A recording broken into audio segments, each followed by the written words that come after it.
Introduction. The following is a fully referenced and easy to understand, detailed commentary on Chapter 17, Al-Isra of the Holy Quran. It specifically discusses the good characteristics Muslims must adopt and the bad characteristics they must avoid in order to achieve noble character.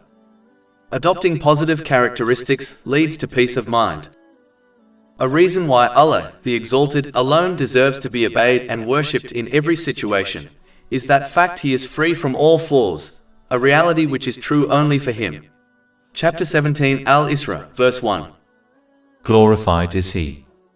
Since everything in the universe unfolds according to the will of Allah, the Exalted, including the challenges one encounters, Muslims must glorify Him by refraining from attributing any negativity to Him.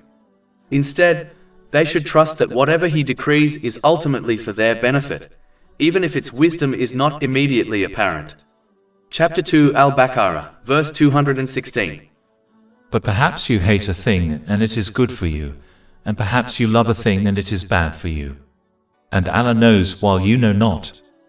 Cultivating such a mindset is essential, as it helps individuals navigate life's challenges while remaining obedient to Allah, the Exalted.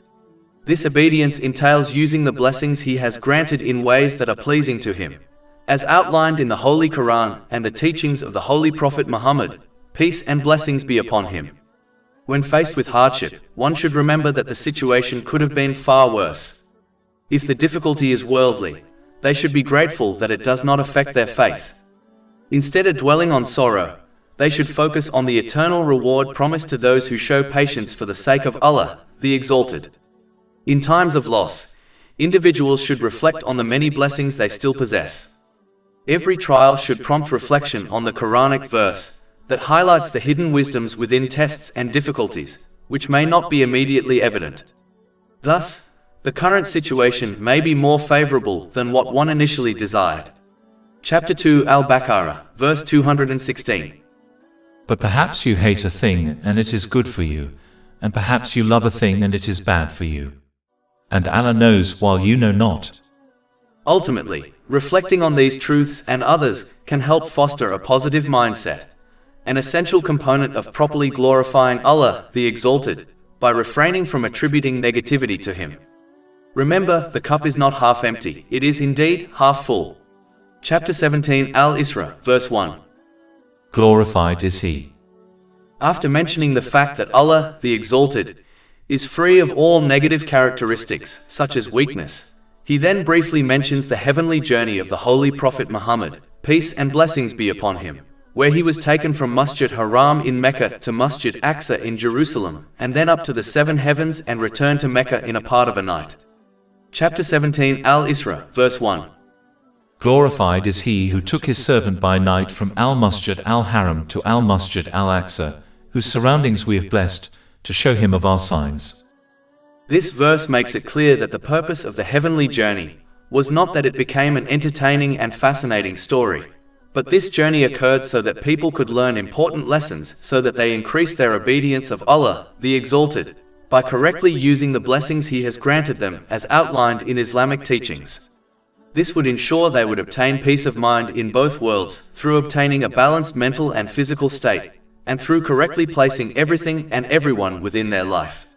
Sadly, this event and many others from the life of the Holy Prophet Muhammad, peace and blessings be upon him, have been turned into entertaining stories whereby the important signs shown to him and the lessons derived from these signs are not discussed. One must always approach Islamic events with the attitude of learning lessons from them, so that they can increase their obedience of Allah, the Exalted, and avoid approaching them seeking entertainment, as this attitude will only encourage them to persist on misusing the blessings Allah, the Exalted, has granted. Consequently, they will experience an imbalance in both their mental and physical well-being. They will misplace everything and everyone in their life, and neglect proper preparation for their accountability on the Day of Judgment. This will result in stress, hardship, and challenges in both this world and the hereafter, even if they appear to enjoy certain worldly comforts. As indicated by the rest of verse 1, one must correctly utilize their sense of hearing and seeing in order to benefit from the signs of Allah, the Exalted. Chapter 17, Al-Isra, verse 1. Indeed, he is the hearing, the seeing. One must correctly listen to Islamic teachings, such as events in Islamic history, in order to learn lessons from them so that they increase their obedience of Allah, the Exalted, by correctly using the blessings He has granted them as outlined in Islamic teachings. This process entails attentively listening with Islamic knowledge, relating it to one's past experiences, assessing how to apply the teachings moving forward, and earnestly striving to implement them. Such an approach ensures that one truly benefits from the Islamic knowledge they acquire. Simply listening to Islamic teachings without following these steps will not lead to meaningful behavioral change. This is a key reason why many Muslims fail to transform positively, despite having unprecedented access to Islamic knowledge. Chapter 17 Al-Isra, verse 1. Indeed, he is the hearing, the seeing. In addition, this verse serves as a reminder for individuals to avoid a self-centered mindset focused solely on their own lives and circumstances.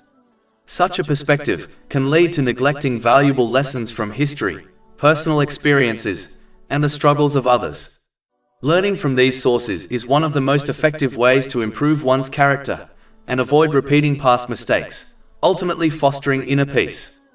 For example, observing wealthy and famous individuals who misuse the blessings they have been granted, only to suffer from anxiety, mental health challenges, addiction, and even suicidal thoughts despite moments of joy and luxury, offers a profound lesson.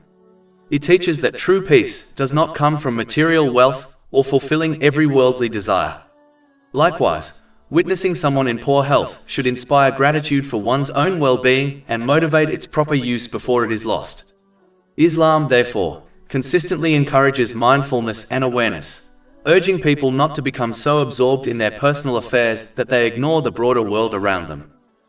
When engaging with Islamic teachings, including Islamic events, having the right mindset allows one to gain valuable insights that enhance their obedience to Allah, the Exalted. For instance, a key takeaway from the heavenly journey is the importance of never doubting the power of Allah, the Exalted, in resolving issues and providing solutions during tough times. Although the concept of this heavenly journey may seem implausible, it is a reality, as nothing is beyond the limitless power of Allah, the Exalted. To be granted relief from all hardships, one must sincerely obey Allah, the Exalted, which entails following His commands, avoiding His prohibitions, and facing fate with patience, in line with the teachings of the Holy Prophet Muhammad, peace and blessings be upon him. Chapter 65 at Talaq, verse 2. And whoever fears Allah, He will make for him a way out. It is essential to realize that this divine help does not always correspond with personal desires. Instead, it invariably corresponds with the infinite knowledge and wisdom of Allah, the Exalted. As a result, this divine aid appears at the most favorable moments for individuals and in ways that are most advantageous for them, even if they do not see it initially. Chapter 2 Al-Baqarah, verse 216. But perhaps you hate a thing and it is good for you, and perhaps you love a thing and it is bad for you. And Allah knows while you know not. Chapter 17 Al-Isra, verse 1. Glorified is he who took his servant by night from Al-Masjid Al-Haram to Al-Masjid Al-Aqsa, whose surroundings we have blessed, to show him of our signs. It is crucial to recognize that this significant event and verse highlight the utmost position a person can attain, which is to be a genuine servant of Allah, the Exalted. If there were a higher status than this, Allah, the Exalted, would have addressed the Holy Prophet Muhammad, peace and blessings be upon him, with it. This is supported by numerous hadiths, including one in Sahih Muslim, number 851, where the Holy Prophet Muhammad, peace and blessings be upon him, identified himself as the servant of Allah, the Exalted, prior to announcing his role as a messenger. This serves as a clear message to all that to achieve ultimate success and the highest ranks in both worlds, they must become true servants of Allah, the Exalted. This can only be accomplished by emulating the greatest servant of Allah, the Exalted, who is the Holy Prophet Muhammad, peace and blessings be upon him. There is no other path to achieving true servanthood. Chapter 3 Ali Imran, verse 31. Say, if you should love Allah, then follow me. So Allah will love you and forgive you your sins. And Allah is forgiving and merciful. It is clear from the life of the Holy Prophet Muhammad, peace and blessings be upon him, that the one who accepts their servanthood to Allah, the Exalted, does not seek their own pleasure in this world nor the pleasure of other people and things such as social media, fashion and culture. Rather, they constantly seek the pleasure of their Master, Allah, the Exalted. This is practically shown when one correctly uses the blessings they have been granted, as outlined in Islamic teachings, instead of using them according to their own desires. In addition, the servant of Allah, the Exalted, does not desire people to please them and instead desires people to please Allah, the Exalted. Finally, the servant of Allah, the Exalted, accepts that everything they possess, including their own life, was created and granted to them by Allah, the Exalted. As a result, they must use these blessings correctly as outlined in Islamic teachings, as these blessings do not belong to them. Chapter 17 Al-Isra, verse 1. Glorified is he who took his servant by night from Al-Masjid Al-Haram to Al-Masjid Al-Aqsa, whose surroundings we have blessed, to show him of our signs.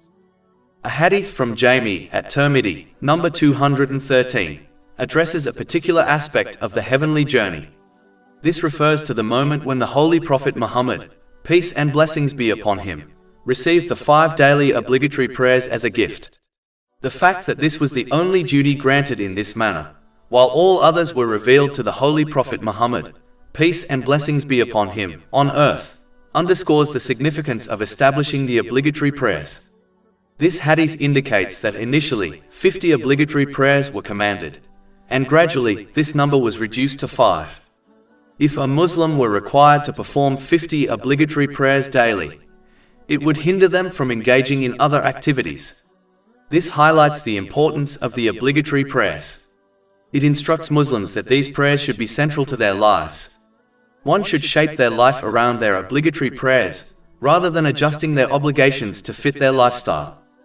Furthermore, the obligatory prayers signify how one should connect with Allah, the Exalted, while distancing oneself from the material world.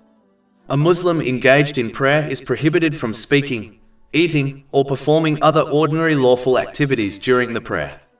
This highlights the significance of establishing a connection with Allah, the Exalted, through genuine obedience.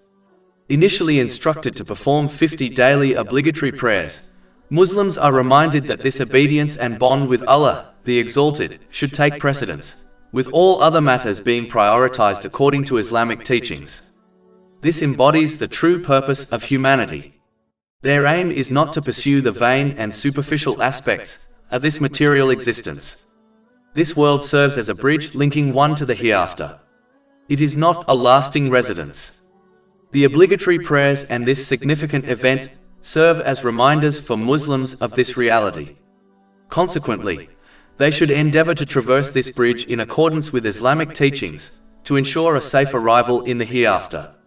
This entails utilizing the blessings bestowed upon them in ways that are pleasing to Allah, the Exalted, as prescribed in the Holy Quran and the traditions of the Holy Prophet Muhammad, peace and blessings be upon him. This will guarantee a tranquil journey in this life, and a serene eternal home in the next, through obtaining a balanced mental and physical state, and through correctly placing everything and everyone within their life. Chapter 16 and now, verse 97. Whoever does righteousness, whether male or female, while he is a believer, we will surely cause him to live a good life, and we will surely give them their reward in the hereafter according to the best of what they used to do. In addition, as discussed earlier, the fact that the obligatory prayers were granted to the Holy Prophet Muhammad, peace and blessings be upon him, during his heavenly journey indicates its importance. The establishment of obligatory prayers is strongly emphasized in Islamic teachings, as they form the central pillar around which all good deeds are centered. To properly establish these prayers, one must fulfill all necessary conditions and etiquettes, including performing them punctually. The Holy Quran often underscores the importance of these prayers, as they represent the most significant practical expression of one's faith in Allah, the Exalted. Additionally, since the prayers are spread throughout the day, they act as a constant reminder of the Day of Judgment and assist in preparing for it, with each segment of the obligatory prayer connected to Judgment Day. Therefore, they are regarded as the essential foundation of all virtuous actions. When an individual stands upright, it symbolizes how they will stand before Allah, the Exalted, on Judgment Day. Chapter 83 Al-Mutaffifin, verses 4-6. Do they not think that they will be resurrected? For a tremendous day, the day when mankind will stand before the Lord of the worlds. When they bow, it acts as a reminder of the many people who will encounter criticism on Judgment Day for not bowing to Allah, the Exalted, during their time on earth. Chapter 77 Al-Mursalat, verse 48. And when it is said to them, bow in prayer, they do not bow. This critique emphasizes the inability to completely submit to the obedience of Allah, the Exalted, in all facets of life. When an individual prostrates in prayer, it acts as a reminder of the day when everyone will be summoned to prostrate before Allah, the Exalted, on Judgment Day. However, those who failed to adequately prostrate to Him throughout their earthly lives, indicating they did not obey Him in every aspect, will discover they are unable to do so on Judgment Day. Chapter 68 Al-Kalam, verses 42-43. On the day when matters become dire, they will be invited to prostrate themselves but will be prevented from doing so. Their eyes humbled, humiliation will cover them.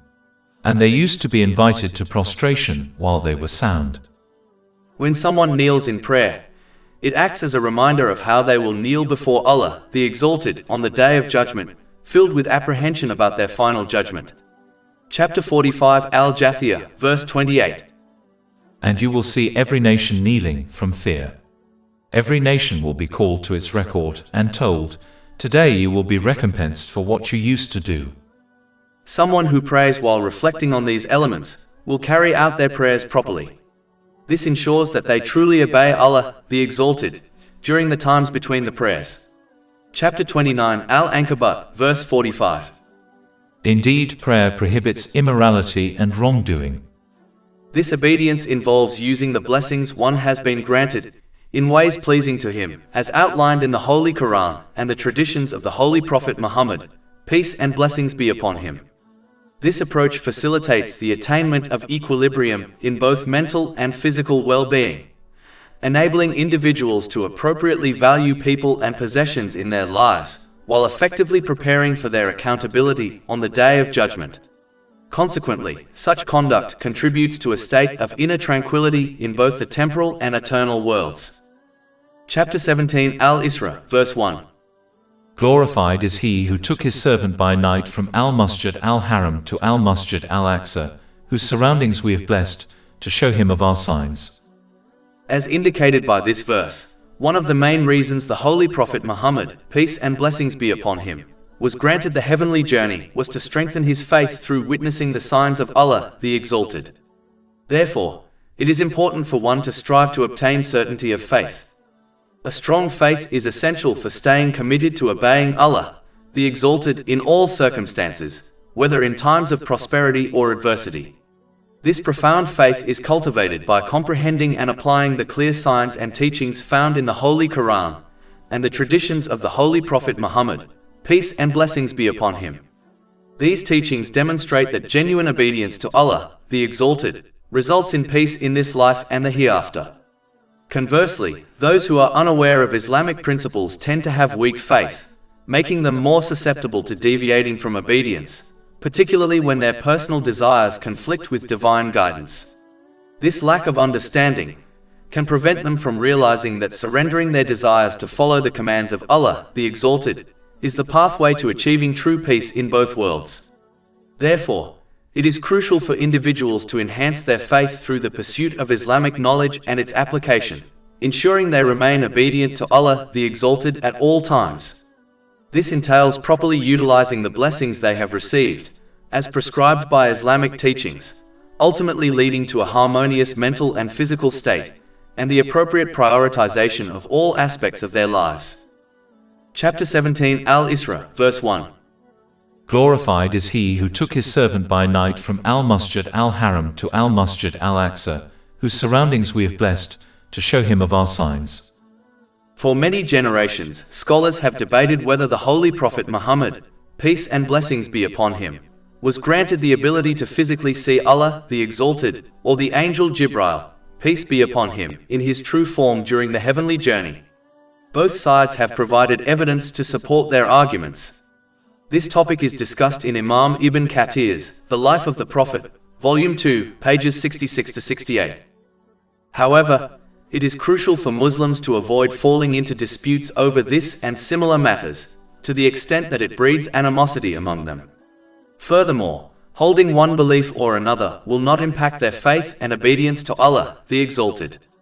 Allah, the Exalted, will not question this on the Day of Judgment, otherwise the Muslim community would have been informed. Therefore, spending endless hours arguing, debating, and writing books on this subject is illogical. Instead, Muslims should focus on matters that, when understood, will enhance their sincere obedience to Allah, the Exalted, through fulfilling His commands, avoiding His prohibitions, and facing destiny with patience, as taught by the Holy Prophet Muhammad, peace and blessings be upon him. They should prioritize issues that will be addressed on Judgment Day, such as upholding the rights of others.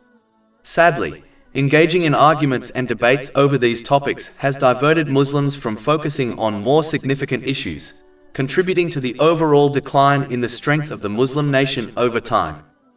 This matter relates to a hadith from the Holy Prophet Muhammad, peace and blessings be upon him, located in Jami at Tirmidhi, number 2518. It suggests that one should refrain from anything that causes doubt and focus on things that are certain. Most people understand their obligatory duties and recognize the majority of prohibited actions, like consuming alcohol. These issues do not create uncertainty for Muslims, so they should act accordingly by fulfilling their obligatory duties and avoiding prohibited actions. Any other non-obligatory matters that cause doubt in society should be avoided. On Judgment Day, Allah the Exalted will not ask why someone neglected a voluntary act. Instead, He will inquire why they chose to perform a voluntary act. Thus, abstaining from voluntary actions will have no repercussions in the afterlife, while engaging in them may lead to punishment, reward, or forgiveness. It is crucial for Muslims to adhere to this concise yet vital hadith, as it can resolve and avert numerous issues and disputes. Indeed, this guidance is echoed in another hadith of the Holy Prophet Muhammad, peace and blessings be upon him, found in Jami at Tirmidhi, number 1205.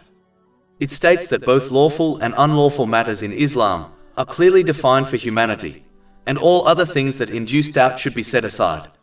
This mindset will safeguard one's faith and dignity.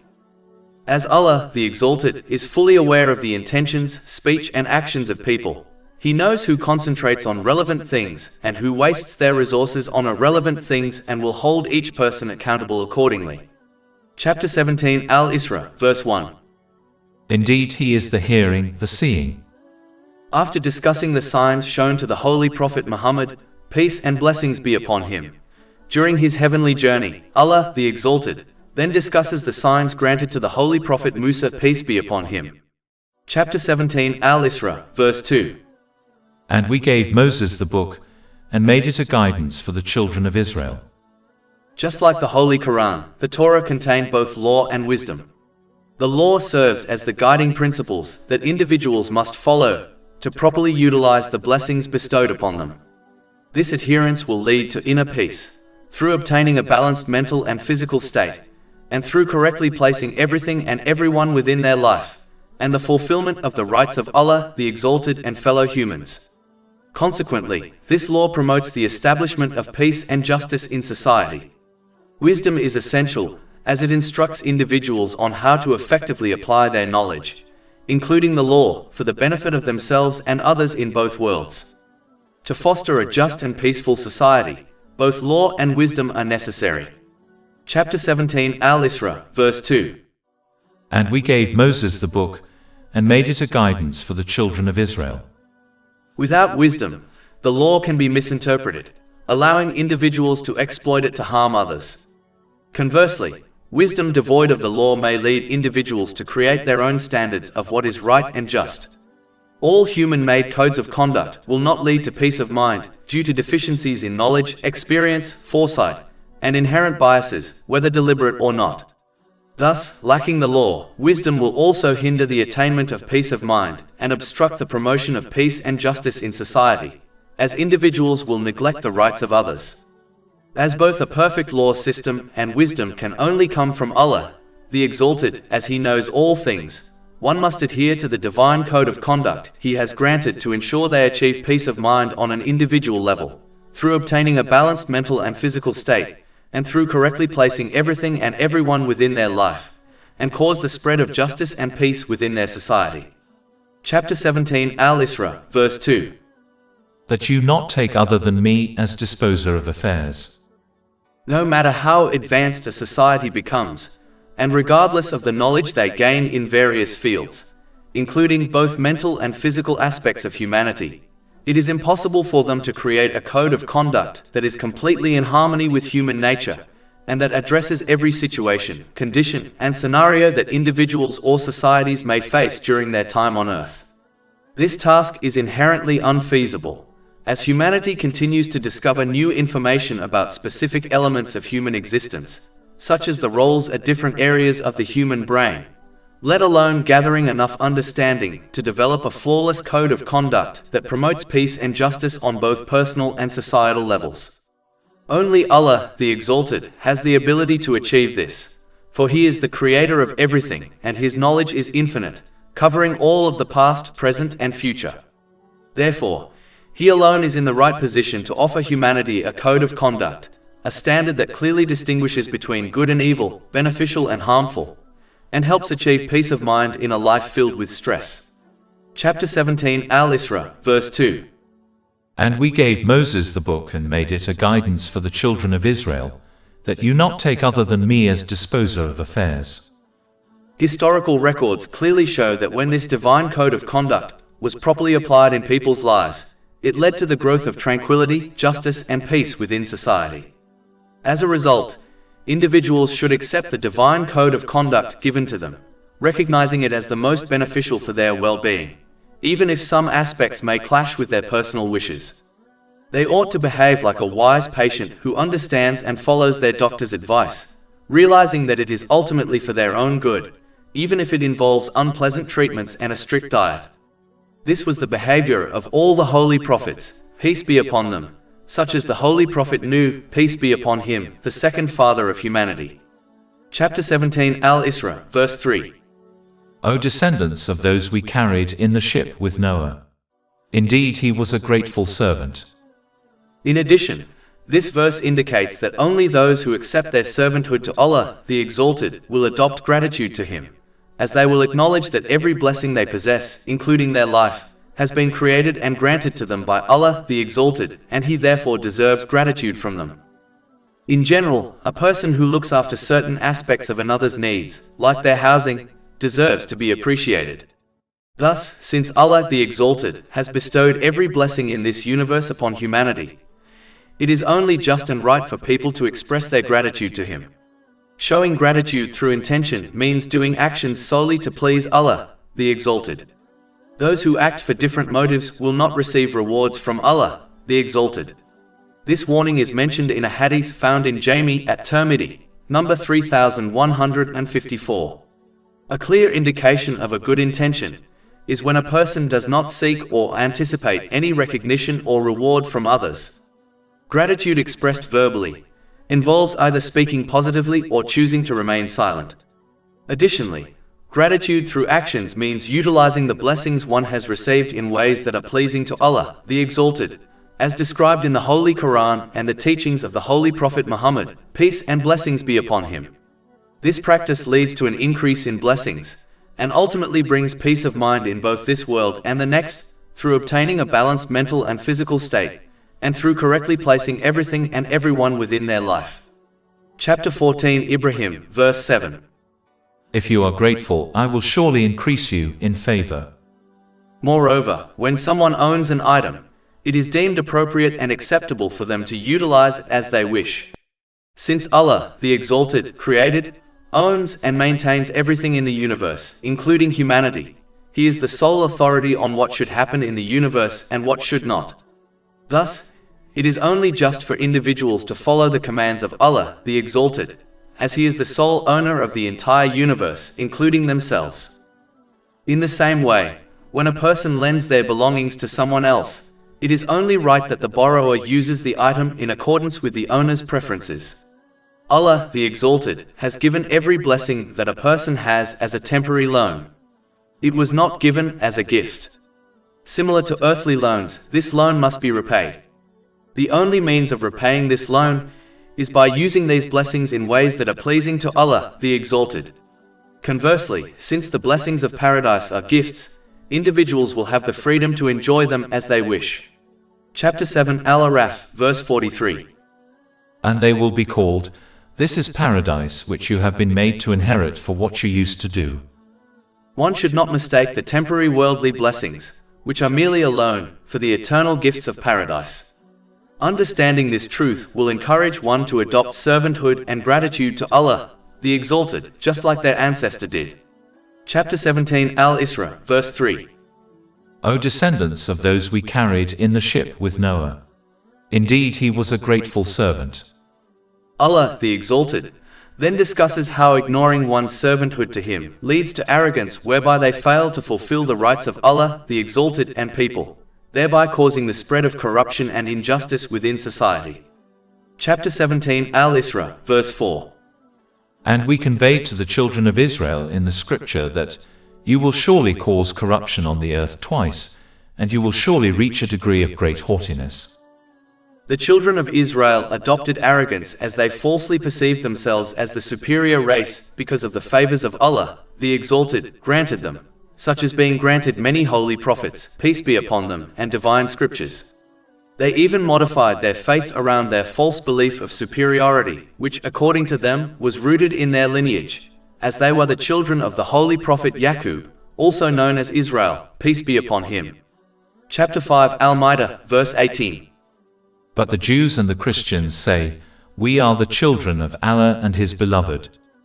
The favors granted to them by Allah, the Exalted, were not a sign of His love, nor were they a sign of their superiority. Rather, it was a responsibility He gave them to correctly obey Him according to divine guidance and to correctly represent Him to the outside world. Chapter 2 Al-Baqarah, verse 40. O children of Israel, remember my favor which I have bestowed upon you, and fulfill my covenant upon you, that I will fulfill your covenant from me and be afraid of only me. In addition, by falsely believing they were the favorites of Allah, the Exalted, because of their blood ties, they attributed racism to Him, which He is entirely free of. And they assumed their salvation was guaranteed because of their blood ties, which attributed injustice to Allah, the Exalted, as they claimed He would treat an evildoer equal to a good doer. Chapter 45 Al-Jathiyah, verse 21. Or do those who commit evils think we will make them like those who have believed and done righteous deeds, make them equal in their life and their death? Evil is that which they judge. These false beliefs they fabricated encouraged them to adopt arrogance, believing they were lords over the rest of mankind. As a result, their arrogance encouraged them to disobey Allah, the Exalted, by wronging others while falsely believing they had the right to do so. Chapter 17 Al-Isra, verse 4. And we conveyed to the children of Israel in the scripture that you will surely cause corruption on the earth twice, and you will surely reach a degree of great haughtiness. This arrogance is often seen in the rich and famous, who, due to their perceived superiority over the rest of society, falsely believe that laws of society do not apply to them. As a result, they easily break the law and wrong others, believing they have a right to do so because of their superiority, as they are the lords of society.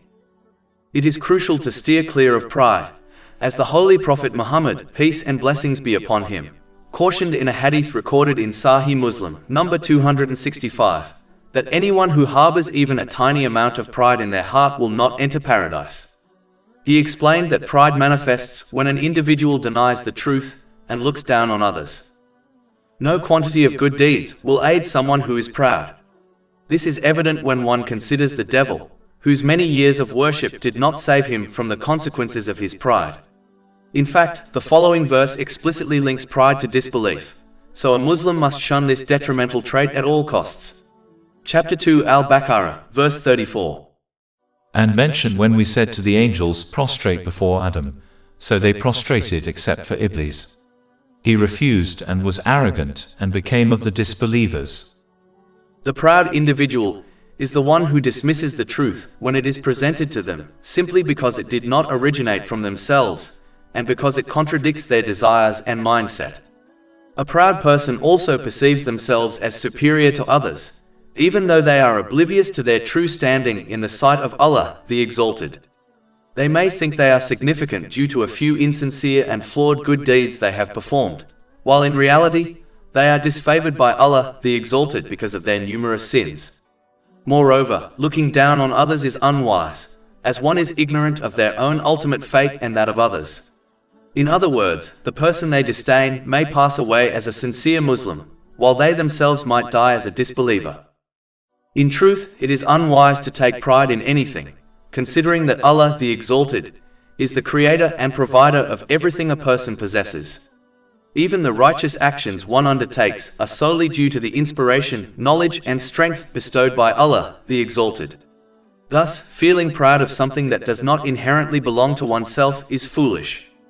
This is akin to someone who takes pride in a mansion they neither own nor inhabit.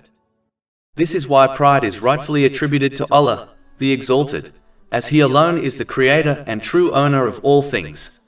Anyone who dares to confront Allah, the Exalted, with pride will be cast into hell. This has been affirmed in a hadith recorded in Sunan Abu Dawood, number 4090. One should follow the example of the Holy Prophet Muhammad, peace and blessings be upon him, and embrace humility. The humble truly understand that all the goodness they have and all the evils they are shielded from come solely from Allah, the Exalted. Thus, humility is more appropriate for a person than pride. One should not be misled into thinking that humility brings disgrace, as no one has been more esteemed than the humble servants of Allah, the Exalted. Indeed, the Holy Prophet Muhammad, peace and blessings be upon him, has assured an elevation in status for those who practice humility for the sake of Allah, the Exalted, as stated in a hadith in Jami at Tirmidhi, number 2029. A humble individual accepts the truth, regardless of its source, knowing that the origin of truth is none other than Allah, the Exalted. Rather than looking down on others, they view others with compassion and mercy, supporting this with genuine actions, all while hoping that Allah, the Exalted, will regard them with mercy and compassion. They recognize that one will be treated by Allah, the Exalted, in accordance with how they treat others. This principle is highlighted in a hadith found in Sahih Bukhari, number 7376. As Allah, the Exalted, does not like arrogance and the corruption which it leads to, He always punishes those who persist on arrogance, just like He did in the past. Chapter 17 Al-Isra, verse 5. So when the time of promise came for the first of them, we sent against you servants of ours, those of great military might, and they probed even into the homes, and it was a promise fulfilled. Many scholars have debated about when this occurred in history. But as Allah, the Exalted, has not mentioned the exact timing, it is irrelevant and does not aid one in understanding the lessons of this event. Therefore, one must avoid researching this and other irrelevant things, as it will not increase their obedience to Allah, the Exalted, to know them. Generally speaking, one should refrain from studying aspects of religious knowledge that do not enhance their genuine obedience to Allah, the Exalted. This obedience involves utilizing the blessings they have received in ways that are pleasing to Him, as described in Islamic teachings. A useful method for determining the relevance of a religious knowledge topic is to consider whether Allah, the Exalted, will inquire about it on Judgment Day. If a specific topic in Islam, like certain events in Islamic history, will not be questioned, then it is deemed irrelevant and should be avoided.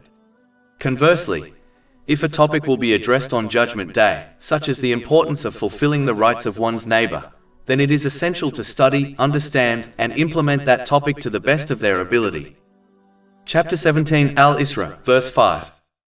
So when the time of promise came for the first of them, we sent against you servants of ours, those of great military might, and they probed even into the homes, and it was a promise fulfilled. It is important to bear in mind that the children of Israel were the Muslims of their time, and they were still subjected to this severe punishment, as their arrogance caused them to disobey Allah, the Exalted, by misusing the blessings He has granted them, and caused them to wrong people, thereby causing the spread of corruption and injustice in their society. But as Allah, the Exalted, always gives second chances to people so that they can reform themselves, the children of Israel were granted worldly blessings as they repented from their evil behavior. Chapter 17 Al-Isra, verse 6. Then we gave back to you a return victory over them. And we reinforced you with wealth and sons, and made you more numerous in manpower. But they were also warned not to return to their evil habits, as this would only cause them to misuse the blessings Allah, the Exalted, had granted them. Chapter 17 Al-Isra, verse 7. And said, if you do good, you do good for yourselves, and if you do evil, you do it to yourselves. Generally speaking, on an individual level, this mindset prevents a person from attaining balance in both their mental and physical well-being, and causes them to misplace their priorities and relationships in life. As a result, aspects that should bring comfort, such as family, friends, career, and wealth, become sources of stress. If they continue to disobey Allah, the Exalted, they begin to direct blame toward the wrong people and circumstances, often accusing loved ones, such as their spouse, for their distress. Removing these good influences from their lives only deepens their struggles, leading to worsening mental disorders, depression, substance abuse, and even suicidal thoughts. This reality is evident in those who persist in misusing the blessings they have been granted, like the rich and famous, who despite their luxuries are plagued with mental health issues. And since such an attitude prevents them from preparing for accountability on the Day of Judgment, their suffering in the hereafter will be far more severe. And on a societal level, misusing the blessings they had been granted would cause them to wrong others, thereby causing the spread of injustice and corruption. Chapter 17 Al-Isra, verse 7. Then when the final promise came, we sent your enemies to sadden your faces and to enter the temple in Jerusalem as they entered it the first time, and to destroy what they had taken over with total destruction. As mentioned earlier, Allah the Exalted always gives people second chances in this world, and if they sincerely repent and remain firm on His obedience by correctly using the blessings He has granted them, they will obtain peace of mind in both worlds, through obtaining a balanced mental and physical state, and through correctly placing everything and everyone within their life. And they will cause the spread of peace and justice within society, as they will fulfill the rights of people.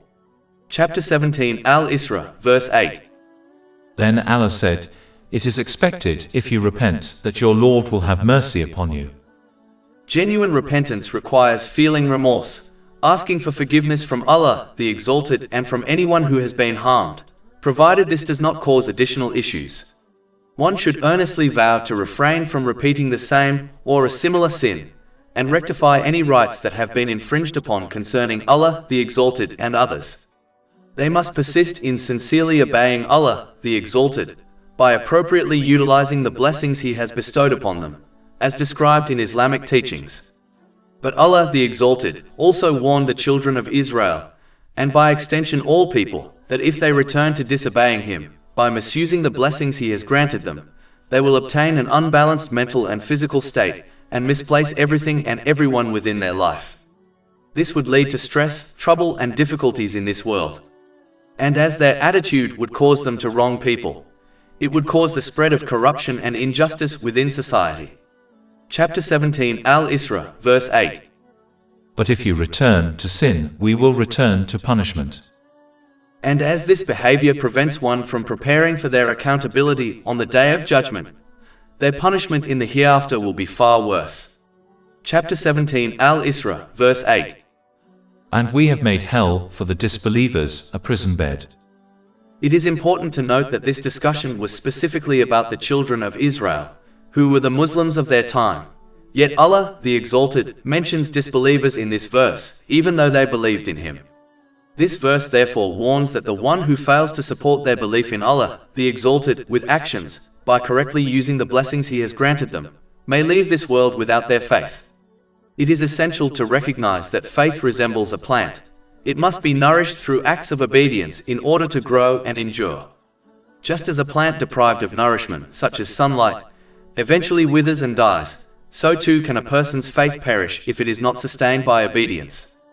This is the most profound loss. Allah, the Exalted, mentioned events from history so that people learn lessons from them. These verses therefore serve as a powerful reminder for individuals to avoid falling into a self-centered mindset, focused only on their own lives and circumstances. Such an outlook can cause them to neglect valuable lessons found in history, personal experiences, and the struggles of others. Reflecting on these lessons is one of the most effective ways to refine one's character, avoid repeating past mistakes, and cultivate inner peace.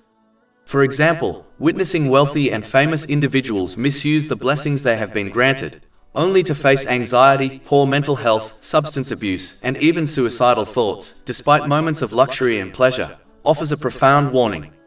It teaches people not to misuse the blessings they have been granted, and reminds them that true peace cannot be found in material wealth or the pursuit of every desire. Likewise, seeing someone suffer from poor health should inspire gratitude for one's own well-being and motivate its proper use before it is lost. In this way, Islam consistently calls people to remain vigilant and reflective, rather than becoming so absorbed in personal concerns that they fail to notice the broader lessons unfolding around them. In order to avoid the negative outcomes discussed, one must learn and act on Islamic teachings so that they remain firm on obeying Allah, the Exalted, by correctly using the blessings He has granted them, thereby fulfilling His rights and the rights of people. This will ensure they obtain peace of mind in both worlds, through obtaining a balanced mental and physical state, and through correctly placing everything and everyone within their life. And it will ensure they cause the spread of justice and peace within society, by fulfilling the rights of people. Chapter 17 Al-Isra, verse 9. Indeed, this Quran guides to that which is more upright. Regardless of how advanced a society may become, and irrespective of the extent of knowledge it acquires across various disciplines, including those concerning the mental and physical dimensions of human beings, it remains beyond human capacity to devise a code of conduct that is wholly consistent with human nature and universally applicable to every circumstance, condition, and scenario that individuals or societies may encounter throughout their existence on earth. Such an undertaking is inherently unattainable, for humanity continues to uncover new insights into even the most fundamental aspects of life, such as the functions at different regions of the human brain. It is, therefore, inconceivable that human beings could ever amass sufficient understanding to construct an impeccable framework capable of ensuring justice and tranquility on both an individual and collective level. Only Allah, the Exalted, possesses the authority and capacity to establish such a code, for He is the creator of all things. His knowledge is limitless, encompassing the past, present, and future in their entirety. Thus, He alone is rightly positioned to provide humanity with a divine code of conduct, a standard that distinctly separates good from evil, benefit from harm, and serves as the foundation for true peace of mind in contrast to a life consumed by anxiety and disorder. History provides unequivocal testimony that whenever this divine code was faithfully implemented, it resulted in the widespread flourishing of justice, harmony, and inner serenity within society. Accordingly, individuals are enjoined to embrace the divine code of conduct bestowed upon them, acknowledging it as the most advantageous path for their well-being, even when certain elements appear contrary to their personal inclinations. They are to conduct themselves in the manner of a prudent patient, who, recognizing the superior knowledge of the physician, submits to the prescribed treatment, accepting even bitter medicine and a stringent regimen, knowing it serves their ultimate health and benefit. Chapter 17 Al-Isra, verse 9. Indeed, this Quran guides to that which is more upright. Generally speaking, the expressions of the Holy Quran are unparalleled, and its meanings are conveyed with clarity and precision. Its words and verses embody the highest level of eloquence, and no book can surpass its style or content. Unlike other scriptures and religious teachings, the Holy Quran is free from contradictions. It recounts the histories of past nations in detail, despite the fact that the Holy Prophet Muhammad, peace and blessings be upon him, was unlettered and not formally educated in history. The Holy Quran commands every form of good and forbids every form of evil, whether matters that pertain to the individual or those that concern society at large, so that justice, peace, and security may spread throughout every home and community. Unlike poetry, myths, or fabricated tales, the Holy Quran is entirely free from exaggeration, falsehood, and frivolity. Its verses are universally beneficial and practically applicable to daily life. Even when the same narrative is repeated, it presents fresh dimensions and unique lessons. For this reason, the Holy Quran never becomes monotonous. Rather, its recitation and study continually renew faith and insight. Furthermore, the Holy Quran presents promises and warnings supported by undeniable proofs. When addressing matters that may seem abstract, such as patience, gratitude, or humility, it always outlines simple and practical means for their application. It calls humanity to fulfill the purpose of their creation, to sincerely worship Allah, the Exalted, by correctly using the blessings He has bestowed. By doing so, a person secures peace of mind, balance of body and soul, and success in both worlds, through obtaining a balanced mental and physical state, and through correctly placing everything and everyone within their life. Chapter 17 Al-Isra, verse 9. Indeed, this Quran guides to that which is more upright, and gives good tidings to the believers who do righteous deeds, that they will have a great reward.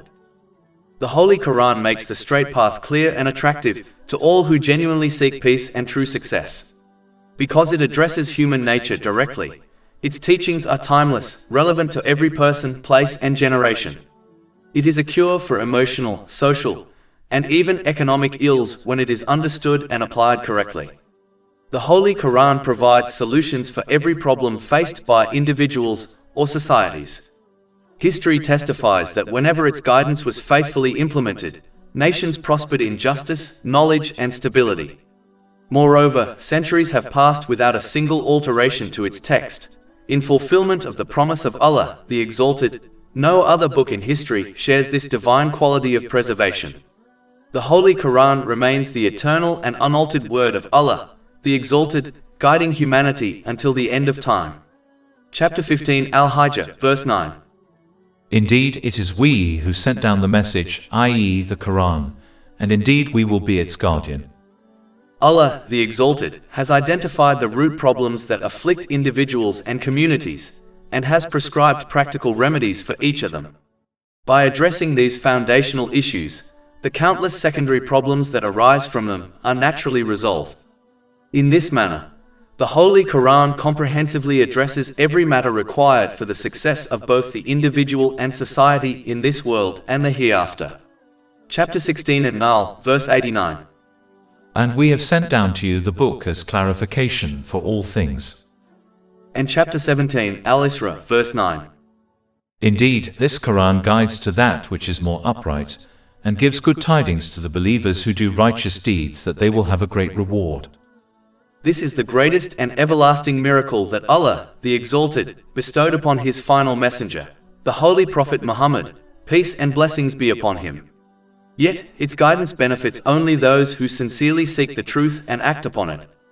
As for those who follow their desires and selectively adopt from it what suits them, they will ultimately suffer loss in both this world and the hereafter. Chapter 17 Al-Isra, verse 82. And we send down of the Quran that which is healing and mercy for the believers, but it does not increase the wrongdoers except in loss. Chapter 17 Al-Isra, verse 9. Indeed, this Quran guides to that which is more upright, and gives good tidings to the believers who do righteous deeds that they will have a great reward. As discussed earlier, this verse makes it clear that peace of mind in both worlds is only obtained when one supports their verbal declaration of faith in Allah, the Exalted, with actions. Failing to do this is one of the major reasons why Muslims fail to obtain peace of mind, as they persist on misusing the blessings they have been granted. As a result, they will fall into an imbalanced state of mind and body, misplace their priorities and relationships, and neglect proper preparation for their accountability on the Day of Judgment. Consequently, they will face stress, hardship, and difficulties in both worlds, even if they temporarily experience certain worldly luxuries.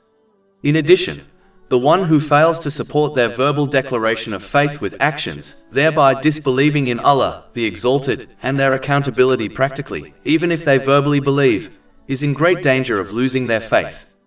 Faith thrives only when it is continually sustained through acts of obedience and devotion. Just as a plant withers and dies when deprived of the nourishment it requires, so too does faith weaken and eventually perish when neglected. To allow one's faith to die through heedlessness is among the greatest of losses. Chapter 17 Al-Isra, verse 10. And that those who do not believe in the hereafter, we have prepared for them a painful punishment. In addition, The one who fails to support their verbal declaration of faith in Allah, the Exalted, with practical actions, by correctly using the blessings He has granted them as outlined in Islamic teachings, will adopt an attitude whereby they only supplicate for and desire worldly things, thereby treating their faith like a credit card to gain worldly things, such as a visa, a spouse, or a child. In addition, they demand worldly things from Allah, the Exalted, despite not knowing if these things are good for them, due to their limited knowledge and foresight. Chapter 17 Al-Isra, verse 11. And the human supplicates for evil as he supplicates for good, and the human is ever hasty. In general, a key distinction that sets Islam apart from all other religions and lifestyles is that it is not a transactional faith. This refers to the practice of serving a deity solely to gain material rewards, like children or wealth. In contrast, Islam encourages individuals to acknowledge their role as creations and servants of Allah, the Exalted, and to fulfill their true purpose. While Islam does provide worldly advantages, such as attaining peace of mind through the proper use of the blessings bestowed upon them as per Islamic teachings, these benefits are secondary rather than the primary goal of Islam. This explains why Islam does not seek to draw people in by offering material rewards, unlike other faiths. Instead, it showcases the authenticity of Islam through compelling evidence and invites individuals to realize their purpose in this life, leading to a meaningful existence that fosters peace of mind in both this world and the hereafter through obtaining a balanced mental and physical state, and through correctly placing everything and everyone within their life. Sadly, many Muslims have adopted a misguided mindset, approaching Islam in a transactional manner. For instance, some Muslims may perform good deeds with the expectation of receiving worldly rewards, such as children or wealth. They view the treasury of Allah, the Exalted, as a store of worldly goods that can be acquired in exchange for good actions and spiritual practices. It is crucial to steer clear of this mindset, as individuals may not understand what is truly beneficial for them, and consequently, may chase after worldly gains that are detrimental to their well-being. Chapter 2 Al-Baqarah, verse 216. But perhaps you hate a thing and it is good for you, and perhaps you love a thing and it is bad for you. And Allah knows while you know not. And chapter 17 Al-Isra, verse 11. And the human supplicates for evil as he supplicates for good, and the human is ever hasty. As a result of one's lack of foresight and knowledge, they should instead trust in the choices of Allah, the Exalted, as He knows what is best for them and will grant it to them at the best time. As a result, they should ask for general well-being in both worlds in order to avoid asking for worldly things that may harm them. Chapter 2 Al-Baqarah, verses 200 to 201. And among the people is he who says, Our Lord, give us in this world, and he will have in the hereafter no share. But among them is he who says, Our Lord, give us in this world that which is good, and in the hereafter that which is good, and protect us from the punishment of the fire. Furthermore, those who perform good deeds solely for worldly gains will not receive any reward from Allah, the Exalted, as He only rewards individuals for the good actions they undertake to please Him. This warning is highlighted in a hadith found in Jami at Tirmidhi, number 3154. Moreover, individuals who maintain a transactional belief with Allah, the Exalted, will inevitably disobey Him when they do not receive the worldly rewards they seek from their worship. This attitude will lead them to misuse the blessings they have been given. Consequently, they will experience an unbalanced mental and physical state, misplace everything and everyone in their lives, and they will fail to prepare adequately for their accountability on the Day of Judgment. This will result in stress, trouble, and difficulties in both this world and the next, even if they enjoy some material luxuries. Such a person will not find peace of mind in this life or the afterlife. They are the true losers, even if they remain unaware of it. Chapter 22 Al-Hajj, verse 11. And of the people is he who worships Allah on an edge. If he is touched by good, he is reassured by it, but if he is struck by trial, he turns on his face. He is lost this world and the hereafter. That is what is the manifest loss. And chapter 18 Al-Kahf, verses 103 to 104. Say, shall we believers inform you of the greatest losers as to their deeds? They are those whose effort is lost in worldly life, while they think that they are doing well in work. Chapter 17 Al-Isra, verse 10. And the human is ever hasty. In a hadith recorded in Jami at Tirmidhi, number 2012, the Holy Prophet Muhammad, peace and blessings be upon him, stated that careful consideration is from Allah, the Exalted, while acting hastily is from the devil. This teaching is crucial to comprehend and implement, as Muslims who engage in many good deeds can often destroy them through impulsiveness. For instance, they might say harmful words in a moment of anger, which could lead them to hell on Judgment Day. This warning is found in a hadith in Jami at Tirmidhi, number 2314. Most sins and difficulties, like disputes, arise because individuals do not think things through and instead act impulsively. A true sign of intelligence is to reflect before speaking or acting, ensuring that their words or actions are beneficial both in worldly and religious contexts. While one should not procrastinate in doing good deeds, they must still consider their actions carefully before proceeding. This is important because a righteous act may go unrewarded if its conditions and etiquettes are not met due to hastiness. Therefore, one should only advance in any matter after thorough contemplation. Those who adopt this approach will not only reduce their sins and enhance their obedience to Allah, the Exalted, but they will also lessen the difficulties they face, such as arguments and disagreements in all areas of their lives. Chapter 17 Al-Isra, verse 11.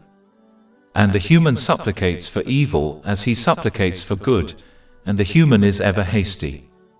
Just like Allah, the Exalted, manages the entire universe perfectly, He is more than capable of granting what is best to a person without them insisting on demanding specific worldly things from him, even though they lack foresight and knowledge. Chapter 17 Al-Isra, verse 12. And we have made the night and day two signs, and we erased the sign of the night and made the sign of the day visible, that you may seek bounty from your Lord. Moreover, the ideal timing of days and nights, along with their varying lengths throughout the year, enables individuals to gain the utmost advantage from them. If days were extended, people would become fatigued from the prolonged hours. Conversely, if nights were lengthened, individuals would struggle to earn a living and pursue other valuable activities, such as acquiring knowledge. If nights were shorter, people would lack sufficient rest to achieve optimal health. Alterations in the duration of days and nights would also impact crops, negatively affecting the sustenance of both people and animals. The harmonious operation of days, nights, and other balanced systems in the universe clearly reflects the oneness of Allah, the Exalted, as multiple deities would have conflicting desires, resulting in chaos in the universe. Chapter 21 Al-Anbiya, verse 22. Had there been within them, i.e., the heavens and earth gods besides Allah, they both would have been ruined. The moon reflects sunlight, offering direction to individuals at night, particularly when navigating deserts and oceans, which continues to be a key method for transporting goods even now. The phases of the moon play an essential role in the tides of oceans and seas. Any disturbance in these tides can lead to considerable damage to the environment. With the sun and moon, people can effectively track time, which is crucial for life on Earth. The exact balance and positioning of the sun and moon in the solar system clearly suggests the presence of a creator. Chapter 17 Al-Isra, verse 12. And may know the number of years and the account of time, and everything we have set out in detail and explained. As Allah, the Exalted, has fully explained the right path in life, which leads to peace of mind in both worlds, through obtaining a balanced mental and physical state, and through correctly placing everything and everyone within their life. And as He has explained the wrong paths in life, which lead to trouble and difficulties, no one is left with an excuse if they willingly choose the wrong path in life. In addition, as Allah, the Exalted, has control over all things, they will not be able to escape facing the consequences of their choices in both worlds. Chapter 17 Al-Isra, verse 13. And, for every person we have imposed his fate upon his neck. The one who chooses the wrong path in life will inevitably misuse the blessings Allah, the Exalted, has granted them. In this life, such an attitude deprives a person of balance in both mind and body, and causes them to misplace their priorities and the people in their life. Consequently, what should have been sources of comfort, family, friends, career, and wealth, become instead causes of stress and anxiety. Persisting in the disobedience of Allah, the Exalted, will cause them to misdirect blame, holding others, such as their spouse, responsible for their inner turmoil. By severing ties with those who genuinely care for them, they further isolate themselves, deepening their struggles until they descend into mental disorders, depression, substance abuse, and even suicidal thoughts. This reality can be observed clearly among those who misuse the blessings they have been granted, particularly the wealthy and famous, who despite access to every form of luxury, often live in misery. Their attitude not only ruins their worldly life, but also prevents them from preparing for their accountability before Allah, the Exalted, on the Day of Judgment, where the consequences will be far more severe. Chapter 17 Al-Isra, verses 13 to 14. And we will produce for him on the day of resurrection a record which he will encounter spread open. It will be said, read your record. Sufficient is yourself against you this day as accountant. This verse relates to the moment when a person's own body will bear witness against them on Judgment Day. Chapter 24 An-Nur, verse 24. On a day when their tongues, their hands and their feet will bear witness against them as to what they used to do. As one's own body will serve as evidence against them on Judgment Day, it is crucial to ensure that both their body and the worldly blessings they have been granted testify in their favor. Otherwise, they will face suffering. This can only be achieved by utilizing each blessing correctly, as prescribed in Islamic teachings. By doing so, they will attain peace of mind in this life through achieving a balanced mental and physical state, and by appropriately positioning everything and everyone in their life, and they will guarantee that the blessings they received will testify on their behalf on Judgment Day. Chapter 17 Al-Isra, verse 14. It will be said, read your record. Sufficient is yourself against you this day as accountant. In a hadith from Sahih Bukhari, number 103, the Holy Prophet Muhammad, peace and blessings be upon him, cautioned that anyone whose deeds are scrutinized by Allah, the Exalted, on Judgment Day will face punishment. People must recognize that while indulging in the lawful pleasures of this world is not forbidden, it can often lead to unlawful actions. For instance, engaging in vain talk is typically the first step towards sinful speech. Moreover, the more one partakes in unnecessary lawful activities, the longer their accountability will be on Judgment Day. It is crucial to remember that Judgment Day will be a challenging time. For instance, the sun will be brought within 2 miles of creation, as confirmed in a hadith from Jami at Tirmidhi, number 2421. While awaiting their accounting and during their final judgment, hell will be directly in front of them. Thus, the longer the accounting, the more anxiety they will experience. Although a Muslim may receive forgiveness and salvation from Allah, the Exalted, the extended duration of their accountability will still result in greater stress. Given that Judgment Day will last 50,000 years, according to the Holy Quran, it seems illogical to enjoy a few decades of lawful pleasures if it leads to a challenging accountability on a day that will be so prolonged. Chapter 70 Al-Ma'arij, verse 4. During a day the extent of which is 50,000 years. Leading a simple life is the best approach to reduce one's accountability on the Day of Judgment. This is one reason the Holy Prophet Muhammad, peace and blessings be upon him, mentioned in a hadith from Sunan Ibn Majah, number 4118, that simplicity is part of faith. A simple life allows poorer Muslims to enter paradise 500 years before wealthier Muslims, as their accounting will be lighter. This is supported by a hadith in Sunan Ibn Majah, number 4122. Considering that most people do not live beyond 80 years, is it wise to live indulgently if it results in a delay of 500 years in entering paradise? This is under the assumption that one enters paradise directly without prior punishment in hell. One should always keep in mind that indulging in lawful worldly pleasures leads to increased stress in this life, distracts them from preparing for the hereafter, and complicates their accountability on Judgment Day. In contrast, those who live simply, acquiring and using worldly goods according to their needs and responsibilities without waste or extravagance, will find peace of mind and body through obtaining a balanced mental and physical state, and through correctly placing everything and everyone within their life. They will be better prepared for the Day of Judgment, resulting in a simpler final accounting. It is clear which path is the most beneficial. Chapter 17 Al-Isra, verse 14. It will be said, read your record. Sufficient is yourself against you this day as accountant. As one will face the consequences of their actions in both worlds, they will either gain benefit from their actions or harm, even if they are oblivious to this truth.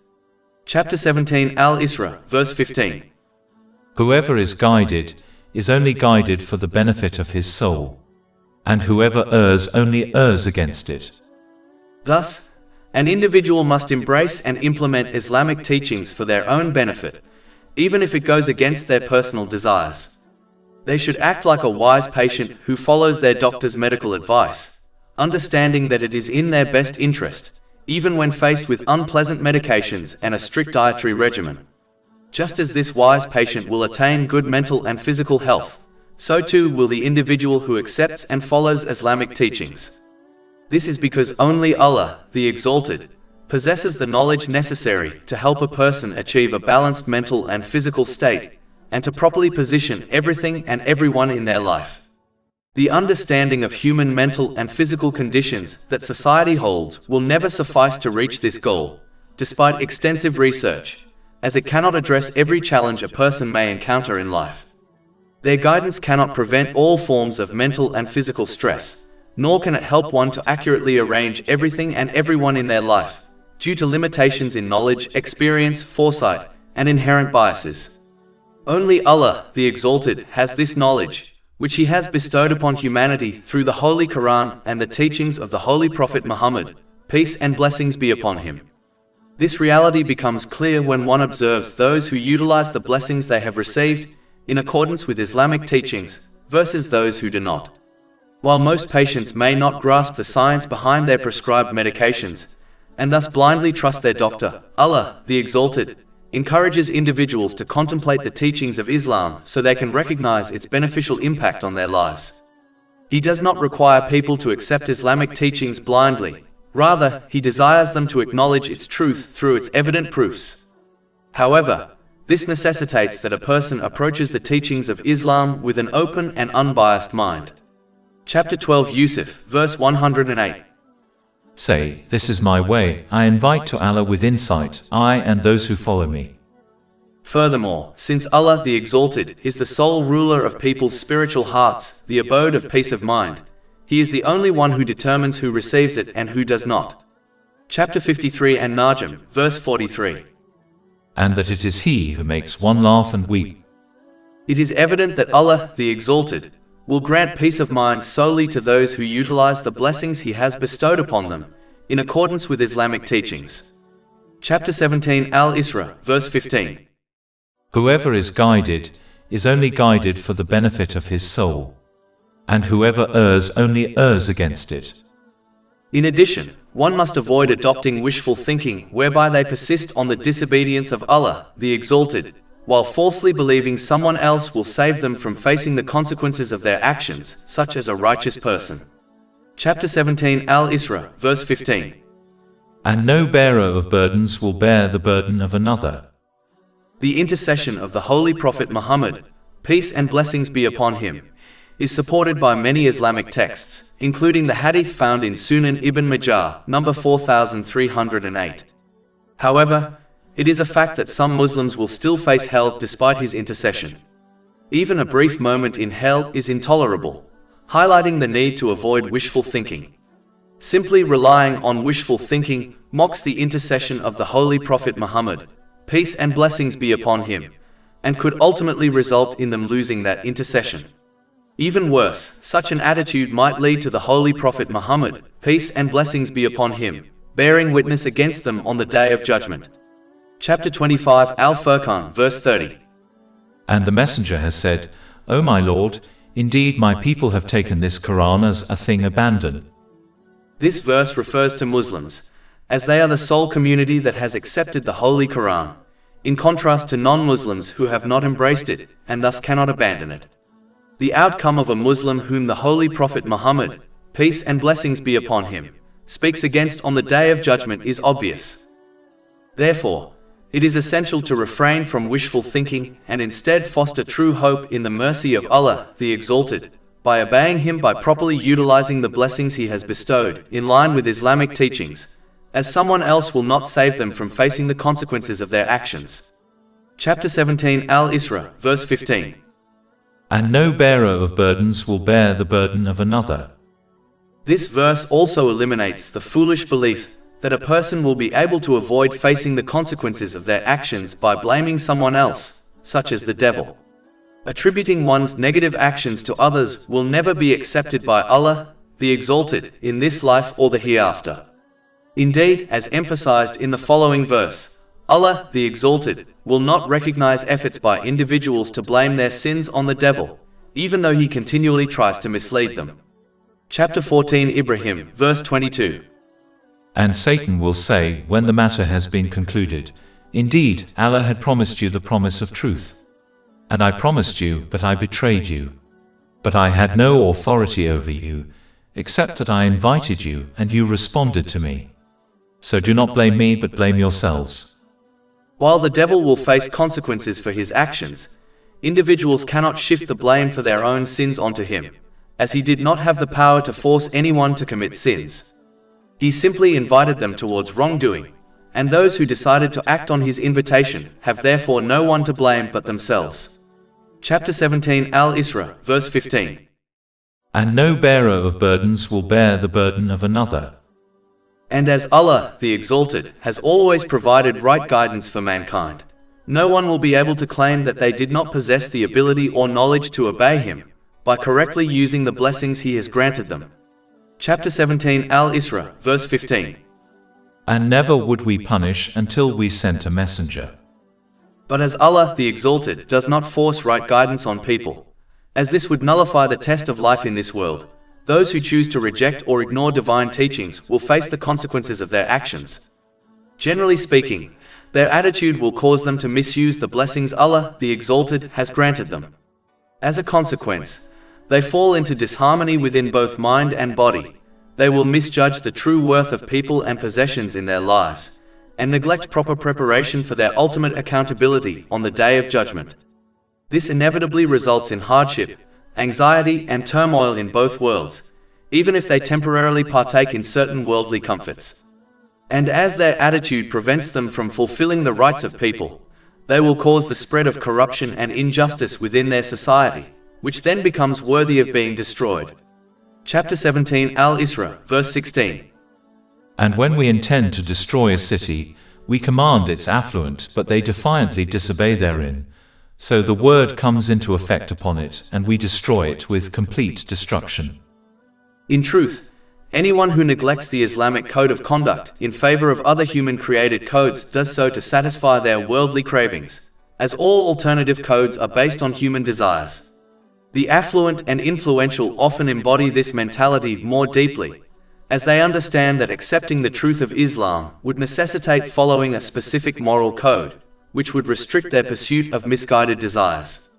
Consequently, they promote this mindset to others, fearing the potential loss of their power and influence.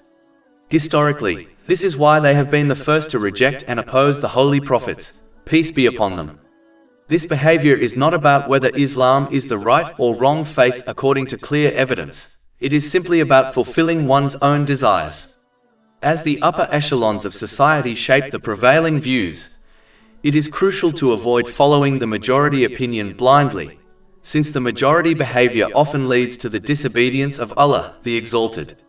When one sees most people disregarding Islamic principles, they might assume that the majority's actions are justified, and consequently follow them without critical thinking. However, the majority opinion is not infallible. History has demonstrated that widely held beliefs can be proven wrong with new insights and discoveries, like the misconception that the earth was flat. It is vital to avoid behaving like sheep by thoughtlessly adhering to the majority view, as this can lead to poor decisions in both worldly and religious matters. Chapter 6 Al-An'am, verse 116. And if you obey most of those upon the earth, they will mislead you from the way of Allah. They follow not except assumption, and they are not but guessing. Instead, people should use their reasoning and intellect to assess each situation based on knowledge and evidence, enabling them to make informed choices, even if these choices differ from the majority's views.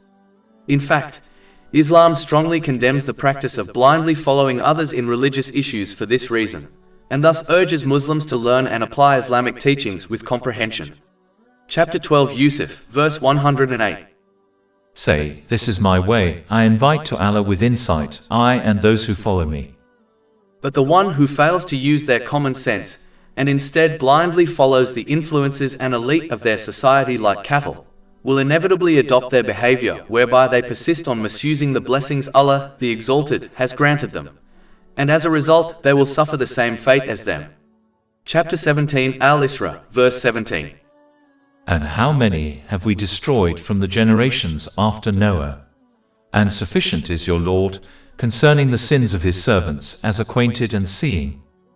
This verse stands as a profound reminder against adopting a self-absorbed outlook, where one becomes preoccupied solely with personal circumstances and neglects the broader realities of life. Such a mindset blinds a person to the wisdom embedded in history, their own experiences, and the struggles faced by others. Contemplating these lessons is among the most effective means at developing good character, breaking free from repeated mistakes, and attaining true inner tranquility. For instance, observing the wealthy and renowned misusing the blessings they have been granted, only to face anxiety, mental illness, substance dependency, and even suicidal tendencies despite their access to luxury, serves as a striking warning. It illustrates that peace is not found in material possessions or the unchecked pursuit of desire. Similarly, witnessing another endure poor health should awaken gratitude for one's own well-being and inspire its good use before it slips away. Thus, Islam continually urges believers to remain conscious and reflective, to look beyond their immediate personal affairs, and to draw wisdom from the world around them. In doing so, they safeguard themselves from heedlessness and cultivate a perspective that leads to balance, gratitude, and lasting peace, through obtaining a balanced mental and physical state, and through correctly placing everything and everyone within their life. When one fails to learn from the mistakes of others, they will inevitably behave like him, whereby they prefer indulging in their worldly desires over obeying Allah, the Exalted, while falsely believing peace of mind lies in this behavior. Chapter 17 Al-Isra, verse 18. Whoever should desire the immediate, we hasten for him from it what we will to whom we intend. In this life, such an attitude deprives a person of mental and physical balance and causes them misplace the people and things in their life. As a result, elements of life that should provide comfort, such as family, friends, career, and wealth, are transformed into sources of stress and hardship. Persisting in disobeying Allah, the Exalted, will cause them to misdirect blame for their suffering, often holding loved ones, such as their spouse, responsible for what is in reality a spiritual deficiency. By severing ties with those who bring goodness into their lives, they only deepen their isolation, which in turn heightens their vulnerability to mental disorders, depression, substance abuse, and even suicidal thoughts. This pattern is clearly visible among those who misuse the blessings granted to them, particularly the affluent and famous, who despite access to worldly luxuries, often experience profound mental health issues. More gravely, such an attitude prevents individuals from preparing adequately for their ultimate accountability on the Day of Judgment, where the consequences of their neglect will be far more severe. Chapter 17 Al-Isra, verse 18.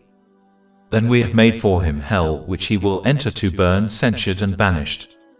Whereas, the one who learns from the mistakes of others will understand that genuine peace of mind lies in correctly using the blessings Allah, the Exalted, has granted them as outlined in Islamic teachings. As a result, they will obtain peace of mind in both worlds through obtaining a balanced mental and physical state, and through correctly placing everything and everyone within their life. Chapter 17 Al-Isra, verse 19. But whoever desires the hereafter, and exerts the effort due to it while he is a believer, it is those whose effort is ever appreciated. One must note that practically obeying Allah, the Exalted, by correctly using the blessings He has granted them, as outlined in Islamic teachings, has been mentioned before belief in Islam. This is because belief has little value without supporting actions. In fact, the one who fails to support their verbal declaration of faith with actions is in great danger of losing their faith. It is essential to recognize that faith requires constant care and nurturing through obedience to Allah, the Exalted, in order to remain strong and enduring. Just as a plant withers and dies when deprived of the sustenance it needs, such as sunlight and water, so too does faith die when neglected. To allow one's faith to perish through heedlessness is among the greatest of all losses. Chapter 17 Al-Isra, verse 19. But whoever desires the hereafter, and exerts the effort due to it while he is a believer, it is those whose effort is ever appreciated. Unlike worldly standards, whereby one is always judged and appreciated for the results they achieve, Allah, the Exalted, however, judges and appreciates the efforts of people, even if they fail to achieve results. As long as one possesses a good intention, which is to please Allah, the Exalted, and supports this with genuine struggle to obey Allah, the Exalted, they will obtain peace of mind in both worlds, through obtaining a balanced mental and physical state, and through correctly placing everything and everyone within their life, even if they fail to achieve tangible results. For example, the one who possesses a good intention and struggles to complete a charitable project will gain reward from Allah, the Exalted, in both worlds, even if their efforts do not yield any physical results. Chapter 53 An-Najm, verse 39. And that there is not for the human except that good for which he strives. A person must not be fooled by outward appearances, whereby they falsely believe that obtaining worldly things is an indication of genuine success, as Allah, the Exalted, grants people worldly things only as a test. Chapter 17 Al-Isra, verses 20 to 21. To each category we extend to these and to those from the giving of your Lord. And never has the giving of your Lord been restricted.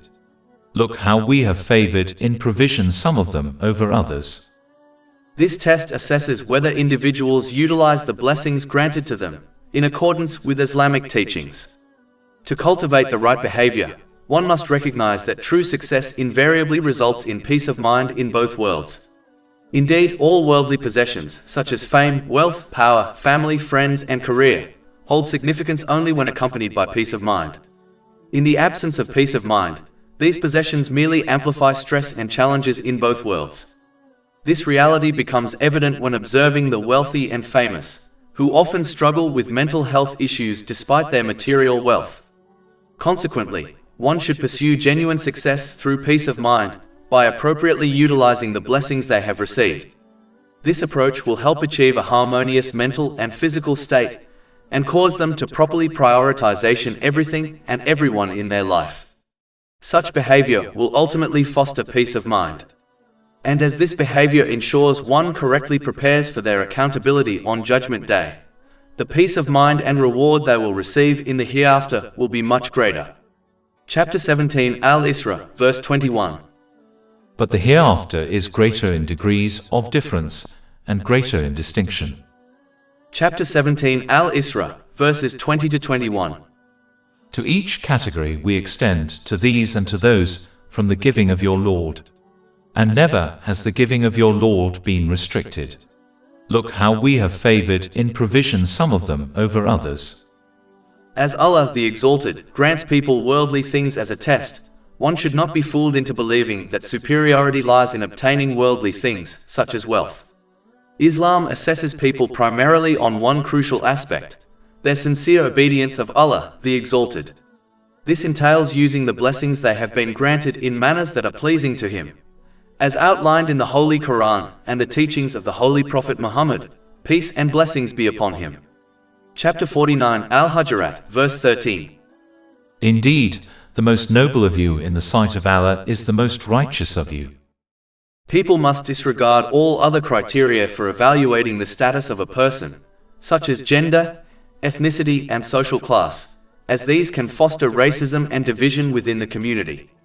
It is important to recognize that because intentions are hidden from view, individuals cannot judge superiority based on outward actions. Thus, they must refrain from making claims about their own or others' status, since only Allah, the Exalted, knows the true intentions, words, and deeds of all. Chapter 53 An-Najm, verse 32. So do not claim yourselves to be pure, He is most knowing of who fears Him.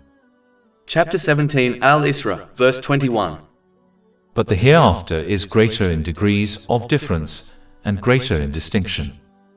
In a hadith recorded in Sunan Ibn Majah, number 4108, the Holy Prophet Muhammad, peace and blessings be upon him, stated that the material world is like a drop of water when compared to the vastness of the ocean that represents the hereafter.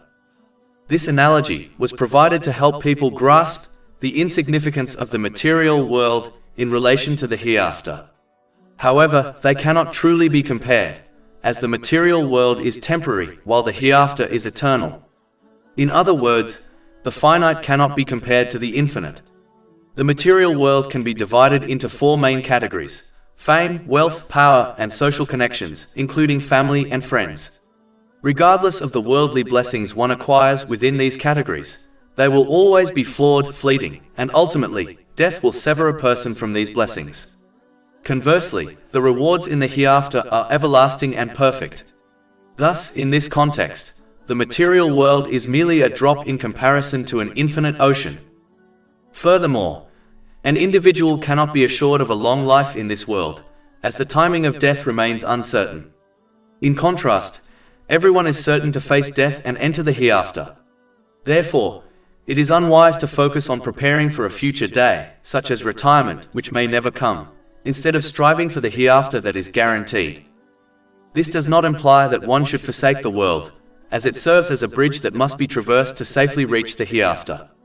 Rather, one should acquire from this material world only what is necessary to meet their needs and those of their dependents, in line with Islamic teachings, avoiding waste, excess, or extravagance.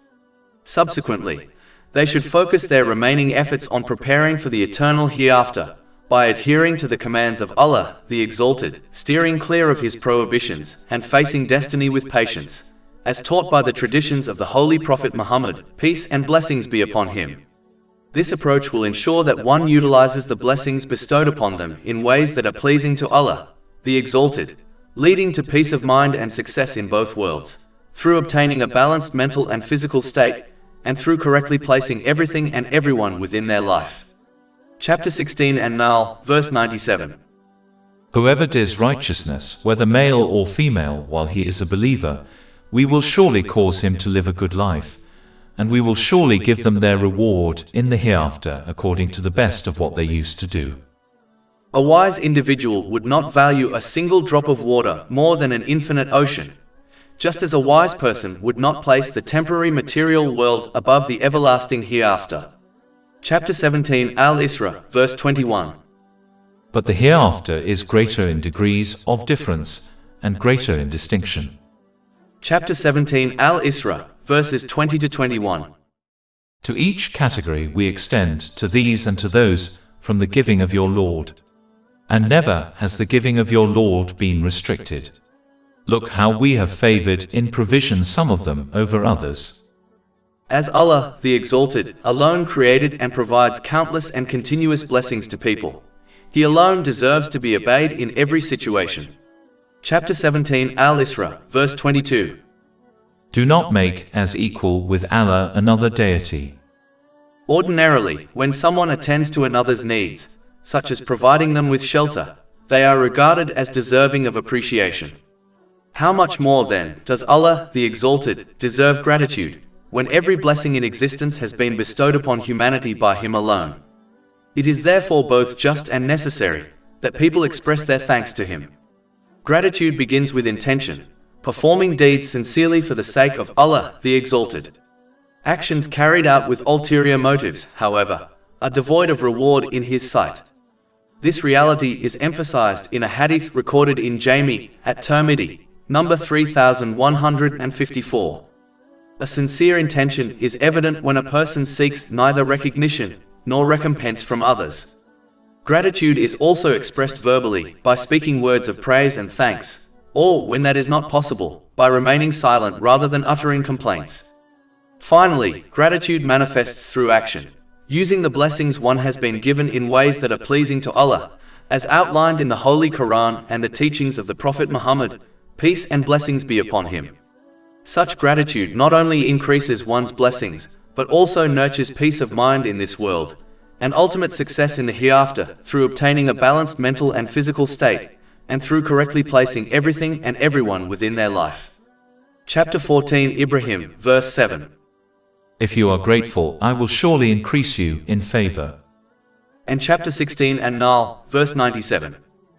Whoever does righteousness, whether male or female, while he is a believer, we will surely cause him to live a good life, and we will surely give them their reward in the hereafter according to the best of what they used to do. In human dealings, it is considered natural and fair that an individual has full authority over the possessions they own, and may use them as they wish. By far greater right, Allah the Exalted, who created, sustains, and governs all that exists, including humanity, holds absolute authority over the universe. It is therefore only just that His commands be obeyed, for He alone is the true owner of all things, including the very lives of human beings. A simple example illustrates this truth. When someone lends their property to another, it is expected that the borrower will use it in accordance with the owner's wishes. Likewise, every blessing granted to human beings is not an outright gift but a temporary loan from Allah the Exalted. As with any trust or loan, there is an obligation to return it in a manner that satisfies the owner. The repayment of this divine loan lies in utilizing these blessings in ways that are pleasing to Him, as outlined in Islamic teachings. In contrast, the blessings of paradise will not be temporary trusts but everlasting gifts. Because they are granted as a reward rather than a loan, the people of paradise will be free to enjoy them without restriction, in whatever manner they desire. Chapter 7 Al-Araf, verse 43. And they will be called, "This is paradise which you have been made to inherit for what you used to do." One must not confuse the fleeting worldly blessings, which are simply a loan, with the everlasting gifts of paradise. Chapter 17 Al-Isra, verse 22. Do not make as equal with Allah another deity.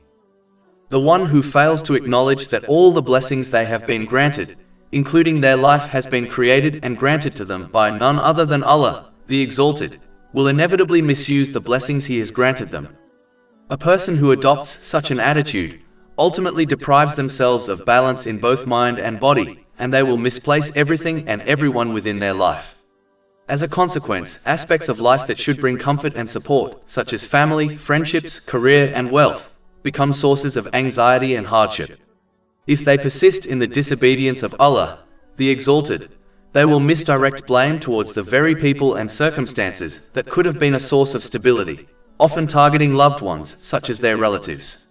In doing so, they drive away those who genuinely care for them, leaving themselves increasingly vulnerable to psychological decline. Over time, this downward spiral may manifest in chronic stress, depression, destructive coping mechanisms such as substance abuse, and, in extreme cases, suicidal tendencies. This outcome is evident in the lives of those who misuse the blessings they have been given, particularly among the wealthy and famous, who, despite enjoying material comforts, often suffer from deep mental health issues. Most critically, such a mindset distracts them from preparing for the ultimate accountability before Allah, the Exalted, on the Day of Judgment. While their condition in this world is filled with instability and distress, their fate in the hereafter will be far graver and more severe. Chapter 17 Al-Isra, verse 22.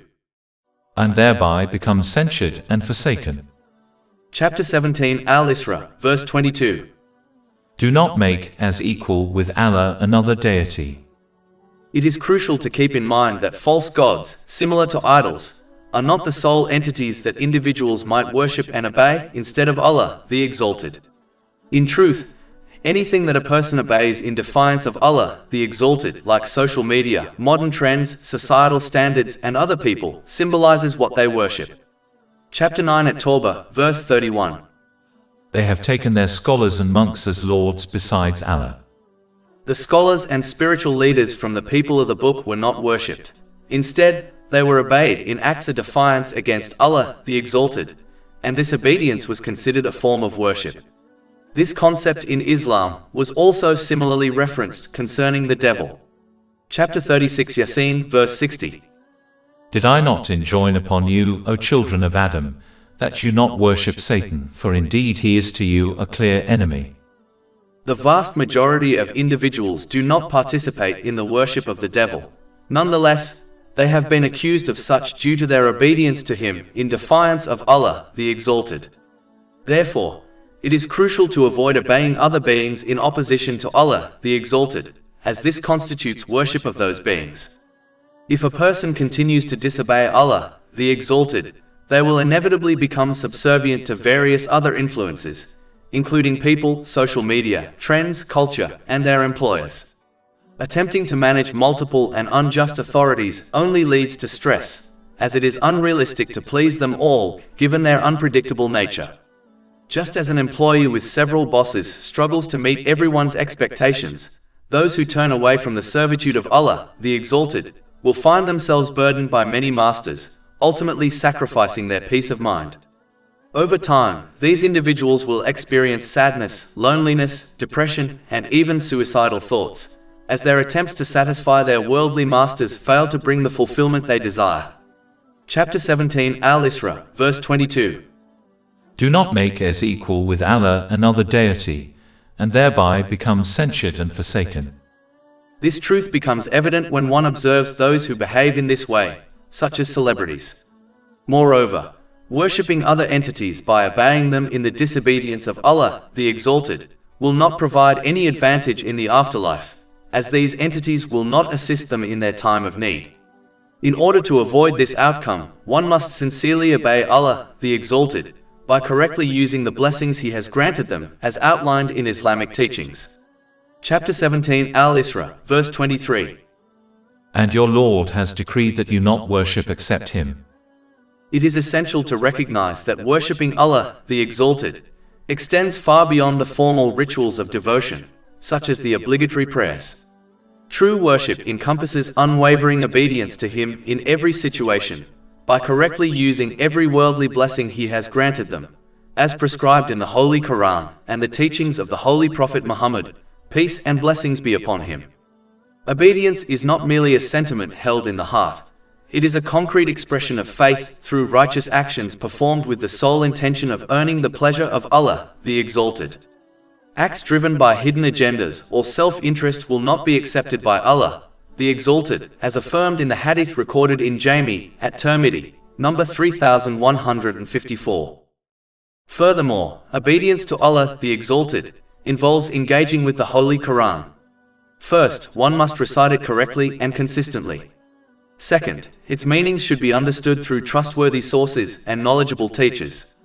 Third, its guidance must be implemented sincerely, with the aim of pleasing Allah, the Exalted. A sincere believer prioritizes the Holy Quran's teachings over personal desires that conflict with its message. Shaping one's character in alignment with the Holy Quran is a true reflection of devotion to the sacred word of Allah, the Exalted, mirroring the noble conduct of the Holy Prophet Muhammad, peace and blessings be upon him, as highlighted in a hadith found in Sunan Abu Dawood, number 1342. Being sincere to the Holy Quran requires a wholehearted commitment to understanding and applying its teachings, regardless of personal inclinations. Selective adherence, choosing only the commands and prohibitions that align with one's preferences, reveals a lack of sincerity and prevents one from fully benefiting from the Holy Quran's profound knowledge and wisdom. Chapter 17 Al-Isra, verse 82. And we send down of the Quran that which is healing and mercy for the believers, but it does not increase the wrongdoers except in loss. While the Holy Quran does provide comfort and solutions during times of worldly hardship, its role in a believer's life must not be reduced to a mere remedy for worldly problems. A sincere Muslim should avoid approaching the Holy Quran only when faced with difficulties, as if it were a tool to be used temporarily and then forgotten. Its primary purpose is to illuminate the path to peace of mind in both worlds through obtaining a balanced mental and physical state, and through correctly placing everything and everyone within their life. Neglecting this deeper spiritual function and using the Holy Quran solely for material relief undermines its true significance. This mindset is akin to acquiring a sophisticated vehicle loaded with features but lacking the essential engine. It may appear complete, yet it cannot fulfill its intended purpose. Such an approach reflects a superficial relationship with the Holy Quran and falls short of the devotion expected from a genuine follower of Islam.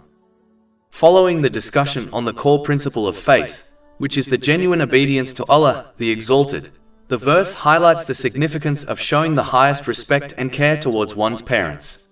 Chapter 17 Al-Isra, verses 23 to 24. And your Lord has decreed that you not worship except Him, and to parents excellent treatment.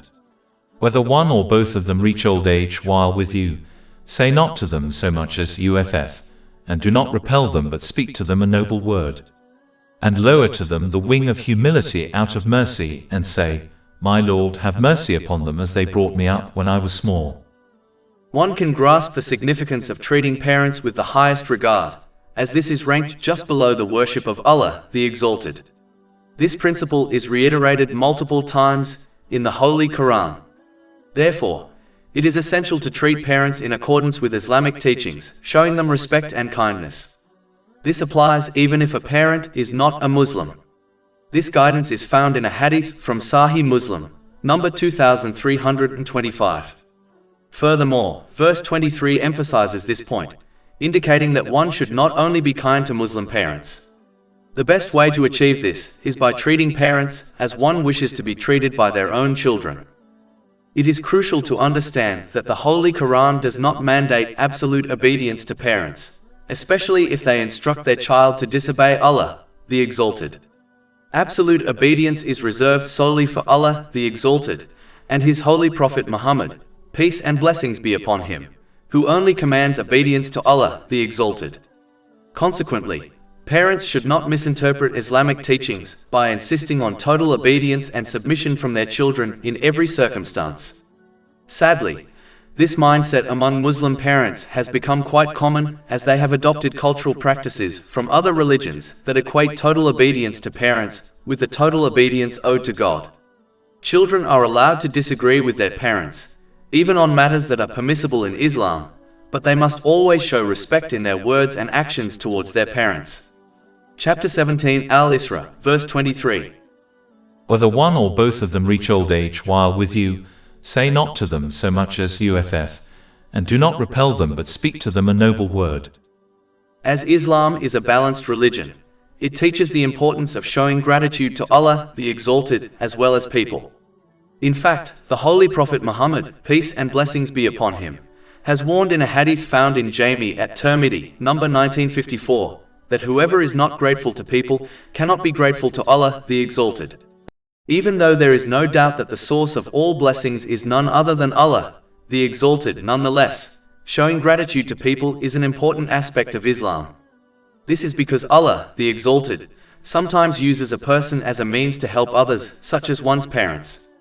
As the means has been created and used by Allah, the Exalted, being grateful to them is in fact being grateful to Allah, the Exalted. Chapter 31 Luqman, verse 14. Be grateful to me and to your parents. Consequently, people are required to exhibit good character and consistently express gratitude for any assistance or support they receive from others, regardless of its magnitude, particularly from their parents. They ought to show appreciation to Allah, the Exalted, by utilizing the blessing in accordance with His directives, as He is the origin of the blessing. Additionally, they must express thanks to the individual who aided them, as they are the means created and selected by Allah, the Exalted. One must convey gratitude both verbally to others and through actions by reciprocating their kindness, within their capacity, even if it is merely a prayer on their behalf. This guidance is found in a hadith recorded in Imam Bukhari's Adab al-Mufrad, number 216. Chapter 17 Al-Isra, verse 24. And lower to them the wing of humility out of mercy, and say, My Lord, have mercy upon them as they brought me up when I was small. Ultimately, one should aim to be a good child based on the standards established by Allah, the Exalted, rather than those set by their parents, relatives, or society. The criteria defined by people, particularly when it comes to being a good child, are often flawed. Thus, one should not concern themselves with the standards imposed by others, nor should they pay attention to those who label them as a bad child. Instead, they should follow the teachings of Islam regarding how to treat their parents and seek reward from Allah, the Exalted, for their behavior, even if their parents or others are unhappy with them. One should seek the approval and validation of Allah, the Exalted, alone, rather than that of people, including their parents. Chapter 17 Al-Isra, verse 25. Your Lord is most knowing of what is within yourselves. If you should be righteous, then indeed He is ever to the often returning to Him, forgiving. Seeking validation from people can lead to insincerity towards Allah, the Exalted, and may even tempt one to disobey Allah, the Exalted, in pursuit of their parents' approval and validation. Chapter 29 Al-Ankabut, verse 8. And we have enjoined upon man goodness to parents. But if they endeavor to make you associate with me that of which you have no knowledge, do not obey them. In addition, as all people are different, some parents will be good people who treat their children with respect and manners, while other parents will abuse their children both verbally and physically. Allah, the Exalted, acknowledges this reality by not commanding people to obey their parents, and to instead treat them with good behavior according to their strength and circumstances. As Allah, the Exalted, is fully aware of the intention and efforts of people, He knows who tries to treat their parents with goodness, despite their bad behavior, and will award them accordingly, and He will forgive the child for any mistakes, as showing kind treatment when dealing with bad-mannered parents is an extremely difficult thing to do. Furthermore, as Islam is the perfect code of conduct, it does not demand children to tolerate abuse from their parents. A child must take steps to protect themselves from the verbal and physical abuse of others, including their parents, so that history does not repeat itself, but they must always try to aid their parents in anything good as outlined in Islamic teachings. The one who behaves in this manner will be forgiven for any mistakes they make while dealing with their abusive parents. Chapter 17 Al-Isra, verse 25. Your Lord is most knowing of what is within yourselves. If you should be righteous, then indeed He is ever to the often returning to Him, forgiving. Allah, the Exalted, then encourages the good treatment of one's relatives. Chapter 17 Al-Isra, verse 26. And give the relative his right. Allah, the Exalted, consistently provides comprehensive guidance in the Holy Quran. In this context, Allah, the Exalted, frequently emphasizes the importance of treating one's relatives with kindness, as following this single piece of advice can lead to prosperity, peace, and justice within society. If everyone treated their relatives with care, there would be no need for assistance from external sources. This would guarantee that every family member is treated with compassion, positively impacting the entire community. It is essential to support relatives in all matters that are commendable in Islam, and to caution them against actions that are criticized by Islam.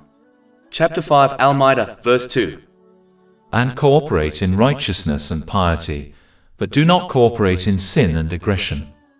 Sadly, many today overlook this guidance and choose to assist others based on their personal connections, regardless of whether the assistance is beneficial or harmful.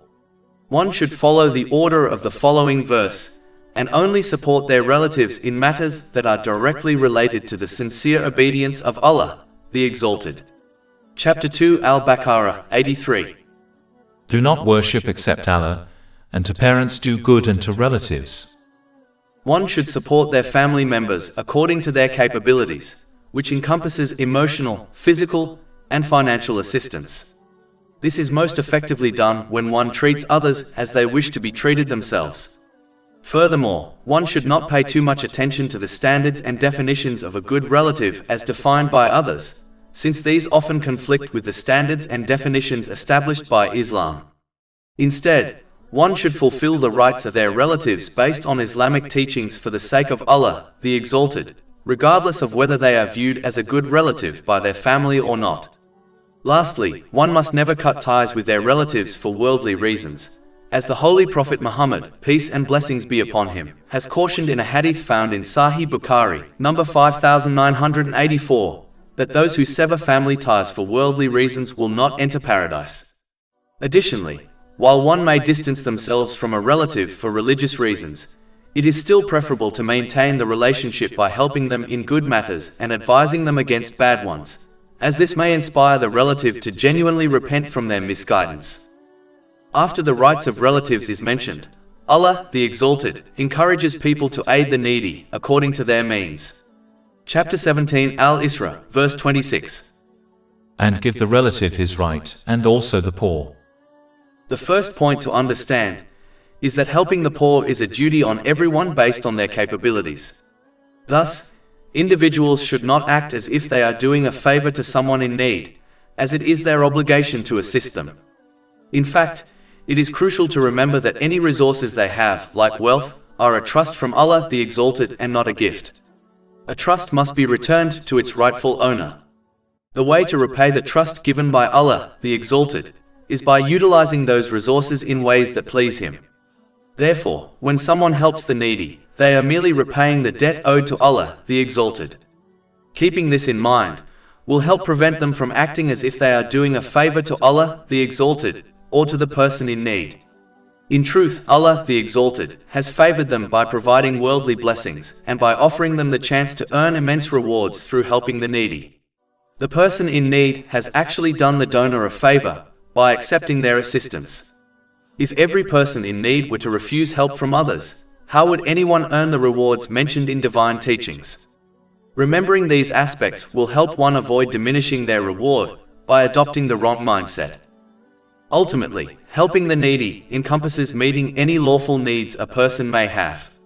This includes emotional, physical, and financial needs. Therefore, no one, regardless of how little wealth they have, can excuse themselves from acting on this verse. Chapter 17 Al-Isra, verse 26. And give the relative his right, and also the poor and the traveler. The traveler is an outsider who finds themselves in an unfamiliar place. Allah, the Exalted, urges people to share some of their resources to assist these individuals on their travels if they are in need. Those who have wealth should demonstrate kindness to this stranger and offer help in any way possible, whether that means providing food, transportation, or safeguarding them from any harm that might come their way during their journey.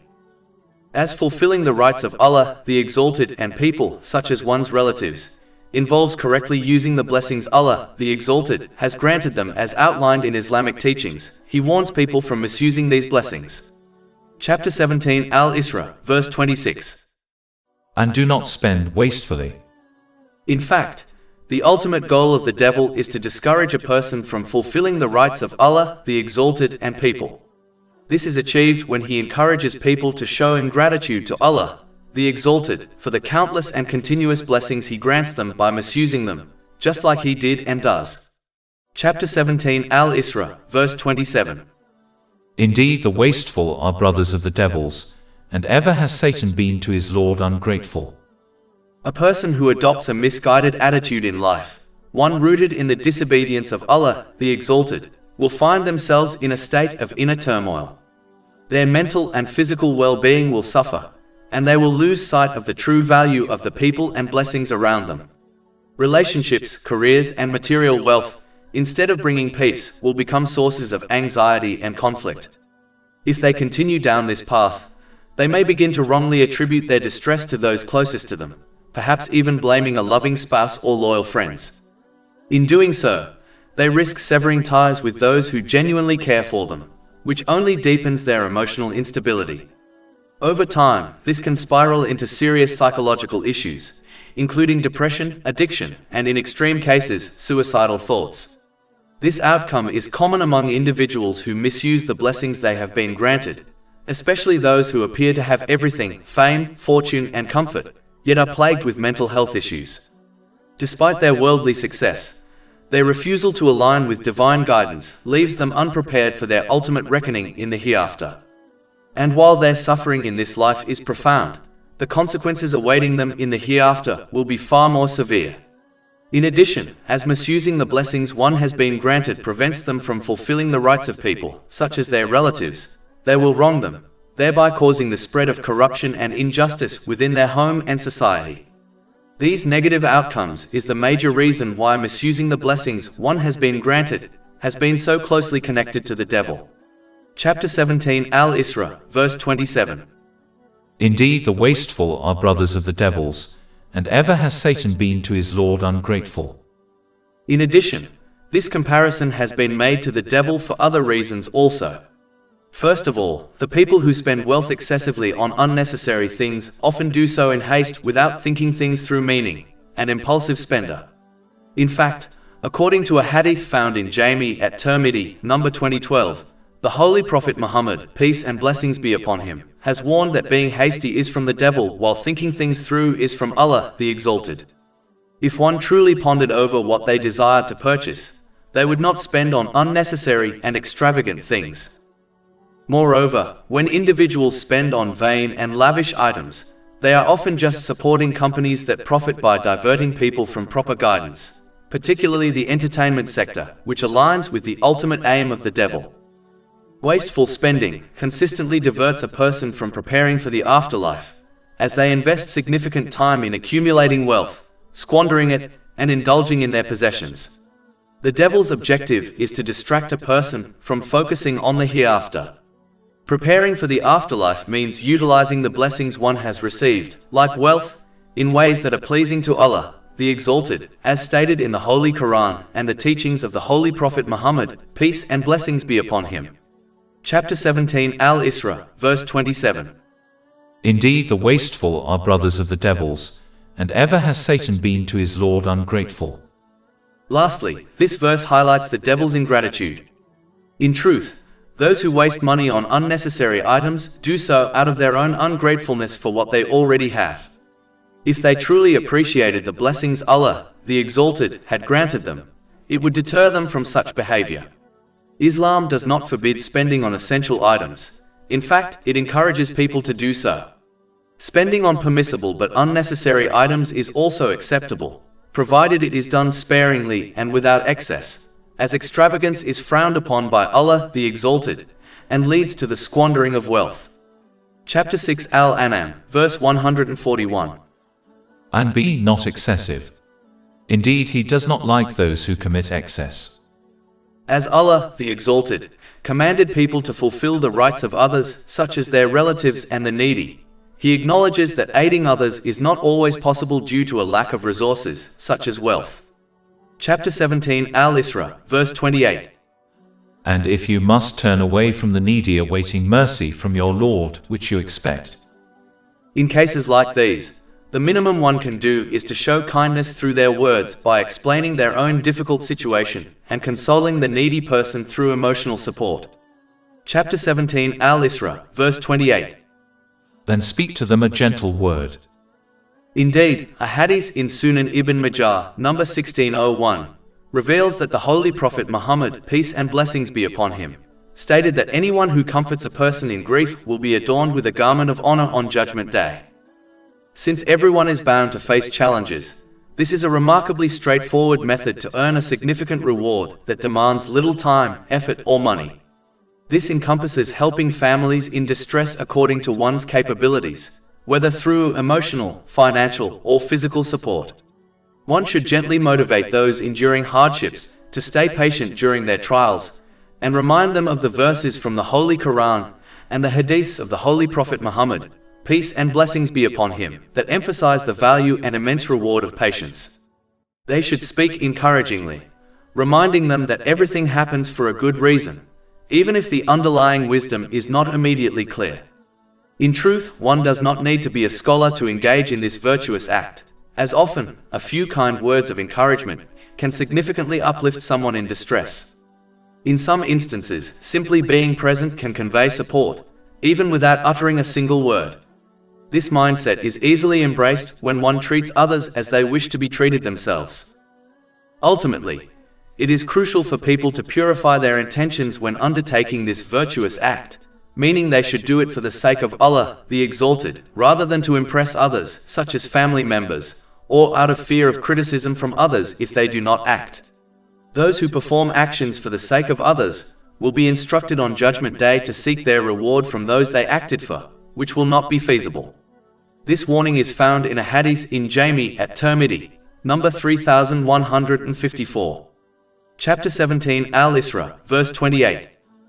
Then speak to them a gentle word. They can also gain reward for aiding them by directing them to another person who is in a better position to help them. This has been advised in a hadith found in Jami at Tirmidhi, number 2674. Chapter 17 Al-Isra, verse 28. Then speak to them a gentle word.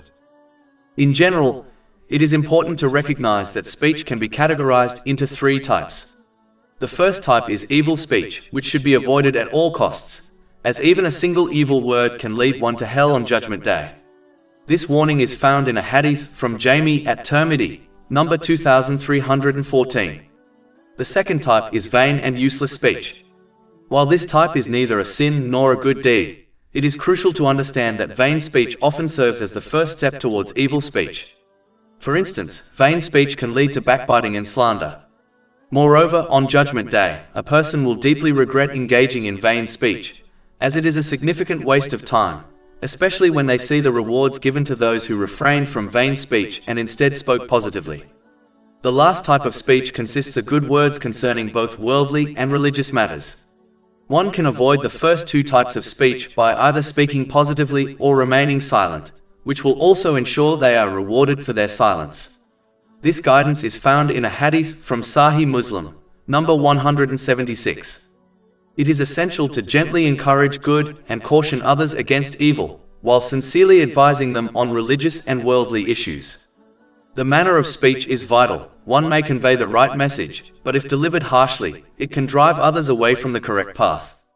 This is one reason the Holy Prophet Muhammad, peace and blessings be upon him, advised in a hadith from Jami at Tirmidhi, number 2701, that Allah the Exalted appreciates gentleness in all matters. Ultimately, one can fulfill this principle by speaking about others in the way they wish to be spoken about, whether they are present or not. After encouraging people to correctly use the blessings one has been granted, such as aiding the needy, Allah, the Exalted, encourages a balanced approach whereby one spends on good things, such as their own needs, and in aiding the needy, without falling into financial hardship themselves and without stinginess. Chapter 17 Al-Isra, verse 29. And do not make your hand as chain to your neck, or extend it completely, and thereby become blamed and insolvent. As greed is more common amongst people, it has been criticized first in this verse. Part of being sincere toward others is to share the blessings one has been granted. When a person allows greed to overtake them and withholds their wealth or other resources, they neglect the rights of others, which inevitably fosters injustice and corruption within society. Moreover, those who refuse to share what Allah, the Exalted, has entrusted to them will be treated in a similar manner by Him. This warning is clearly stated in a hadith found in Sahih Muslim, number 2376. In addition, the Holy Prophet Muhammad, peace and blessings be upon him, further clarified, in a hadith found in Jami at Tirmidhi, number 1961, that a generous person is close to Allah, the Exalted, close to paradise, close to people, and distant from hell, while a miserly person is far from Allah, the Exalted, far from paradise, far from people, and near to hell. This is because generosity enables a person to fulfill both the rights of Allah, the Exalted, and the rights of people, by using the blessings in accordance with divine guidance.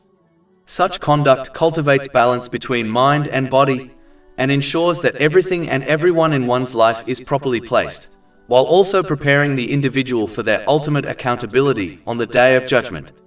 This naturally leads to serenity in this life, and success in the next.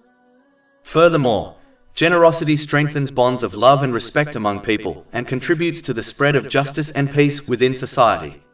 In contrast, a miserly person, driven by greed, fails to uphold divine or human rights by misusing the blessings they were given. This not only leads to an unbalanced mental and physical state, and causes them to misplace everything and everyone within their life, but also breeds resentment among people, and spreads corruption and discord within families and communities. As mentioned earlier, even though generosity is encouraged, one must not adopt an extreme attitude whereby they fail to fulfill their own rights and the rights of their dependents, such as their children, out of generosity towards others, such as the needy. Chapter 17 Al-Isra, verse 29. And do not make your hand as chain to your neck, or extend it completely, and thereby become blamed and insolvent. The one who behaves in such a manner will only become a burden on others. Therefore, one must adopt a balanced approach whereby they correctly use the blessings Allah, the Exalted, has granted them, as outlined in Islamic teachings, as this will ensure they fulfill their own rights, the rights of their dependents and the wider public, without adopting an extreme attitude. This behavior will ensure they obtain peace of mind in both worlds through obtaining a balanced mental and physical state, and through correctly placing everything and everyone within their life. And as they fulfill the rights of people, they will cause the spread of justice and peace within their society. It is important to note that Allah, the Exalted, does not demand good deeds that are beyond the ability of some people, such as giving charity, which a poor person cannot do. Rather, Allah, the Exalted, expects people to correctly use whatever blessings He has granted them, as outlined in Islamic teachings, whether they are given a lot of blessings or a little. Therefore, no one can excuse themselves from behaving correctly. Chapter 2 Al-Baqarah, verse 286. Allah does not charge a soul except with that within its capacity. And chapter 17 Al-Isra, verse 30. Indeed, your Lord extends provision for whom He wills and restricts it. Generally speaking, some have developed a weak trait that prevents them from making positive changes. Specifically, they compare their situations to those of others who have it easier, and use this as a justification for not enhancing their obedience to Allah, the Exalted. This includes fulfilling His commands, avoiding His prohibitions, and facing fate with patience, as taught by the Holy Prophet Muhammad, peace and blessings be upon him. For instance, an individual working full-time may justify their lack of effort in obeying Allah, the Exalted, by comparing themselves to someone who works part-time, claiming that the latter has more free time to increase their obedience. Similarly, a poor person might refrain from giving charity by observing wealthier individuals and asserting that it is easier for them to donate. They fail to realize that while these excuses may provide temporary comfort, they do not benefit them in this life or the hereafter. Allah, the Exalted, does not want people to act based on the circumstances of others. He desires them to obey Him according to their own capabilities. For example, a full-time worker can still dedicate their available free time to obeying Allah, the Exalted, even if it is less than what a part-timer can offer. In this regard, the actions of the part-timer do not impact the full-timer, so using them as a reason to avoid greater effort is merely an inadequate excuse. The poorer person should contribute according to their means, even if it is significantly less than what a wealthy person can give, as Allah, the Exalted, will evaluate them based on their actions, not on the actions of others. People need to abandon these unproductive excuses and simply obey Allah, the Exalted, according to their own means, by correctly using the blessings He has granted them, as outlined in Islamic teachings. Chapter 17 Al-Isra, verse 30. Indeed, your Lord extends provision for whom He wills and restricts it. In addition, as discussed earlier, Allah, the Exalted, only grants people worldly things as a test and restricts them as a test. Receiving worldly blessings is therefore not a sign of the love of Allah, the Exalted, nor is receiving less worldly blessings a sign of His anger. The test involves whether one shows gratitude in times of ease and patience in times of difficulty. True gratitude begins with the intention of seeking only the pleasure of Allah, the Exalted. It is reflected in speech by uttering words of goodness or choosing silence. It is shown through actions by making use of every blessing in ways that align with the guidance of the Holy Quran and the teachings of the Prophet Muhammad, peace and blessings be upon him. Such gratitude becomes a means of attracting further blessings, inner peace and success in both this life and the hereafter, by nurturing balance in mind and body and giving everything and everyone their rightful place within their life. Chapter 14 Ibrahim, verse 7. If you are grateful, I will surely increase you in favor.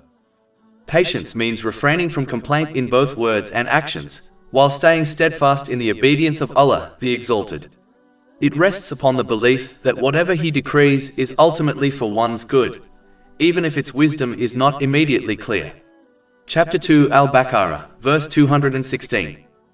But perhaps you hate a thing and it is good for you, and perhaps you love a thing and it is bad for you. And Allah knows while you know not. Thus, whoever conducts themselves rightly in every circumstance is granted the continual support and mercy of Allah, the Exalted. This brings about peace of mind and well-being in both worlds, by fostering balance in body and soul, and by giving each person and matter its proper place in life. This truth is affirmed in a hadith recorded in Sahih Muslim, number 7500. As Allah, the Exalted, is fully aware of the intentions, speech and actions of people, He knows who adopts the right attitude and who does not, and will hold them accountable accordingly. Chapter 17 Al-Isra, verse 30. Indeed he is ever concerning his servants, acquainted and seeing. A common practice amongst the Arabs was to kill their infants out of fear of poverty. Allah the Exalted warned them and all people against this major sin, as no one has the right to kill another in this way. Chapter 17 Al-Isra, verse 31. And do not kill your children for fear of poverty. Even though the means of provision are people, such as one's parents, the source of provision is always Allah the Exalted. In fact, the provision of the creation was allocated over 50,000 years before He created the heavens and the earth. This has been confirmed in a hadith found in Sahih Muslim, number 6748. Chapter 17 Al-Isra, verse 31. We provide for them and for you. Indeed, their killing is ever a great sin. In general, it's crucial to recognize that every situation has two components, particularly when it comes to securing one's provision. The first component is what Allah the Exalted has predetermined. This refers to destiny. It will happen, and nothing in existence can stop it. Since this is beyond a person's control, worrying about this aspect is pointless, as they cannot influence destiny regardless of their actions or those of others. Furthermore, this provision encompasses the bare minimum required for survival in this world. This means that as long as a person is alive, they will continue to receive their provision, and nothing can hinder them from obtaining and utilizing it, not even themselves. The second component pertains to an individual's own efforts. This is an area where a person has complete control, and they should focus on it by utilizing the resources available to them, such as their physical strength, to obey Allah the Exalted. This involves fulfilling His commands, avoiding His prohibitions, and facing destiny with patience, something they cannot control, according to the teachings of the Holy Prophet Muhammad, peace and blessings be upon him. This also includes the pursuit of lawful provision to meet their own needs and those of their dependents, while steering clear of the unlawful excess, waste, and extravagance. In conclusion, one should not waste time worrying about matters beyond their control. Instead, they should focus on what they can influence and act accordingly, following the teachings of Islam. One must steer clear of an extreme mindset, avoiding both laziness and the belief that destiny will provide for them, as well as the notion of relying solely on their own efforts. The key is to work towards earning lawful income in line with Islamic principles while trusting in Allah the Exalted. This trust helps to prevent impatience and the temptation to seek wealth through unlawful means or harming others, such as one's dependents, out of fear of poverty. Chapter 17 Al-Isra, verse 31. And do not kill your children for fear of poverty. We provide for them and for you. Indeed, their killing is ever a great sin. In the Holy Quran, murder and fornication have been discussed next to each other, as murder kills the human body, while fornication kills the human soul. Chapter 17 Al-Isra, verse 32. And do not approach unlawful sexual intercourse. It is important to recognize that Allah, the Exalted, has recommended steering clear of circumstances and actions that may lead to fornication. In reality, a component of piety, which entails the proper utilization of the blessings bestowed upon an individual as described in Islamic teachings, is to refrain from certain permissible things due to the concern that they might lead to the forbidden. Chapter 17 Al-Isra, verse 32. And do not approach unlawful sexual intercourse. Allah the Exalted did not command to avoid committing fornication. Rather, He emphasized that people should not even come close to it. This guidance is reiterated throughout the Holy Quran. For instance, Allah the Exalted instructed the Holy Prophet Adam, peace be upon him, not to eat from the tree in paradise, and advised him to stay away from the tree altogether, even though getting close to it was permissible. Chapter 7 Al-Araf, verse 19. And O Adam, dwell, you and your wife in paradise and eat from wherever you will, but do not approach this tree, lest you be among the wrongdoers. Numerous examples show that just because something is legal, it does not mean it should be done. Certain lawful actions, particularly those that are vain, should be avoided as they can lead to unlawful behavior. For instance, while vain speech is not deemed a sin, it can lead to sins like backbiting and lying. Similarly, vain spending of wealth can result in wasteful expenditures, which is considered a sin. Chapter 17 Al-Isra, verse 27.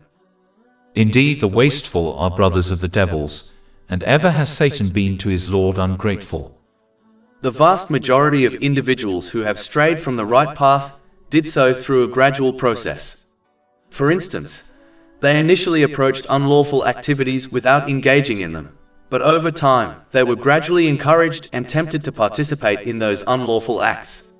For example, a person who spends time with those who consume alcohol is more likely to eventually drink it than someone who does not associate with drinkers. This mindset of steering clear of certain lawful things, particularly vain matters, is something that the Holy Prophet Muhammad, peace and blessings be upon him, has recommended in a hadith found in Jami at Tirmidhi, number 2451. In fact, he stated that a person cannot attain piety, meaning they cannot remain steadfast in utilizing the blessings they have been given according to Islamic teachings, until they forsake some lawful things out of fear that it may lead them to the unlawful. Therefore, one must be particularly vigilant, not only in avoiding unlawful actions, but also in steering clear of certain lawful things, especially vain matters, out of concern that it may eventually lead them to the unlawful. This will help ensure they remain committed to the sincere obedience of Allah, the Exalted, which entails using the blessings one has been granted appropriately, as described in the Holy Quran and the teachings of the Holy Prophet Muhammad, peace and blessings be upon him, which is the core of righteousness and brings peace of mind in both this world and the hereafter through obtaining a balanced mental and physical state and through correctly placing everything and everyone within their life. Chapter 2 Al-Baqarah, verse 187. Thus does Allah make clear his verses, i.e. ordinances to the people that they may become righteous. And chapter 16 An-Nahl, verse 97. Whoever does righteousness, whether male or female, while he is a believer, we will surely cause him to live a good life, and we will surely give them their reward in the hereafter according to the best of what they used to do. Those who do not recognize the significance of respecting the boundaries set by Allah, the Exalted, tend to indulge excessively in permissible activities, particularly vain ones. This behavior heightens the likelihood of engaging in forbidden actions, and leads to a misuse of the blessings they have received. Consequently, they will find themselves in an unbalanced mental and physical condition. They will misplace everything and everyone in their lives, and inadequately preparing for their accountability on the Day of Judgment. This will result in stress, challenges and hardships in both worlds, even if they experience certain worldly luxuries. Chapter 20 Taha, verses 124 to 126. And whoever turns away from my remembrance, indeed he will have a depressed, i.e. difficult life, and we will gather, i.e. raise him on the day of resurrection blind. He will say, My Lord, why have you raised me blind while I was once seeing? Allah will say, Thus did our signs come to you, and you forgot, i.e. disregarded them, and thus will you this day be forgotten.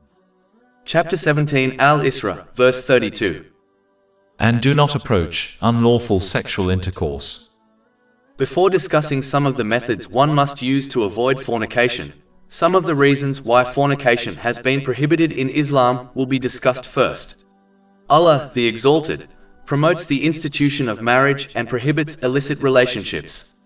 When a couple lacks genuine commitment to one another, akin to that of a married couple, any significant challenges they encounter will result in increased emotional strain, as they are unable to adequately support each other. Engaging in numerous relationships throughout one's life undoubtedly has a negative impact on mental well-being. It is not surprising that individuals who break up with their partners frequently seek counseling.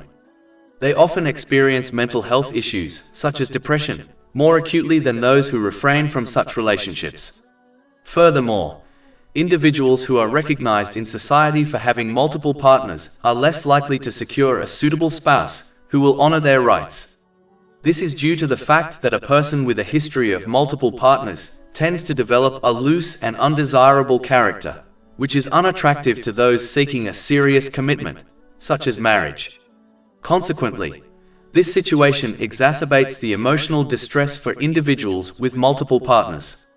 In casual relationships, partners frequently do not share the same perspective. This means that one partner often approaches the relationship with greater seriousness, desiring to establish a long-term commitment, while the other does not share the same vision for the future. When this disparity in outlook eventually becomes apparent, it can lead to enduring emotional trauma for the partner who took the relationship more seriously. In contrast, a married couple, from the outset, is aligned in their commitment to one another regarding their long-term intentions. A married couple are devoted to each other in every situation, whether they face situations which are planned or unplanned, such as having children. This attitude is very rarely found amongst normal couples. Having a relationship with another also fools a person into believing they completely know their partner. And so if they do get married, they often complain about their spouse changing after marriage. In most cases, they did not change. The things that changed were the responsibilities and pressures of their relationship. This issue often leads to marriage issues for those couples who were in a relationship prior to their marriage. Even if they lived together prior to marriage, even then the same issue will occur. In addition, it is no secret that whenever one faces trouble with their partner, how severely it affects every other aspect of their life. For example, many young people drop out of education simply because they cannot face seeing their former partner every day at their educational institute. As marriage is a deep connection and commitment between two people, they are less likely to break up over the same petty issues normal couples break up over. Furthermore, an individual should not be misled by the superficial aspects of an unlawful relationship, thinking that it poses no danger to either the couple or society at large. Due to their limited understanding, short-sightedness, and emotional influences, individuals may mistakenly perceive that engaging in a relationship outside of marriage is innocuous, while overlooking the underlying detrimental effects that can harm both themselves and others. A Muslim involved in an unlawful relationship may find themselves increasingly encouraged to take further actions and commit additional sins with their partner over time. Given that emotions and feelings are challenging to regulate, and considering that such sins, including fornication, have become commonplace in many societies, a couple not bound by marriage may easily succumb to these transgressions. This situation can lead to numerous other issues for both the individuals and society, including unintended pregnancies and the trivialization of other significant sins in Islam. Moreover, even if one refrains from committing other major sins within their unlawful relationship, such as fornication, their emotions may cloud their judgment, potentially leading them to marry their partner without recognizing their unsuitability as a spouse, despite initial appearances of compatibility. As previously mentioned, this occurs because the pressures and obligations of marriage, such as meeting the rights of one's spouse and children, alter the dynamics of the relationship, often resulting in marital difficulties. Consequently, married couples who were previously together before marriage frequently accuse one another of changing their behavior post-marriage.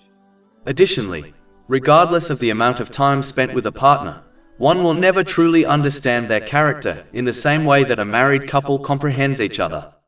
The hidden negative traits in each individual will become apparent after marriage, leading to additional marital issues. A fact that is frequently ignored by those involved in an unlawful relationship is that a person who is a suitable partner does not necessarily guarantee being a good spouse or parent. This is due to the fact that distinct qualities are necessary to be an effective spouse and parent, as opposed to merely being a good partner. Due to their affection for their partner, individuals often neglect the significance of selecting a righteous person to marry, as such a person is the only one who will uphold the rights of their spouse and children and will refrain from causing them harm, even in moments of anger. Conversely, an individual lacking piety will fail to honor the rights of their spouse or children and may mistreat them, particularly when angered. Those who have a partner may disregard this crucial aspect and consequently choose to marry their partner based solely on their feelings, even if that partner lacks piety. Emotions, such as love, can render a person blind and deaf to the unfavorable traits of their beloved. This warning is echoed in a hadith recorded in Sunan Abu Dawood, number 5130. Moreover, an individual who embraces an immoral character and consequently engages with multiple partners will invariably draw immoral individuals into their lives. These immoral individuals will consistently seek to exploit them, showing interest solely in satisfying their desires, thereby neglecting to respect or uphold the rights of their partner, even in the context of marriage. Whenever one partner feels aggrieved by the other, they may resort to verbal abuse, likening them to a prostitute due to their previous indecent conduct. Even if apologies are offered subsequently, such verbal attacks inflict emotional wounds that remain unhealed and can often be more harmful to a person's mental well-being than physical violence. Furthermore, those who invite immoral individuals into their lives, due to their own immoral and promiscuous nature, are also at a heightened risk of experiencing physical abuse from their partner or spouse. The moment the immoral individual loses the external attributes that initially attracted their partner, such as physical allure, their immoral partner or spouse will seek out someone new. This tendency is a significant factor contributing to the prevalence of extramarital affairs among immoral individuals. They tend to regard their partner or spouse as a vehicle that is utilized for a time and then replaced with a newer model.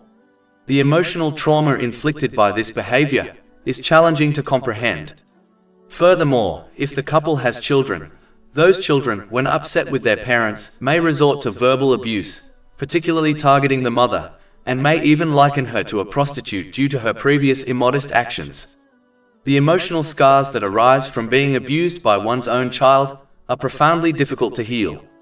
Conversely, an individual who embraces a modest character will naturally attract decent and respectable individuals into their life.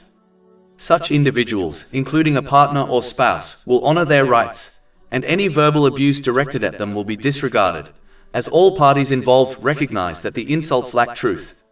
If this couple has children, those children are more inclined to show respect to both parents, owing to their modest and virtuous characters.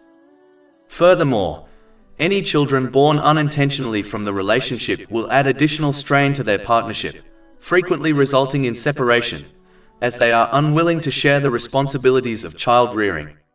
This situation creates a fractured home environment for the child, depriving them of the support and guidance of both parents, which often leads to difficulties for all involved. It is a well-established fact that a significant number of young individuals engaged in criminal activities, gang involvement, and those who fall prey to sexual predators or experience domestic violence originate from broken families. Properly raising a child when one actively desires to have a child is exceedingly challenging. Thus, one can only imagine the emotional turmoil associated with raising a child when the parent did not wish for the child in the first place.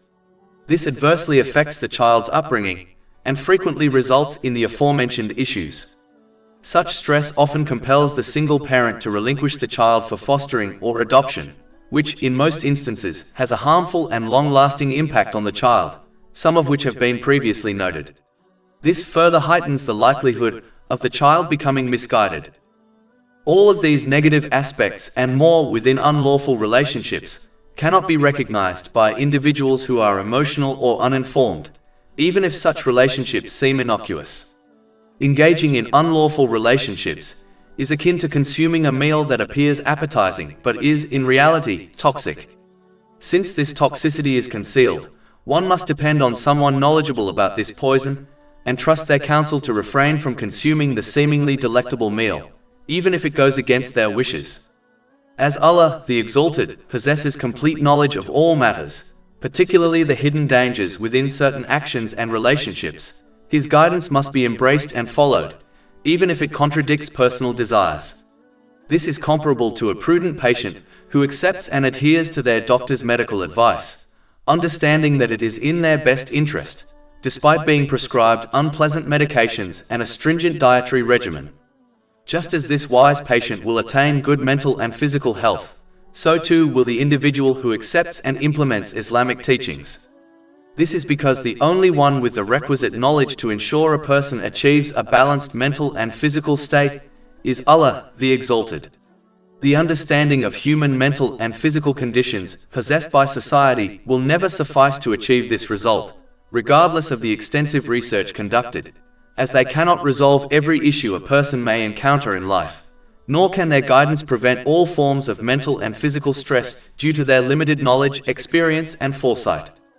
Allah, the Exalted, alone holds this knowledge, which He has bestowed upon humanity through the Holy Quran and the traditions of the Holy Prophet Muhammad, peace and blessings be upon him.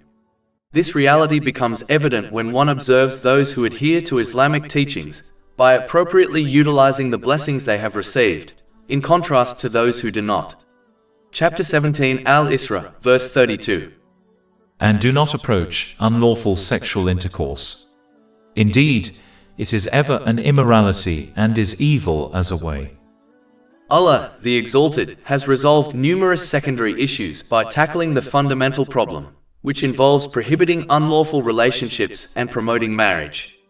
This encourages couples to genuinely commit to one another and to their children.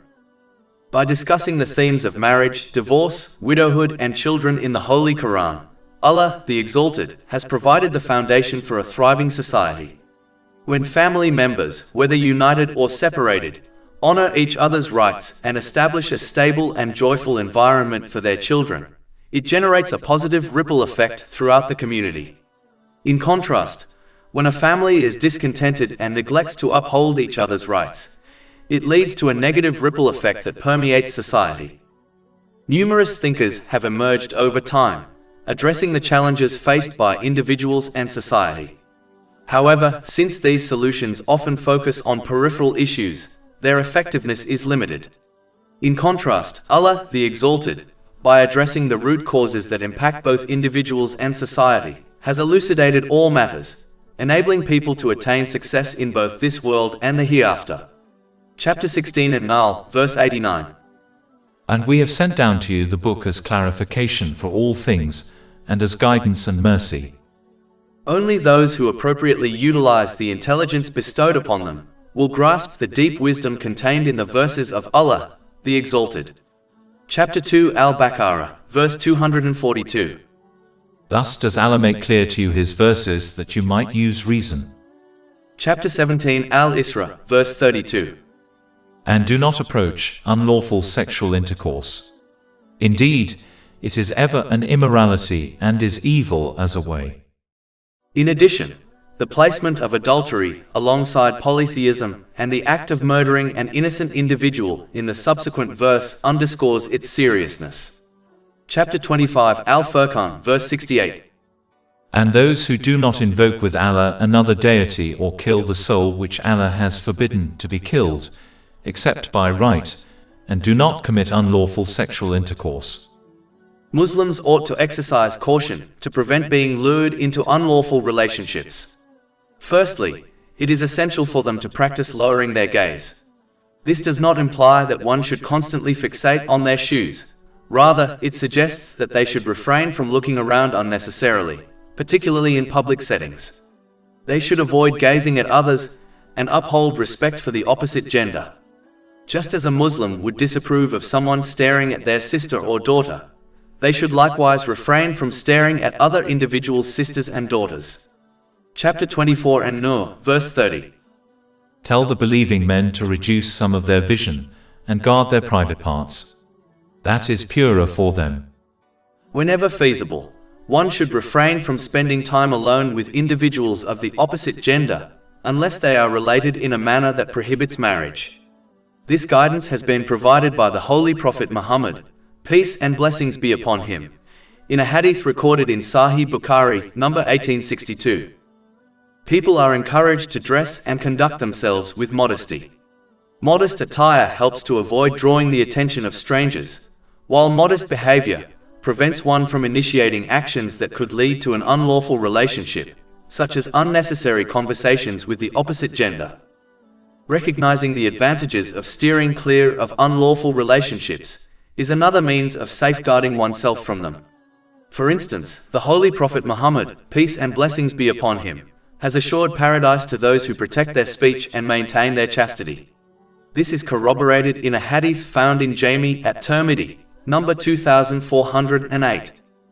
The fear of the consequences associated with unlawful relationships will also assist one in avoiding them. For example, faith leaves a person when they engage in fornication. This is substantiated in a hadith found in Sunan Abu Dawood, number 4690. In truth, one does not require unlawful relationships, as Islam advocates for marriage. Those who are unable to marry should engage in frequent fasting, as this practice also aids in controlling one's desires and actions. This advice is found in a hadith recorded in Sahih Muslim, number 3398. Chapter 17 Al-Isra, verse 32. And do not approach unlawful sexual intercourse. Indeed, it is ever an immorality and is evil as a way. After warning against the killing of a person's soul through fornication, Allah, the Exalted, warns against murder, the killing of the human body. Chapter 17 Al-Isra, verse 33. And do not kill the soul which Allah has forbidden. Islam instructs people to honor all forms of life. They are required to follow the teachings of Islam, which clearly state that mercy should be extended to all of creation. Indeed, the Holy Prophet Muhammad, peace and blessings be upon him, cautioned in a hadith recorded in Sahih Muslim, number 6028, that those who fail to show mercy to others will not receive mercy from Allah, the Exalted. Islam not only encourages the compassionate treatment of people, but also mandates it for animals. This is supported by a hadith in Sunan Abu Dawood, number 2550. No other faith holds human life in such high regard. The Holy Quran equates the murder of one innocent individual to the murder of all humanity. Chapter 5 Al-Ma'idah, verse 32. Kills a soul unless for a soul or for corruption done in the land, it is as if he had slain mankind entirely. And whoever saves one, it is as if he had saved mankind entirely. This verse alone is sufficient to dissuade those who assert they are killing innocent individuals in the name of Islam. It demonstrates that their true malicious intent is to acquire wealth and power, which is unrelated to Islam. The importance of not harming others is so significant that the Holy Prophet Muhammad, peace and blessings be upon him, cautioned in a hadith recorded in Sunan an-Nasai, number 4998, that a person cannot be a genuine Muslim until others, regardless of their faith, are safe from their words and actions. If this applies to merely causing harm, how can Islam allow the killing of innocent people? This question is indeed addressed in the same hadith. The Holy Prophet Muhammad, peace and blessings be upon him, warns that one cannot be a true believer until the lives and possessions of others are secure from their actions. Those who profess to adhere to the teachings of the Holy Prophet Muhammad, peace and blessings be upon him, should understand that he never harmed anyone unless it was in self-defense against a male combatant. He never inflicted harm on a woman, the elderly, or a child. In fact, he never sought personal revenge, and only enforced the punishment decreed by Allah, the Exalted, as the head of state, against those who transgress the limits. This is corroborated in a hadith found in Sahih Muslim, number 6050. This is the conduct Muslims must uphold under all circumstances, if they claim to be followers of the Holy Prophet Muhammad, peace and blessings be upon him. A Muslim is allowed to defend themselves, their families, and their possessions. However, there are boundaries to this permission. A Muslim is never permitted to initiate violence or take the life of an innocent individual. Islam, however, grants people the ability to take legal retribution against others through the Islamic government. Chapter 17 Al-Isra, verse 33. And do not kill the soul which Allah has forbidden except by right. And whoever is killed unjustly, we have given his heir authority, but let him not exceed limits in the matter of taking life. Indeed, he has been supported by the law. And chapter 2 Al-Baqarah, verse 178. Prescribed for you is legal retribution for those murdered, the free for the free, the slave for the slave, and the female for the female. But whoever overlooks from his brother, the killer, anything, then there should be a suitable follow-up and payment to him, the deceased's heir or legal representative, with good conduct. Allah, the Exalted, consistently promotes compassionate and merciful behavior among individuals, only suggesting stricter measures in severe situations and in cases of self-defense. In such instances, Allah, the Exalted, urges the heir of the slain to pardon the killer, referring to the murderer as their brother in faith or lineage, since all humanity is connected through the Holy Prophet Adam, peace be upon him, and his wife, Hawa, may Allah be pleased with her. As previously mentioned, a Muslim's primary attitude and behavior should be one of mercy and kindness towards others, as this leads to the of Allah, the Exalted, in both this life and the hereafter. This principle is highlighted in a hadith found in Sunan Abu Dawood, number 4941. For the act of forgiveness, the murderer is expected to provide a compensatory payment to the heir of the deceased, unless the heir voluntarily relinquishes this as a charitable gesture, which in turn brings them additional rewards and blessings in both worlds. The good conduct referred to in this verse pertains to both parties promptly honoring the legal agreement established and treating each other with compassion, or at the very least, refraining from any mistreatment of one another thereafter. In general, this highlights the significance of maintaining a neutral attitude towards others, particularly when there are conflicts due to differing traits and behaviors, rather than adopting a negative view. If a Muslim finds it difficult to interact positively with others because of past issues, the minimum they can do is to remain neutral, refraining from expressing either positive or negative feelings. A higher level of conduct, which brings greater rewards, is to foster a positive outlook towards others, even if there have been past conflicts, though this is encouraged rather than required. Furthermore, it is crucial to understand that this does not imply one should ignore abusive or dangerous situations, as Islam does not support such behavior. One is obligated to take action to improve their circumstances, to safeguard themselves and others from physical and verbal harm. After ensuring their safety, they should aim to adopt a positive perspective towards those they previously had conflicts with, and continue their life with a clear mindset. For instance, a woman who is experiencing physical and verbal abuse from her husband must take measures to protect herself and her children, which may include separation, as Islam does not condone enduring such behavior. However, once she has secured a safe environment for herself and her children, she should work towards forgiving her ex-husband and proceed with her life with clarity. Chapter 2 Al-Baqarah, verse 178. Prescribed for you is legal retribution for those murdered, the free for the free, the slave for the slave, and the female for the female. But whoever overlooks from his brother, the killer, anything, then there should be a suitable follow-up and payment to him, the deceased's heir or legal representative, with good conduct. This is an alleviation from your Lord, and a mercy. Allah, the Exalted, provided the heir of the murdered individual with the choice of legal retribution, which can only be executed by the government and under strict regulations, or the option of forgiveness, with or without a compensation fee from the murderer. This choice between the two was a mercy from Allah, the Exalted, as imposing one option over the other would have created challenges for individuals, given that everyone is unique. Those with a naturally merciful disposition would lean towards forgiveness and would struggle to demand the execution of the murderer if Islam mandated this choice. Conversely, others would find it incredibly hard to forgive the murderer of their loved one, and could not accept the idea of the murderer living freely in society while their loved one's life was taken, especially if the deceased had dependents who relied on them. Such individuals would find it difficult to forgive and absolve the murderer if this choice was imposed on them by Islam. As a mercy to all, Allah, the Exalted, granted the heir of the murdered person the freedom to choose. This stands in contrast to most legal systems today, which place the fate of the murderer in the hands of a judge or a jury made up of complete strangers.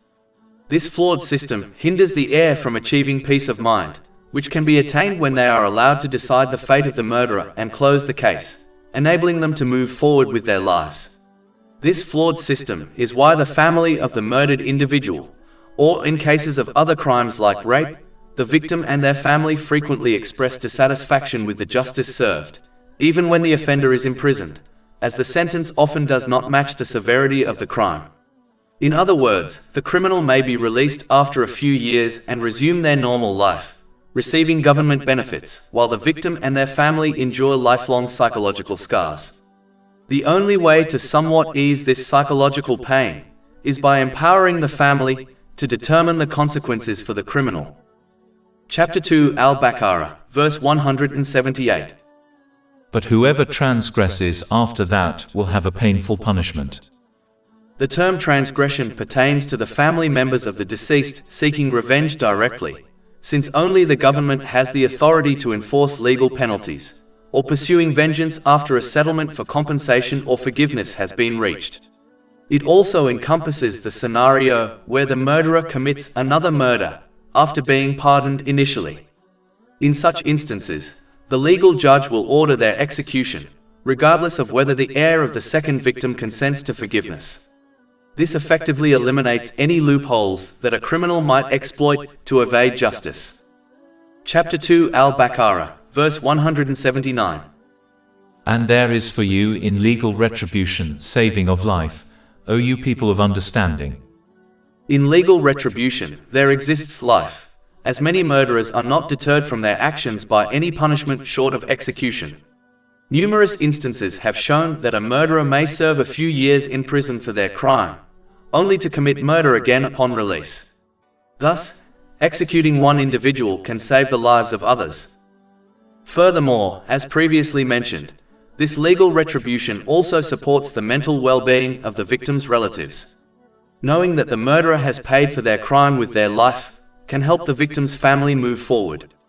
However, when the murderer is merely imprisoned and often released later, the painful memories of the trauma inflicted on their loved one can hinder the victim's relatives from finding peace and moving on. Preventing this mental anguish is akin to giving them life. Similarly, when the government makes decisions regarding an offender, the victim's relatives frequently feel that justice has not been achieved. This is one reason why, in cases of intentional murder, the victim's family is given the option to either execute the killer or pardon them, with or without financial compensation. Allowing the victim's relatives to make this decision can alleviate the mental stress that would arise if the government determined the outcome. This, in turn, enables the victim's family to progress in their lives rather than being consumed by resentment, which is not truly living. Such resentment can be so intense that it may cause rifts within the victim's family, especially when members disagree on how to move forward. This often results in fractured families, such as the parents of the deceased ending up divorced. Therefore, granting the family the authority to decide the fate of the murderer helps prevent the disintegration of the victim's family, making it more likely for them to move on with their lives if the outcome regarding the murderer is left to them.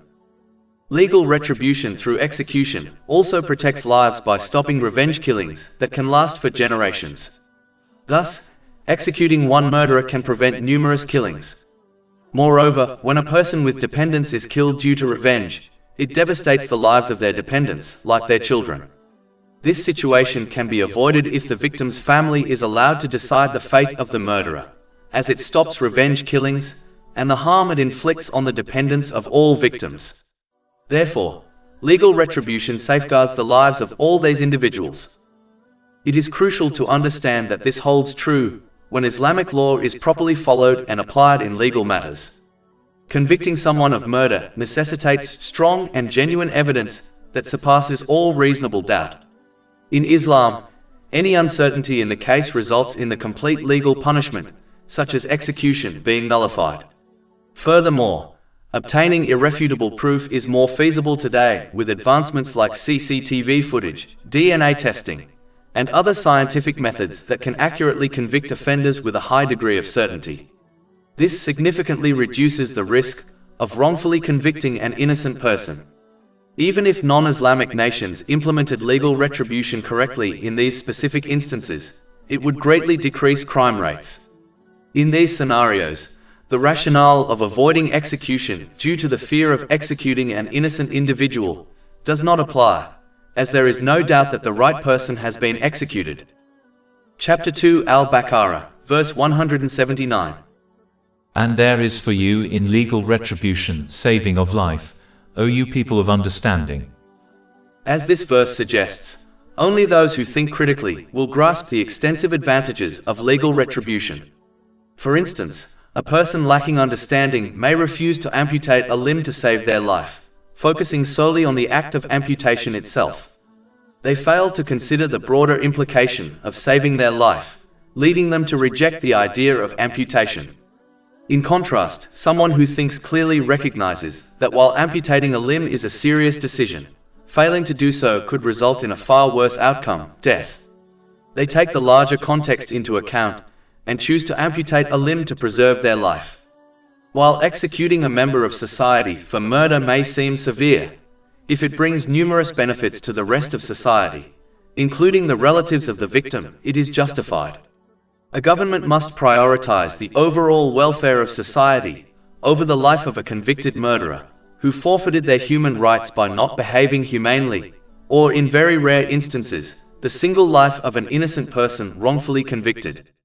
In instances of wrongful conviction, their ultimate reward lies with Allah the Exalted, provided they maintain their patience. This reward will surpass any benefits they might have obtained had they not confronted this challenge with patience.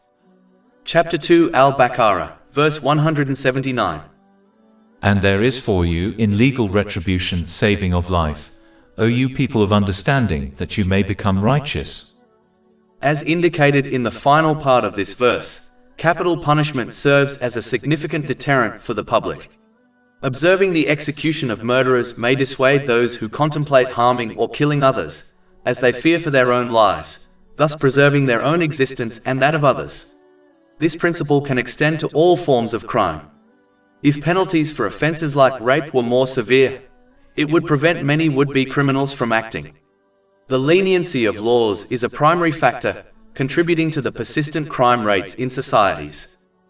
Another facet of legal retribution involves the act of forgiving the perpetrator. This gesture of compassion can inspire the offender to genuinely repent for their criminal actions, potentially saving their own life and the lives of others they might have harmed had they continued down their destructive path. Furthermore, it may motivate other potential victims and their families to also forgive their aggressors, which again fosters the preservation of numerous lives and promotes peace and mercy within the community. Chapter 2 Al-Baqarah, verse 179. And there is for you in legal retribution saving of life, O you people of understanding, that you may become righteous. In general, a society can effectively reduce crime when its people embrace two key principles.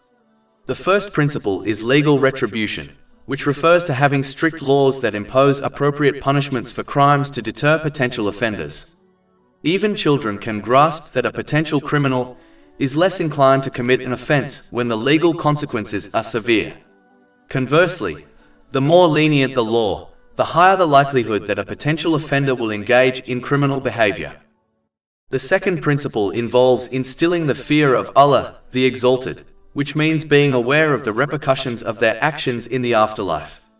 People tend to commit crimes and sins when they believe they will not face any consequences, such as imprisonment, or that they can evade them, for instance, by fleeing the country. However, an individual who genuinely believes that every action they take, whether public or private, significant or minor, will eventually be accounted for, will hesitate before engaging in crime or sin. If this belief is reinforced through acquiring and applying Islamic knowledge, it will deter them from wrongdoing. If society's members adopted this mindset, peace and justice would flourish, leading to a reduction in crime rates and a return to the times when Islamic law was properly enforced. This underscores the critical role of faith and the necessity of enhancing it through knowledge and action within society. Chapter 16 An-Nahl, verse 90. Indeed, Allah orders justice and good conduct and giving help to relatives and forbids immorality and bad conduct and oppression. He admonishes you that perhaps you will be reminded. In order to indicate the seriousness of abusing the rights of those who are deemed socially weak within society, such as orphans, Allah, the Exalted, warns against abusing their rights straight after warning people against murder. Chapter 17 Al-Isra, verse 34. And do not approach the property of an orphan, except in the way that is best until he reaches maturity. It is crucial to understand that this warning also pertains to unlawfully claiming their portion of the inheritance. Moreover, unlawfully seizing someone else's belongings frequently happens in legal situations where one engages in perjury. It is sufficient to recall that anyone who illegally appropriates another's property through perjury will face punishment in hell, even if they only took a small branch from a tree. This caution is highlighted in a hadith found in Sahih Muslim, number 353. One should always keep in mind that any material possessions acquired through such actions will lead to stress, problems and hardships in both this life and the next, as they cannot evade the authority and dominion of Allah, the Exalted. Chapter 53 and Najm, verse 43. And that it is He who makes one laugh and weep. Moreover, a person who acts in this way will inevitably defy Allah, the Exalted, by misusing the blessings bestowed upon them. This behavior will hinder their ability to achieve a balanced mental and physical state, and they will misplace everything and everyone in their life. Consequently, their stress, troubles, and difficulties will only escalate in both worlds. As a result, aspects of their life, including family, friends, career, and wealth, will turn into sources of stress. If they continue to disobey Allah, the Exalted, they may begin to misdirect their frustrations towards those close to them, possibly blaming a spouse for their challenges. This could create distance from those who genuinely care, plunging them deeper into mental health issues such as depression, substance abuse, and even suicidal thoughts. This attitude will also hinder their preparation for accountability on Judgment Day. The consequences faced in the afterlife will far surpass any difficulties encountered in this world. Chapter 4 and Nisa, verse 10. Indeed, those who devour the property of orphans unjustly are only consuming into their bellies fire, and they will be burned in a blaze. Ultimately, it is essential to understand that obtaining wealth or material possessions through legal means will eventually become a burden for their owners. Any good deeds performed with these unlawful earnings will be rejected by Allah, the Exalted, resulting only in an increase in their sins and punishment in both this life and the hereafter, unless they sincerely repent. This is because the outer foundation of Islam is based on earning and utilizing what is lawful, just as the inner foundation of Islam is rooted in one's intentions. If the foundation is corrupted, anything that comes from it will also be corrupted and thus rejected by Allah, the Exalted, no matter the actions taken. One does not need to be a scholar to foresee the fate of those who act in this way on Judgment Day. Chapter 17 Al-Isra, verse 34. And do not approach the property of an orphan, except in the way that is best until he reaches maturity. Since the assets of the guardian and those they care for, like an orphan, were often hard to distinguish on a daily basis, guardians would draw from both their own resources and those of the individuals they looked after. In such situations, the guardian should refrain from using the assets of those in their care, such as an orphan, in a lavish or excessive manner, as they risk losing this source of wealth in the long run. Chapter 4 and Nisa, verse 6. And do not consume it excessively and quickly, anticipating that they will grow up. The guardian of an orphan has the right to charge a reasonable fee from the orphan's assets. However, if the guardian is in need, it would be preferable for them to borrow from the orphan's assets. Even better would be to avoid taking a fee altogether, and instead use the orphan's assets for the orphan's benefit. The ideal behavior would be for the guardian to not take any fee, and to use their own resources to support the orphan. Chapter 4 and Nisa, verse 6. And whoever, when acting as guardian, is self-sufficient should refrain from taking a fee, and whoever is poor, let him take according to what is acceptable. When the guardian gives back the assets of those they care for, it must be done in front of witnesses to guarantee that it is done properly and justly. Chapter 4 and Nisa, verse 6. Then when you release their property to them, bring witnesses upon them. However, at every stage, from caring for the dependent to returning their belongings, a guardian must always keep in mind that Allah, the Exalted, is completely aware of their intentions, words, and actions, and will hold them accountable in both worlds. Thus, for their own benefit, they should conduct themselves in a just and honorable way at all times. Chapter 4 and Nisa, verse 6. And sufficient is Allah as accountant. Chapter 17 Al-Isra, verse 34. And do not approach the property of an orphan, except in the way that is best until he reaches maturity. Broadly speaking, this verse, like many others, urges compassion and care for society's most vulnerable, particularly orphans and widows. Orphans are frequently emphasized in Islamic teachings because, without protection or support, their rights are often overlooked. For this reason, it is a duty upon every Muslim, according to their ability, to support those who are socially disadvantaged, including widows and orphans. In this time, Fulfilling this responsibility has become easier than ever. Sponsorship programs can be arranged online within minutes, often costing less than what many spend on a monthly phone bill. People should not neglect this essential practice, for it brings the ongoing help and mercy of Allah, the Exalted, both in this life and the hereafter, as affirmed in a hadith found in Sahih Muslim, number 6853. The Holy Prophet Muhammad, peace and blessings be upon him, also taught that the caretaker of an orphan will be granted closeness to him in paradise. This has been advised in a hadith found in Sahih Bukhari, number 6005. Likewise, the one who supports the needy, such as a widow, will be rewarded as if they spent every night in prayer and every day in fasting, as indicated in a hadith found in Sahih Bukhari, number 6006. For those who struggle to maintain such voluntary acts of worship, caring for orphans and widows provides a means of attaining the same reward with ease. In addition, it is also vital to remember that whatever one possesses, wealth, property, or resources, is not truly theirs, but a trust from Allah, the Exalted. These blessings are a loan, not a gift, and every loan must be repaid to its true owner. Repayment takes the form of using such blessings in ways pleasing to Him. Thus, when a person helps the needy, they are not conferring a favor but rather discharging a debt owed to Allah, the Exalted. Recognizing this truth prevents arrogance or the mistaken belief that one is doing a favor to Allah, the Exalted, or to the recipient. In reality, it is Allah, the Exalted, who has favored the giver by granting both the means to give and the opportunity to earn immense reward. Likewise, the needy themselves do the giver a service by accepting their help. For if no one were willing to receive aid, how could the giver hope to obtain the promised rewards? Keeping these truths in mind protects one from nullifying their good deeds through pride or ingratitude, and ensures their reward remains intact. Ultimately, helping those in need means addressing any legitimate requirement an individual might have. This encompasses emotional, physical, and financial needs. Consequently, no one, regardless of their financial status, can justify not aiding those in need.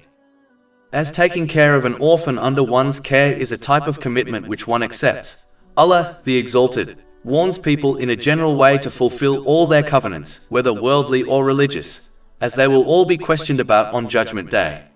Chapter 17 Al-Isra, verse 34. And fulfill every commitment. Indeed, the commitment is ever that about which one will be questioned. It is crucial to acknowledge that the divine code of conduct given by Allah, the Exalted, throughout history has consistently served as a thorough guide that affects every situation a person faces, whether in worldly affairs or religious observances, and influences every blessing they receive. Sadly, many mistakenly think that meeting their obligations to Allah, the Exalted, such as performing the obligatory prayers, frees them from considering the rights of others. Consequently, this misunderstanding results in the mistreatment of individuals.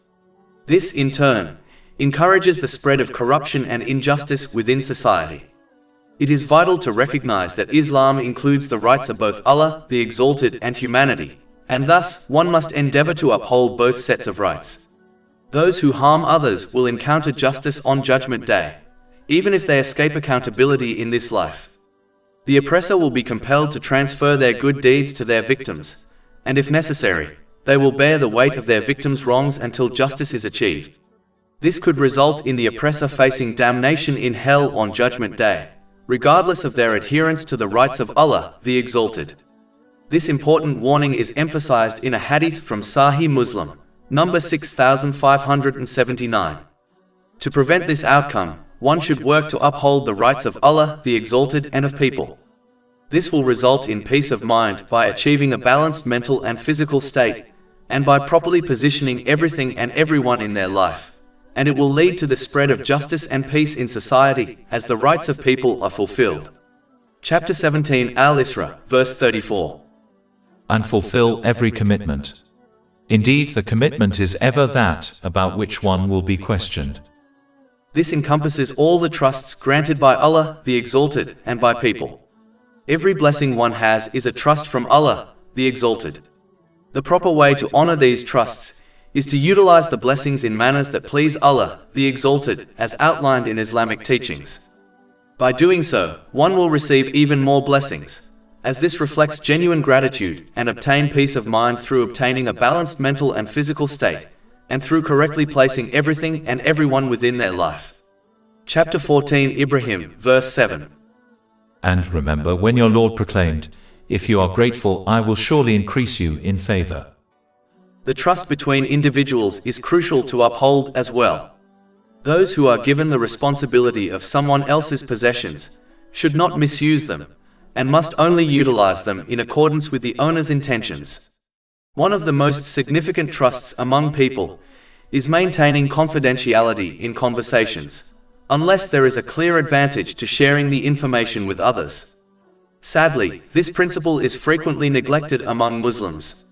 It is essential to handle the trusts between oneself and others in a manner that one would wish for their own trusts to be treated. Moreover, these trusts extend to individuals under one's guardianship, such as dependents.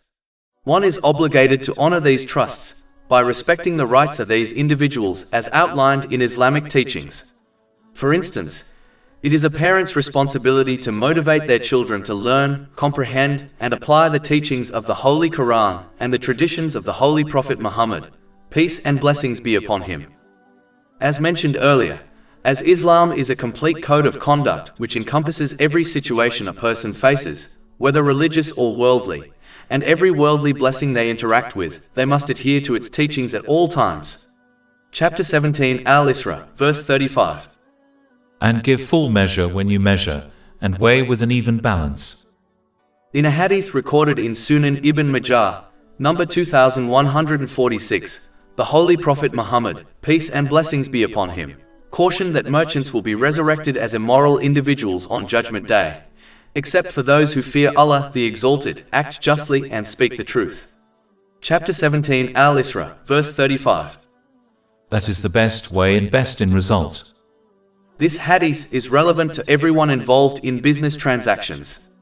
It is crucial to fear Allah the Exalted by adhering to His commands, avoiding His prohibitions, and facing fate with patience in accordance with the traditions of the Holy Prophet Muhammad, peace and blessings be upon him.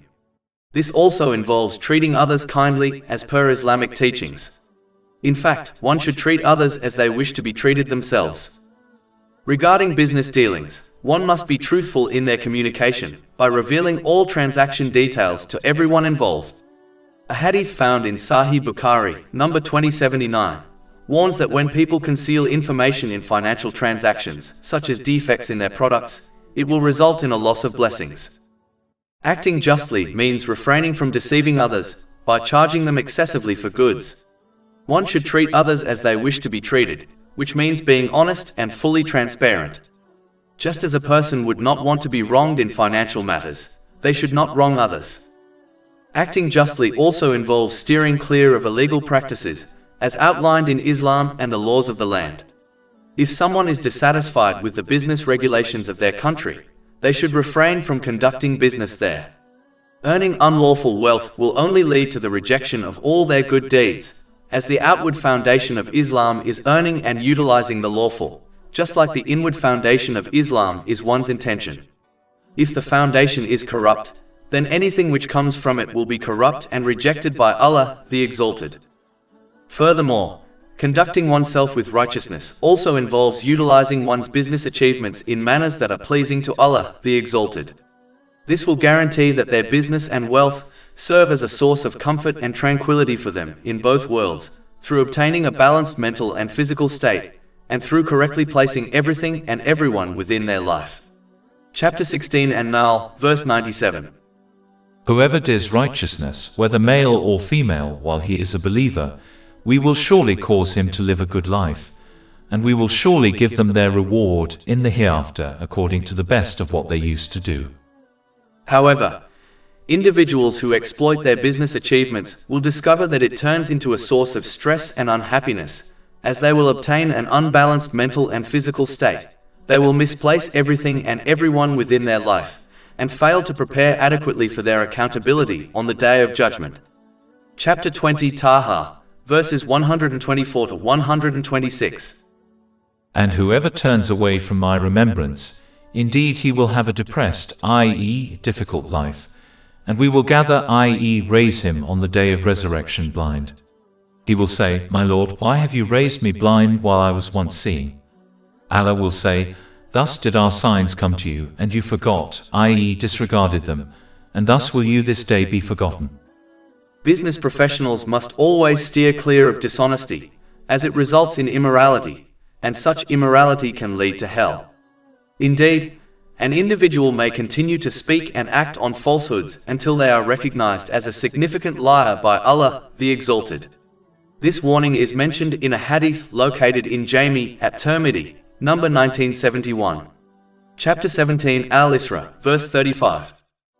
And give full measure when you measure, and weigh with an even balance. That is the best way and best in result.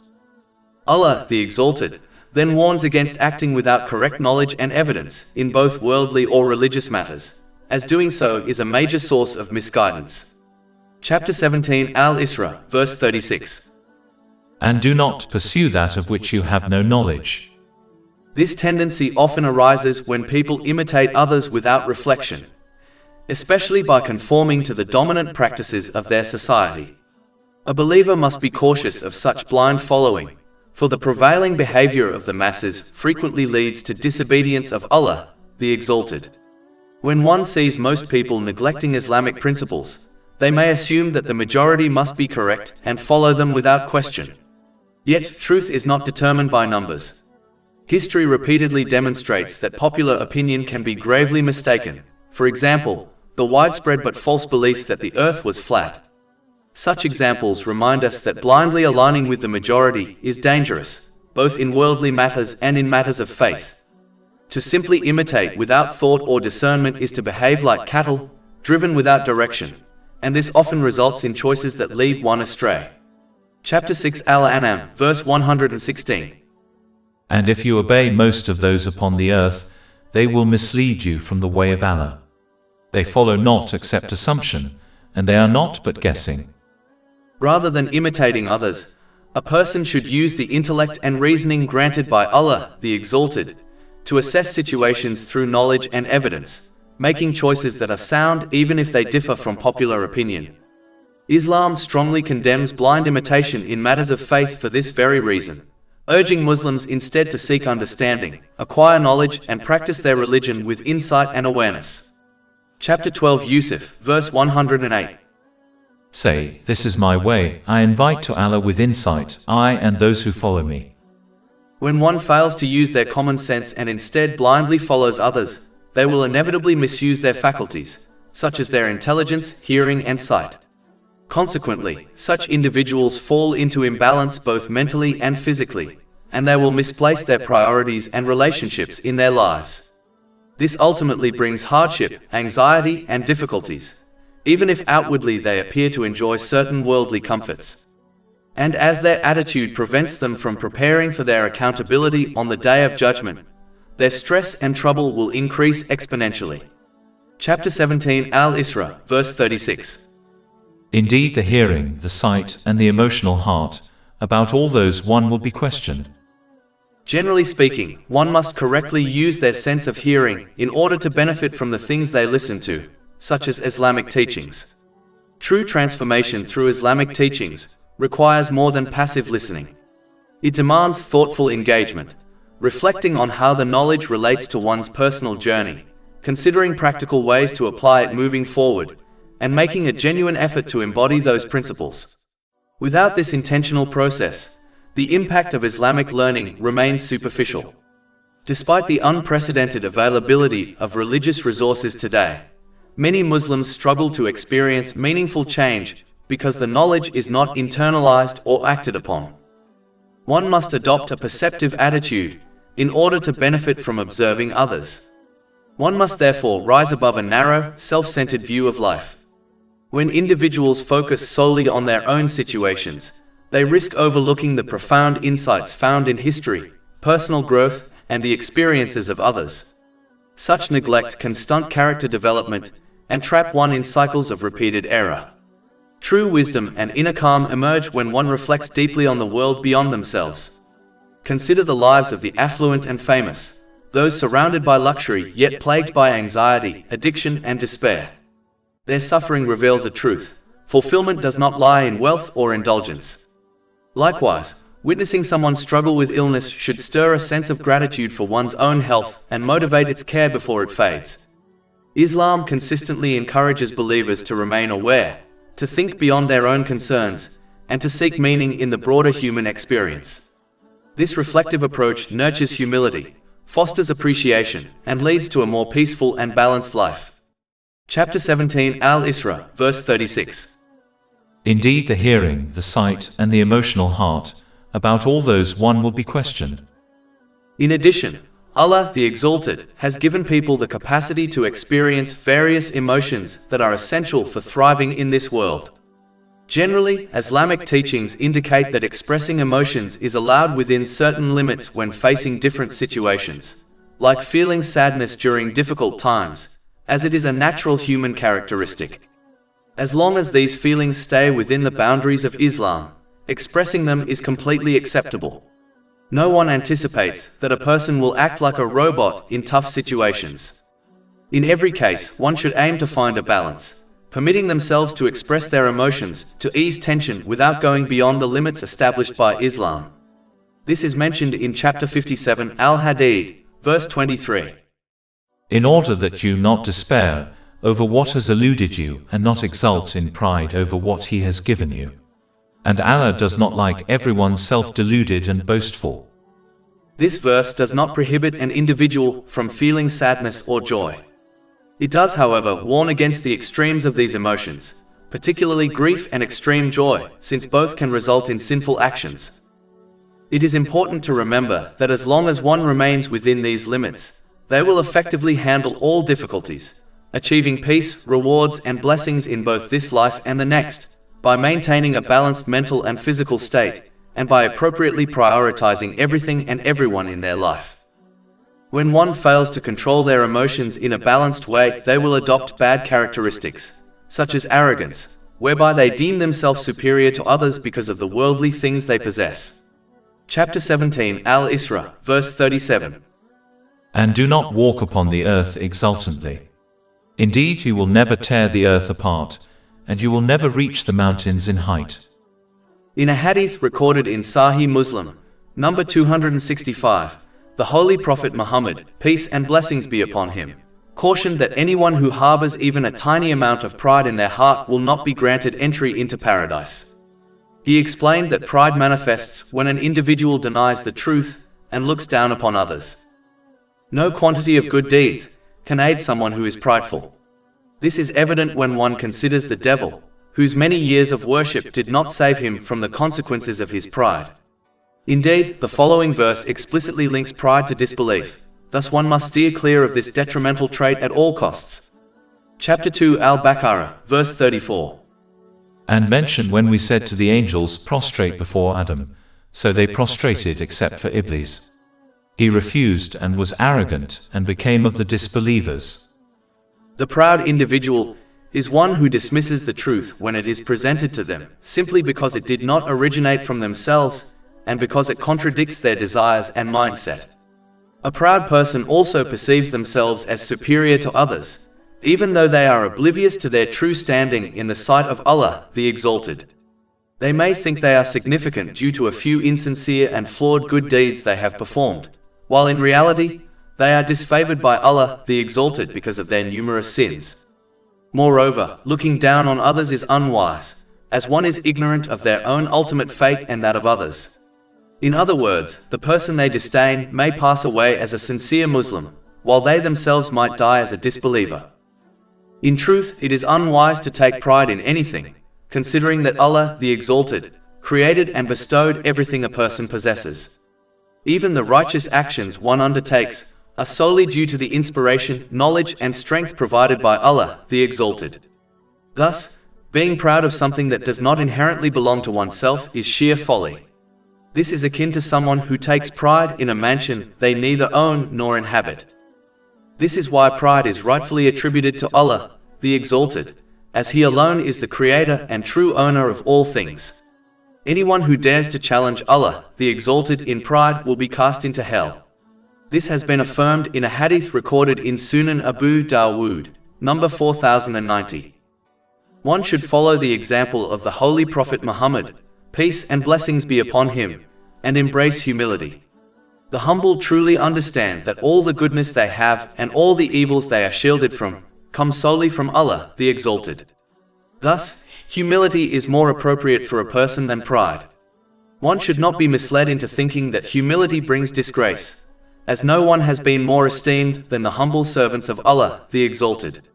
Indeed, the Holy Prophet Muhammad, peace and blessings be upon him, has assured an elevation in status for those who practice humility for the sake of Allah, the Exalted, as stated in a hadith in Jami at Tirmidhi, number 2029. A humble individual accepts the truth, regardless of its source, knowing that the origin of truth is none other than Allah, the Exalted. Rather than looking down on others, they view others with compassion and mercy, supporting this with genuine actions, all while hoping that Allah, the Exalted, will regard them with mercy and compassion. They recognize that one will be treated by Allah, the Exalted, in accordance with how they treat others, as indicated in a hadith found in Sahih Bukhari, number 7376. Chapter 17 Al-Isra, verse 37. And do not walk upon the earth exultantly. Indeed, you will never tear the earth apart, and you will never reach the mountains in height. It must be remembered that in Islam, the true measure of a person lies in their sincerity and obedience to Allah, the Exalted. This obedience is demonstrated by utilizing the blessings they have been granted in ways that earn His pleasure, as outlined in Islamic teachings. Chapter 49 Al-Hujurat, verse 13. Indeed, the most noble of you in the sight of Allah is the most righteous of you. Any other criteria used to measure a person's worth, such as gender, race, or social standing, carry no weight in Islam and should be disregarded, for holding on to such standards only fuels racism and division within society. Since intention is concealed from people, no one has the right to declare themselves or others superior based on outward actions alone. Only Allah, the Exalted, fully knows the inner state, intentions, words, and deeds of every individual. Chapter 53 An-Najm, verse 32. So do not claim yourselves to be pure, He is most knowing of who fears Him.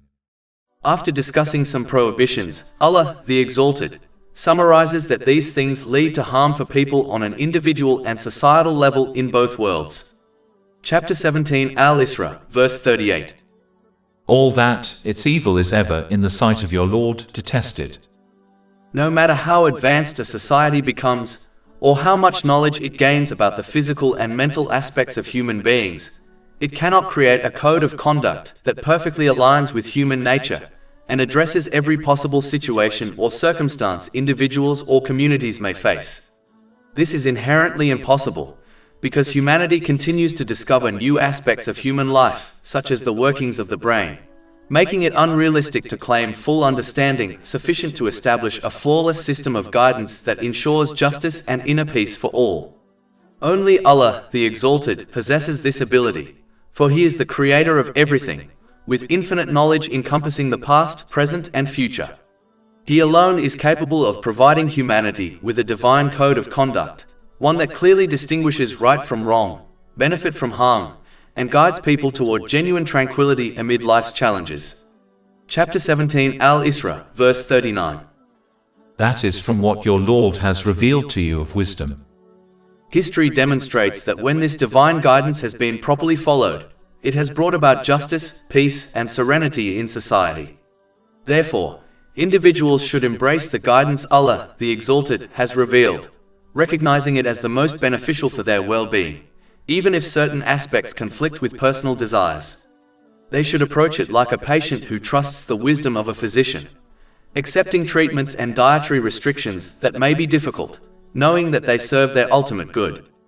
But as the Islamic code of conduct contradicts the worldly desires of people, many of them will reject and ignore it, even if they claim faith in it.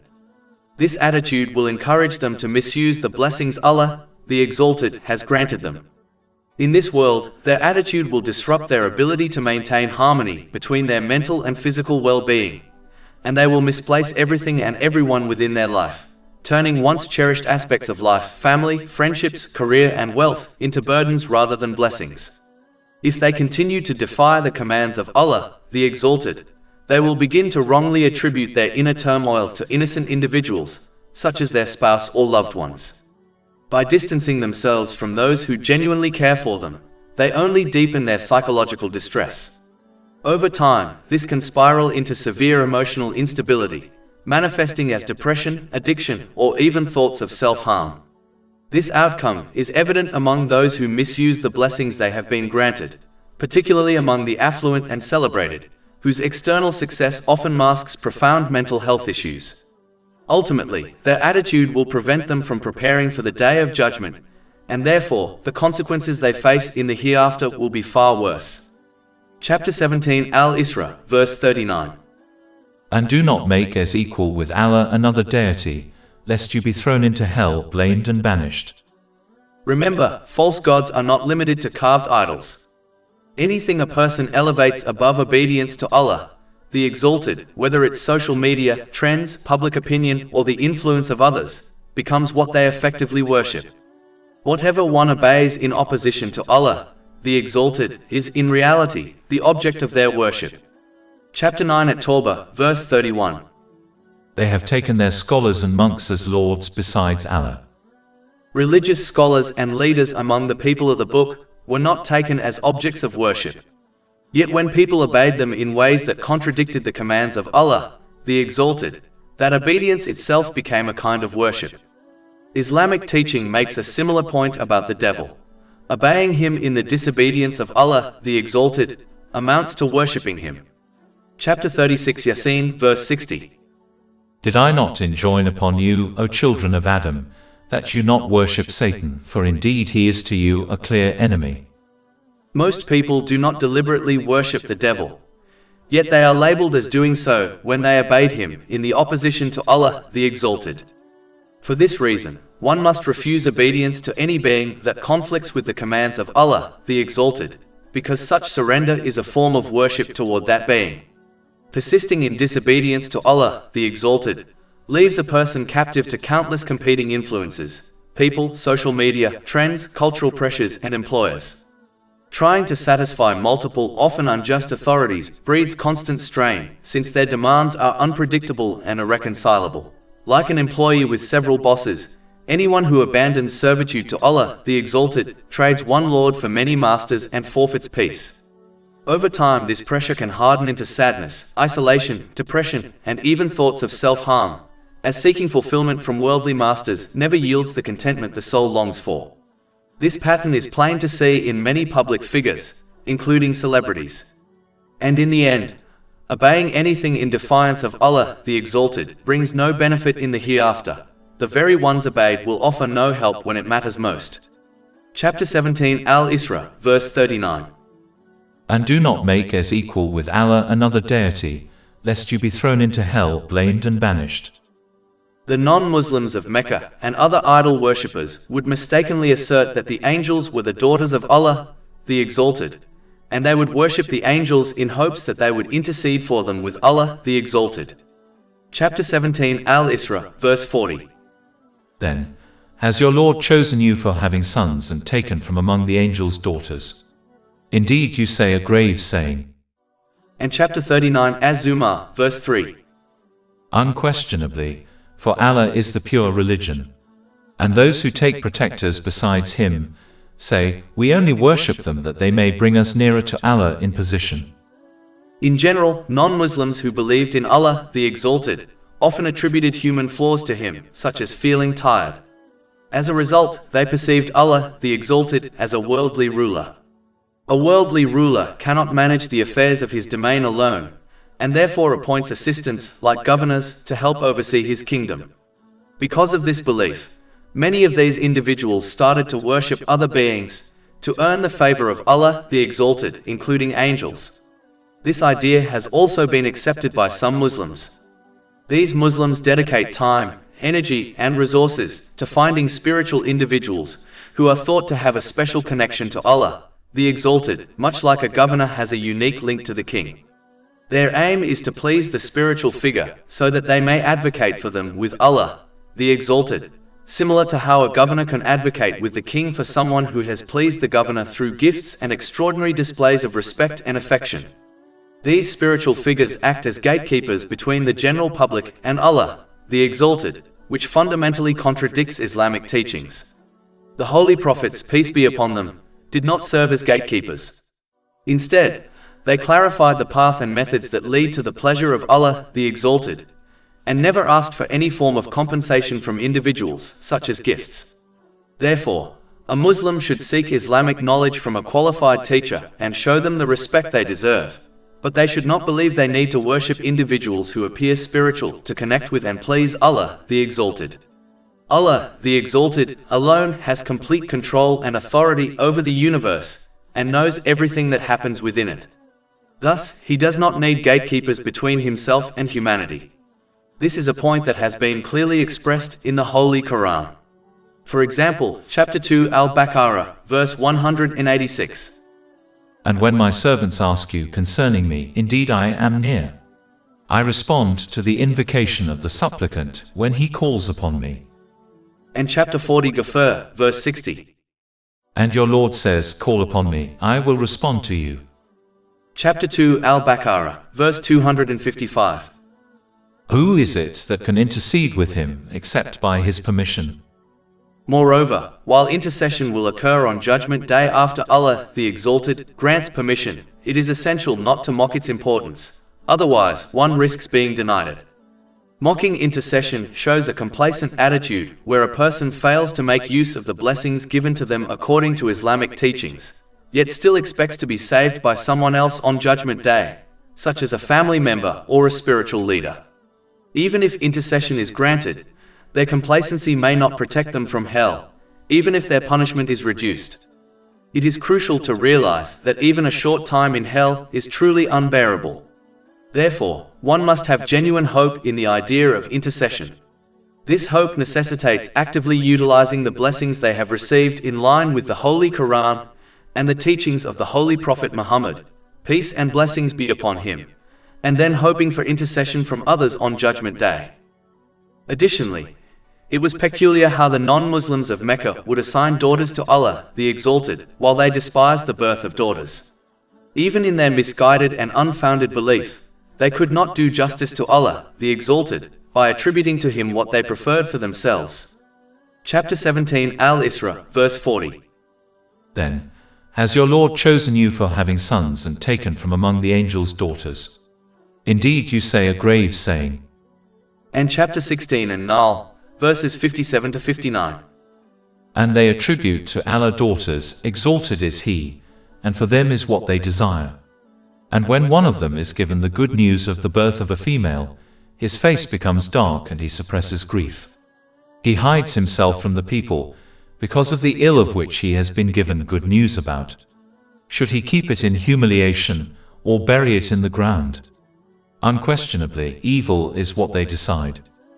Although the disapproval of having daughters has been condemned to a great extent within Islamic teachings, it is regrettable that many Muslims have nonetheless adopted the mindset of the idolaters of pre-Islamic Arabia, who considered the birth of daughters undesirable. The first point of note is that Allah, the Exalted, explicitly refers to the birth of a daughter as good news in these verses. Furthermore, the aversion to daughters has been directly attributed to those who worship lifeless idols. Any Muslim who harbors such an attitude should therefore feel ashamed and sincerely repent from this misguided disposition. It is important to recognize the degree to which this attitude has been censured, for Allah, the Exalted, has described in detail the inner resentment, facial expressions, outward behavior, and reflective thoughts of those who resent the birth of daughters. No other negative characteristic is condemned with such comprehensiveness in the Quranic discourse. Moreover, Islam places particular emphasis on the blessings and rewards associated with daughters, even more so than with sons. For instance, in a hadith recorded by Imam Bukhari's Adab Mufrad, number 78, the Holy Prophet Muhammad, peace and blessings be upon him, gave glad tidings of paradise to parents who successfully raised two daughters with proper care and guidance.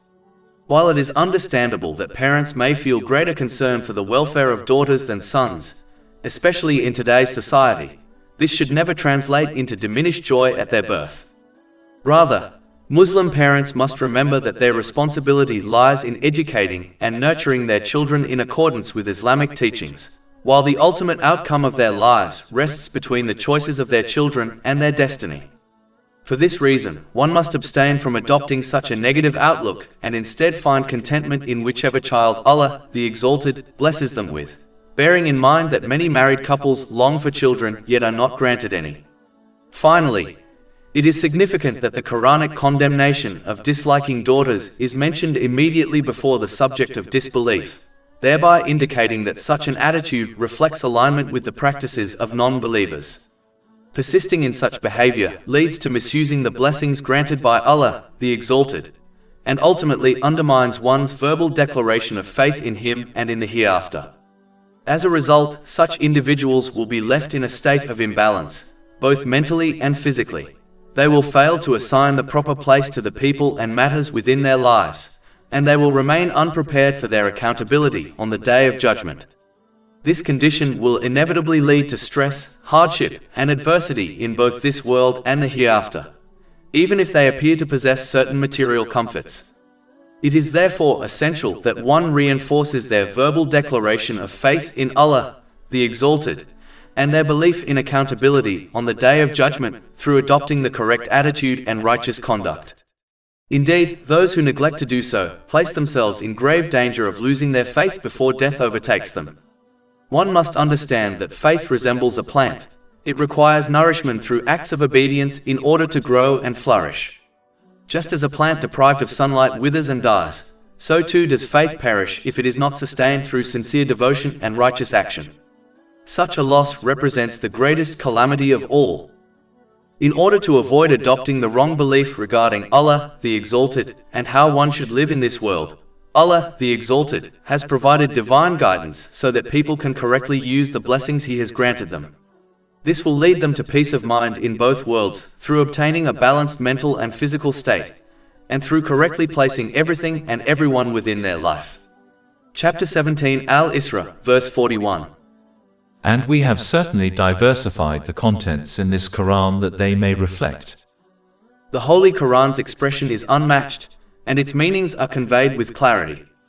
Its verses are exquisitely eloquent, beyond comparison with any other book. It contains no contradictions, unlike the teachings found in other traditions. It recounts the histories of earlier peoples in detail, even though the Holy Prophet Muhammad, peace and blessings be upon him, was not formally taught such knowledge. It commands all that is good and forbids all that is harmful, at the personal and societal level, so that justice, safety, and tranquility take root in every home and community. The Holy Quran steers clear of exaggeration and falsehood, unlike poetry, tales, and fables. Every verse carries benefit and practical guidance. When a narrative appears more than once, new lessons are drawn out each time. Unlike ordinary books, it never becomes tedious through repeated reading. Its promises and warnings are presented with lucid, compelling proofs.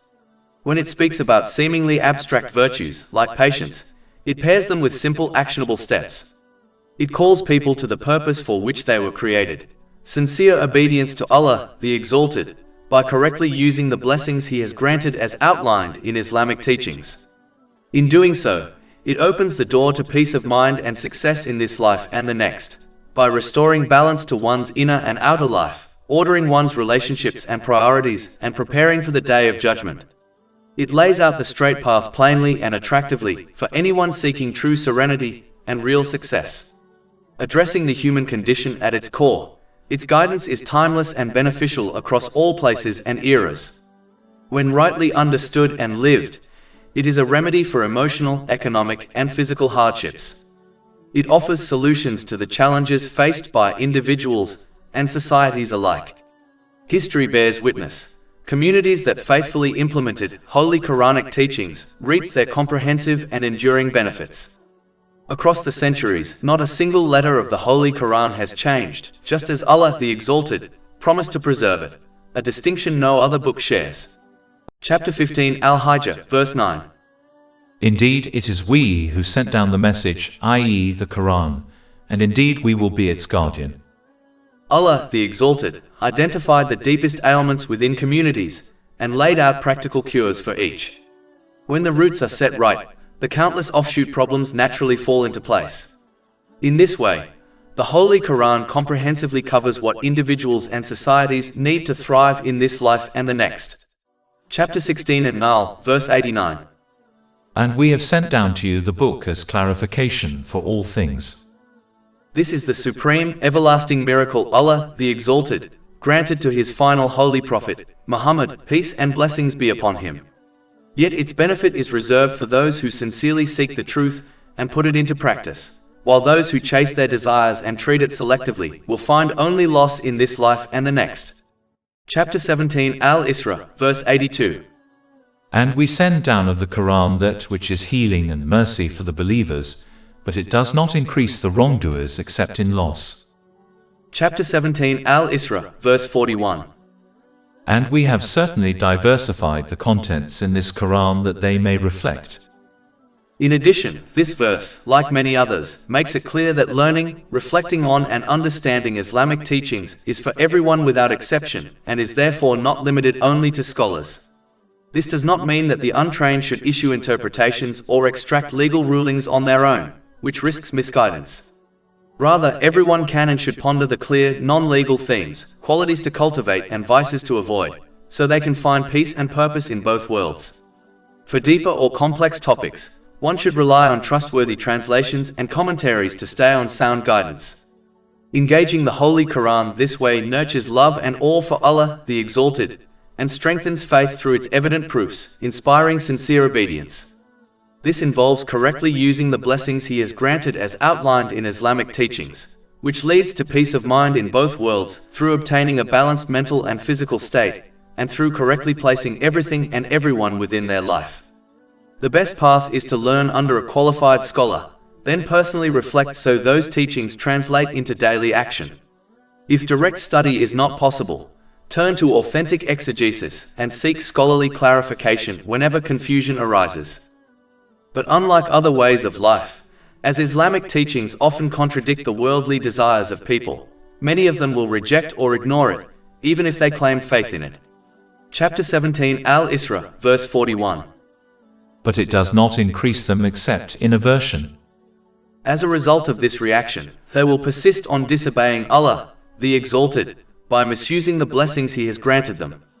As a result, they will experience turmoil in both mind and body. They will misplace their priorities and relationships, and neglect proper preparation for their accountability on the Day of Judgment. This will bring stress, hardship, and challenges in both this life and the hereafter, even if they momentarily indulge in worldly comforts. In addition, anyone who abandons the Islamic code of conduct in favor of man-made systems does so primarily to satisfy their worldly desires, as all such human-devised codes are ultimately shaped by worldly desires. Those who are wealthy and powerful are often the most committed to this path, knowing that accepting the truth of Islam would require them to submit to a clear moral framework that limits the pursuit of their misguided desires and aspirations. To protect their status and influence, they encourage others to follow the same path. Historically, this explains why the elite were among the first to reject and oppose the holy prophets, peace be upon them. Their resistance is not a matter of Islam being right or wrong according to evidence. It is simply a reflection of their attitude to indulge their desires. As a result of their desires, people throughout the ages have fabricated religions and ways of life so that they are free to fulfill their worldly desires like animals, while pretending to be devout worshippers and forward thinkers.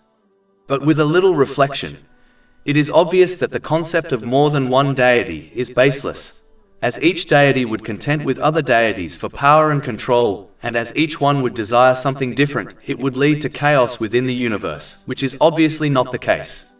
Chapter 21 Al-Anbiya, verse 22. Had there been within them, i.e., the heavens and earth gods besides Allah, they both would have been ruined. And chapter 17 Al-Isra, verses 42 to 43. Say, if there had been with him other gods as they say, then they each would have sought to the owner of the throne away. Exalted is He, and high above what they say by great sublimity. The fact that is obvious to anyone who reflects with an unbiased and open mind is that the harmony within the universe, and the perfectly balanced systems within the universe, clearly indicate the oneness of Allah, the Exalted. Chapter 17 Al-Isra, verse 44. The seven heavens and the earth, and whatever is in them glorifies him. And there is not a thing except that it glorifies by his praise, but you do not understand their way of glorification. For instance, the sun's precise distance from the earth is a clear sign of divine design, as even a slight variation would render the planet uninhabitable. Likewise, the earth itself has been created with a perfectly balanced and pure atmosphere, providing the essential conditions that allow life to flourish. Chapter 2 Al-Baqarah, verse 164. And the alternation of the night and the day. The precise durations of day and night, and their seasonal variations, are designed to allow people to make the most of their time. If the days were longer, fatigue would overwhelm them. If the nights were longer, there would be insufficient time to earn a living or pursue knowledge. Conversely, if the nights were too short, people would not get adequate rest to maintain good health. Altering the length of days and nights would also disrupt crop growth, negatively affecting the sustenance of both humans and animals. Chapter 2 Al-Baqarah, verse 164. And the great ships which sail through the sea with that which benefits people, and what Allah has sent down from the heavens of rain. The perfectly balanced water cycle also points unmistakably to a creator. Water evaporates from the seas, rises and condenses into acidic rain, which falls upon the mountains. These mountains naturally neutralize the acidity, making the water safe for people and animals to use. Any disruption to this delicate system would have disastrous consequences for life on Earth. Similarly, the salt in the seas prevents the decomposition of dead marine creatures from contaminating the water. Without this balance, sea life could not survive, and the resulting impurities would affect life on land as well. The oceans themselves are also perfectly balanced. Their waters sustain marine life while allowing heavy ships to float and transport goods. Even slight changes in the composition of water would make it impossible for both life and navigation to coexist. Today, maritime transport remains the most widely used method for moving goods across the globe, demonstrating the ongoing importance of this natural equilibrium for human life. By contrast, evolution is a process of mutation which is inherently imperfect. Yet, when observing the countless species in the world, it is clear that they are perfectly adapted to their environments. For instance, camels are designed to endure extreme heat and survive long periods without water, making them ideally suited for desert life. Such precise adaptation reflects the wisdom and design of a creator rather than random chance. Chapter 88 Al-Ghashiyah, verse 17. Then do they not look at the camels, how they are created?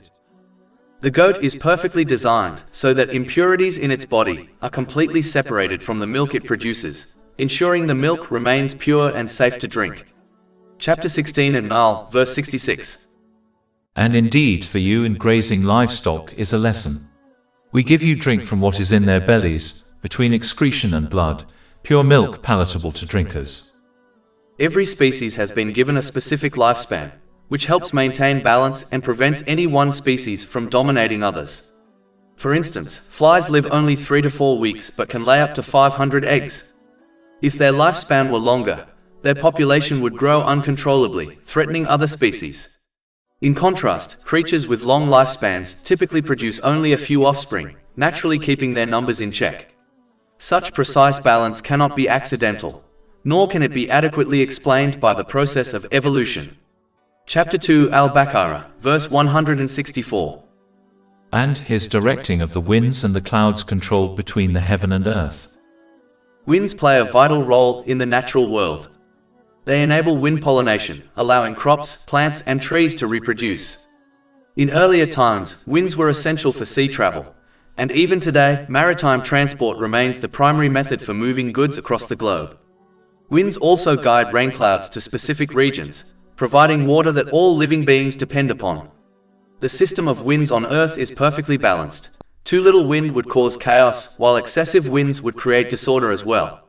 Similarly, rainfall is precisely regulated. Too little causes drought and famine, while too much results in destructive floods. Chapter 23 Al-Mu'minun, verse 18. And we have sent down rain from the sky in a measured amount and settled it in the earth. And indeed, we are able to take it away. Such flawless balance cannot be the result of chance. It unmistakably reveals the hand of the Creator. Anyone who reflects on these perfectly ordered systems cannot reasonably deny the existence of a single, all-powerful Creator who governs everything. Furthermore, since all of creation, apart from humanity, has completely surrendered to the will of Allah, the Exalted, they exist in a state of balance and harmony. Chapter 17 Al-Isra, verse 44. The seven heavens and the earth, and whatever is in them glorifies Him. And there is not a thing except that it glorifies by His praise, but you do not understand their way of glorification. The balance and harmony are evident when observing the universe's creation, such as the consistent rising and setting of the sun, the various phases of the moon, and the numerous planets that maintain their orbits. This harmony is attained only when they fully submit to the obedience of Allah, the Exalted. In contrast, such harmony is lacking among humanity, as they do not submit to the obedience of Allah, the Exalted, unlike the rest of creation. Therefore, to achieve the same harmony and balance seen in the universe within their own lives, individuals must sincerely obey Allah, the Exalted, at all times, by correctly utilizing the blessings bestowed upon them as per Islamic teachings. This approach will ensure they attain a harmonious mental and physical state, aligning all aspects of their lives, while adequately preparing for their accountability on the Day of Judgment. As a result, this behavior will lead to peace in both worlds. And as Allah, the Exalted, does not demand perfection from people, the one who sincerely strives to obey Him will be forgiven for any mistakes they happen to make. Chapter 17 Al-Isra, verse 44. Indeed, He is ever forbearing and forgiving.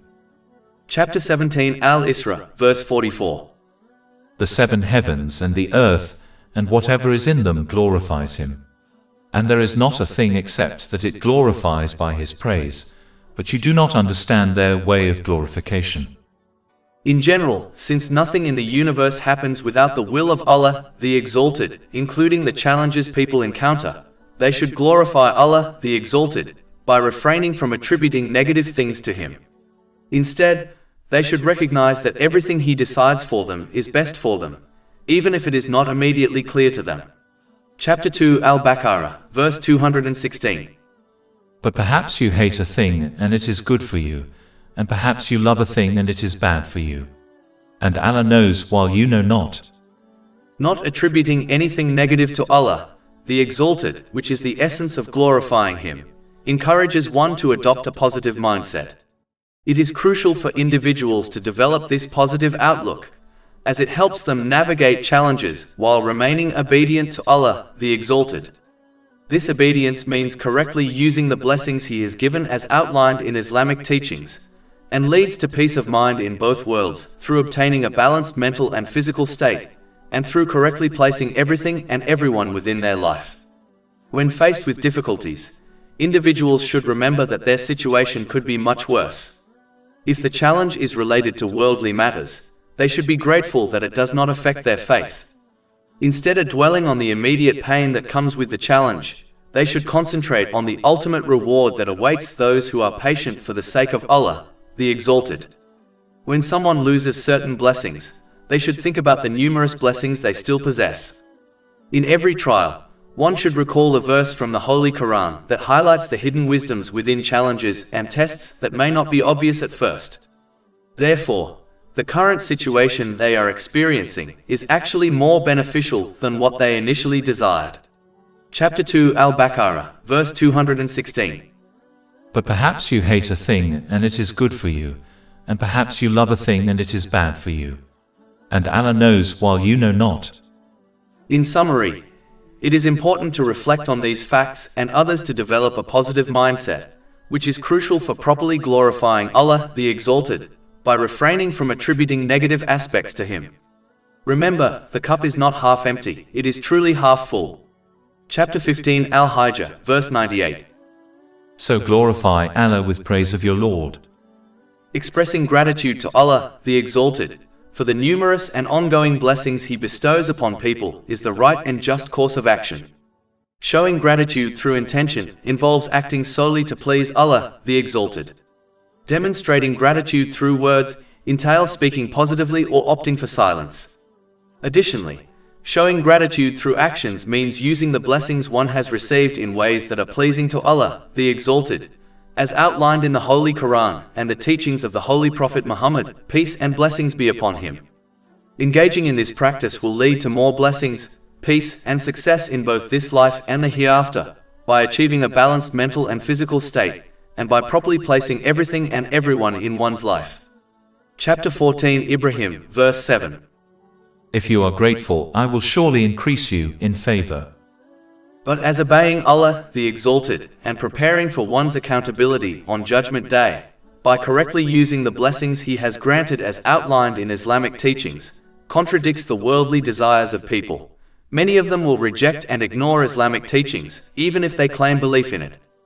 As a result, their desires become a barrier between their faculties of understanding and obtaining peace of mind in both worlds. Chapter 17 Al-Isra, verses 45 to 46. And when you recite the Quran, we put between you and those who do not believe in the hereafter a concealed partition. And we have placed over their hearts coverings, lest they understand it, and in their ears deafness. As nothing occurs within the universe without the will of Allah, the Exalted, this result has been attributed to Him. But it is obvious that this result only occurs because they choose to reject and ignore divine teachings. When a person is overwhelmed by their worldly cravings, they forfeit control over their faculties and behavior, becoming solely motivated by the urge to fulfill those cravings, frequently disregarding the adverse effects that ensue. Chapter 17 Al-Isra, verse 46. And we have placed over their hearts coverings, lest they understand it, and in their ears deafness. This scenario is akin to that of a drug addict, whose dependency drives them towards drugs, leading to a loss of control over their actions. They might engage in wrongful behaviors, such as stealing, while being unaware of the detrimental consequences of their choices, as their addiction has entirely obscured their judgment. A comparable result can occur from overwhelming worldly desires, like the desire for wealth. As a desire grows stronger, it can transform into an addiction that dictates a person's actions and conduct. Therefore, it is crucial to understand how to regulate one's desires and only seek lawful ones in a balanced way to avert such results, which inevitably lead to unethical behaviors and health issues, both mental and physical, through obtaining an unbalanced mental and physical state, and through misplacing everything and everyone within their life. Indeed, the more one is controlled by their desires, the further they will distance themselves from the obedience of Allah, the Exalted. Chapter 17 Al-Isra, verse 46. And when you mention your Lord alone in the Quran, they turn back in aversion. This is because accepting the oneness of Allah, the Exalted, means that one must obey Him in every situation, by correctly using the blessings He has granted them, as outlined in Islamic teachings. Whereas obeying and following other ways of life, such as social media, fashion, culture, allows one to fulfill their worldly desires, as all ways of life other than Islam have been constructed upon the desires of people. For example, there are religions that claim that as long as one believes in their religion, they will obtain salvation in both worlds, irrespective of their actions. The wealthy and influential frequently oppose Islam, because embracing its clear ethical framework would control their worldly desires. They recognize that submitting to a higher moral code limits their ability to chase self-indulgent desires. To guard their status, they rally others around a shared rejection, worrying that any shift toward faith could undermine their authority. Throughout history, these elites have been the first to oppose the holy prophets, peace be upon them. Their resistance was not rooted in a fair assessment of Islam's truth, but of a determination to protect their own interests. In truth, their opposition reflects nothing more than a bid to preserve power and gratify personal desires, rather than any genuine critique of the faith. In fact, those who listen to Islamic teachings have always recognized its trustfulness even when they publicly oppose it. Before the migration of the Holy Prophet Muhammad, peace and blessings be upon him, to Medina, 3 distinguished men from the non-Muslim community of Mecca, Abu Jahl, Abu Sufyan, and Akmas bin Sharik, spent a night secretly listening to the Holy Prophet Muhammad, peace and blessings be upon him, as he recited the Holy Quran. They were so discreet that they were unaware of each other's presence, and only discovered what the others had done when they returned home at dawn. They scolded one another and urged each other not to repeat their actions, fearing it would suggest that Islam was indeed the truth. However, none of them adhered to their counsel, and they repeated the same behavior the following night and the night after that. On the third night, they once again admonished each other and insisted on making a pact not to engage in such behavior again. This account is documented in Imam Ibn Kathir's The Life of the Prophet, Volume 1, pages 366 to 367. Chapter 17 Al-Isra, verse 47. We are most knowing of how they listen to it when they listen to you, and of when they are in private conversation, when the wrongdoers say, "You follow not but a man affected by magic." Usually, when someone opts for a different route than their peers, it can trigger feelings of inadequacy in others about their own choices, particularly if those choices prioritize personal desires over obedience to Allah, the Exalted. As a result, this might lead to criticism directed at those who firmly uphold their faith, frequently from family members. Additionally, societal factors like social media, fashion trends, and cultural norms often exert pressure on those who follow Islamic values. The advocacy of Islam is often perceived as a hindrance to their aspirations for wealth and social status. Industries that Islam critiques typically oppose the integration of Islamic principles and dissuade Muslims from practicing their faith. This significantly fuels the widespread anti-Islamic sentiments observed on various platforms, including social media.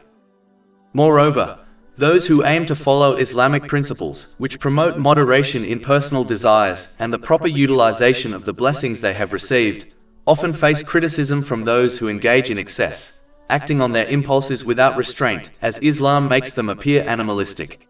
These critics often try to dissuade others from embracing Islam and discourage Muslims from practicing their faith, attempting to entice them into a lifestyle driven by unchecked desires. They frequently focus on specific aspects of Islam, like the dress code for women, to undermine its attractiveness. However, discerning individuals can easily recognize the superficiality of these criticisms, which arise from a disdain for Islam's emphasis on self-discipline. For example, while they may criticize the Islamic dress code for women, they do not apply the same scrutiny to other important professions, such as law enforcement, military, healthcare, education, and business. This selective criticism of the Islamic dress code, in contrast to their silence on other dress codes, highlights the weakness and lack of depth in their arguments. Ultimately, it is the fundamental tenets of Islam and the disciplined conduct of its followers that provoke these various attacks on Islam, prompting them to criticize it in any way they can. Chapter 17 Al-Isra, verses 47 to 48. When the wrongdoers say, "You follow not but a man affected by magic." Look how they strike for you comparisons, but they have strayed so they cannot find a way. Although they spread falsehoods about the Holy Prophet Muhammad, peace and blessings be upon him, their deception was transparent even to their own community. The leaders of Mecca, fluent in the eloquence of Arabic, could discern that the Holy Quran was not authored by any human. Having known the Holy Prophet Muhammad, peace and blessings be upon him, intimately for 4 decades prior to his divine mission, they were well aware of his unwavering honesty and integrity. Chapter 10 Yunus, verse 16. For I had remained among you a lifetime before it. Then will you not reason? Given that the Holy Prophet Muhammad, peace and blessings be upon him, had no prior exposure to earlier revealed scriptures, a point accepted by both the people of the book and the non-Muslims of Mecca, it is clear he could not have acquired knowledge of their original or distorted teachings through human means. This reality serves as a powerful testament to the divine source of the Holy Quran. Chapter 29 Al-Ankabut, verse 48. And you did not recite before it any scripture, nor did you inscribe one with your right hand. Then, i.e., otherwise the falsifiers would have had cause for doubt. These facts became clear to anyone with common sense, and as a result, they could not find a way to stop the spread of Islam, despite their efforts against it. Chapter 17 Al-Isra, verse 48. Look how they strike for you comparisons, but they have strayed so they cannot find a way. This verse could also mean that as long as one prefers their worldly desires to following right guidance, they will never find the path to peace of mind in both worlds. This is because their worldly will always encourage them to misuse the blessings they have been granted. As a consequence, they will fall into an imbalanced mental and physical state, misplace everything and everyone within their lives, and fail to prepare adequately for their accountability on the Day of Judgment. This, in turn, will bring about stress, hardship, and adversity in both worlds, even if they happen to enjoy certain worldly comforts. Therefore, it is necessary for a person to accept and act upon the teachings of Islam for their own benefit, even when such guidance conflicts with their personal desires. They should emulate the conduct of a wise patient who, recognizing the superior knowledge of the physician, accepts and follows medical advice despite being prescribed bitter medicines and a restrictive diet. Just as such a patient ultimately attains sound mental and physical health through obedience to the doctor, so too does the individual who embraces and implements Islamic teachings attain true balance in both mind and body. This is because the only one who possesses complete knowledge of how a person may achieve equilibrium and rightly position everything and everyone within their life is Allah the Exalted. As previously stated, leaders and influences in society have consistently sought to dissuade individuals from embracing and acting upon divine guidance, as it conflicts with their worldly ambitions for wealth and power. However, regardless of the resources at their disposal, their attempts to eliminate divine guidance from society will ultimately fail, for they cannot overpower Allah the Exalted, nor the guidance He has bestowed upon humanity. Instead, their efforts and human-made regulations will be overshadowed by divine guidance, ensuring that anyone who seeks true guidance will find it and be able to act accordingly. Since their struggle is against Allah the Exalted, they will inevitably be unable to defeat the truth of Islam, a fact that history has clearly demonstrated. Numerous individuals, organizations, and sectors have risen and fallen, attempting to eradicate Islam from society through various means, including politics, warfare, propaganda, and social media. Nevertheless, Islam remains steadfast and will endure until the Day of Judgment. Their efforts to eliminate Islam are as pointless as trying to extinguish the sun's light by simply blowing on it. Chapter 9 at Tawbah, verse 32. They want to extinguish the light of Allah with their mouths, but Allah refuses except to perfect His light, although the disbelievers dislike it. The teachings of Islam have been completely shared with humanity. It is now the responsibility of each person to seek peace in this life and the hereafter, by accepting its principles and applying them, as this will lead to a harmonious mental and physical condition, and cause them to prioritize all aspects of their lives while properly getting ready for their accountability on the Day of Judgment. Another method employed by the leaders of the non-Muslims of Mecca, in order to discourage others from accepting Islam, as they feared losing their social status and leadership, was to challenge the reality of resurrection. Chapter 17 Al-Isra, verse 49. And they say, when we are bones and crumbled particles, will we truly be resurrected as a new creation? The first thing to note that a typical behavior of people who wish to reject a concept which contradicts their desires is to hyper-exaggerate the concept so that it sounds ridiculous and untrue, thereby justifying their rejection of the concept. For example, when one persists on mistreating others, such as their relatives, and are advised instead to treat them with respect and good manners, the one who does not desire to do this will excuse their bad behavior by claiming they are being advised to be perfect and behave like an angel with other people by never showing any type of bad behavior towards them. As people are not perfect, this is obviously not possible, so their reaction makes the initial suggestion, which was practically achievable, seem ridiculous and impossible, thereby justifying their bad behavior and desire not to change for the better. This type of behavior prevents one from taking responsibility for their actions, which always leads to misguidance. Those who neglect to assume responsibility for their actions will not enhance their character. Rather, they will continue to misuse the blessings bestowed upon them. As a result, they will experience a state of both mental and physical disarray, misplacing everything and everyone in their lives, and will be unprepared to face their accountability on the Day of Judgment. This negligence will lead to stress, difficulties, and adversities in both this life and the hereafter, irrespective of any material wealth they may hold. Furthermore, failing to take responsibility for one's actions will hinder them from upholding the rights of others.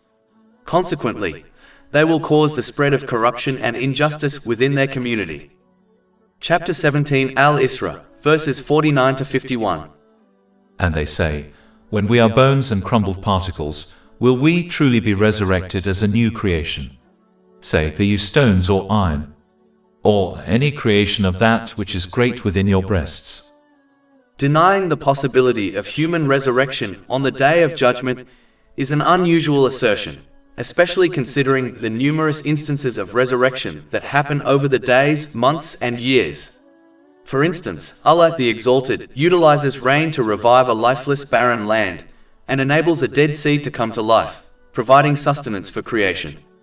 In the same way, Allah the Exalted can and will revive the human, likened to a dead seed buried in the earth, just as the seed sprouts to life. The changing seasons vividly illustrate resurrection. For example, in winter, tree leaves die and fall, making the tree seem lifeless. However, in other seasons, the leaves reappear, and the tree is once again vibrant. The process of resurrection is also ongoing within one's body. Cells, such as skin cells, are perpetually dying and regenerating. Additionally, the sleep-wake cycle of all living beings serves as another example of resurrection. Sleep is akin to death, as the sleeper's senses are temporarily suspended. Allah the Exalted then restores a person's soul if they are meant to continue living, thereby reviving the sleeping individual once more. Chapter 39 Az-Zumar, verse 42. Allah takes the souls at the time of their death, and those that do not die He takes during their sleep. Then He keeps those for which He has decreed death, and releases the others for a specified term. Indeed, in that are signs for a people who give thought. Furthermore, the Day of Judgment is an event that is destined to happen. Observing the universe reveals numerous instances of balance. For instance, the Earth maintains an ideal distance from the Sun. If it were even slightly closer or farther, it would be uninhabitable. Likewise, the water cycle, which consists of water evaporating from the ocean into the atmosphere and then condensing to create rain, is meticulously balanced to sustain life on Earth. The ground is designed in a way that allows delicate branches and shoots of seeds to break through, providing crops for life, while also being sturdy enough to support heavy structures built upon it. Numerous examples exist that not only point to a creator, but also to the concept of balance. However, one significant aspect of this world is evidently unbalanced: the actions of humanity. It is common to witness oppressive and tyrannical individuals who evade consequences in this life. In contrast, many people suffer oppression and other hardships without receiving their due rewards for their endurance. Numerous Muslims who faithfully obey Allah the Exalted often encounter various challenges in this world and receive only a fraction of their rewards, while those who blatantly disobey Allah the Exalted enjoy worldly luxuries. Just as Allah the Exalted has established balance in all His creations, the rewards and punishments for actions should also be balanced.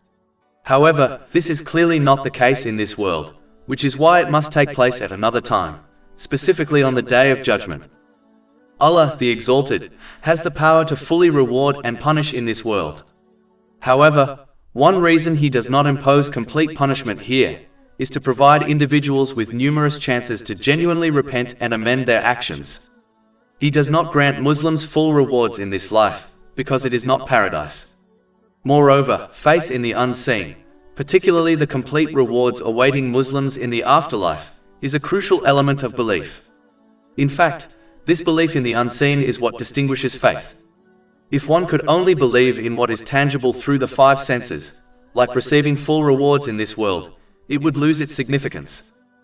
In addition, fearing complete punishment while hoping for full rewards in the hereafter motivates individuals to refrain from sins and engage in righteous actions. For the day of recompense to begin, this material world must come to an end. This is because punishment and reward can only be administered once everyone's actions have ceased. Thus, the day of recompense cannot occur until people's actions are concluded, indicating that the material world will eventually end. In addition, as Allah the Exalted created people from nothing, resurrecting them after they have turned into dust and bones is an easier task. Chapter 17 Al-Isra, verse 51. And they will say, Who will restore us? Say, He who brought you forth the first time. Then they will nod their heads toward you. Their behavior makes it clear that they were not interested in the truth, and were instead only mocking Islamic teachings, through their questions and behavior, in order to deter others from accepting Islam.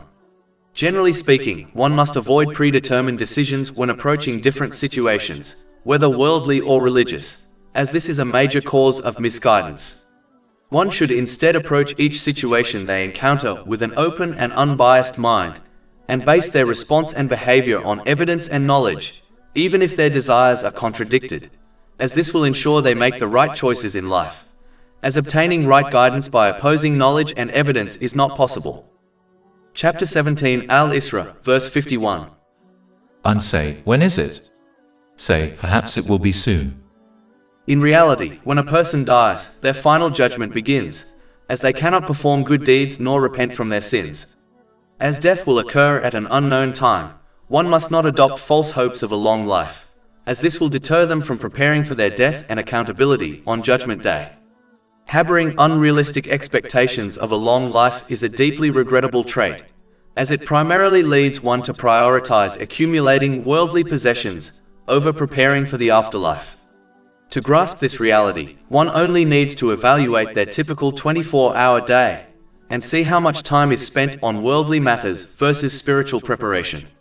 In fact, false hopes of longevity are among the most potent tools the devil employs to mislead individuals.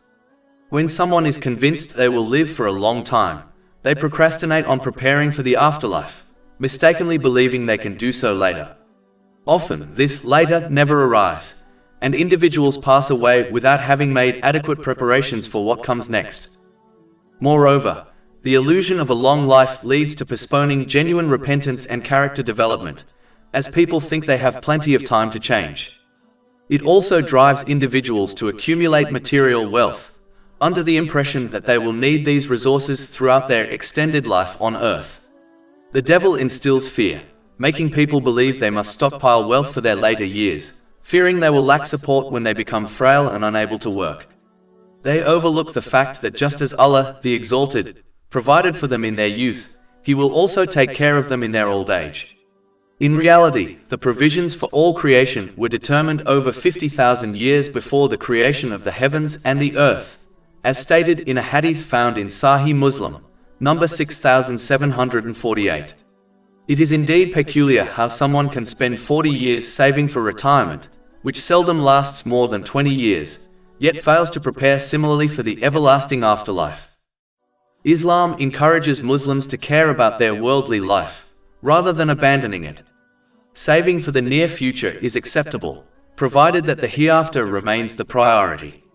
Although many acknowledge the possibility of dying at any moment, some act as if they will live indefinitely in this life. Even if offered eternal life on earth, they might still struggle to work harder to gather more material wealth due to the limitations of day and night. How many individuals have died sooner than anticipated? And how many actually learn from this and alter their actions? In truth, one of the most profound sorrows a person experiences at death or any phase of the hereafter is the regret for not having prepared adequately for the hereafter. Chapter 63 Al-Munafiqun, verses 10 to 11. And spend in the way of Allah from what we have provided you before death approaches one of you, and he says, My Lord, if only you would delay me for a brief term so I would give charity and be of the righteous. But never will Allah delay a soul when its time has come. And Allah is aware of what you do. A person would be considered foolish if they invested more time and money in a house they intended to occupy briefly, rather than in one they plan to live in for a long time. This illustrates the tendency to prioritize the temporary world over the everlasting afterlife. One should strive for success in both this life and the hereafter, but they must understand that death can arrive unexpectedly, regardless of the time, circumstances, or age they anticipate. Thus, preparing for death and its consequences should take precedence over planning for an uncertain future in this world. The one who fails to appreciate how fast life passes by in this world will fail to make use of the time and blessings they have been granted correctly. As a result, they will persist on misusing the blessings they have been granted. This will leave them mentally and physically unsettled, and cause them to misplace their priorities and relationships. As a consequence, they will face anxiety, hardship, and trials, even if they appear to enjoy certain material comforts. And as their attitude prevented them from preparing for their accountability on the day of judgment, they will pass through this world in a moment and reach the hereafter unprepared. Chapter 17 Al-Isra, verse 52. On the day he will call you, and you will respond with praise of him and think that you had not remained in the world except for a little. The key lesson to understand is that this is a call that no one can or will refuse to respond to. Thus, it is essential to answer the call of Allah, the Exalted, through the Holy Prophet Muhammad, peace and blessings be upon him, by sincerely obeying his commands, avoiding his prohibitions, and facing destiny with patience in line with the traditions of the Holy Prophet Muhammad, peace and blessings be upon him. This approach will guarantee that they utilize the blessings bestowed upon them in ways that are pleasing to Allah, the Exalted. This in turn will lead to peace of mind in both worlds, through obtaining a balanced mental and physical state, and through correctly placing everything and everyone within their life. Chapter 8 An-Anfal, verse 24. O you who have believed, respond to Allah and to the Messenger when he calls you to that which gives you life. Those who answer this call in this life will find the final call easier to bear and respond to. In contrast, those who ignore the call of Allah, the Exalted, in this world, by misusing the blessings he has granted them, will not find peace and will be compelled to respond to the trumpet's call, which will be a heavy burden for them. A person can only disregard the call of Allah, the Exalted, for a limited time, as the final call will eventually come, and no one can escape or ignore it. Given that this is unavoidable, it is wise to respond to it now, today, rather than live in negligence. If someone hears the trumpet while being heedless, no action or regret will help them, and what follows for that individual will be even more frightening. Therefore, as indicated by the next verse, they must respond to the obedience of Allah, the Exalted, in this world. Chapter 17 Al-Isra, verse 53. And tell my servants to say that which is better. Generally speaking, it is important to recognize that speech can be divided into three categories. The first is evil speech, which must be avoided entirely, as even a single harmful word can drag a person toward hell on the day of judgment. This warning is found in a hadith recorded in Jami at Tirmidhi, number 2314. The second category is vain or useless speech. Although not counted as a sin or a good deed, it is dangerous because it often serves as the doorway to evil speech. Idle talk can easily lead to backbiting, slander, and other major sins. Moreover, such speech will become a source of deep regret on the day of judgment, when people witness the immense reward given to those who avoided wasting their words and instead used them for good. Chapter 17 Al-Isra, verse 53. And tell my servants to say that which is better. Indeed, Satan induces dissension among them. Indeed, Satan is ever, to mankind, a clear enemy. The third and final category is good speech, which includes beneficial words related to both worldly and religious matters. A person can safeguard themselves from the first two types by adopting a simple principle: speak only what is good or remain silent. Even silence, when chosen wisely, is rewarded. This guidance is emphasized in a hadith found in Sahih Muslim, number 176. Good speech also entails encouraging righteousness, discouraging wrongdoing, and offering sincere advice in both worldly and religious affairs. However, this must always be done with gentleness. A harsh tone can turn even truthful words into a barrier, pushing others further from the right path. For this reason, the Holy Prophet Muhammad, peace and blessings be upon him, advised in a hadith in Jami at Tirmidhi, number 2701, that Allah the Exalted loves gentleness in all matters. Ultimately, a believer fulfills this guidance by speaking about others in the same manner they would wish to be spoken about, whether in their presence or their absence. Chapter 17 Al-Isra, verse 53. And tell my servants to say that which is better. Speaking in a better way also refers to how one responds to the speech of people, especially bad speech, as one of the goals of the devil is to incite enmity and hatred between people through evil speech. Chapter 17 Al-Isra, verse 53. Indeed, Satan induces dissension among them. One should understand that replying with evil speech does not increase their status, nor prove they are correct. Nor does replying to evil speech with good speech or silence diminish their status in any way. In fact, the one who behaves in this manner will gain more respect from others as a result of their superior behavior. In addition, evil speech often occurs when one is emotional, such as when they are angered. As evil speech can sometimes be more harmful to one's relationships than physical actions, it is important to remain silent and avoid talking until they gain control over their emotions. This will ensure they do not say something they later regret and cannot take back. Finally, the devil uses evil speech to encourage people towards evil actions. Therefore, one must control their physical actions by controlling their speech so that they say good words or remain silent. Chapter 17 Al-Isra, verse 53. Indeed, Satan is ever to mankind a clear enemy. Generally speaking, in order to overcome the tricks of the devil so that one remains firm on obeying Allah, the Exalted, by correctly using the blessings He has granted them, such as their ability to speak, as outlined in Islamic teachings, they must adopt strong faith. Firm faith is essential for remaining steadfast in obeying Allah, the Exalted, in every circumstance, whether in times of ease or hardship.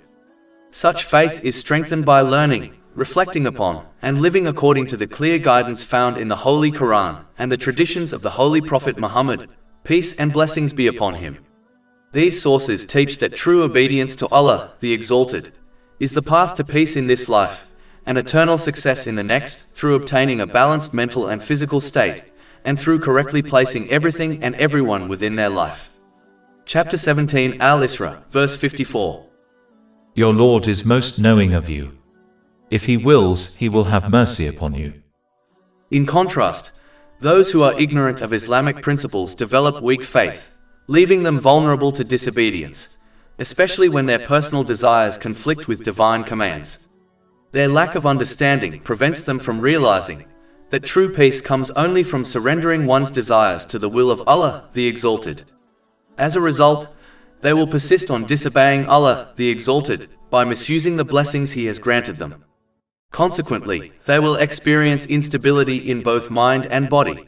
They will misplace their relationships and priorities, and they will fail to prepare adequately for their accountability on the Day of Judgment.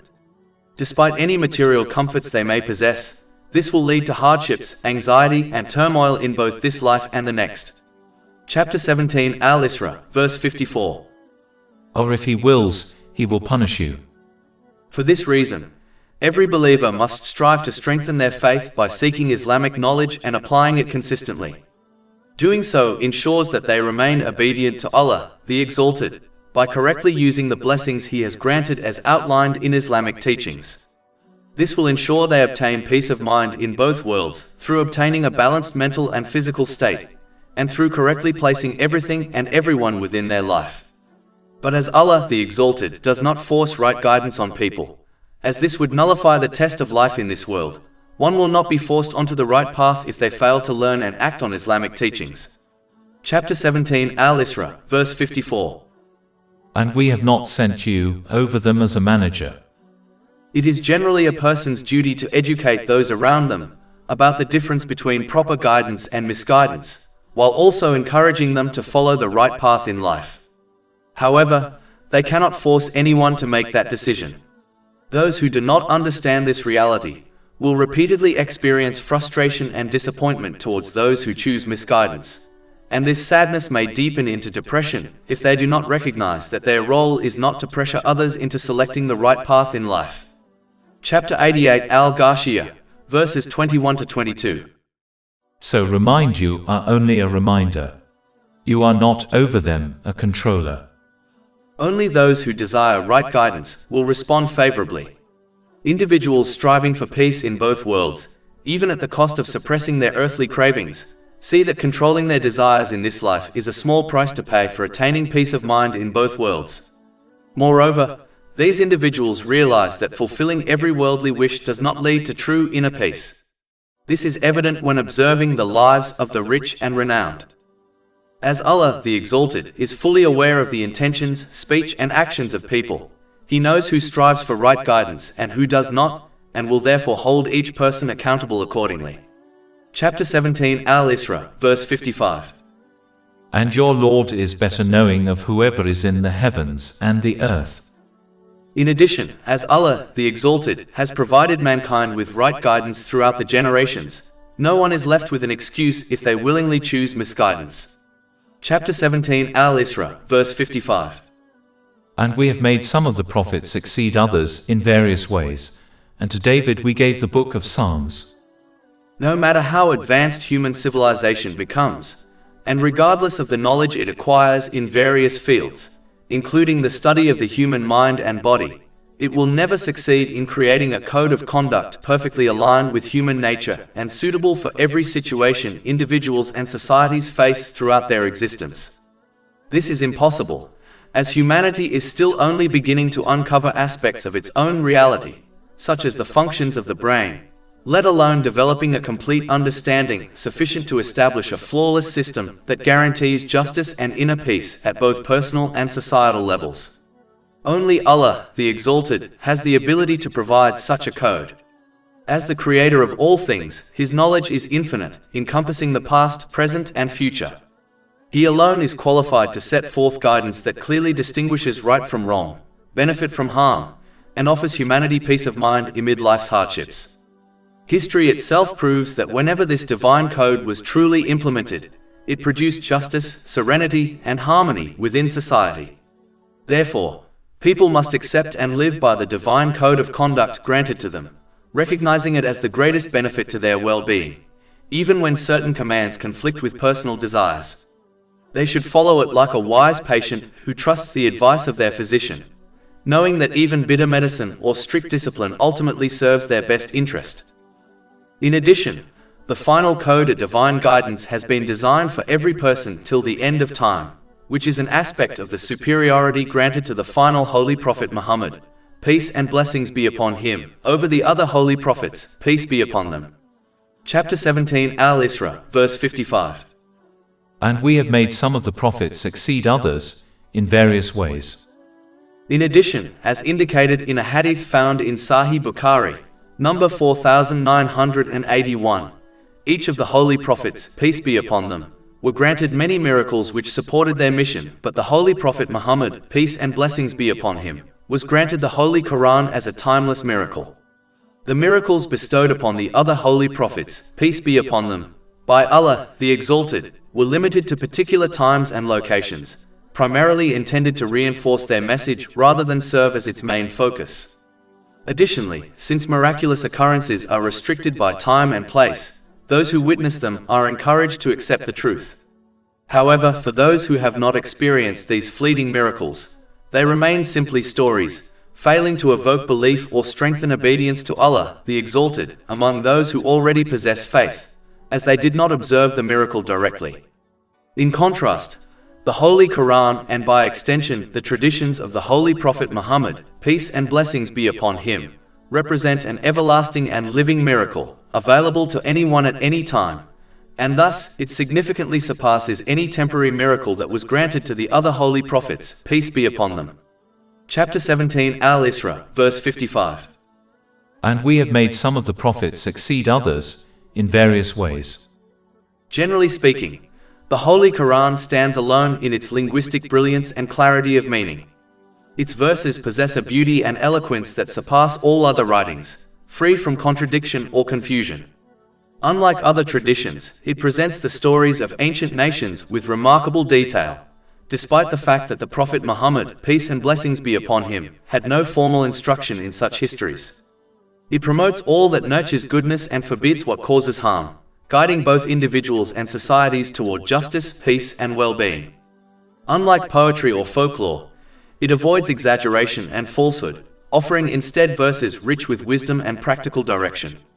Even when a passage is repeated, it unveils new insights each time, never losing its freshness or relevance.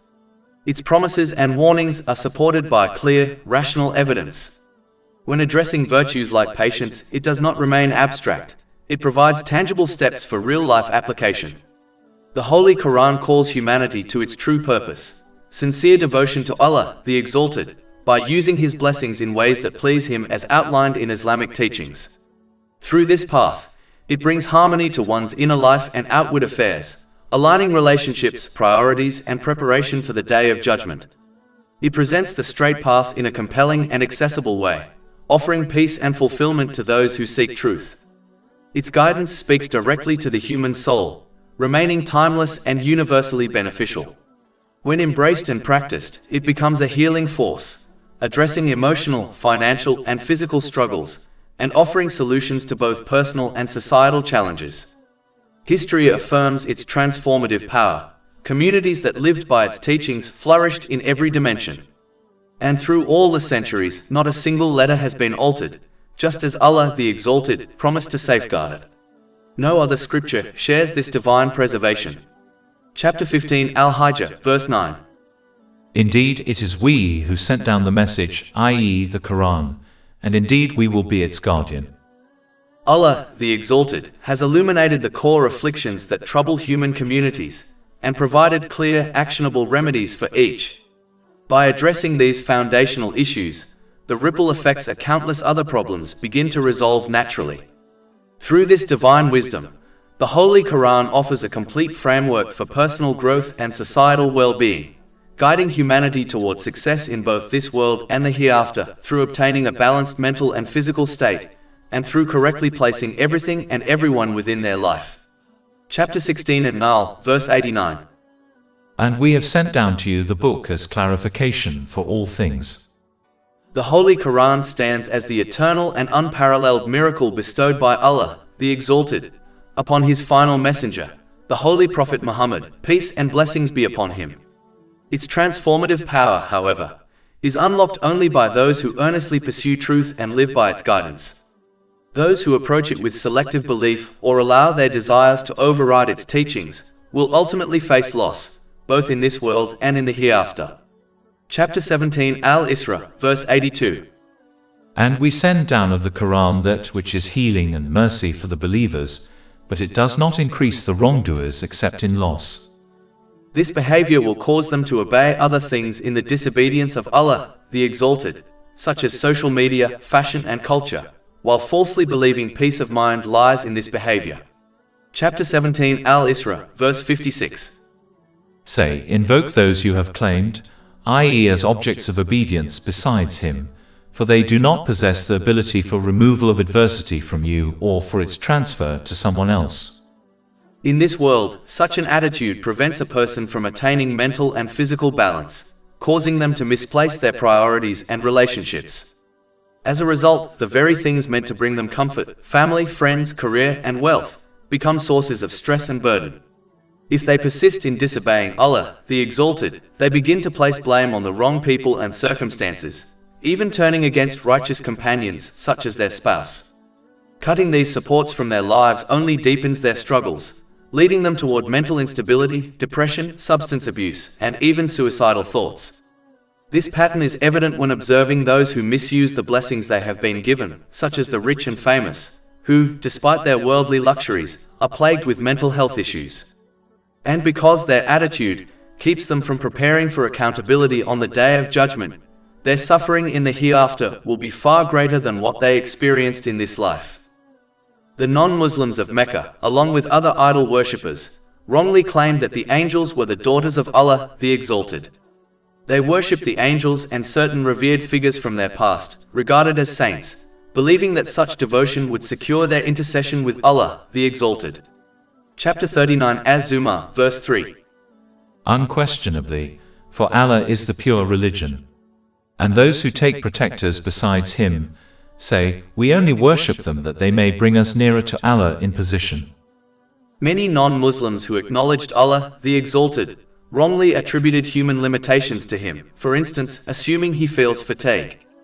This led them to view Allah, the Exalted, as a worldly ruler, comparable to a king who cannot govern alone, and therefore appoints governors to manage different parts of his kingdom. From this misconception, they began worshipping other beings, such as angels, in the hope of gaining the favor of Allah, the Exalted, through them. Sadly, a similar belief has been adopted by some Muslims. They devote their time, energy, and resources to seeking out individuals considered especially spiritual, assuming such figures have a unique closeness to Allah, the Exalted, much like governors to a king. Their goal is to please these individuals with gifts and extraordinary acts of reverence, so that they intercede for them with Allah, the Exalted. In this way, they effectively turn these spiritual leaders into gatekeepers between themselves and Allah, the Exalted, a practice that fundamentally contradicts Islamic teachings. The Holy Prophets, peace be upon them, never acted as gatekeepers. Rather, their role was to clarify the path that leads to peace of mind in both worlds, through obtaining a balanced mental and physical state, and through correctly placing everything and everyone within their life. And they never sought worldly compensation, such as gifts in return for their guidance. Thus, while Muslims are encouraged to learn from qualified teachers and show them appropriate respect, they must never believe that connecting with Allah, the Exalted, requires worshipping or glorifying spiritual personalities. Allah, the Exalted, alone possesses complete knowledge and authority over the entire universe, and He requires no gatekeepers between Himself and His creation. This truth is clearly emphasized in the Holy Quran. For example, chapter 2 Al-Baqarah, verse 186. And when my servants ask you concerning me, indeed I am near. I respond to the invocation of the supplicant when he calls upon me. And chapter 40 Ghafir, verse 60. And your Lord says, call upon me, I will respond to you. Chapter 2 Al-Baqarah, verse 255. Who is it that can intercede with him except by his permission? Moreover, while intercession will occur on Judgment Day after Allah, the Exalted, gives permission, one must not belittle its significance, for doing so risks being deprived of it altogether. To mock intercession reflects a complacent mindset, where a person neglects to use the blessings Allah, the Exalted, has granted in accordance with Islamic teachings, yet still expects salvation through someone else on the Day of Judgment, whether a family member or a spiritual leader. Even if intercession is allowed, such negligence may not spare them from hellfire, it could only lessen their punishment. And one must never forget that even a moment in hell is unbearably severe. True hope in intercession requires striving to use one's blessings in line with the Holy Quran and the teachings of the Holy Prophet Muhammad, peace and blessings be upon him, while sincerely hoping for intercession in the hereafter. Furthermore, those whom people wrongly depend on to save them from the consequences of their disobedience will themselves be preoccupied with their own fate on that day, rather than the fate of others. Chapter 17 Al-Isra, verse 57. Those whom they invoke seek means of access to their Lord, striving as to which of them would be nearer, and they hope for His mercy and fear His punishment. Indeed, the punishment of your Lord is ever feared. But those who adopt wishful thinking whereby they persist on disobeying Allah, the Exalted, while assuming that someone else, such as a religious person, will save them from punishment in both worlds, will persist on misusing the blessings they have been granted. As a consequence, they will suffer mental and physical imbalance, they will misplace their priorities and relationships, and remain unprepared for their accountability on the Day of Judgment. This will lead to stress, hardship, and difficulties in both this world and the next, regardless of any worldly comforts they may possess. And as their behavior prevents them from fulfilling the rights of people, they will cause the spread of corruption and injustice within society. And this society is worthy of being destroyed as a result of their behavior. Chapter 17 Al-Isra, verse 58. And there is no city, but that we will destroy it before the day of resurrection or punish it with a severe punishment. That has ever been in the register inscribed. Generally speaking, this verse critiques a narrow, self-centered perspective, as it impedes one's capacity to recognize and learn from the broader human condition. This focus on individual circumstances obstructs access to the valuable insights found in historical events, personal experiences, and the adversities of others. The cultivation of a robust ethical framework, the avoidance of recurrent errors, and the achievement of genuine inner peace are therefore contingent upon a diligent consideration of these external realities. A compelling case study is the widespread malaise, including anxiety, mental illness, and substance abuse, prevalent among the affluent and celebrated. This phenomenon, despite their considerable material advantages, serves as a powerful testament to the futility of seeking well-being in wealth or the unrestrained pursuit of worldly desires. Furthermore, observing the health struggles of others can prompt an individual to appreciate their own state of wellness and to make use of it before they lose it. Consequently, Islamic teachings consistently advocate for a state of heightened awareness and profound contemplation. By encouraging individuals to transcend their immediate personal concerns and derive wisdom from their environment, this worldview seeks to prevent them from spiritual negligence and foster a balanced, grateful, and enduringly peaceful disposition, through obtaining a balanced mental and physical state, and through correctly placing everything and everyone within their life. As mentioned earlier, a method that has been employed by people throughout history to discourage others from embracing Islam involved requesting particular miracles from the holy prophets, peace be upon them, as evidence of their prophethood. When divine teachings highlighted that the holy prophets, peace be upon them, were human and lacked supernatural abilities, some would use this as a counter-argument against the authenticity of their message. Chapter 11 HUD, verse 31. And I do not tell you that I have the depositories of Allah, or that I know the unseen, nor do I tell you that I am an angel. The function of a holy prophet, peace be upon them, is to clarify the divine instructions for humanity and serve as an ideal model for them to emulate. Their goal was never to dazzle people with miraculous feats, as the miracles granted to them by Allah, the Exalted, were confined to specific times and places and merely reinforced their message. They were not its essence. The core of their message throughout history has consistently been knowledge and clear proofs. In the case of the Holy Prophet Muhammad, peace and blessings be upon him, the essence of his message was the Holy Quran and his exemplary character. The non-Muslims of Mecca, being proficient in the Arabic language, recognized that the Holy Quran could not be the words of a human. Furthermore, having spent 40 years with the Holy Prophet Muhammad, peace and blessings be upon him, before his declaration of prophethood, they understood he was not a fraud. Chapter 10 Yunus, verse 16. For I had remained among you a lifetime before it. Then will you not reason? As the Holy Prophet Muhammad, peace and blessings be upon him, had no prior exposure to earlier divine scriptures, a fact acknowledged by both the people of the book and non-Muslims in Mecca, he could not have known the original or altered doctrines within those texts. This circumstance strengthens the argument for the Quran's divine origin. Chapter 29 Al-Ankabut, verse 48. And you did not recite before it any scripture, nor did you inscribe one with your right hand. Then, i.e., otherwise the falsifiers would have had cause for doubt. The non-Muslims of Mecca once requested the Holy Prophet Muhammad, peace and blessings be upon him, to transform Mount Safa into gold, and to remove the surrounding mountains so they could cultivate crops. Allah, the Exalted, informed him that he could choose to either grant them a reprieve and disregard their unreasonable demands, or, if he wished, Allah, the Exalted, would fulfill their requests.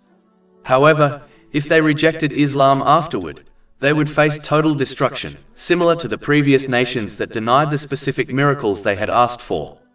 The Holy Prophet Muhammad, peace and blessings be upon him, opted to give them a reprieve and dismissed their unreasonable requests, knowing they would still disbelieve afterward. Subsequently, Allah, the Exalted, revealed chapter 17 Al-Isra, verse 59 of the Holy Quran. And nothing has prevented us from sending signs, i.e. miracles, except that the former peoples denied them.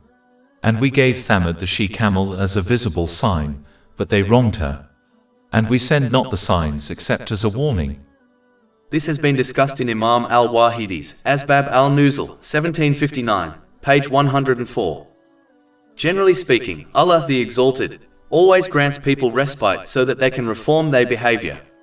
But it is important to note that this respite is temporary and not permanent. If one fails to take advantage of this respite, and instead persists on disobeying Allah, the Exalted, despite the many signs within the creation and Islamic teachings that indicate the importance of obeying Him, they will misuse the blessings He has granted.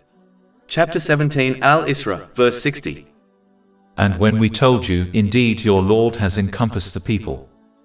This attitude will prevent them from finding a healthy equilibrium in their lives, and cause them to mismanage every aspect of their existence, turning their relationships, careers, and possessions into sources of immense stress.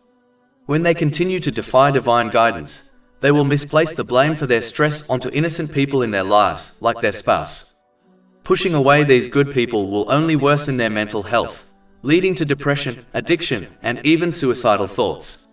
This downward spiral is clear when you observe the lives of those who misuse the blessings they have been granted, such as the rich and famous, despite their luxurious lifestyles. Since this attitude also prevents them from preparing for the day of judgment, the consequences in the next life will be far more severe. Chapter 17 Al-Isra, verse 60. And when we told you, indeed your Lord has encompassed the people. As Allah, the Exalted, has full control over people, they must accept and fulfill the test of life in this world, which involves correctly using the blessings He has granted them as outlined in Islamic teachings. This approach will help them achieve a balanced mind and body, put all aspects of their life in proper order, and prepare effectively for their final accountability. As a result, they will find peace in this life and the next. But as this world is a place of tests, people will be tested in different ways, such as facing times of ease and difficulty, and with things that are beyond their five senses to understand, such as the heavenly journey of the Holy Prophet Muhammad, peace and blessings be upon him, and other unseen things mentioned in Islamic teachings. Chapter 17 Al-Isra, verse 60. And we did not make the sight which we showed you, except as a trial for the people, as was the accursed tree mentioned in the Quran. In general, this verse critiques those who assert they will not embrace and follow Islamic teachings until all matters, including the unseen, like angels, are made visible and clear to them. This mindset is foolish because true faith holds value when it involves believing in certain unseen realities without relying on the five senses, such as seeing Allah, the Exalted. However, these unseen aspects are backed by numerous proofs and signs found in the heavens and the earth. For instance, the existence of a painting signifies a painter. Similarly, the existence of creation points to a creator, particularly when the creation is flawlessly made. Moreover, there are countless worldly phenomena that individuals cannot perceive yet still utilize without complaint. For example, many people take medicine without understanding how it functions within the human body. Although the moral framework provided to humanity through Islam is entirely founded on evidence and common sense, some elements of Islam are rooted in the unseen, which adds value to faith. Therefore, the faith of someone who witnesses unseen elements, like angels, will not be acknowledged by Allah, the Exalted, because believing in these unseen aspects once they are witnessed is not remarkable. The test for individuals lies in their ability to accept reality, even when it cannot be directly perceived through their senses, and whether they genuinely obey Allah, the Exalted, despite having the strength and capability to disobey Him. In sending the holy prophets, peace be upon them, and revealing divine scriptures, Allah, the Exalted, has consistently ensured that there is room for testing people's judgment and their obedience to Him. He has never revealed reality to such an extent that individuals would be forced to accept it without question. If this were the case, there would be nothing left to test, and the concepts of success or failure would lose all meaning. Thus, Islamic teachings emphasize that people should not wait for Allah, the Exalted, and His angels to manifest before them. Such an occurrence would signify the conclusion of everything, leaving no opportunity for individuals to make decisions. Believing in and sincerely obeying Allah, the Exalted, holds value only as long as reality is presented in a manner that allows for its rejection. If the truth were completely revealed, and if individuals could witness the unseen aspects of the universe and the hereafter, their faith and obedience would lose significance. If all these elements were observable, even the most obstinate non-believers and the gravest sinners would not disbelieve or defy. The acceptance of faith and obedience is meaningful only while a veil remains over reality. The moment reality is fully unveiled will signify the end of the time allotted for individuals to make decisions and conclude their testing period. This moment is known as the Day of Judgment. But those who fail to accept this truth, as obeying Allah, the Exalted, contradicts their desires, will persist on disobeying Him despite the warnings He gives them. Chapter 17 Al-Isra, verse 60. And we threaten them, but it increases them not except in great transgression.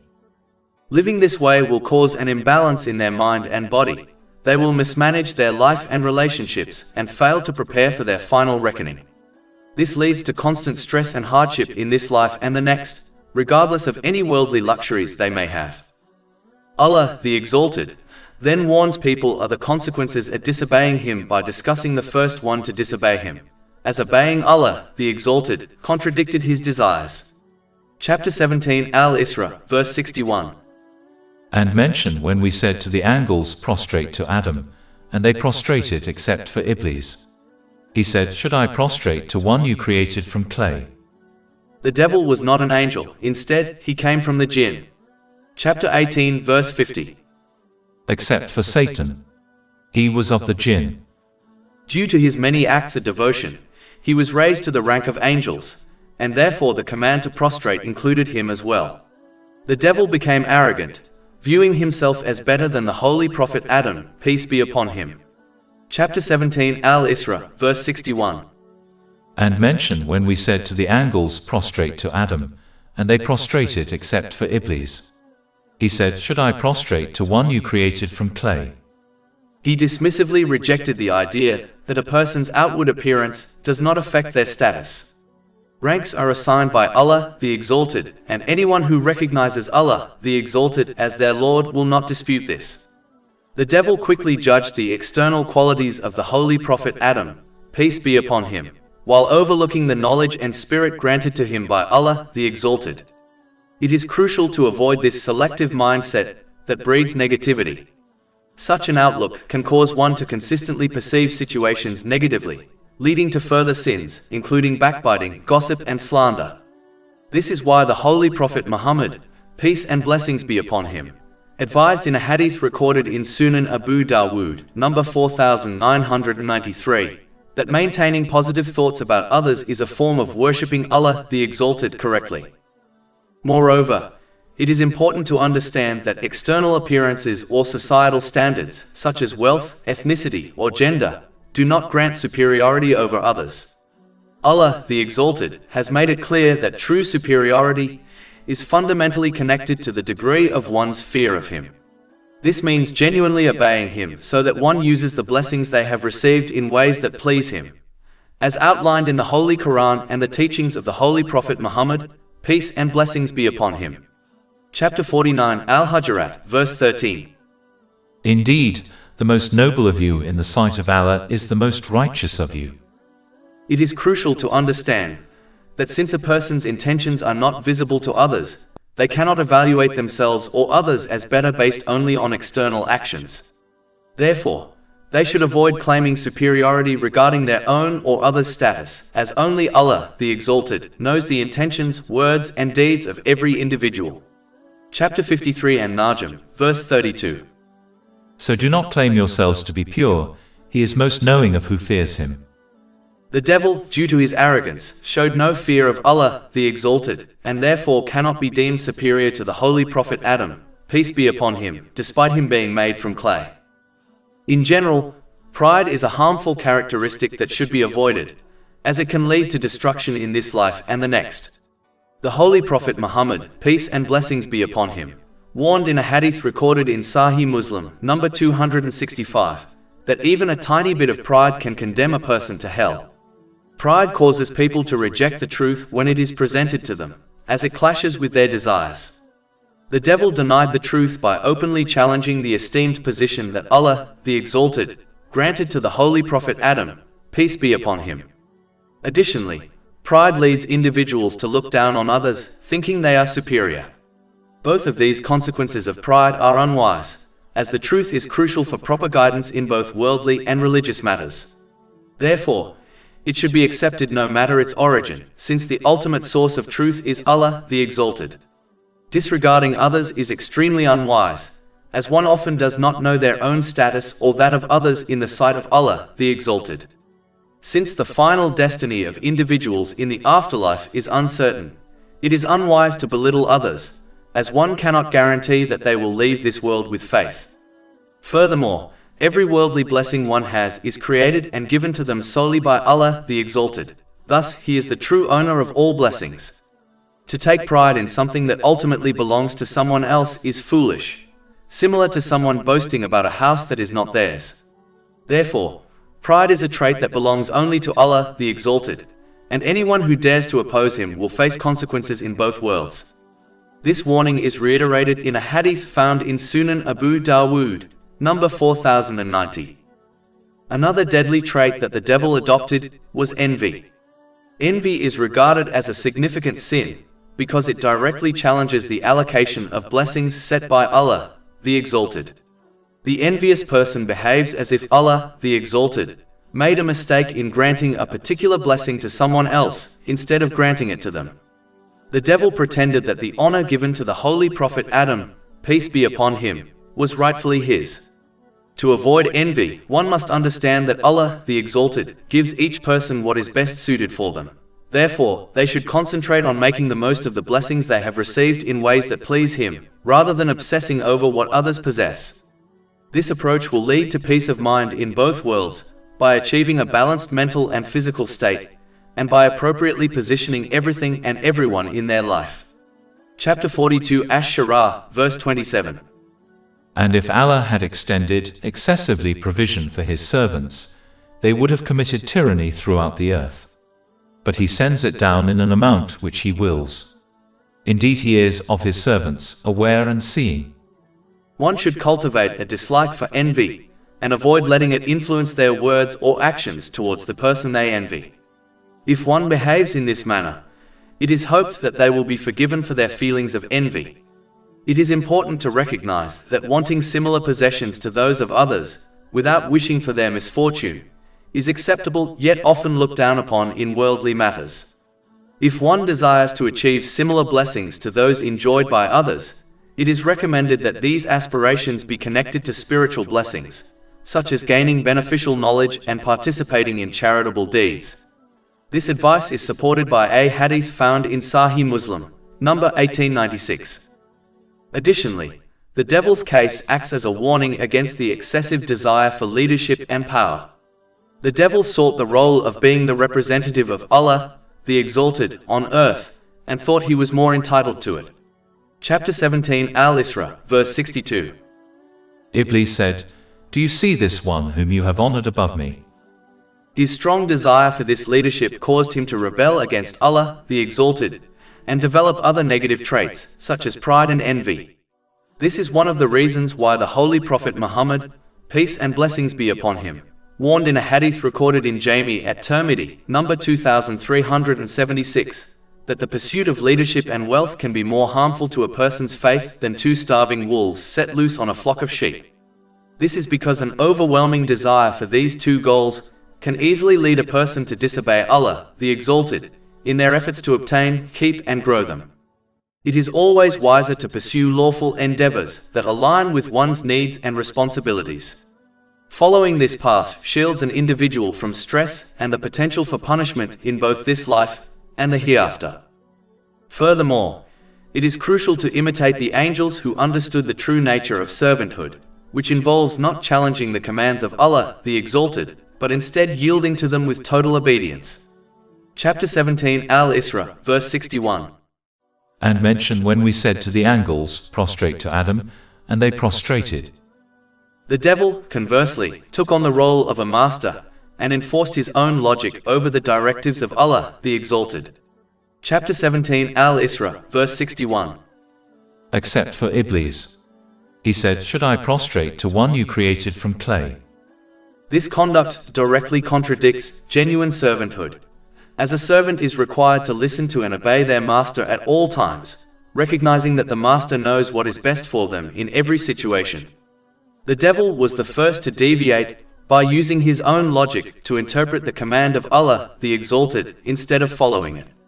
It is crucial to reject this way of thinking and to emulate the angels, who did not innovate and submitted to Allah, the Exalted, exactly as He instructed. This principle is one of the reasons the Holy Prophet Muhammad, peace and blessings be upon him, warned that any matter not based in Islam, specifically the Holy Quran and the traditions of the Holy Prophet Muhammad, peace and blessings be upon him, is dismissed by Allah, the Exalted. This has been confirmed in a hadith found in Sunan Abu Dawood, number 4606.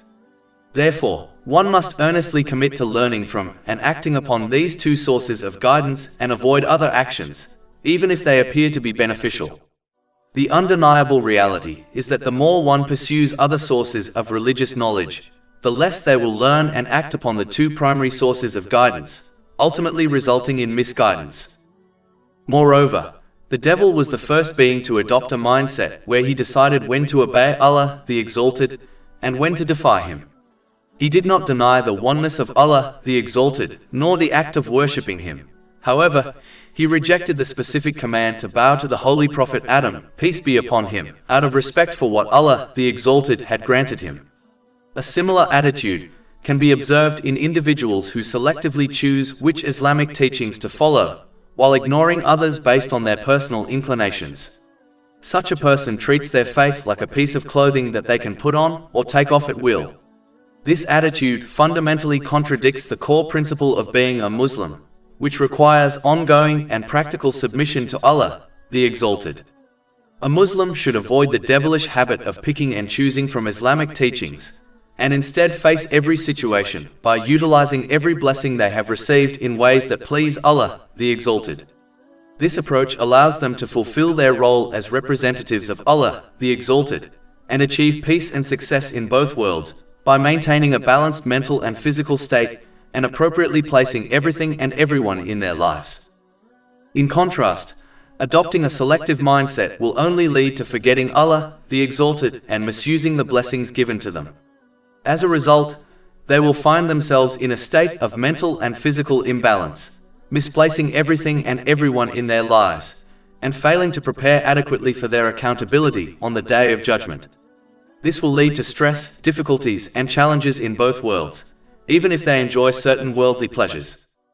Chapter 17 Al-Isra, verse 61. And mention when we said to the angels, prostrate to Adam, and they prostrated except for Iblis. He said, should I prostrate to one you created from clay? This also highlights the importance of striving to uphold the rights of creation, alongside the rights of Allah, the Exalted. The devil's dispute was with respecting the right of the Holy Prophet Adam, peace be upon him, rather than with honoring the right of Allah, the Exalted. One must avoid this imbalance and instead focus on fulfilling the rights of Allah, the Exalted, which involves using the blessings one has received in ways that please Him, as outlined in the Holy Quran and the teachings of the Holy Prophet Muhammad, peace and blessings be upon him, while also working to fulfill the rights of creation. This is achieved by treating others according to the principles of Islam, which means treating them as one wishes to be treated. One should not be deceived into believing that simply fulfilling the rights of Allah, the Exalted, is enough for success. Islam clearly indicates that justice will be established on Judgment Day, even if it appears that some have evaded it in this life. Those who have wronged others, even if they have met the rights of Allah, the Exalted, will be required to transfer their good deeds to their victims, and if necessary, they will carry the sins of their victims until justice is achieved. This could lead to the wrongdoer being cast into hell on Judgment Day. This warning is found in a hadith recorded in Sahih Muslim, number 6579.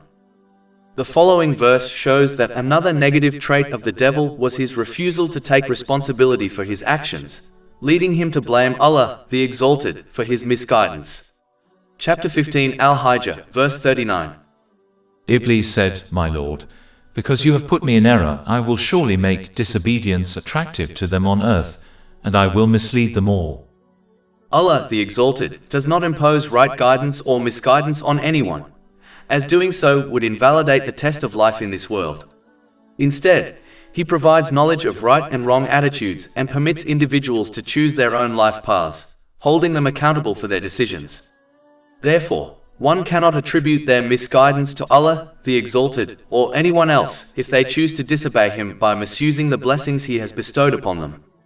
It is essential to avoid adopting a mindset in this world where individuals evade responsibility for their actions and blame others. Those who do not take responsibility for their actions will never enhance their character. Instead, they will continue to misuse the blessings they have received. Consequently, they will experience mental and physical imbalance, misplace everything and everyone in their lives, and fail to prepare for their accountability on the Day of Judgment. This will lead to stress, challenges, and difficulties in both this life and the next, regardless of any material luxuries they may have. Furthermore, neglecting to take responsibility for one's actions will hinder them from fulfilling the rights of others. As a result, they will contribute to the spread of corruption and injustice in their society.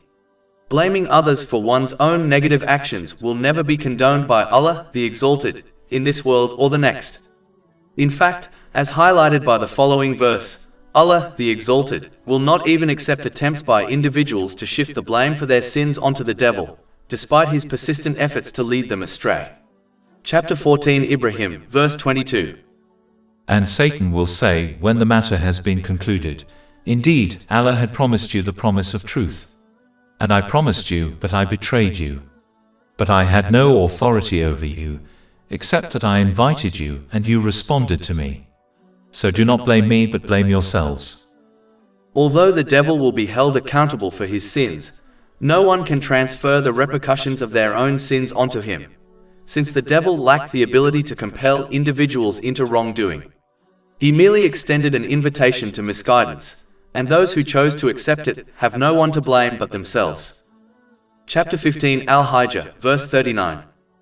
Satan said, my Lord, because you have put me in error, I will surely make disobedience attractive to them on earth, and I will mislead them all. Moreover, it is essential to understand that because fate is hidden from people, it cannot serve as an excuse for engaging in evil behavior. Chapter 6 Al-An'am, verse 148. Say, do you have any knowledge that you can produce for us? You follow not except assumption, and you are not but guessing. Furthermore, Allah the Exalted will not make individuals responsible for their destiny on the Day of Judgment. Instead, He will assess their intentions and actions, which are within their control. Chapter 21 Al-Anbiya, verse 23. He is not questioned about what he does, i.e. destiny, but they will be questioned. An individual must take responsibility for their intentions and actions, as these are within their control, regardless of any claims they may make. A police officer who intentionally misuses their training and the resources provided by the police department cannot blame the department for their actions. Likewise, a person cannot hold Allah the Exalted responsible when they deliberately misuse the blessings He has given them, particularly after He has shown them how to properly utilize those blessings. Furthermore, it is peculiar that someone would use destiny as an excuse for their sins and to evade responsibility. Yet when they encounter wrongdoing from others, they demand justice and overlook the fact that, according to their beliefs, this injustice was also predetermined. Consequently, based on their beliefs, they cannot hold their oppressor accountable. In summary, destiny should not serve as a rationale for sinful behavior, as it does not imply that Allah, the Exalted, compels individuals to act in specific ways. Rather, destiny signifies that Allah, the Exalted, is aware of individuals' choices and actions in advance, has documented these actions, and permits them to execute their intended deeds, since He does not impose correct guidance on people, as doing so would undermine the purpose of life in this world. Even though the devil understood these truths, he blamed Allah, the Exalted, for his misguidance because he refused to accept responsibility for his actions. Additionally, by not taking responsibility, he mistakenly believed that the Holy Prophet Adam, peace be upon him, was the reason for his fall from grace among the angels, and thus he vowed to lead all his descendants astray so that they would fail the test of life in this world and suffer in both worlds, just as he does. Chapter 17 Al-Isra, verse 62. If you delay me until the day of resurrection, I will surely destroy his descendants except for a few. Life on earth is a test of whether or not people will use the blessings they have been given, in the way Islam teaches. The devil's main goal is to make people misuse those blessings so they fail this test. People who fall for his tricks will inevitably obtain an unbalanced mental and physical state. They will mismanage everything and everyone in their lives, turning their family, friends, career, and wealth into sources of stress. If they continue to disobey Allah, the Exalted, they will wrongly blame others, like their spouse, for their problems. When they cut these good people out of their lives, their mental health will only get worse, leading to depression, addiction, and even suicidal thoughts. One can see this clearly in the lives of the many rich and famous people who misuse the blessings they have been granted, even though they enjoy worldly luxuries. And as this behavior also prevents them from preparing for their final judgment, their punishment in the next life will be much more severe. Chapter 17 Al-Isra, verse 63. Allah said, "Go, for whoever of them follows you, indeed hell will be the recompense of you, an ample recompense." Allah, the Exalted, then warns mankind from falling for the many traps of the devil, as his promises of peace of mind and success are nothing but deception. Chapter 17 Al-Isra, verse 64. And incite, i.e. desires, for whoever you can among them with your voice, and assault them with your horses and foot soldiers, and become a partner in their assets and their children, and promise them. But Satan does not promise them except delusion. The devil's voice includes anything which encourages people towards misusing the blessings Allah, the Exalted, has granted them, which includes social media, fashion and culture. Chapter 17 Al-Isra, verse 64. And incite, i.e. desires, for whoever you can among them with your voice. As Islam encourages people to control their worldly desires, the devil encourages those whose only aim in life is to fulfill their desires to criticize Muslims, as Islam makes them appear animalistic. These critics often try to stop people from converting to Islam, and to discourage Muslims from practicing their faith. They do this by promoting a life of unrestrained desires. A common tactic is to single out aspects of Islam, such as the women's dress code, to make the religion seem unappealing. However, a careful look reveals how weak these arguments are. They stem from a dislike for the self-discipline that Islam requires. For instance, while these critics attack the Islamic dress code, they do not apply the same scrutiny to dress codes in other fields like law enforcement, the military, healthcare, education, or business. This selective focus exposes the lack of substance in their arguments. Ultimately, the true reason for these attacks is a fundamental disagreement with Islam's core principles and the disciplined lives of its followers. Chapter 17 Al-Isra, verse 64. And assault them with your horses and foot soldiers. Societal influences, such as social media, fashion, and cultural norms, often pressure people who follow Islamic values. Many see the teachings of Islam as a barrier to achieving wealth and social status. Industries that are at odds with Islamic principles actively resist the integration of these values and discourage Muslims from practicing their faith. This resistance is a major factor, driving the anti-Islamic sentiment seen widely on platforms like social media. Chapter 17 Al-Isra, verse 64. And become a partner in their assets. The devil becomes a partner in one's assets when they are acquired in unlawful means.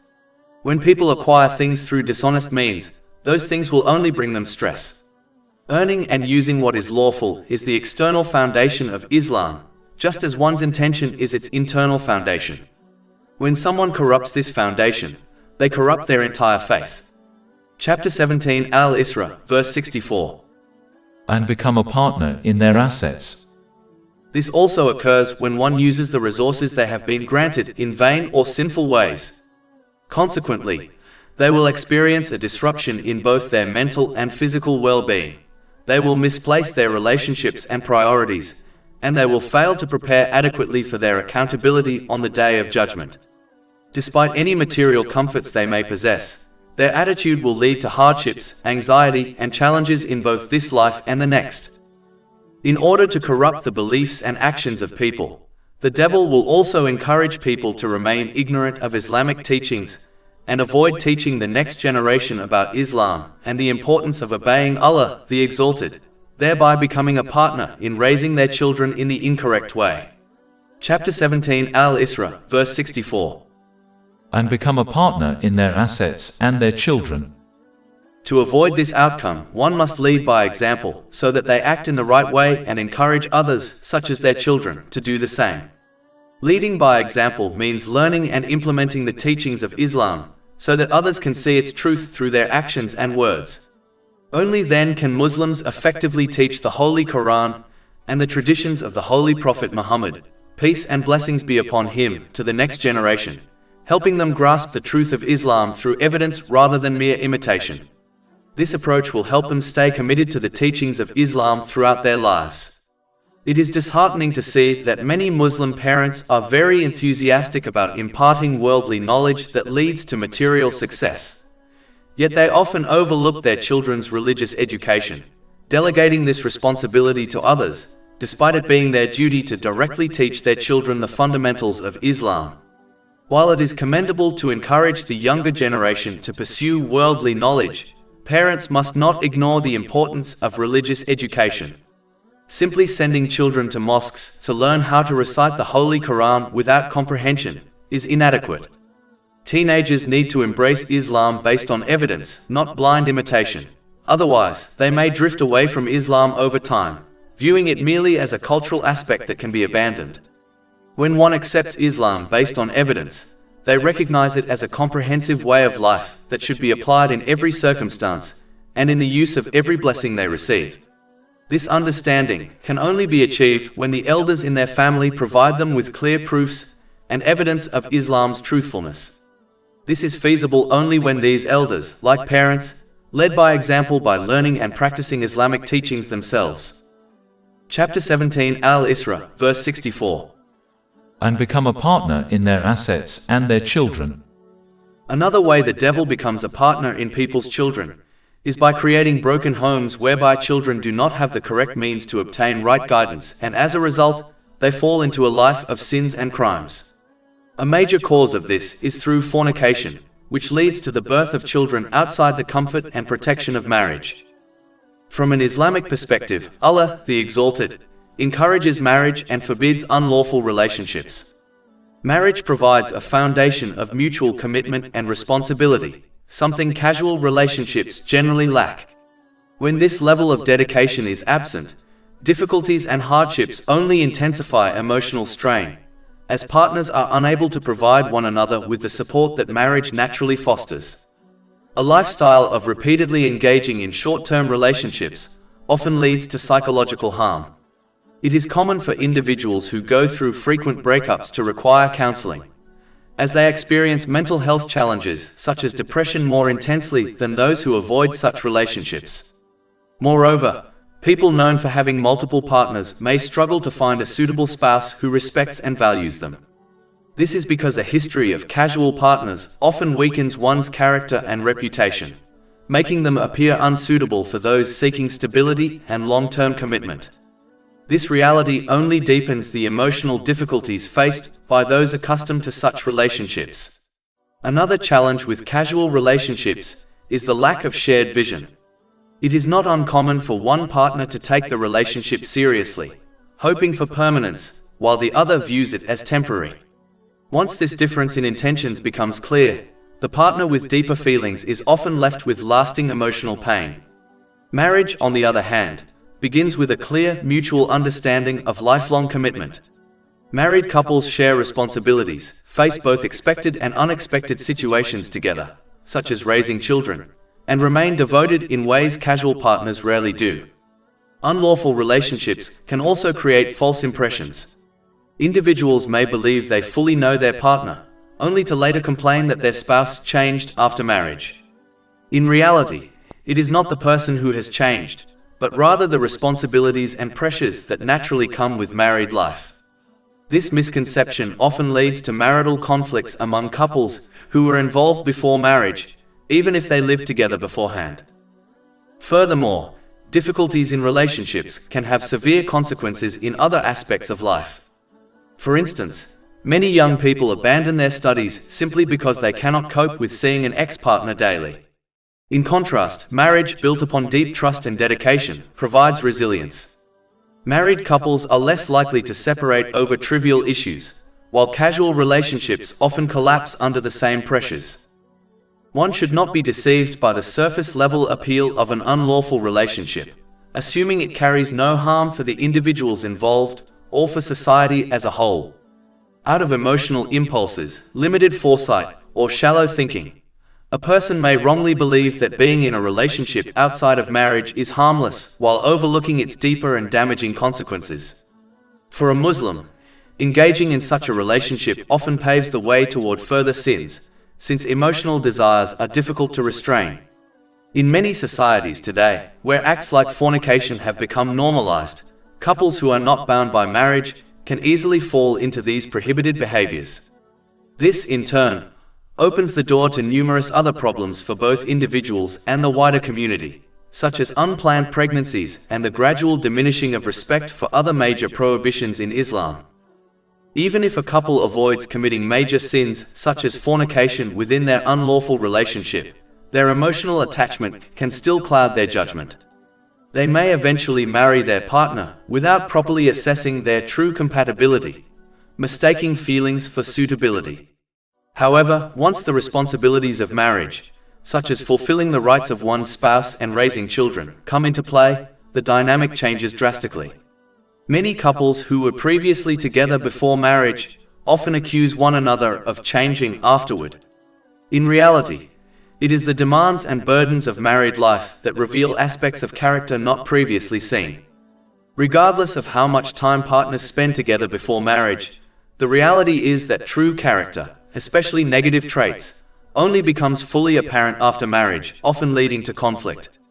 Another critical point overlooked in unlawful relationships is that being a good partner does not necessarily translate into being a good spouse or parent.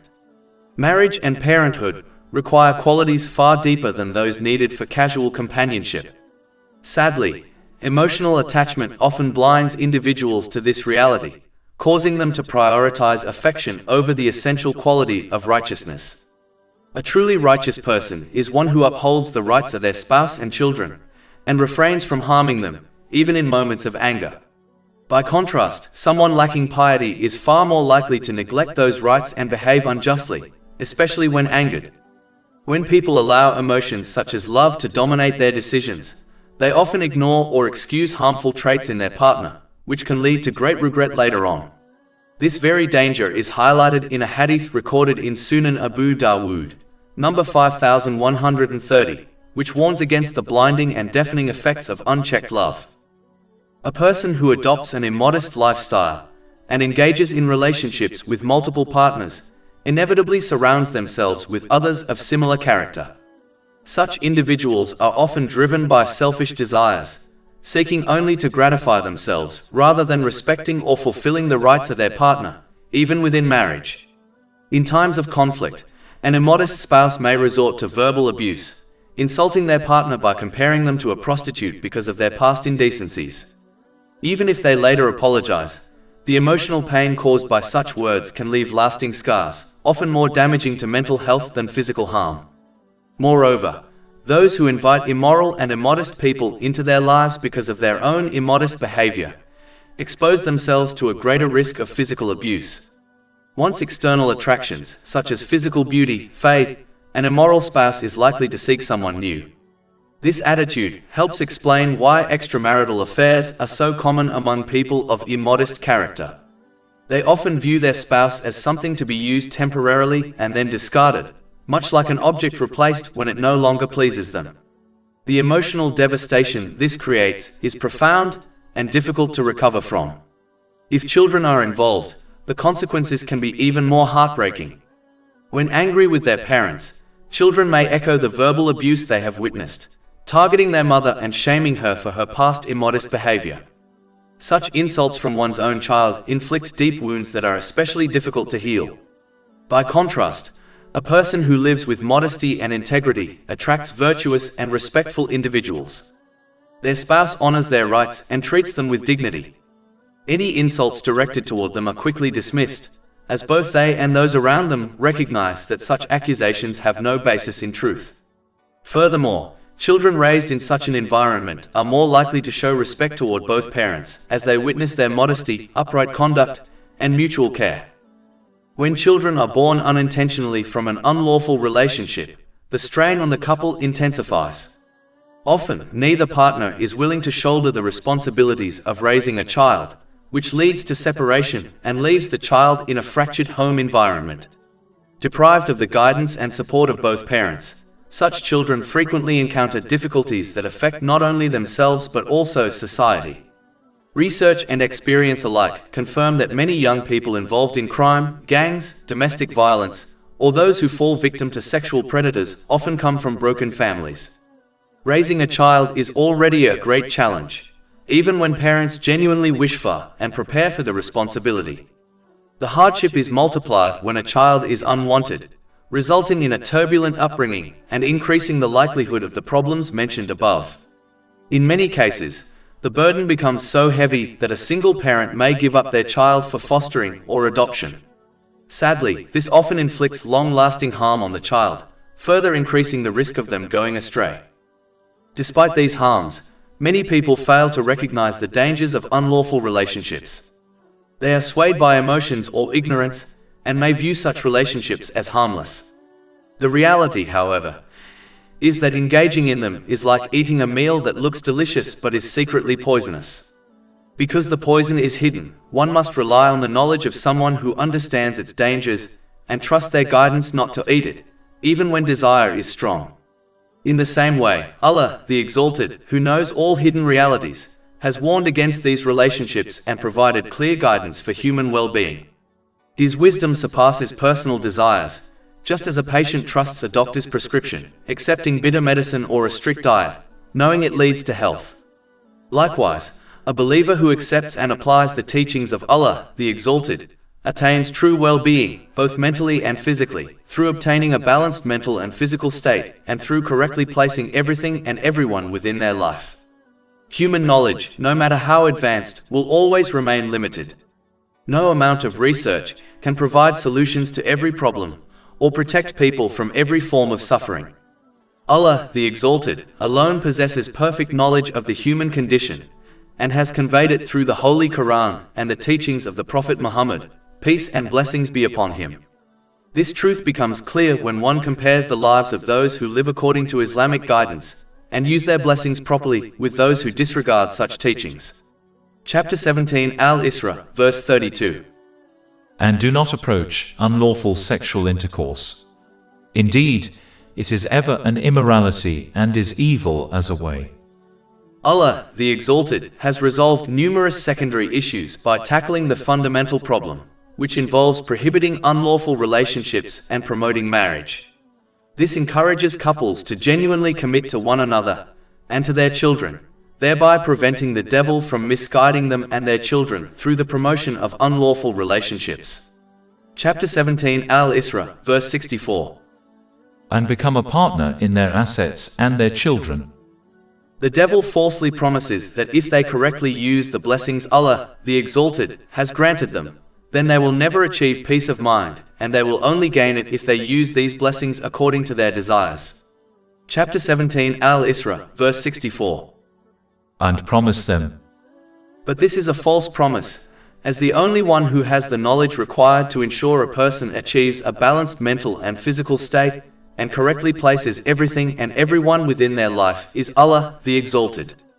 The knowledge of the mental and physical states of humans possessed by society will never be enough to achieve this outcome, despite all the research that has been undertaken, as they cannot solve every issue a person can face within their life. Their advice cannot cause one to avoid all types of mental and physical stress, nor can their advice cause one to correctly place everything and everyone within their life, due to limited knowledge, experience, foresight, and due to biases. Allah, the Exalted, alone has this knowledge, and He has granted it to mankind in the form of the Holy Quran and the traditions of the Holy Prophet Muhammad, peace and blessings be upon him. This truth is obvious when one observes those who use the blessings they have been granted according to Islamic teachings, and those who do not. Therefore, the one who correctly uses the blessings Allah, the Exalted, has granted them as outlined in Islamic teachings, will obtain peace of mind through obtaining a balanced mental and physical state, and through correctly placing everything and everyone within their life. Whereas, the one who obeys the devil and uses these blessings according to their desires will obtain nothing except an unbalanced mental and physical state, and they will misplace everything and everyone within their life. This will lead to stress, trouble and difficulties in both worlds, even if they enjoy some worldly luxuries. Chapter 17 Al-Isra, verse 64. But Satan does not promise them except delusion. One must not be deceived by the illusion of freedom that the devil promotes. Through social media, fashion and culture, he convinces people that practicing their faith prevents them from enjoying worldly pleasures. As a result, many begin to view faith as a restriction on their desires, turning away from it either openly or in practice. Instead, they pursue material gain and indulge freely in their passions, convinced that this path leads to true happiness. Such individuals often look down on those who live by their faith, controlling their actions and using worldly blessings in ways pleasing to Allah, the Exalted. To them, these pious Muslims appear as slaves, deprived of enjoyment, while they see themselves as liberated. In reality, nothing could be further from the truth. The true slaves are those who refuse to submit to Allah, the Exalted, as they remain chained to worldly desires. Those who devote themselves to Allah, the Exalted, however, rise above such enslavement and attain true freedom. This reality can be illustrated by an example. A wise parent restricts the kind of food their child consumes, occasionally allowing treats but generally insisting on a balanced, healthy diet. To the child, these restrictions seem harsh and they may feel like a slave to their parents' rules. By contrast, another child is allowed to eat whatever they want, whenever they want, and as much as they want. That child believes they are free from all restrictions. When the two meet, the second child ridicules the first for being under their parents' control. The restricted child may even feel pity for themselves when they see the apparent freedom of the other. Outwardly, it seems as though the child without restrictions is enjoying life, while the other is burdened. But with time, the truth becomes evident. The unrestricted child grows up unhealthy, suffering from obesity, diabetes, and other illnesses. Their poor health affects their confidence and mental well-being, leaving them enslaved to medication, disease, and social problems. Their so-called freedom turns into lifelong bondage. The restricted child, on the other hand, matures into a healthy adult, strong in both body and mind. Their confidence and well-being allow them to flourish in life. They are free from dependence on medication and the burdens of illness and insecurity. In reality, the child who lived without restrictions became a slave to many things, while the child who lived with guidance and discipline grew up truly free. To conclude, the real slave is the one who becomes captive to everything other than Allah, the Exalted, the whims of society, the pull of fashion, the lure of culture, and the distractions of social media. This path only leads to physical, mental, and social problems. The truly free person is the one who submits solely to Allah, the Exalted, and in doing so attains lasting peace of mind and body, through obtaining a balanced mental and physical state, and through correctly placing everything and everyone within their life. Chapter 17 Al-Isra, verse 64. But Satan does not promise them except delusion.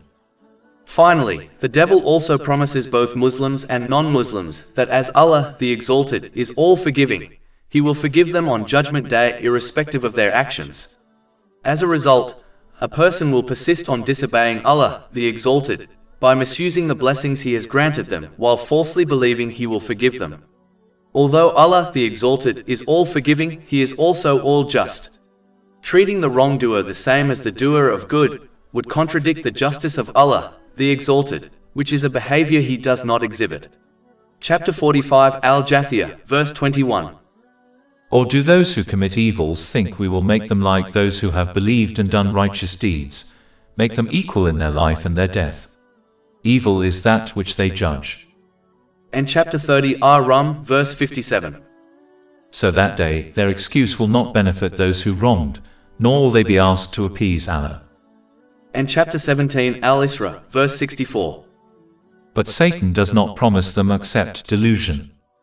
To avoid forming an incorrect view of Allah, the Exalted, it is essential to study His divine attributes and names as described in the Holy Quran and the teachings of the Holy Prophet Muhammad, peace and blessings be upon him. Acquiring this knowledge fosters a correct belief in Allah, the Exalted, and encourages true obedience by utilizing the blessings He has bestowed upon them in line with Islamic principles. In addition, the one who fails to support their verbal declaration of faith in Allah, the Exalted, with actions is in great danger of leaving this world without their faith. It is essential to recognize that faith is like a delicate plant that requires constant nourishment through acts of obedience in order to grow and remain alive. Just as a plant deprived of sunlight and water eventually withers and dies, so too can a person's faith die if it is not sustained by righteous actions. Such a loss is the greatest of all losses. Chapter 17 Al-Isra, verse 64. But Satan does not promise them except delusion. In order to avoid the traps of the devil, one must obtain strong faith. The acquisition of strong faith is paramount, as it provides the foundation for unwavering adherence to the commands of Allah, the Exalted, in all life circumstances, both favorable and adverse. Such faith is cultivated through the study and application of the clear proofs and evidences presented in the Holy Quran and the traditions of the Prophet Muhammad, peace and blessings be upon him. These sources elucidate how sincere obedience to Allah, the Exalted, leads to profound tranquility in this life and the hereafter. In contrast, a lack of knowledge of Islamic teachings results in weak faith. An individual with weak faith is prone to disobedience when confronted with a conflict between personal desires and divine commands, failing to recognize that submission to Allah the Exalted yields peace of mind in both worlds. Consequently, one must strive for certainty of faith by actively engaging with and applying Islamic knowledge. This process ensures one remains steadfast in their obedience and correctly utilizes the blessings bestowed upon them, thereby achieving peace of mind in both worlds, through obtaining a balanced mental and physical state, and through correctly placing everything and everyone within their life. Chapter 17 Al-Isra, verse 65. Indeed, over my servants there is for you no authority. The one who adopts strong faith will accept their servanthood to Allah, the Exalted. The true servant of Allah, the Exalted, does not pursue their own worldly satisfaction, nor do they seek validation from people or from fleeting influences such as social media, fashion, or culture. Their sole concern is earning the pleasure of their Master, Allah, the Exalted. This devotion is demonstrated in practice by using every blessing they have been granted in accordance with Islamic teachings, rather than according to personal whims and desires. Moreover, such a servant does not strive for others to please them. Instead, they wish for people to seek the pleasure of Allah, the Exalted. Above all, they recognize that everything they possess, including their very life, was created and entrusted to them by Allah. For this reason, they are obliged to use these blessings responsibly and correctly, as prescribed by Islam, for nothing truly belongs to them. Therefore, they trust and prefer the commands, prohibitions and advice of Allah, the Exalted, over all other things. As a result, they will obey Allah, the Exalted, in every situation, by correctly using the blessings He has granted them, as outlined in Islamic teachings. By doing so, a person attains balance in both mind and body. They place everything and everyone in their life in the correct place, while also preparing themselves for the accountability of the Day of Judgment. Such conduct ultimately brings true peace of mind in this world and the next. Chapter 17 Al-Isra, verse 65. And sufficient is your Lord as disposer of affairs. Therefore, a person must accept and practice the teachings of Islam for their own benefit, even when those teachings go against personal desires. They should act like a wise patient who follows the advice of a doctor, recognizing that it is in their best interest, even if the treatment involves bitter medicine or a strict diet. Just as the patient eventually gains physical and mental well-being through obedience to medical guidance, so too does the believer attain true balance by adhering to Islamic teachings. This is because only Allah, the Exalted, possesses the perfect knowledge needed to grant a person harmony in both mind and body, and to guide them in giving everything and everyone in their life the rightful place. After warning people against obeying the devil, Allah, the Exalted, encourages to instead obey him by discussing some of his favors on them. Chapter 17 Al-Isra, verse 66. It is your Lord who drives the ship for you through the sea. The waters of the oceans and seas have been created with a precise balance that allows both marine life to flourish within them and massive ships to sail upon their surface.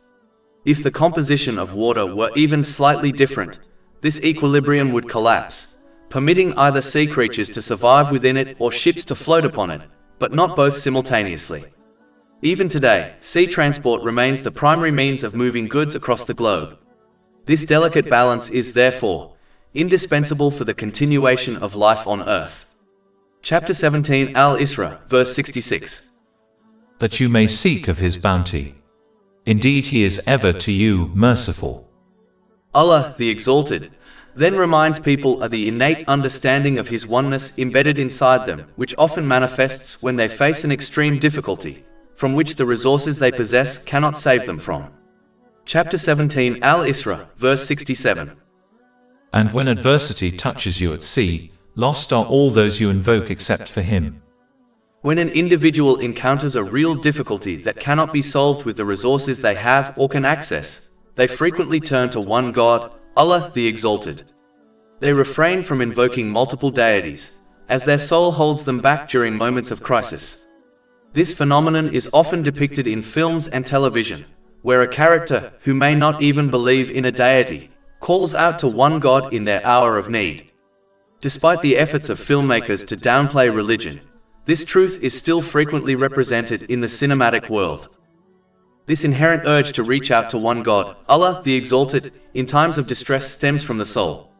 The soul that once existed in the presence of Allah, the Exalted, and acknowledged His lordship, oneness, and complete dominion and authority over everything. Chapter 7 Al-Araf, verse 172. And mention when your Lord took from the children of Adam, from their loins, their descendants, and made them testify of themselves, saying to them, Am I not your Lord? They said, Yes, we have testified. One must pay attention to these moments, as they clearly indicate the oneness of Allah, the Exalted. This attentiveness will inspire belief in Him for those who do not already believe, and it will motivate them to genuinely obey Him by correctly utilizing the blessings He has bestowed upon them as outlined in Islamic teachings. By doing so, they will attain a balanced mental and physical state, rightly order everything and everyone within their life, and properly prepare for their accountability on the Day of Judgment. Such conduct will ultimately grant them peace of mind in both this world and the hereafter. Chapter 17 Al-Isra, verse 67. And when adversity touches you at sea, lost are all those you invoke except for Him. And chapter 41 Fussilat, verse 53. We will show them our signs in the horizons and within themselves, until it becomes clear to them that it is the truth. In addition, as indicated by verse 67, a key distinction that sets Islam apart from all other religions and lifestyles is that it is not a transactional faith. This refers to the practice of serving a deity solely to gain material rewards, like being relieved from a difficulty. In contrast, Islam encourages individuals to acknowledge their role as the servants of Allah, the Exalted, and to fulfill their true purpose. While Islam does provide worldly advantages, such as attaining peace of mind through the proper use of the blessings bestowed upon them as per Islamic teachings, these benefits are secondary rather than the primary goal of Islam. This explains why Islam does not seek to draw people in by offering material rewards, unlike other faiths. Instead, it showcases the authenticity of Islam through compelling evidence and invites individuals to realize their purpose in this life, leading to a meaningful existence that fosters peace of mind in both this world and the hereafter through obtaining a balanced mental and physical state, and through correctly placing everything and everyone within their life. Sadly, many Muslims have adopted a misguided mindset, approaching Islam in a transactional manner. For instance, some Muslims may strive to obey Allah, the Exalted, with the expectation of receiving worldly rewards, such as relief from a difficulty. They view the treasury of Allah, the Exalted, as a store of worldly goods that can be acquired in exchange for good actions and spiritual practices. Adopting this attitude will only cause one to ignore Allah, the Exalted, and persist on his disobedience by misusing the blessings He has granted them during times of ease. Chapter 17 Al-Isra, verse 67. But when He delivers you to the land, you turn away from Him. And ever is man ungrateful. This attitude leads to a state of internal imbalance and causes them to misalign their priorities and relationships. This creates stress in all aspects of life, including family, friendships, career, and finances. When people continue to defy Allah, the Exalted, they often wrongly blame others, such as their relatives, for their problems. Pushing away good people only worsens their psychological state, leading to mental disorders, depression, addiction, and even suicidal thoughts. This downward spiral is clearly visible in the lives of those who misuse the blessings they have been granted, like many of the wealthy and famous, who, despite their luxuries, suffer from serious mental health issues. Because their actions in this life fail to prepare them for their accountability on Judgment Day, the ultimate punishment in the hereafter will be even more severe. Chapter 17 Al-Isra, verses 68 to 69. Then do you feel secure that instead He will not cause a part of the land to swallow you or send against you a storm of stones? then you would not find for yourselves an advocate.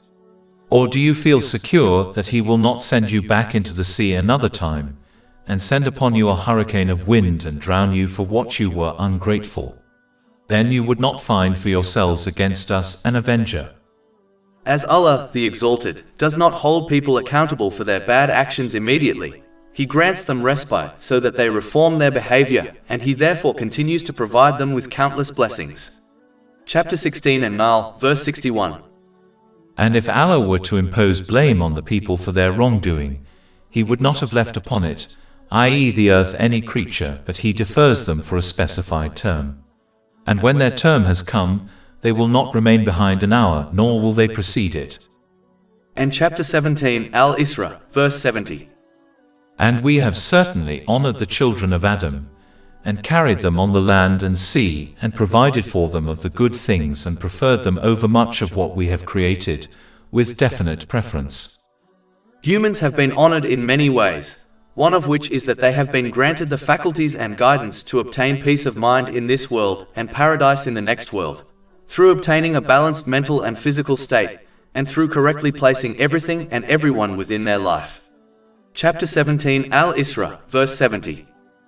And we have certainly honored the children of Adam. Allah, the Exalted, created animals for humans to facilitate travel to far-off places for tourism and trade. Even today, there are regions that modern transportation cannot access, leading people to depend on animal transport to reach these areas and take advantage of the natural resources available there.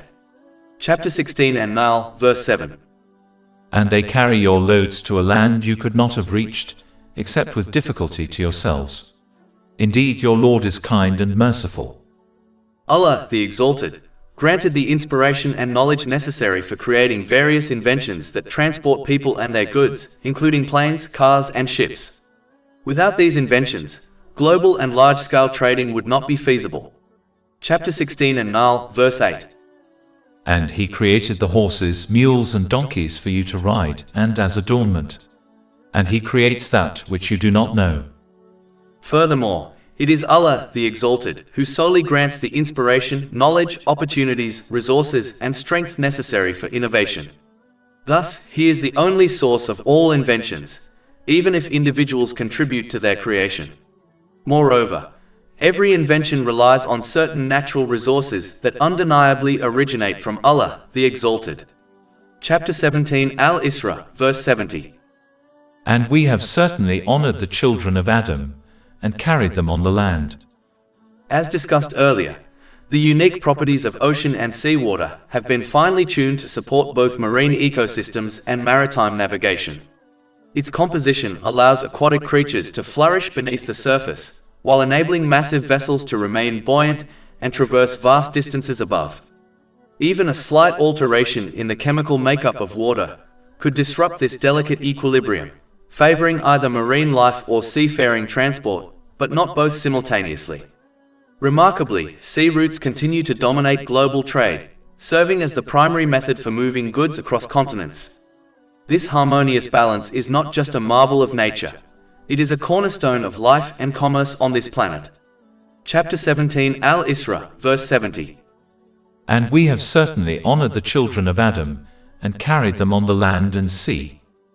Allah, the Exalted, provides mankind with a continuous and uncountable supply of pure and good things, which benefit their body, mind, and souls so that they can achieve peace of mind and body in both worlds through obtaining a balanced mental and physical state, and through correctly placing everything and everyone within their life.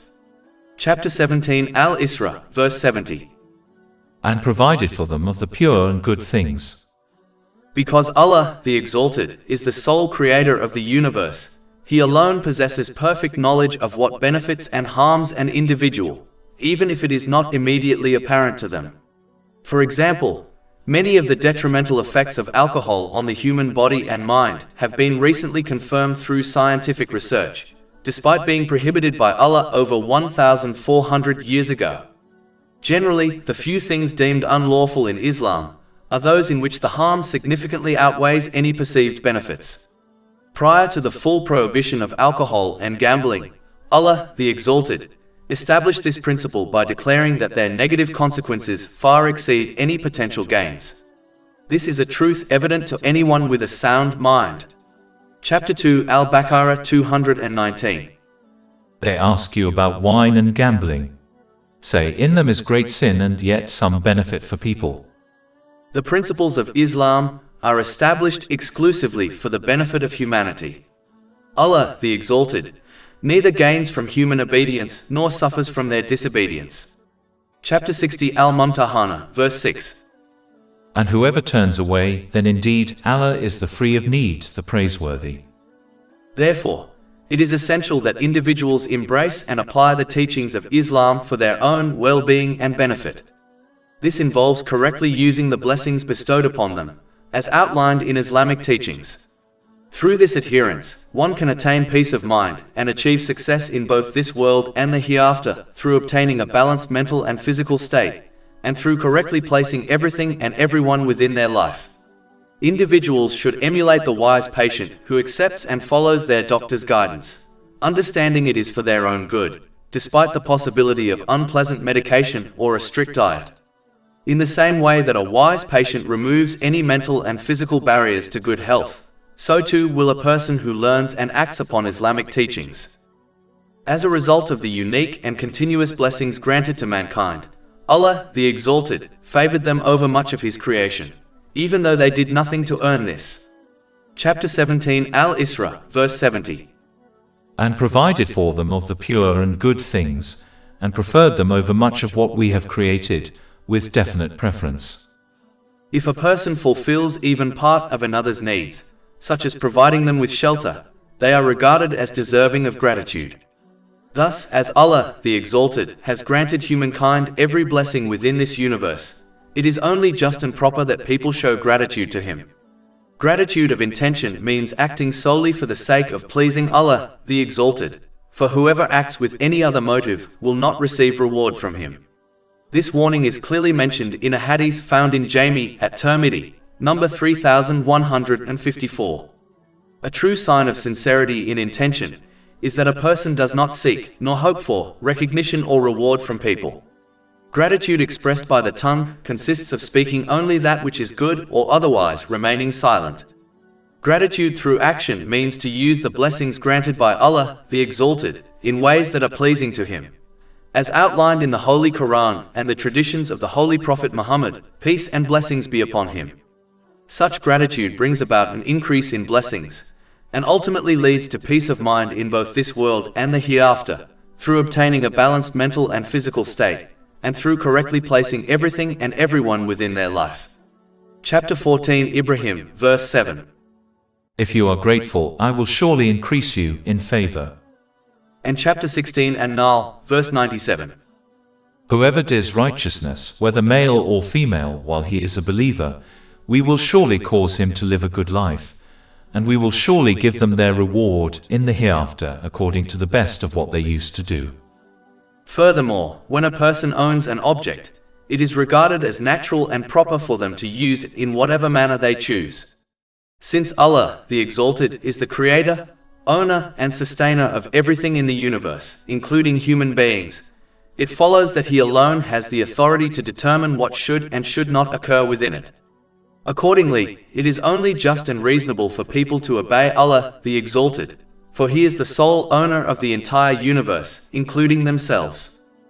In the same way, when someone lends their property to another, fairness dictates that the borrower use it in accordance with the wishes of its rightful owner. Allah, the Exalted, has granted every blessing possessed by humankind not as a permanent gift but as a loan. As with all worldly loans, repayment is required. The repayment of this divine loan consists of employing those blessings in ways that are pleasing to Allah, the Exalted. By contrast, the blessings of paradise are granted as a true gift, and thus in the hereafter, people will be free to enjoy them as they wish. Chapter 7 Al-Araf, verse 43. And they will be called, "This is paradise which you have been made to inherit for what you used to do." A person must therefore not confuse the worldly blessings, which are alone, with the gifts of paradise. Chapter 17 Al-Isra, verse 70. And provided for them of the pure and good things, and preferred them over much of what we have created, with definite preference. The one who understands that gratitude must be shown to Allah, the Exalted, for the countless and continuous blessings He grants them, will obey Him by correctly using these blessings as outlined in Islamic teachings. By doing so, they will cultivate harmony between mind and body, and they will correctly organize their relationships and responsibilities. This way of living fosters a deep sense of tranquility. In addition, as this attitude will ensure they prepare correctly for their accountability on the Day of Judgment, they will encounter peace of mind in the hereafter when they receive their book of deeds. Chapter 17 Al-Isra, verse 71. The day we will call forth every people with their record of deeds. Then whoever is given his record in his right hand, those will read their records. In this world, the good doer often does not receive the appreciation or acknowledgement they deserve from society. But as Allah the Exalted is fully aware of their intention, speech and actions, they will be rewarded and honored for every good intention, words and actions irrespective of their size. In addition, those who do adhere to good conduct often do not gain the same level of worldly success as those who do bad things. Whereas, the success in the hereafter is fully determined by doing what is good in this world. Chapter 17 Al-Isra, verse 71.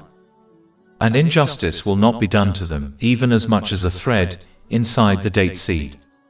The one who fails to show gratitude to Allah, the Exalted, for the continuous and countless blessings He grants them, will persist on disobeying Him by misusing these blessings. Chapter 17 Al-Isra, verse 72. And whoever is blind in this life.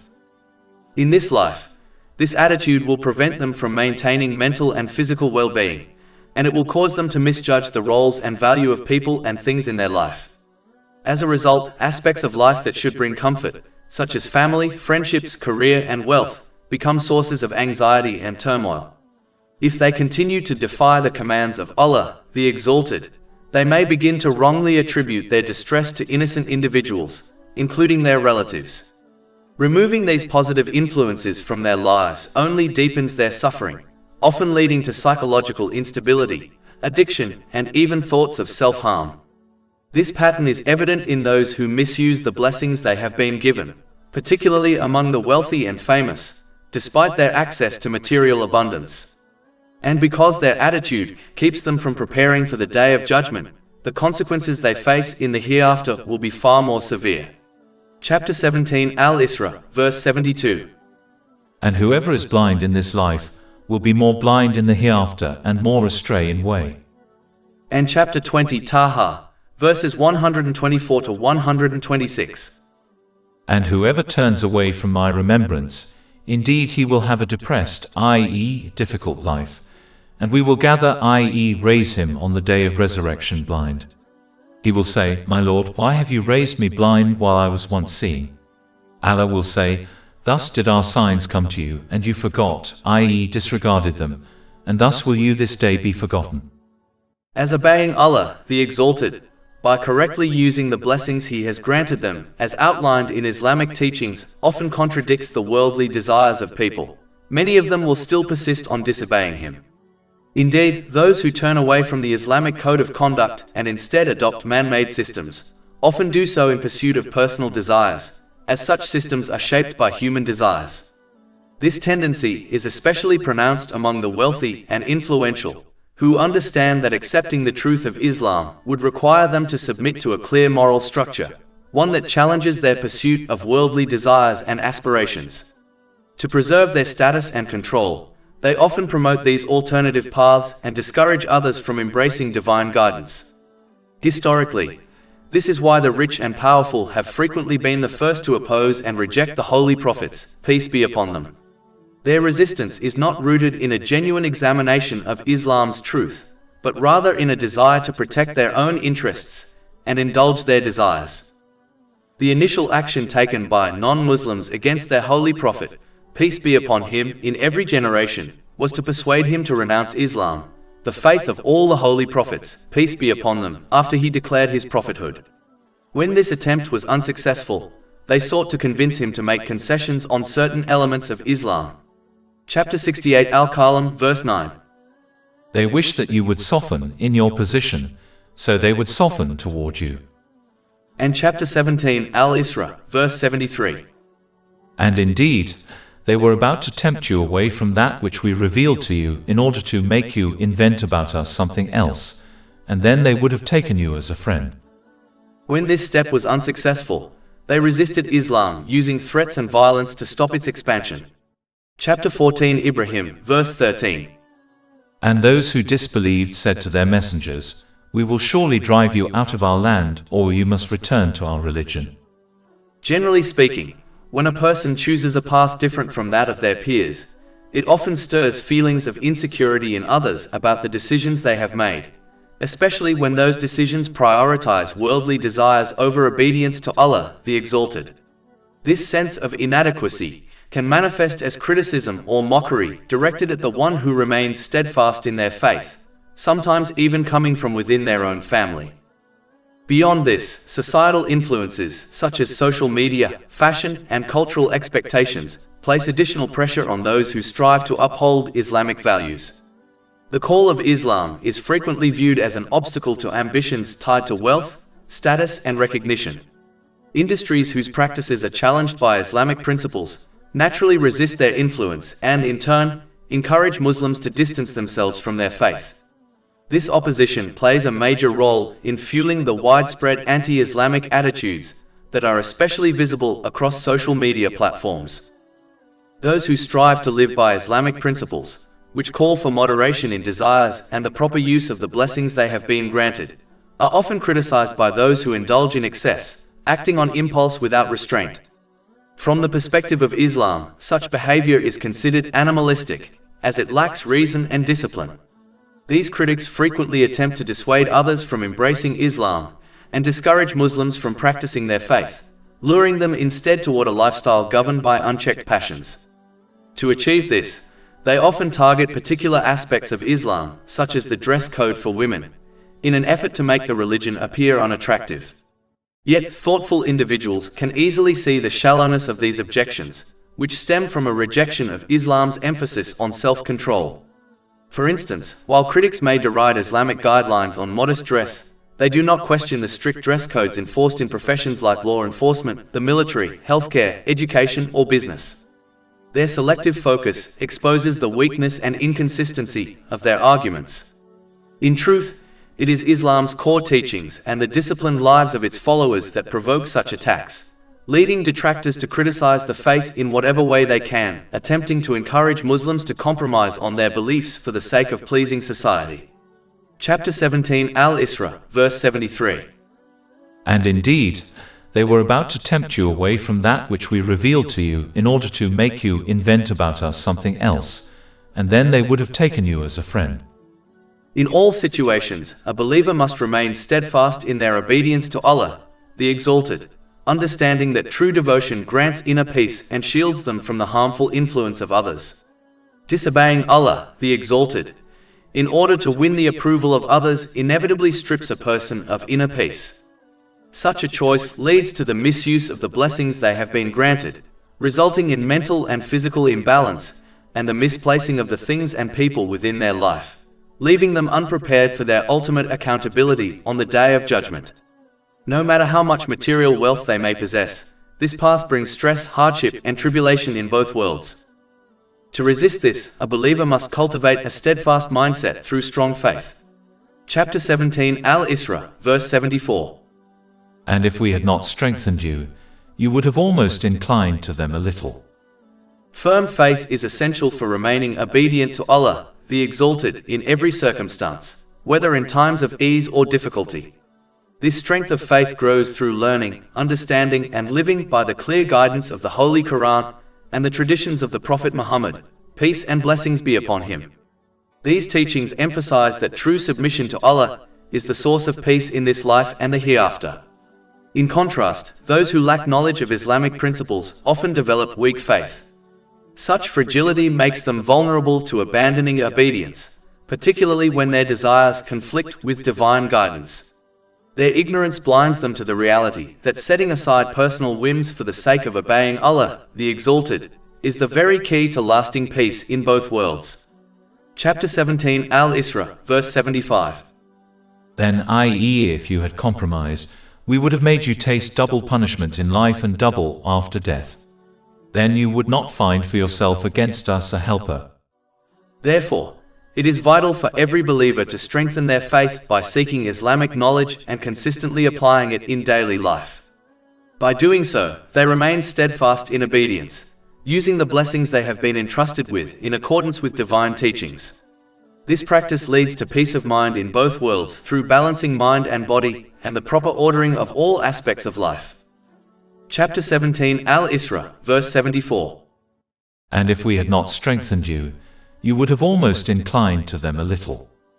Even though the Holy Prophet Muhammad, peace and blessings be upon him, did not compromise on Islamic teachings at all, this verse indicates that due to his human nature, he may have felt compelled to make some adjustments of Islamic teachings without disobeying Allah, the Exalted, in order to convince the non-Muslims of Mecca to accept Islam for the sake of their own well-being.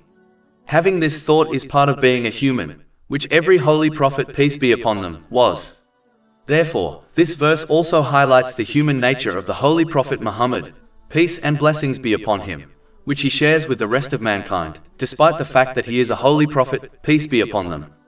As he is the perfect role model for mankind, he needed to experience and feel the same things people experience and feel, otherwise he could not be a suitable role model for mankind. One should avoid two extreme viewpoints when considering the righteous, who serve as role models for humanity, to prevent falling into misguidance. One extreme viewpoint is to belittle the status of the righteous, including the holy prophets, peace be upon them, out of ignorance, mistakenly believing that such actions enhance the greatness of Allah, the Exalted.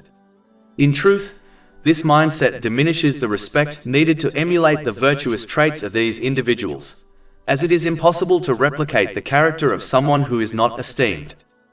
The second extreme viewpoint raises the status of the righteous beyond what is outlined in the teachings of the Holy Quran and the traditions of the Holy Prophet Muhammad, peace and blessings be upon him. This viewpoint causes people to see the righteous as angelic beings, instead of as human individuals, whose qualities can and should be imitated. It is impossible to imitate someone with whom one cannot connect. By elevating the status of the righteous beyond the limits set by Islamic teachings, people find it difficult to relate to them, which in turn prevents them from adopting the admirable traits of the righteous, as they may view such traits as out of reach. As a result, instead of actively following the righteous, individuals may only discuss their elevated status and virtuous characteristics. This can create the false impression that simply praising the righteous verbally is enough to achieve proper guidance in life, even if one does not actively work to embody their commendable qualities. While it may be accurate that one cannot reach the exalted status of the righteous, such as that of the Holy Prophet Muhammad, peace and blessings be upon him, it is still crucial for each person to strive to realize their own potential by emulating the virtuous qualities of the righteous, rather than confining themselves to mere verbal admiration. It is vital to avoid both extremes, and to view the righteous in line with Islamic teachings. This perspective will cultivate respect for them, allowing individuals to emulate their virtuous traits while acknowledging them as human beings, whose admirable qualities are deserving of imitation, rather than viewing them as angelic figures who are impractical to emulate. Allah, the Exalted, then warns mankind, through the Holy Prophet Muhammad, peace and blessings be upon him, that compromising on Islamic teachings by misusing the blessings one has been granted only leads to trouble and difficulties in both worlds. Chapter 17 Al-Isra, verse 75. Then, i.e., if you had compromised, we would have made you taste double punishment in life. Consequently, they will suffer from an unbalanced mental and physical state, and misplace everyone and everything in their lives. This will result in stress, hardship, and difficulties in this world, regardless of any worldly luxuries they may possess. And as this attitude prevents them from preparing for their accountability on the Day of Judgment, their punishment in hereafter will be far worse. Chapter 17 Al-Isra, verse 75. And double punishment after death. Then you would not find for yourself against us a helper. Generally speaking, a major cause of compromising on Islamic teachings is when one acts on alternate sources of religious knowledge instead of adhering to the two sources of guidance, the Holy Quran and the traditions of the Holy Prophet Muhammad, peace and blessings be upon him. The more a person relies on alternative sources of religious knowledge, even if these lead to positive actions, the less they will depend on the two primary sources of guidance, resulting in misguidance.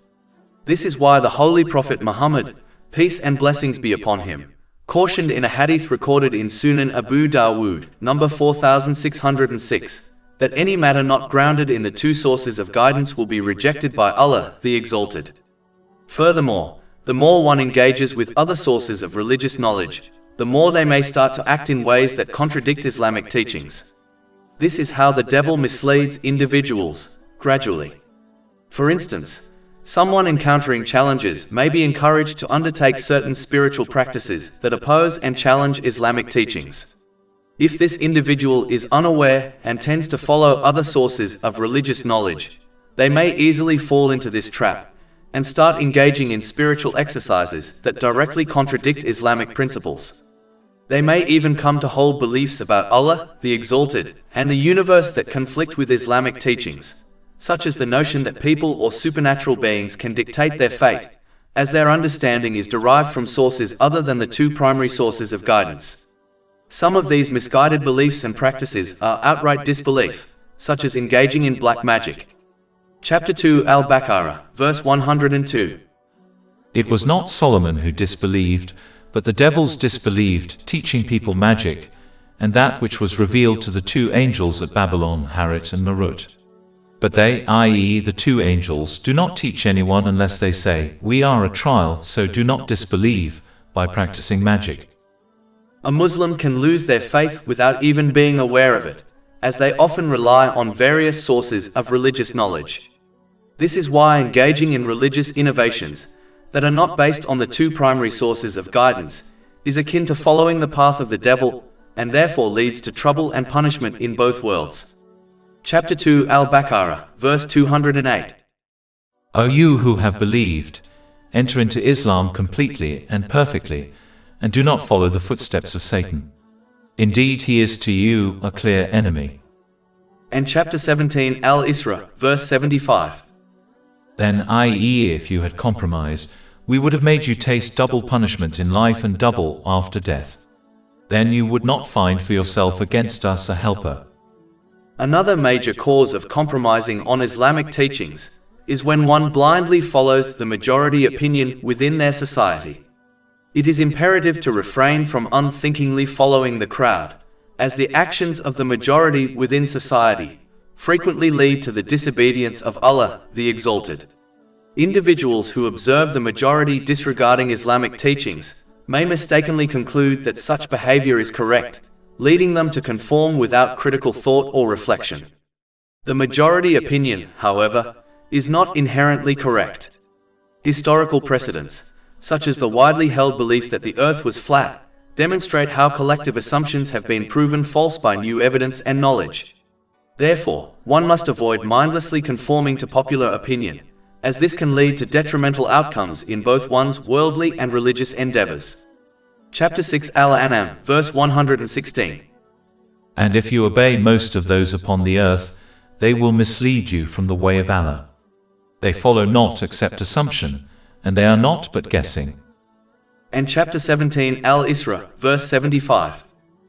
Then, i.e. if you had compromised, we would have made you taste double punishment in life and double after death. Then you would not find for yourself against us a helper. Instead, individuals should exercise the reason and intellect they have been given to evaluate each situation based on knowledge and evidence.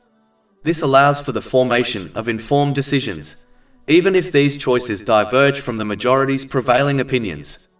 Islam, for this reason, strongly condemns blind imitation in religious matters, and instead encourages Muslims to acquire understanding and to act upon Islamic teachings with full comprehension. Chapter 12 Yusuf, verse 108. Say, this is my way, I invite to Allah with insight, I and those who follow me. As discussed earlier, when each of the holy prophets, peace be upon them, declared their prophethood, the non-Muslims of their time first tried to convince them to abandon Islam. When this failed, they then tried to persuade the holy prophet, peace be upon him, to compromise on certain aspects of the faith. Chapter 68 Al-Qalam, verse 9. They wish that you would soften in your position, so they would soften toward you. And chapter 17 Al-Isra, verse 73. And indeed, they were about to tempt you away from that which we revealed to you in order to make you invent about us something else, and then they would have taken you as a friend. When this step was unsuccessful, they resisted Islam using threats and violence to stop its expansion. Chapter 17 Al-Isra, verse 76. And indeed, they were about to drive you from the land to evict you therefrom. As the companions, may Allah be pleased with them, started their migration to Medina, the non-Muslim leaders of Mecca realized it was only a matter of time before the Holy Prophet Muhammad, peace and blessings be upon him, would also move to Medina. They were concerned that if Medina turned into an Islamic state, it would jeopardize their influence and power in the area. Consequently, they convened a meeting at Dar al-Nadwa, situated in Mecca, near the house of Allah, the Exalted, the Kaaba. Even the devil, disguised as an elderly man, attended their gathering. During this meeting, participants shared their thoughts on how to deal with the Holy Prophet Muhammad, peace and blessings be upon him, to undermine his mission. But the devil countered their suggestions until Abu Jahl, the uncle of the Holy Prophet Muhammad, peace and blessings be upon him, put forth his idea. He proposed that they assassinate him, with a group of individuals from various tribes. This strategy would prevent the tribe of the Holy Prophet Muhammad, peace and blessings be upon him, from retaliating against all of them, and they could simply compensate his tribe to resolve the issue. The devil and all the other attendees of the meeting concurred with this wicked plan. This has been discussed in Imam Ibn Kathir's The Life of the Prophet, Volume 2, pages 152 to 153. It is crucial for people to grasp a simple yet significant lesson. They will never find success in this life or the hereafter, whether in worldly or religious matters, through disobeying Allah, the Exalted. From the beginning of time until now, and until the end of time, no individual has ever attained genuine success, nor will they ever by disobeying Allah, the Exalted. This is due to the fact that Allah, the Exalted, governs all things. He will turn the worldly gains acquired through his disobedience into sources of stress, suffering, and difficulties in both worlds. In fact, the more one disobeys Allah, the Exalted, the more they will obtain an unbalanced mental and physical state, and misplace the things and people within their life, even if they enjoy worldly things. Moreover, since Allah, the Exalted, has control over the spiritual hearts of individuals, the abode of peace of mind, He alone determines who finds tranquility and who does not. Chapter 53 and Najm, verse 43. And that it is He who makes one laugh and weep. Consequently, those who defy Him will not find peace of mind in this life or the next, regardless of any fleeting moments of enjoyment. Chapter 9 at Tawbah, verse 82. So let them laugh a little, and then weep much as recompense for what they used to earn. And chapter 20 Taha, verses 124 to 126. And whoever turns away from my remembrance, indeed he will have a depressed, i.e., difficult life, and we will gather, i.e., raise him on the day of resurrection blind. He will say, My Lord, why have you raised me blind while I was once seeing? Allah will say, Thus did our signs come to you, and you forgot, i.e., disregarded them, and thus will you this day be forgotten. It is quite clear when one observes those who defy Allah, the Exalted, even if they enjoy the luxuries of this world. Thus, when one finds themselves in a situation where they wish to achieve a positive and successful result, they must never opt to disobey Allah, the Exalted, no matter how alluring or simple it may appear. Even if close friends and family advise them to do so, there is no obedience to creation if it leads to disobedience to the Creator. In reality, they will never be able to shield them from Allah, the Exalted, and His punishment, whether in this life or the next. Just as Allah, the Exalted, grants success to those who obey Him, He also withdraws a successful outcome from those who disobey Him, even if this withdrawal takes time to become apparent. One should not be deceived, as this will inevitably happen sooner or later. The Holy Quran has made it abundantly clear that an evil plan or action only affects the perpetrator, even if the punishment is postponed. Chapter 35 Fatir, verse 43. But the evil plot does not encompass except its own people. And chapter 17 Al-Isra, verses 76 to 77. And indeed, they were about to drive you from the land to evict you therefrom. And then, when they do, they will not remain there after you, except for a little. That is our established way for those we had sent before you of our messengers, and you will not find in our way any alteration. Thus, regardless of how challenging the circumstances may be, people must always prioritize the obedience of Allah, the Exalted, in all aspects of life, both worldly and religious, as this is the only path to genuine success in both worlds, even if that success is not immediately apparent, through obtaining a balanced mental and physical state, and through correctly placing everything and everyone within their life. Chapter 17 Al-Isra, verse 76. And indeed, they were about to drive you from the land to evict you therefrom. And then, when they do, they will not remain there after you, except for a little. It is important to note that after the Holy Prophet Muhammad, peace and blessings be upon him, was forced to migrate to Medina, the non-Muslims of Mecca were defeated 8 years later, and this time has been referred to as little in verse 76. Therefore, it is important to note that as long as one remains obedient to Allah, the Exalted, by correctly using the blessings He has granted them as outlined in Islamic teachings, He will provide them with peace of mind and success, even if this is not apparent to them. Chapter 65 at Talaq, verse 2. And whoever fears Allah, He will make for him a way out. However, it is important to realize that this divine help does not always correspond with personal desires. Instead, it consistently reflects the infinite knowledge and wisdom of Allah, the Exalted. As a result, this divine aid appears at the most favorable moments for individuals and in ways that are most advantageous for them, even if they do not see it initially. Chapter 2 Al-Baqarah, verse 216. But perhaps you hate a thing and it is good for you, and perhaps you love a thing and it is bad for you. And Allah knows while you know not. And chapter 17 Al-Isra, verse 77. That is our established way for those we had sent before you of our messengers, and you will not find in our way any alteration. Generally speaking, this verse advocates for transcending a narrow, self-centered worldview to better understand the human condition. A narrow focus on one's own life prevents individuals from gaining valuable wisdom from history, the experiences of others, and their struggles. Cultivating a strong ethical framework, avoiding repeated mistakes, and achieving genuine inner peace require a thoughtful consideration of these external realities. A powerful example of this is the anxiety, mental illness, and substance abuse often seen among the wealthy and famous.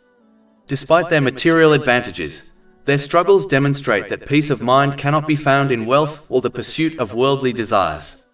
Additionally, observing the health challenges of others can lead to a deeper appreciation of one's own health and motivate a person to make use of it. Therefore, Islamic teachings consistently promote a state of heightened awareness and deep reflection. By encouraging individuals to look beyond their own immediate concerns and learn from their surroundings, this perspective seeks to protect against negligence and foster a balanced, grateful, and peaceful mindset through obtaining a balanced mental and physical state, and through correctly placing everything and everyone within their life. Chapter 17 Al-Isra, verse 77. And you will not find in our way any alteration. During the difficulties faced by the Holy Prophet Muhammad, peace and blessings be upon him, from the leaders of the non-Muslims of Mecca, he was advised to establish his obligatory prayers, as they prevent one from being distracted from passing the test of life in this world by the different situations they face. Chapter 17 Al-Isra, verse 78. Establish prayer at the decline of the sun, from its meridian until the darkness of the night, and also the Quran of dawn. Indeed, the recitation of dawn is ever witnessed. The daily prayers, being distributed throughout the day, serve as continual reminders of the Day of Judgment and as practical preparation for it. Every element of the obligatory prayer is connected to that day. For example, when a person stands upright in prayer, it mirrors the way they will one day stand before Allah, the Exalted, on the Day of Judgment. Chapter 83 Al-Mutaffifin, verses 4 to 6. Do they not think that they will be resurrected? For a tremendous day, the day when mankind will stand before the Lord of the worlds. When a person bows in prayer, it serves as a reminder of those who will be reproached on the Day of Judgment for neglecting to bow to Allah, the Exalted, during their earthly lives. Chapter 77 Al-Mursalat, verse 48. And when it is said to them, bow in prayer, they do not bow. This reproach also extends to those who fail to truly submit to Allah, the Exalted, in every aspect of their lives. When a person prostrates during prayer, it serves as a reminder of the prostration that will be required before Allah, the Exalted, on the Day of Judgment. Those who did not prostrate correctly in this life, meaning they did not obey Him fully in intentions, words, and deeds, will be unable to perform this act on that day. Chapter 68 Al-Kalam, verses 42 to 43. On the day when matters become dire, they will be invited to prostrate themselves but will be prevented from doing so. Their eyes humbled, humiliation will cover them. And they used to be invited to prostration while they were sound. When a person sits on their knees during prayer, it serves as a reminder of how they will be seated in the same position before Allah, the Exalted, on the Day of Judgment, filled with reverent fear of their final reckoning. Chapter 45 Al-Jathiyah, verse 28. And you will see every nation kneeling from fear. Every nation will be called to its record and told, today you will be recompensed for what you used to do. A person who prays with these reflections in mind will perform their prayers properly, and this mindfulness will naturally extend to sincere obedience to Allah, the Exalted, even outside of the prayer, including when one faces difficulties. Chapter 29 Al-Ankabut, verse 45. Indeed, prayer prohibits immorality and wrongdoing. Such obedience includes correctly utilizing the blessings Allah, the Exalted, has granted as outlined in Islamic teachings. This approach helps a person achieve mental and physical balance, properly prioritize all aspects of their life, and prepare thoroughly for their accountability on the Day of Judgment. Such conduct ultimately brings peace of mind in both this world and the hereafter. As the Holy Prophet Muhammad, peace and blessings be upon him, is the perfect role model for mankind, he was commanded to lead by example to such an extent that the duties imposed on him surpassed the duties imposed on anyone else, such as the night prayer being obligatory for him. Chapter 17 Al-Isra, verse 79. And from part of the night, pray with it as additional worship for you. In a divine hadith recorded in Sahih Bukhari, number 1145, the Holy Prophet Muhammad, peace and blessings be upon him, mentioned that Allah, the Exalted, descends to the nearest heaven every night in accordance with His infinite majesty, and invites people to request His assistance in fulfilling their needs so that He may grant them. Engaging in voluntary night worship demonstrates one's genuine devotion to Allah, the Exalted, as no one else is observing them. This practice allows for a personal dialogue with Allah, the Exalted, and signifies one's servitude to Him. It carries numerous virtues. For instance, a hadith in Sunan and Nasai, number 1614, states that it is the most commendable voluntary prayer. On Judgment Day and in paradise, no one will hold a higher rank than the Holy Prophet Muhammad, peace and blessings be upon him, and this status is directly linked to the practice of voluntary night prayer. This indicates that those who consistently perform the night voluntary prayer will be rewarded with the highest ranks in both worlds. Chapter 17 Al-Isra, verse 79. And from part of the night pray with it, i.e. recitation of the Quran as additional worship for you. It is expected that your Lord will resurrect you to a praise station. A hadith from Jami at Tirmidhi, number 3579, states that a Muslim is nearest to Allah, the Exalted, during the last part of the night. Thus, remembering Allah, the Exalted, at this time can bring countless blessings. All people wish for their prayers to be answered and their needs met. Therefore, they should make an effort to perform the voluntary night prayer, as a hadith in Sahih Muslim, number 1770, mentions that there is a specific hour each night when good supplications are always accepted. Establishing the voluntary night prayer is a great way to avoid sin, helps individuals steer clear of meaningless social gatherings, and protects against various physical ailments. This is supported by a hadith in Jami at Tirmidhi, number 3549. To prepare for the voluntary night prayer, one should avoid overeating or drinking, especially before bedtime, as it can lead to laziness. It is also advisable not to exhaust oneself during the day. A brief nap can be beneficial. Lastly, one should refrain from sins and strive to obey Allah, the Exalted, by following His commands, avoiding His prohibitions, and facing destiny with patience, as taught by the Holy Prophet Muhammad, peace and blessings be upon him, since the obedient find it easier to perform the voluntary night prayer.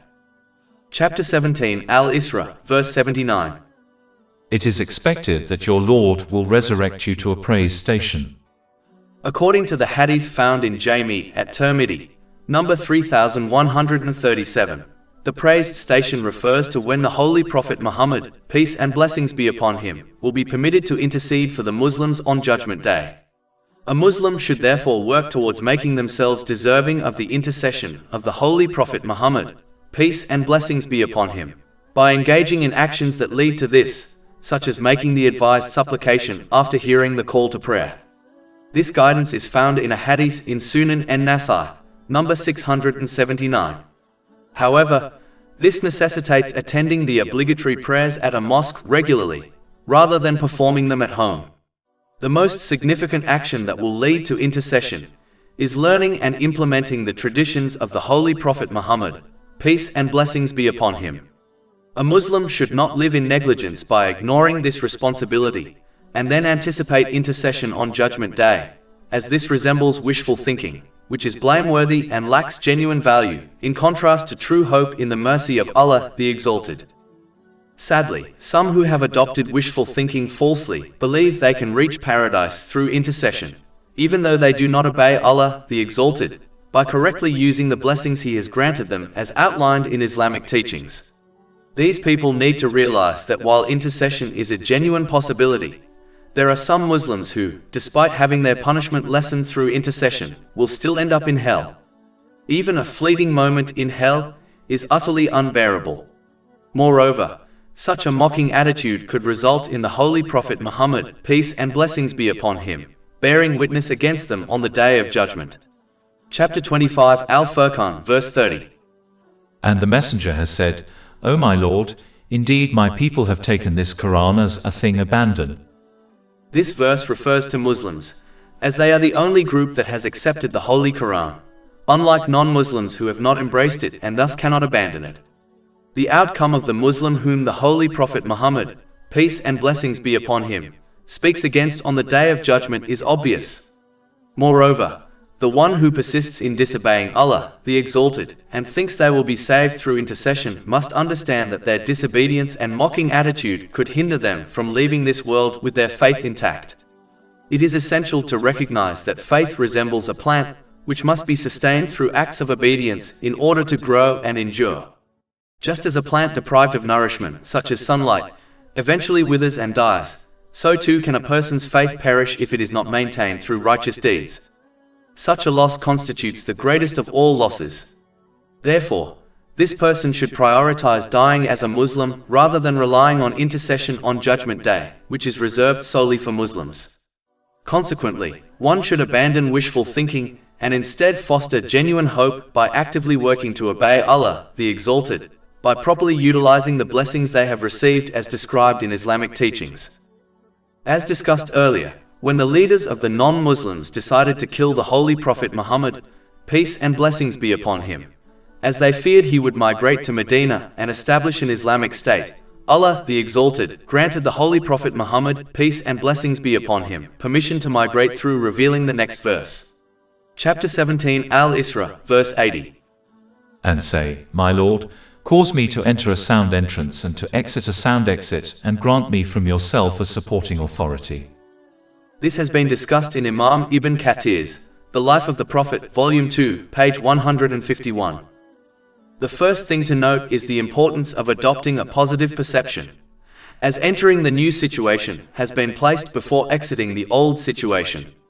This positive perception encourages one to always look forward in life rather than clinging onto past experiences, which can cause one to become ungrateful to Allah, the Exalted, for the inevitable changes which occur in life. An aspect of looking forward towards new situations is to always appreciate the good things of the new situation they are entering upon.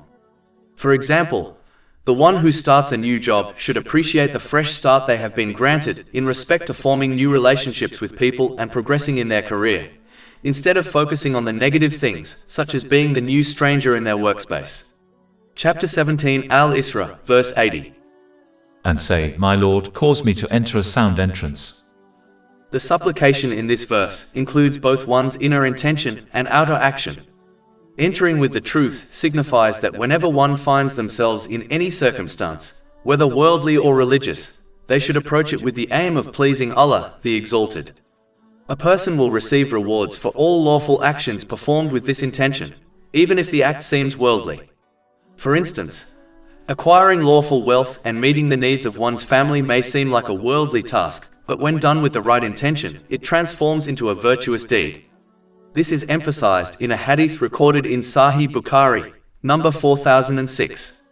It is crucial to understand that a good intention is always accompanied by actions, as stated in the Holy Quran and the teachings of the Holy Prophet Muhammad, peace and blessings be upon him.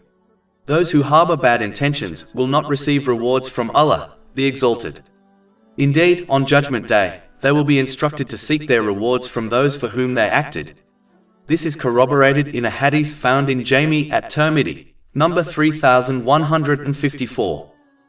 Entering with the truth also entails physically engaging in every situation in a manner that pleases Allah, the Exalted, and only undertaking actions that are pleasing to Him, while steering clear of all situations and actions rooted in falsehood and sin. This can only be accomplished by learning and adhering to the Holy Quran and the traditions of the Holy Prophet Muhammad, peace and blessings be upon him. Chapter 17 Al-Isra, verse 80. And say, My Lord, cause me to enter a sound entrance and to exit a sound exit. Exiting on the truth means departing from every situation with an intention that pleases Allah, the Exalted. This implies that a person should uphold their good intention from the beginning to the end of an action without altering it. It also involves leaving situations in a manner that is pleasing to Allah, the Exalted.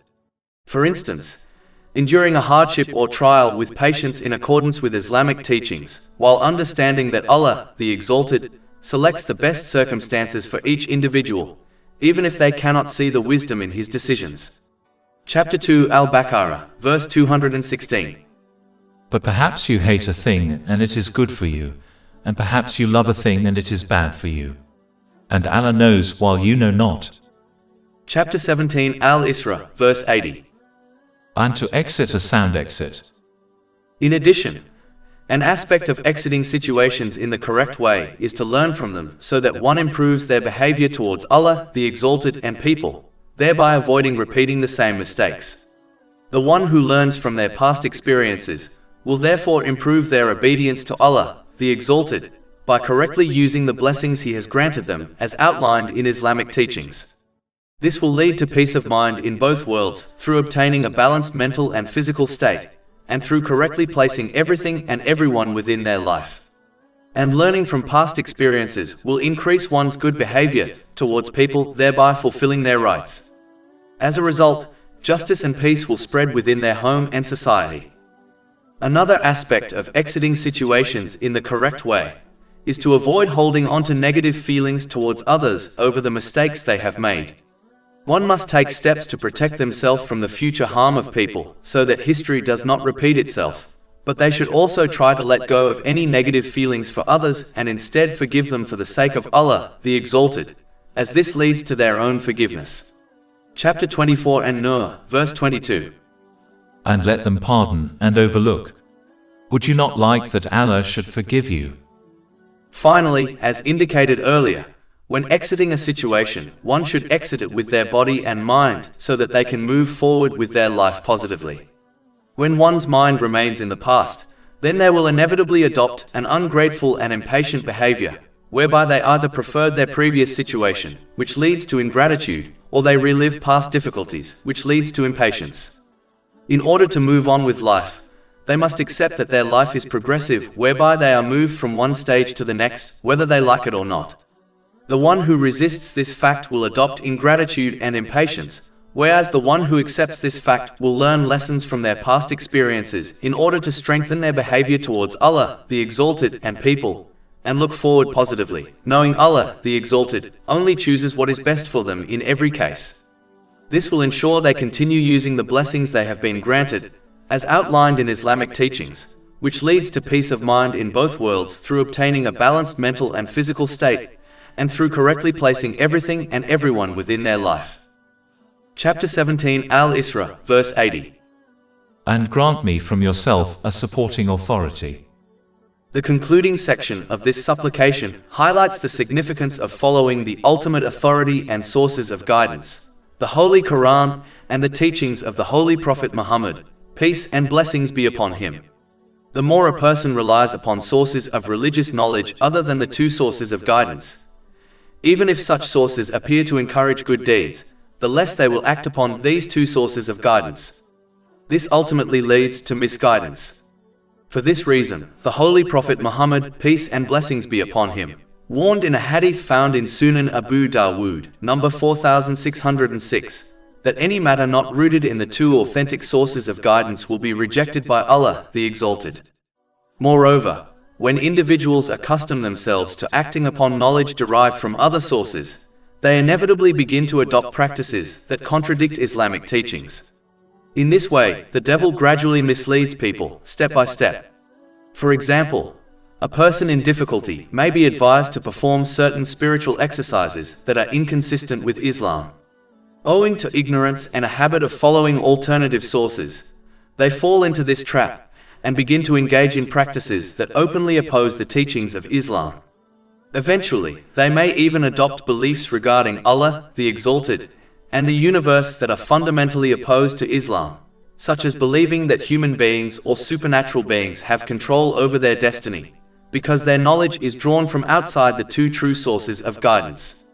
Some of these misguided practices and beliefs even amount to outright disbelief, such as the practice of black magic. Chapter 2 Al-Baqarah, verse 102. It was not Solomon who disbelieved, but the devils disbelieved, teaching people magic, and that which was revealed to the two angels at Babylon, Harut and Marut. But they, i.e. the two angels, do not teach anyone unless they say, "We are a trial, so do not disbelieve," by practicing magic. Thus, a Muslim may lose their faith without even realizing it, if they develop the habit of acting upon sources of religious knowledge outside the two sources of guidance. For this reason, engaging in religious innovations that are not rooted in these two authentic sources of guidance amounts to following in the footsteps of the devil. Chapter 2 Al-Baqarah, verse 208. O you who have believed, enter into Islam completely and perfectly, and do not follow the footsteps of Satan. Indeed, he is to you a clear enemy. Therefore, a Muslim must learn and implement these two sources of guidance. However, if they opt for ignorance and fabricated practices, even if they are not sinful, overlearning and acting on these two sources of guidance, they will not attain success. Chapter 17 Al-Isra, verse 81. And say, truth has come and falsehood has departed. Indeed is falsehood, by nature, ever bound to depart. It is fundamentally impossible for humanity, regardless of its advancements in science and knowledge, to create a perfect code of conduct that aligns entirely with human nature and accounts for every conceivable circumstance. The understanding of human existence, from the intricacies of the brain to the complexities of social interactions, is still evolving. Therefore, it is beyond their capacity to establish an impeccable framework that ensures universal tranquility and justice. Only Allah, the Exalted, possesses the infinite knowledge required to provide such a guide. As the creator of all things, his wisdom encompasses the past, present, and future. He alone is rightly positioned to give humanity a standard that clearly distinguishes between good and evil, and between what is beneficial and what is harmful, thereby facilitating peace of mind, through obtaining a balanced mental and physical state, and through correctly placing everything and everyone within their life. History unequivocally shows that when this divine code of conduct was implemented, it led to the widespread flourishing of tranquility and justice within society. Consequently, individuals must embrace this divine guidance, even if certain aspects conflict with their personal desires. They should act like a wise patient who trusts their physician's medical advice, adhering to the prescribed regimen, even if it is unpleasant, because they understand it is ultimately for their own well-being. Chapter 17 Al-Isra, verse 82. And we send down of the Quran that which is healing and mercy for the believers. It is important to note that these blessings have been connected to a believer and not a Muslim. It is essential to grasp the distinction between the two in order to fully benefit from Islamic teachings. Muslims are individuals who do not possess extensive Islamic knowledge and embrace Islam primarily because of their family ties, like their parents. Chapter 49 Al-Hujurat, verse 14. The Bedouins say, "We have believed." Say, "You have not yet believed," but say instead, "We have submitted, for faith has not yet entered your hearts." As a result of their ignorance of Islamic knowledge, they possess weak faith. Weak faith will cause them to often disobey Allah, the Exalted, by misusing the blessings they have been granted, especially when their desires are contradicted by Islamic teachings, and even if they fulfill the basic obligatory duties. Consequently, they will end up with an unbalanced mental and physical condition. They will misplace everything and everyone in their lives, and they will not be ready to face their accountability on the Day of Judgment. This will result in stress, problems, and challenges in both worlds, even if they experience some material comforts. Chapter 17 Al-Isra, verse 82. And we send down of the Quran that which is healing and mercy for the believers, but it does not increase the wrongdoers except in loss. The believer, however, embraces Islam through knowledge gained from the Holy Quran and the teachings of the Holy Prophet Muhammad, peace and blessings be upon him, leading to a robust faith. Chapter 49 Al-Hujurat, verse 15. The believers are only the ones who have believed in Allah and His Messenger, and then doubt not, but strive with their properties and their lives in the cause of Allah.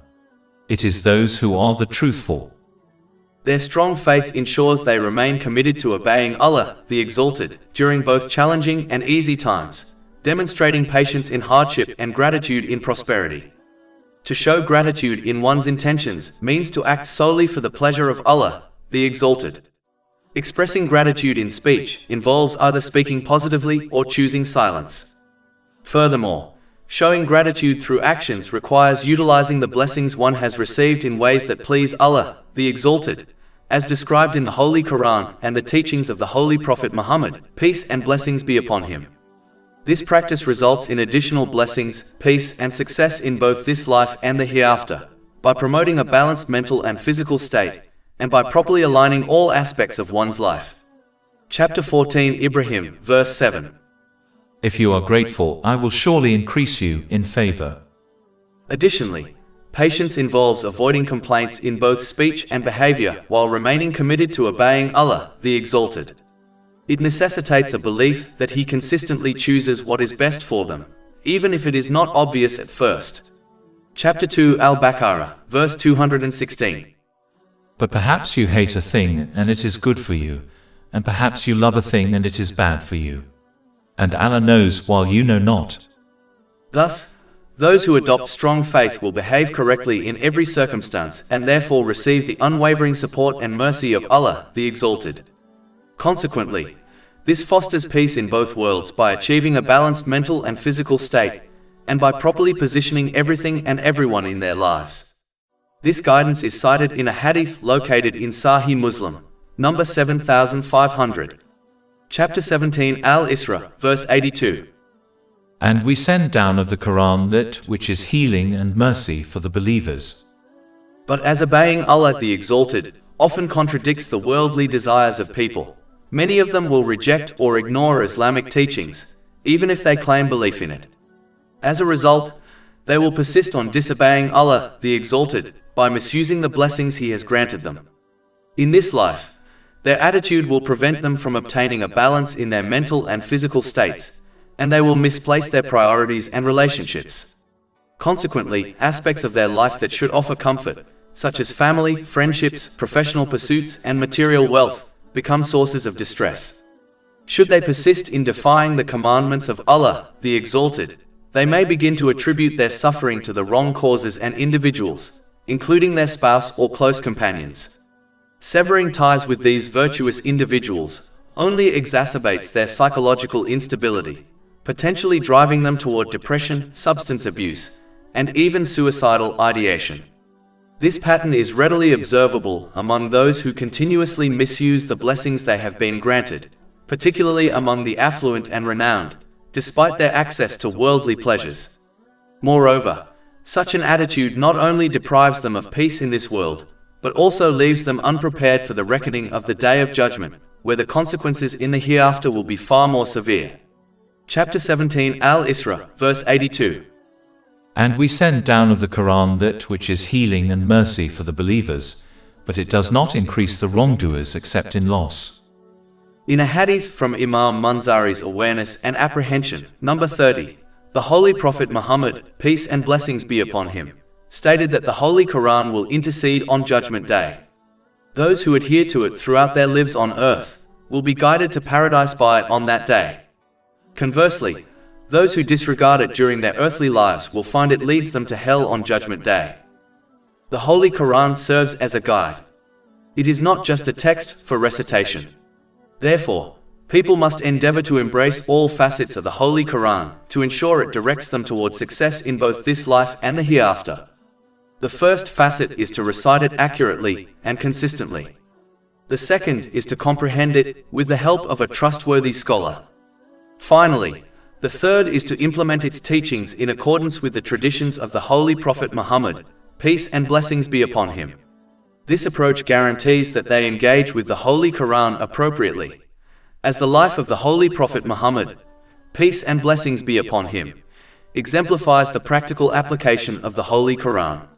Those who conduct themselves in this way are the ones who receive peace of mind in both worlds, through obtaining a balanced mental and physical state, and through correctly placing everything and everyone within their life, and its intercession on the Day of Judgment. Chapter 16 An-Nahl, verse 97. Whoever does righteousness, whether male or female, while he is a believer, we will surely cause him to live a good life, and we will surely give them their reward in the hereafter according to the best of what they used to do. However, as indicated by the hadith quoted earlier, the Holy Quran serves solely as guidance and a mercy for those who properly implement its teachings in line with the traditions of the Holy Prophet Muhammad, peace and blessings be upon him. Conversely, those who neglect to comprehend and apply it, or who deliberately misinterpret it to follow their own desires, will miss out on this rightful guidance and its intercession on Judgment Day.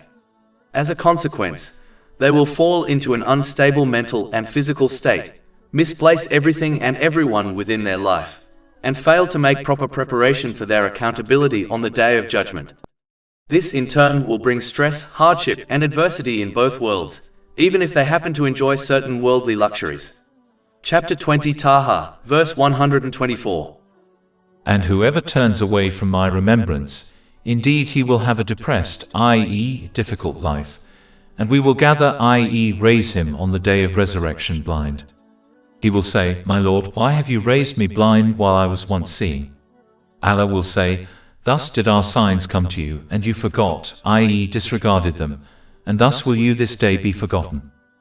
Ultimately, it is crucial to recognize that while the Holy Quran serves as a remedy for earthly issues, one should not limit its use to this function. In other words, they should not merely recite it to resolve their worldly challenges, treating the Holy Quran as a tool that is taken out during tough times and returned to a toolbox once the problem is solved. The primary role of the Holy Quran is to lead one to peace of mind in both worlds, through obtaining a balanced mental and physical state, and through correctly placing everything and everyone within their life.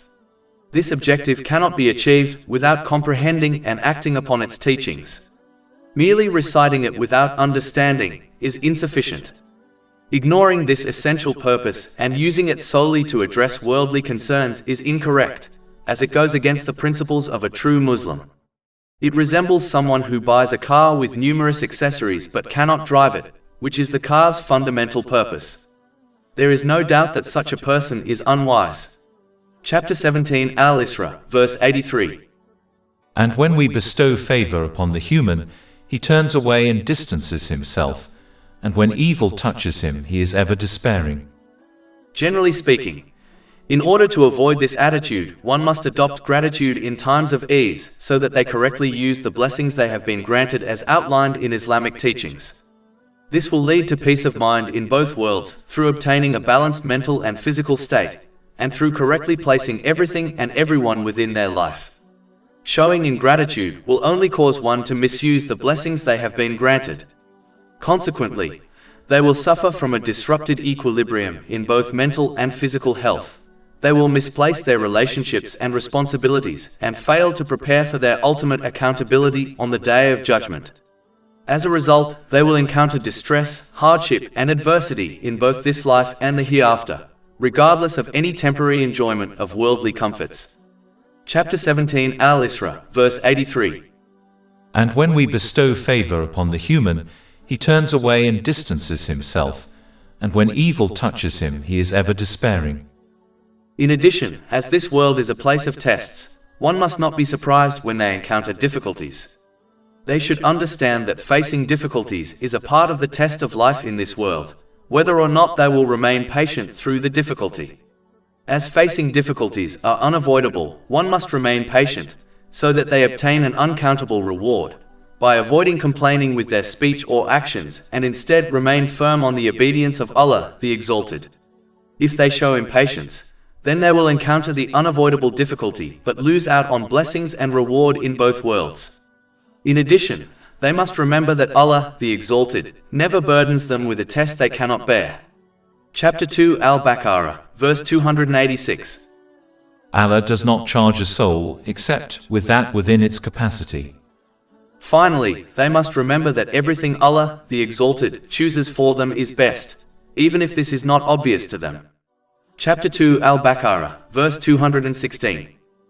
But perhaps you hate a thing and it is good for you, and perhaps you love a thing and it is bad for you. And Allah knows while you know not.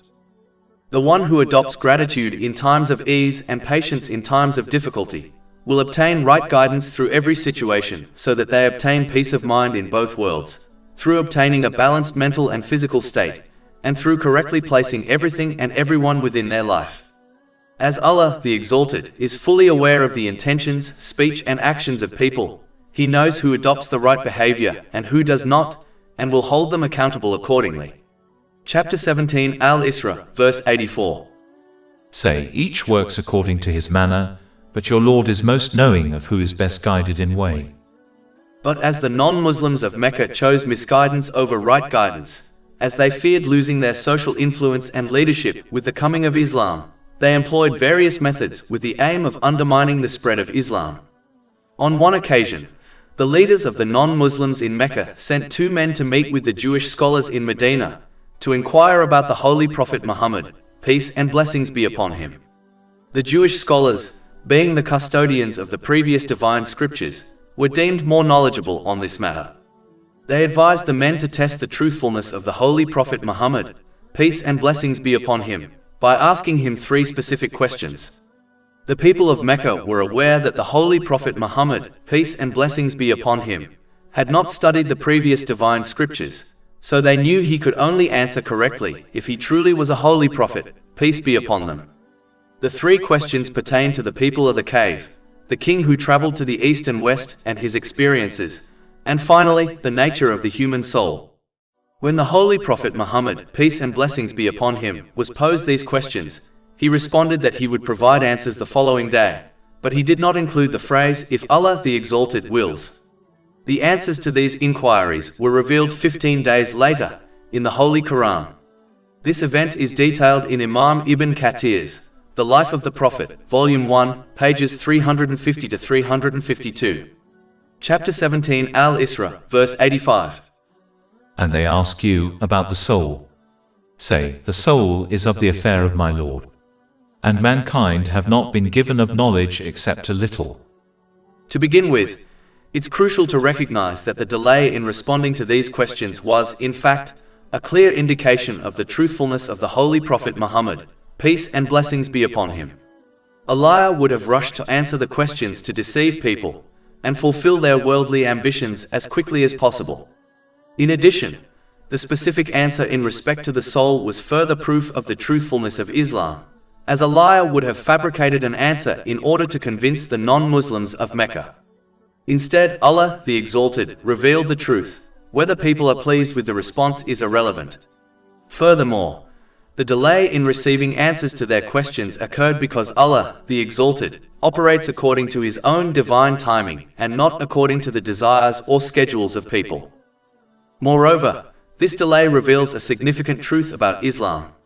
Islam was bestowed upon humanity to provide them with benefits, enabling them to attain peace of mind in both this life and the hereafter, through obtaining a balanced mental and physical state, and through correctly placing everything and everyone within their life. Islam does not gain anything from people, as its honor and strength come directly from Allah, the Exalted. Chapter 61 As-Saf, verse 8. They want to extinguish the light of Allah with their mouths, but Allah will perfect His light, although the disbelievers dislike it. Thus, Islam does not cater to individual desires, even those of the Meccan polytheists who sought to challenge the Prophet Muhammad, peace and blessings be upon him, despite their acknowledgement of his integrity. These people had known the Holy Prophet Muhammad, peace and blessings be upon him, for 4 decades before his declaration of prophethood, and had complete faith in his trustworthiness and truthfulness.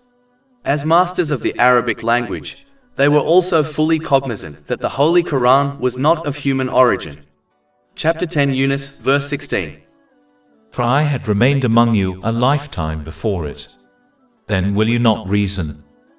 A clear indication of the prophethood and truth of Islam was the fact that the Holy Prophet Muhammad, peace and blessings be upon him, was reciting precise historical accounts and beneficial wisdom. The non-Muslims of Mecca were well aware that he was unlettered and had not been educated in the previous divine scriptures.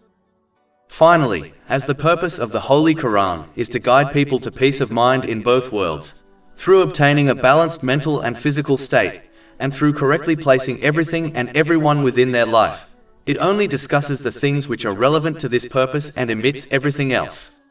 As providing information about the human soul does not contribute to the guidance of people, the answer was not given, and instead they were indirectly counseled to only seek the knowledge which is required to obtain the guidance that leads them to peace of mind in both worlds. Chapter 17 Al-Isra, verse 85. And they ask you about the soul. Say, the soul is of the affair of my Lord. And mankind have not been given of knowledge except a little. It is therefore necessary to refrain from engaging in areas of religious knowledge that do not contribute to genuine devotion and obedience to Allah, the Exalted. True obedience entails employing the blessings bestowed upon an individual in ways that are pleasing to him, as prescribed in the teachings of Islam. A practical measure for determining the value of a particular subject is to consider whether it is among the matters about which Allah, the Exalted, will question a person on the Day of Judgment. If it is not something one will be held accountable for, such as certain detailed events in Islamic history, then such knowledge is of limited relevance and should be set aside. Conversely, if it pertains to matters for which accountability is certain, such as fulfilling the rights of one's neighbor, then it becomes an obligation to seek, study, and implement that knowledge to the best of one's ability. In addition, irrespective of the level of research into various topics people pursue, their knowledge will always be small compared to what they could discover. And irrespective of their efforts, their knowledge will also be short-sighted and influenced by biases, whether intentional or unintentional. Chapter 17 Al-Isra, verse 85. And mankind have not been given of knowledge except a little. As a result, they must rely on Allah, the Exalted, whose knowledge is limitless and encompasses the past, present, and future. Just like a person relies on the knowledge of an expert, such as doctor, one must rely on divine guidance in order to obtain peace of mind in both worlds, through obtaining a balanced mental and physical state, and through correctly placing everything and everyone within their life, as Allah the Exalted is the only one possesses the knowledge to achieve this. But as acting on divine knowledge contradicts the worldly desires of people, many of them will reject or ignore it. Despite this reaction, Allah the Exalted does not remove the guidance He has provided mankind as an act of mercy to them. Chapter 17 Al-Isra, verses 86 to 87. And if we willed, we could surely do away with that which we revealed to you. Then you would not find for yourself concerning it an advocate against us. Except we have left it with you as a mercy from your Lord. No doubt, the single favor a divine guidance which allows people to obtain peace of mind in both worlds, through obtaining a balanced mental and physical state, and through correctly placing everything and everyone within their life, is an immense favor from Allah, the Exalted, despite the ingratitude many people show towards it. Chapter 17 Al-Isra, verse 87. Indeed, His favor upon you has ever been great. As mentioned earlier, as the Islamic code of conduct has been granted by Allah, the Exalted, no other can produce a code of conduct that matches its ability to guide people to peace of mind in both worlds. Chapter 17 Al-Isra, verse 88. Say, if mankind and the jinn gathered in order to produce the like of this Quran, they could not produce the like of it, even if they were to each other assistance. This verse indicates that the non-Muslims of Arabia had no sound justification for rejecting the authenticity of the Holy Quran. They were fully aware of its miraculous nature, expressed through a language whose depth of meaning, eloquence, and practical guidance they could not reproduce, despite their mastery of Arabic and their reputation as the most eloquent of speakers. Chapter 2 Al-Baqarah, verse 23. And if you are in some doubt concerning what we sent down upon our special devotee, then bring one chapter like it, and call upon all your helpers beside Allah if you are truthful. Even if one were to compose a refined and melodious expression in Arabic, it would remain incapable of capturing the profound insights into human nature, psychology, and disposition that the Holy Quran conveys. It would not attain the same clarity that allows even the unlettered to comprehend and apply its teachings in their daily lives. Nor would it succeed in presenting abstract concepts in a manner that is both simple and actionable for all people. The Holy Quran speaks directly to the essence of human nature, offering timeless guidance relevant to every individual, society, and era. No words outside the Holy Quran can equal this quality, which stands as a further testament to its divine origin. The expressions of the Holy Quran are without parallel, and its meanings are conveyed with unmatched precision. Its verses exhibit a level of eloquence that surpasses every other literary work. Unlike other scriptures or human writings, it is entirely free from contradictions. The Holy Quran recounts in detail the histories of earlier nations, despite the fact that the Holy Prophet Muhammad, peace and blessings be upon him, had received no formal instruction in historical studies. It commands all that is beneficial and prohibits all that is harmful, addressing both individual and societal dimensions, and thereby establishing justice, security, and peace within households and communities. In contrast to poetry, tales, or fables, the Quran is free from exaggeration, falsehood, or deceit. Every verse offers benefit and practical guidance. Even when a narrative is repeated, each retelling highlights distinct lessons of significance. Unlike other texts, the Holy Quran never becomes wearisome with repetition. It delivers promises and warnings, always supported by undeniable evidence and clarity. When presenting concepts that might otherwise seem abstract, such as patience, it provides simple and practical methods for their application in daily life. The Holy Quran reminds humanity of their true purpose, to worship and sincerely obey Allah, the Exalted, by correctly using the blessings He has granted them. Through this, one attains peace and success in both this world and the hereafter, through achieving balance of mind and body and placing every matter and person in its rightful place. It presents the straight path in a manner that is clear, compelling, and appealing to those seeking peace and genuine success. Its guidance is timeless, relevant to every person, community, and era, and serves as a remedy for emotional, financial, and physical hardships. History itself testifies that societies which sincerely adhered to the teachings of the Holy Quran reap the blessings of its all-encompassing wisdom. Remarkably, not a single letter has been altered over the course of centuries, for Allah, the Exalted, has promised to safeguard it. No other text in history possesses this unique and extraordinary distinction. Chapter 15 Al-Hijr, verse 9. Indeed, it is we who sent down the message, i.e. the Quran, and indeed we will be its guardian. Allah, the Exalted, addressed the primary challenges confronting society and prescribed effective remedies for each. By resolving these core issues, countless secondary problems are naturally alleviated. This demonstrates that the Holy Quran provides comprehensive guidance on all essential matters required for the success and prosperity of both individuals and communities in this world and the hereafter. Chapter 16 An-Nahl, verse 89. And we have sent down to you the book as clarification for all things. And chapter 17 Al-Isra, verse 89. And we have certainly diversified for the people in this Quran from every kind of example. This represents the greatest and everlasting miracle granted by Allah, the Exalted, to His final prophet, Muhammad, peace and blessings be upon him. Yet, its guidance benefits only those who sincerely pursue and commit themselves to the truth. Those who follow their desires and accept and act on it selectively will, in the end, suffer loss in both this world and the hereafter. Chapter 17 Al-Isra, verse 82. And we send down of the Quran that which is healing and mercy for the believers, but it does not increase the wrongdoers except in loss. And chapter 17 Al-Isra, verse 89. And we have certainly diversified for the people in this Quran from every kind of example, but most of the people refused anything except ingratitude. The one who persists showing ingratitude to Allah, the Exalted, by ignoring divine guidance, even if they claim belief in it, will inevitably misuse the blessings He has granted them. This will prevent them from achieving a state of mental and physical well-being, and lead them to a profound sense of disorder in their life. When an individual's priorities are out of alignment, their relationships, career, and even wealth can become sources of significant stress. If they persist in disobeying Allah, the Exalted, this stress will lead them to wrongly blame others, such as their spouse.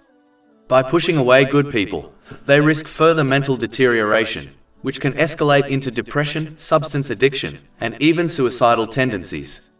This outcome is evident when one observes those who misuse the blessings they have been granted, such as the rich and famous, despite enjoying material luxuries. Ultimately, this attitude not only damages their worldly well-being, but also leaves them unprepared for their final accountability. As such, their punishment in the hereafter will be far more severe. Chapter 17 Al-Isra, verse 89. And we have certainly diversified for the people in this Quran from every kind of example, but most of the people refused anything except ingratitude. As ingratitude and disbelief have been used interchangeably in the Holy Quran, this verse also warns that if one fails to support their verbal declaration of faith in Islam with actions, they may leave this world without their faith.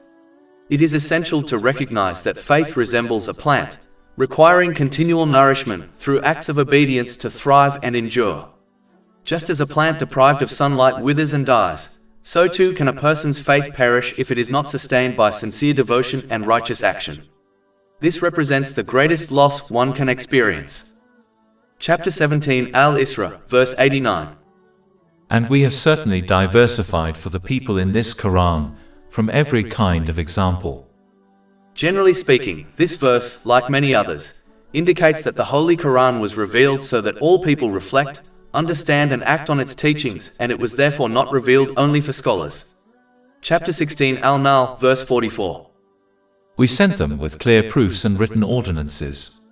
And we revealed to you the message, i.e., the Holy Quran, that you may make clear to the people what was sent down to them and that they might give thought.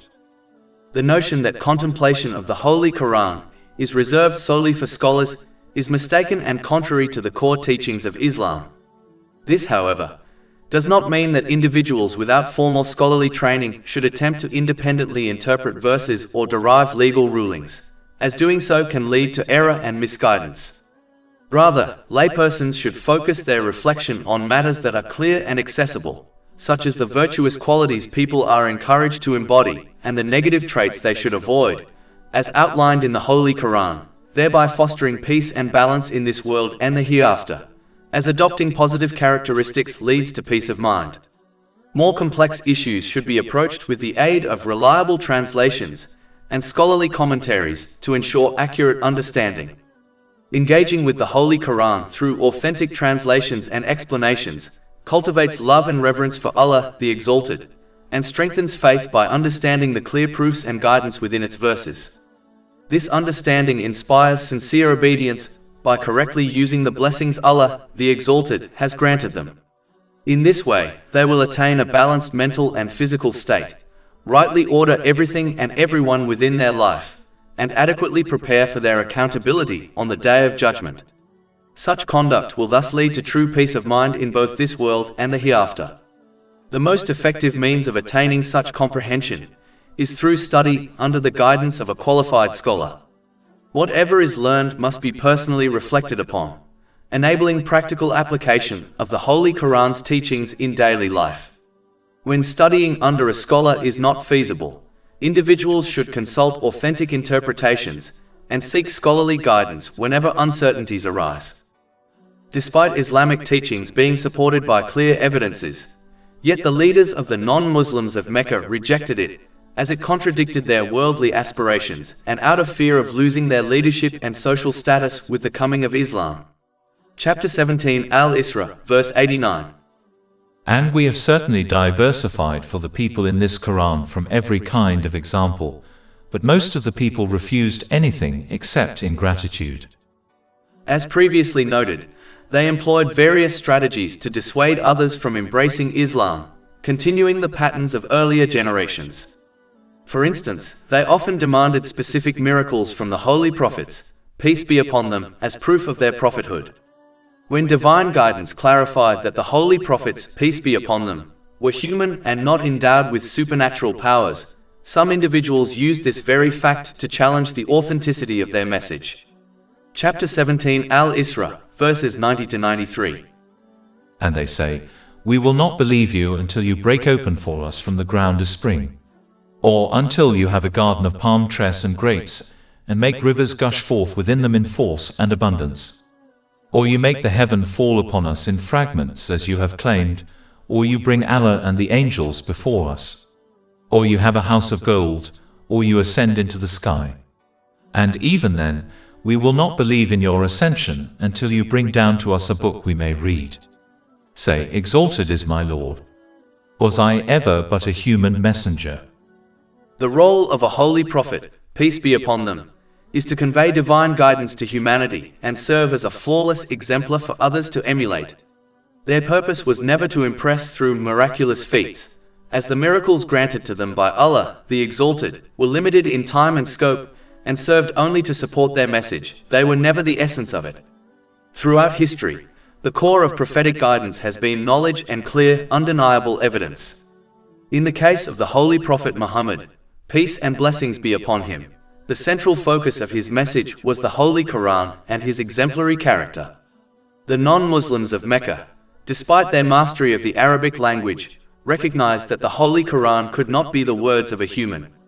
Moreover, having observed the Holy Prophet Muhammad, peace and blessings be upon him, for 40 years before his prophethood, they knew him to be free from deceit. Chapter 10 Yunus, verse 16. For I had remained among you a lifetime before it. Then will you not reason? Since the Holy Prophet Muhammad, peace and blessings be upon him, had no prior exposure to earlier divine scriptures, a fact acknowledged by both the people of the book and the non-Muslims of Mecca, he could not have been aware of either the original or altered teachings contained within them. This circumstance provides further evidence for the divine origin of the Holy Quran. Chapter 29 Al-Ankabut, verse 48. And you did not recite before it any scripture, nor did you inscribe one with your right hand. Then, i.e., otherwise the falsifiers would have had cause for doubt. Furthermore, according to the eternal wisdom of Allah, the Exalted, had he granted the miracle demanded by the non-Muslims of Mecca, and they still rejected Islam, he would have brought about their complete destruction. However, since Allah the Exalted did not will their annihilation, he chose not to fulfill their misguided demands. As a result, they would seize this very decision as an argument against the authenticity of Islam. Chapter 17 Al-Isra, verse 59. And nothing has prevented us from sending miracles, except that the former peoples denied them. And we gave Thamud the she-camel as a visible sign, but they wronged her. And we send not the signs except as a warning. Chapter 17 Al-Isra, verses 90 to 93. And they say, we will not believe you until you break open for us from the ground a spring, or until you have a garden of palm trees and grapes, and make rivers gush forth within them in force and abundance. Or you make the heaven fall upon us in fragments as you have claimed, or you bring Allah and the angels before us. Or you have a house of gold, or you ascend into the sky. And even then, we will not believe in your ascension until you bring down to us a book we may read. Say, exalted is my Lord. Was I ever but a human messenger? These verses also address those who claim they will neither accept nor practice Islamic teachings until all matters, including the unseen, such as angels, are made visible and fully understandable to them. This view is fundamentally flawed, for true faith carries significance precisely because it entails belief in certain unseen realities without requiring sensory perception, such as the vision of Allah, the Exalted. These unseen truths, however, are supported by ample evidence in both the heavens and the earth. Just as the existence of a painting implies a painter, the existence of creation, especially when marked by perfection and balance, indicates a creator. Moreover, countless phenomena in the world are imperceptible, yet are used by people without objection. For example, consuming medicine without understanding its internal workings. While the ethical and practical guidance of Islam is firmly grounded in reason and evidence, some aspects necessarily involve unseen realities, thereby heightening the value of genuine faith. Consequently, a claim of belief based solely on witnessing the unseen, such as angels, holds no merit in the sight of Allah, the Exalted, because such belief, once verified by direct observation, lacks the distinctiveness of true faith. The true test of individuals lies in their ability to accept reality, even when it cannot be directly perceived by the senses, and in their sincere obedience to Allah, the Exalted, despite having the capacity to disobey Him. In sending the holy prophets, peace be upon them, and revealing divine scriptures, Allah, the Exalted, has always allowed space for assessing human judgment and compliance. He has never disclosed reality to such an extent that acceptance would be compelled. If this were the case, the very notions of success and failure would be rendered meaningless. Thus, individuals should not expect the unseen, such as the appearance of Allah, the Exalted, or His angels, to be made manifest before them. With such revelation to occur, it would mark the conclusion of all matters, leaving no room for choice or accountability. Faith and genuine obedience hold significance only while reality remains partially veiled, allowing for the possibility of rejection. If all unseen truths were fully visible, even the most obstinate non-believers and gravest sinners would have no grounds for disbelief or defiance, and the value of faith and obedience would vanish. The complete unveiling of reality will occur on the Day of Judgment, signifying the end of the period granted for human decision-making and testing. Another method employed by the leaders of the non-Muslims of Mecca, just like the generations before them, in order to deter others from accepting Islam, was to question the human nature of the holy prophets, peace be upon them. Chapter 17 Al-Isra, verse 94. And what prevented the people from believing when guidance came to them, except that they said, "Has Allah sent a human messenger?" The role of a holy prophet, peace be upon them, is specifically designed for humanity, making it inappropriate to assign such a position to beings like angels. The primary purpose of a holy prophet, peace be upon them, is to provide a tangible example for humans on how to conduct themselves in all aspects of life. Unlike humans, angels do not experience conditions such as fatigue or hardship, which would prevent people from fully relating to an angelic prophet, and could potentially serve as an excuse before Allah, the Exalted, on the Day of Judgment. Chapter 17 Al-Isra, verse 95. Say, if there were upon the earth angels walking securely, we would have sent down to them from the heaven an angel as a messenger. Why then were the non-Muslims astonished that a human was chosen to convey divine guidance? Is it not customary for a holy prophet, peace be upon them, to be appointed for the guidance of humanity? If people are lost in error and unaware of the truth, what is truly remarkable, that their Creator would provide guidance, or that they would be allowed to continue in misguidance? Indeed, the reaction of those who reject this is extraordinary in itself. Indeed, even if Allah the Exalted had shown them extraordinary miracles, they would have found reasons to reject them, for they had already resolved to deny Islam due to the conflict it posed with their worldly desires and ambitions. Chapter 15 Al-Hijr, verses 14 to 15. And even if we opened to them a gate from the heaven, and they continued therein to ascend, they would say, our eyes have only been dazzled. Rather, we are a people affected by magic. As Allah, the Exalted, had presented clear evidence affirming the truth of Islam, He made evident that the non-Muslims of Mecca were not sincerely seeking the truth. Rather, they sought miracles solely as a means to discourage others from accepting Islam. Chapter 17 Al-Isra, verse 96. Say, sufficient is Allah's witness between me and you. And as Allah, the Exalted, is fully aware that they only rejected Islam as it contradicted their worldly desires, He would hold them accountable accordingly. Chapter 17 Al-Isra, verse 96. Indeed, He is ever concerning His servants, acquainted and seeing. People must therefore decide whether or not they wish to obtain peace of mind in both worlds, through obtaining a balanced mental and physical state, and through correctly placing everything and everyone within their life, by accepting and acting on Islamic teachings. Chapter 17 Al-Isra, verse 97. And whoever Allah guides, he is the rightly guided. All they can follow in the footsteps are the leaders of the non-Muslims of Mecca, by rejecting or ignoring Islamic teachings, even if they claim belief in it, as Islam contradicts their worldly desires. As a result, they will inevitably persist on misusing the blessings Allah, the Exalted, has granted them. In this life, their attitude will prevent them from attaining a harmonious balance between mental and physical well-being, and it will lead them to misplacing their priorities and relationships. Consequently, elements that should provide comfort and stability, such as family, friends, career, and wealth, become sources of anxiety and distress. Should they persist in defying the commands of Allah, the Exalted, they may begin to misattribute their suffering to innocent individuals and circumstances, including their spouse or close companions.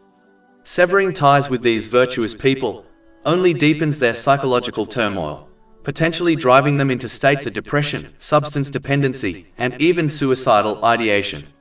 This outcome is readily observable among those who continuously misuse the blessings they have been granted, particularly among the affluent and renowned, despite their access to worldly indulgences. Chapter 17 Al-Isra, verse 97. And whoever He allows to go astray, you will never find for them protectors besides Him. Moreover, such an attitude not only deprives them of peace in this world, but also leaves them unprepared for the day of judgment, where the consequences in the hereafter will be far more severe. Chapter 17 Al-Isra, verses 97 to 98. And we will gather them on the day of resurrection fallen on their faces, blind, dumb and deaf. Their refuge is hell. Every time it subsides we increase them in blazing fire.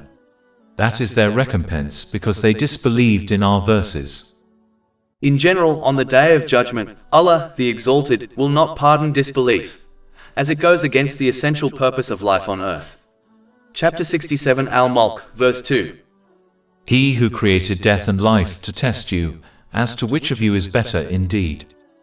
If all students were given a passing grade, no matter how they performed, any exam they do would become meaningless. The primary purpose of an exam is to distinguish between those who merit passing and those who do not. In the same way, if Allah, the Exalted, permitted disbelievers to enter paradise alongside believers, it would establish an unfair equality between the two, undermining the fundamental principles of justice and fairness. Chapter 45 Al-Jathiyah, verse 21. Or do those who commit evils think we will make them like those who have believed and done righteous deeds, make them equal in their life and their death? Evil is that which they judge. While Allah, the Exalted, is boundlessly merciful, His compassion does not undermine His justice and fairness, as that would lead to unacceptable behavior, which He is entirely free from. A judge in this world would face severe criticism, and be removed from their position if they were to pardon every offender without imposing any repercussions. Therefore, it is unreasonable to expect such actions from Allah, the Exalted, who is the ultimate judge. Achieving success in life generally demands considerable effort and resolve, similar to the journey of becoming a doctor. Since entering paradise is a far greater achievement than any success on earth, it also necessitates a certain degree of struggle. The fundamental requirement for entering paradise is faith, even if one has sinned while holding on to that faith. Furthermore, disbelief is a blatant act of rebellion against one's creator and sustainer, and it represents a rejection of the very purpose for which one was created. Chapter 51 Ad-Dariyat, verse 56. And I did not create the jinn and mankind except to worship obey me. Those who reject their creator, Allah, the Exalted, will encounter his rejection on the Day of Judgment. Similarly, individuals who fail to fulfill their intended purpose are worthy of being cast aside on that day, akin to a device that does not serve its intended function and is deemed a failure, thus discarded. A non-Muslim faces eternal damnation in hell because their fleeting existence on earth is overshadowed by their disbelief in Allah, the Exalted, which contradicts his eternal oneness. Consequently, the result of this disbelief is also everlasting in the afterlife. Furthermore, one should not be misled into believing that because Allah, the Exalted, has unlimited forgiveness, he should also pardon disbelief. Genuine forgiveness for all sins is only bestowed upon those who acknowledge the oneness of Allah, the Exalted. Denying his oneness equates to rejecting the concept of his boundless mercy, as it suggests that forgiveness can originate from entities other than Allah, the Exalted.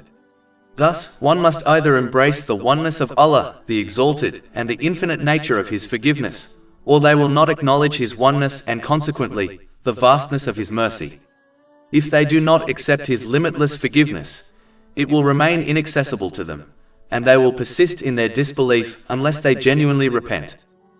Moreover, a person who opts for disbelief can sway others to follow suit, as their choice may be perceived as a form of freedom, despite being inherently misleading.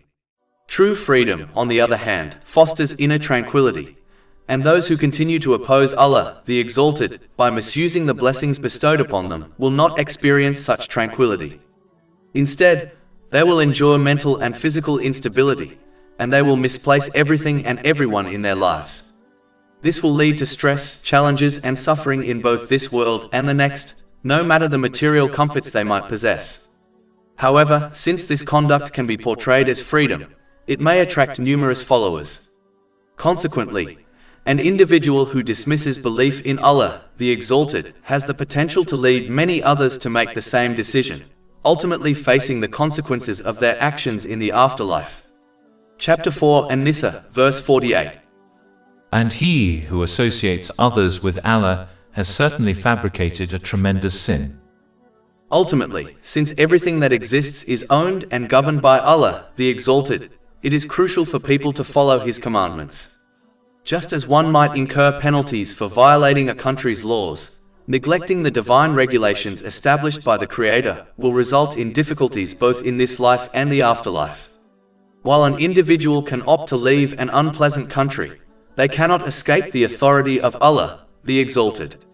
Even though people may try to alter societal norms, they cannot change the divine laws set by Allah, the Exalted.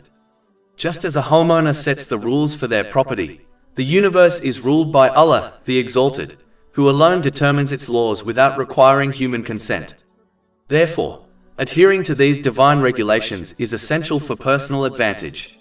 Those who understand this reality will follow the commands of Allah, the Exalted, and strive to use the blessings they have received in ways that please Him, as outlined in the Holy Quran and the teachings of the Holy Prophet Muhammad, peace and blessings be upon him. Individuals can choose to comprehend the wisdom behind the commands and prohibitions of Allah, the Exalted, acknowledging their role in improving personal and societal welfare, or they can give in to their desires and disregard Islamic teachings. However, those who ignore Islamic principles must be ready to confront the repercussions of their actions in this life and the next, as no amount of objections or complaints will protect them from the results. Chapter 18 Al-Kahf, verse 29. And say, the truth is from your Lord, so whoever wills, let him believe, and whoever wills, let him disbelieve. Indeed, we have prepared for the wrongdoers a fire whose walls will surround them. And if they call for relief, they will be relieved with water like murky oil which scalds their faces. Wretched is the drink, and evil is the resting place. Another method employed by the leaders of the non-Muslims of Mecca, in order to discourage others from accepting Islam, as they feared losing their social influence and leadership, was to question the reality of resurrection. Chapter 17 Al-Isra, verse 98. And said, when we are bones and crumbled particles, will we truly be resurrected in a new creation? It is important to recognize that a common behavior among individuals who want to dismiss a concept that conflicts with their desires is to exaggerate it to the point of absurdity, making it seem false and justifying their rejection. For instance, when someone continues to mistreat others, like their family members, and is advised to treat them with kindness and respect, that person who refuses to change will rationalize their poor behavior by claiming they are being told to be perfect and act like an angel, never displaying any negative behavior. Since no one is perfect, this expectation is clearly unattainable, which makes the original suggestion, which was quite reasonable, appear absurd and impossible, thus justifying their refusal to improve. This behavior hinders individuals from taking responsibility for their actions, leading to misguided choices.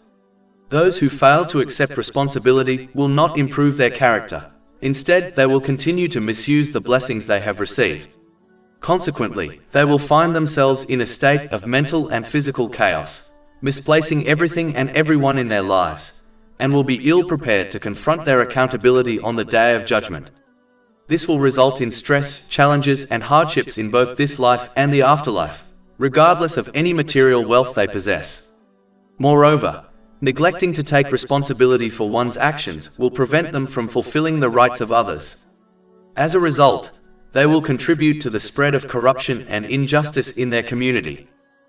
Chapter 17 Al-Isra, verse 98. And said, when we are bones and crumbled particles, will we truly be resurrected in a new creation? Denying the possibility of human resurrection on the day of judgment is a strange claim, particularly when considering the many examples of resurrection that occur over the days, months, and years. For example, Allah the Exalted uses rain to bring life back to a dead barren land and allows a lifeless seed to grow, providing nourishment for creation. Similarly, Allah the Exalted can and will resurrect humans, akin to a dead seed buried in the ground, just as the seed comes to life.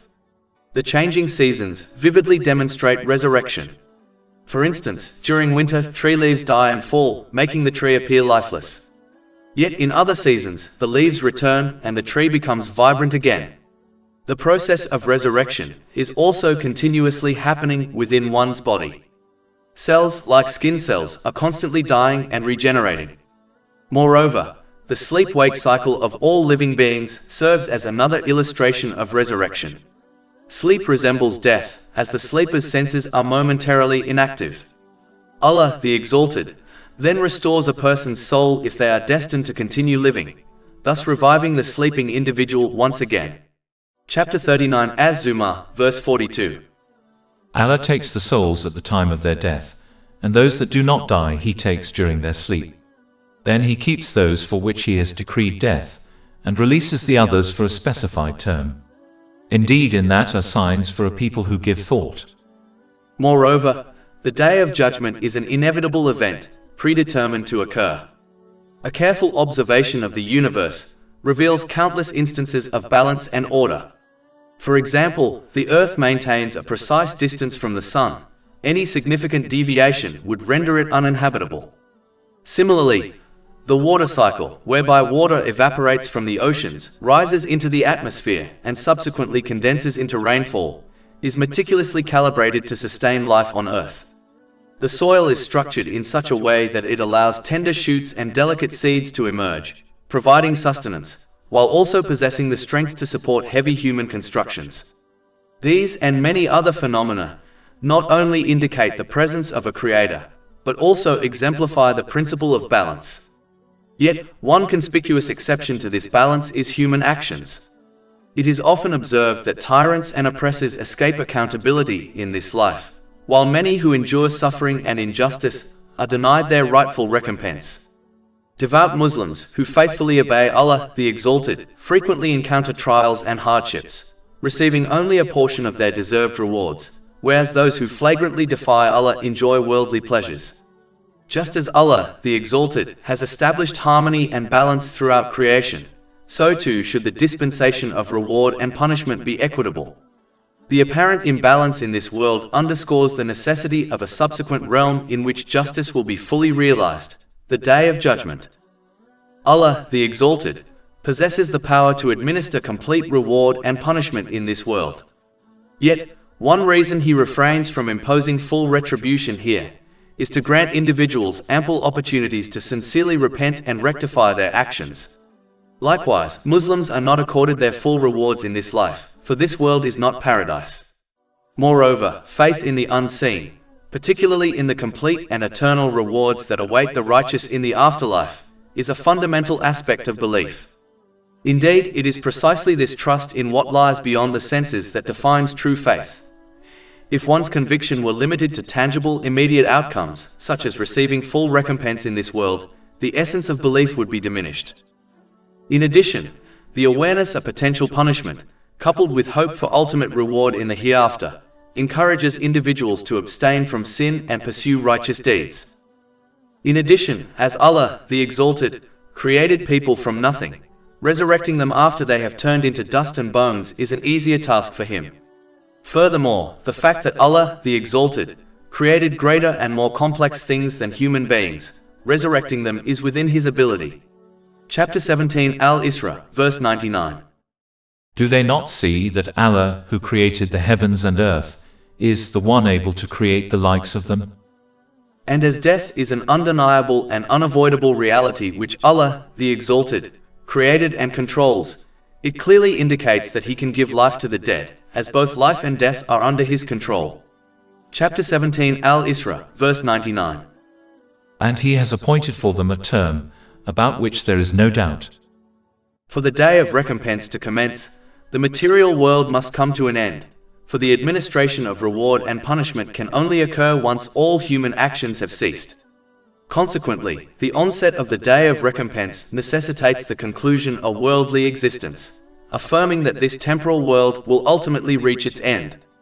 But as preparing for one's accountability by correctly using the blessings Allah, the Exalted, has granted as outlined in Islamic teachings, contradicts the worldly desires of people, many of them will persist in denying their accountability or ignore preparing for it, even if they claim belief in it. Chapter 17 Al-Isra, verse 99. But the wrongdoers refuse anything except disbelief. In fact, worldly desires can dominate a person to such an extent that if they had direct access to the limitless treasuries of Allah, the Exalted, they would still withhold using them in the right way out of fear of missing out on fulfilling their worldly desires. Chapter 17 Al-Isra, verse 100. Say to them, if you possess the depositories of the mercy of my Lord, then you would withhold out of fear of spending. And ever has man been stingy. In general, embracing greed, by failing to properly utilize the blessings that Allah, the Exalted, has granted, such as sharing them with others, prevents an individual from fulfilling the rights of both Allah, the Exalted, and fellow human beings. This neglect inevitably fosters corruption and injustice within society. Moreover, one who withholds these blessings is warned that Allah, the Exalted, will respond to them in kind, as mentioned in a hadith recorded in Sahih Muslim, number 2376. It is important to remember that a generous person is close to Allah, the Exalted, close to paradise, close to people, and distant from hell. In contrast, the stingy person is distant from Allah, the Exalted, far from paradise, estranged from people, and near hell, as confirmed in a hadith recorded in Jami at Tirmidhi, number 1961. The reason for this distinction is that generosity enables an individual to fulfill both the rights of Allah, the Exalted, and the rights of people by properly utilizing the blessings granted to them, in accordance with Islamic teachings. Such conduct ensures harmony in one's mental and physical state, allows for proper organization of one's life and relationships, and prepares the individual for accountability on the Day of Judgment. Consequently, a generous person experiences tranquility in both this world and the hereafter. Additionally, by fulfilling the rights of others, they earn respect and love from people and contribute to justice and peace within society. Conversely, the stingy person fails to uphold the rights of Allah, the Exalted, and others. Their greed leads to the misuse of their blessings, resulting in mental and physical imbalance, disorganization in their personal and social life, and inadequate preparation for the Day of Judgment. This imbalance produces stress, hardship, and struggle in both worlds, despite any material comforts they may possess. Furthermore, by neglecting the rights of others, they earn the disfavor of people and contribute to the spread of corruption and injustice within their family and society at large. Chapter 17 Al-Isra, verse 100. Say to them, if you possess the depositories of the mercy of my Lord, then you would withhold out of fear of spending. And ever has man been stingy. As mentioned earlier, when the worldly desires of a person dominates them, then they will adopt greed, whereby they persist on fulfilling their worldly desires by misusing the blessings they have been granted. In order to avoid this attitude, one must adopt strong faith. A profound and unwavering faith is essential for maintaining steadfast obedience to Allah, the Exalted, through all circumstances.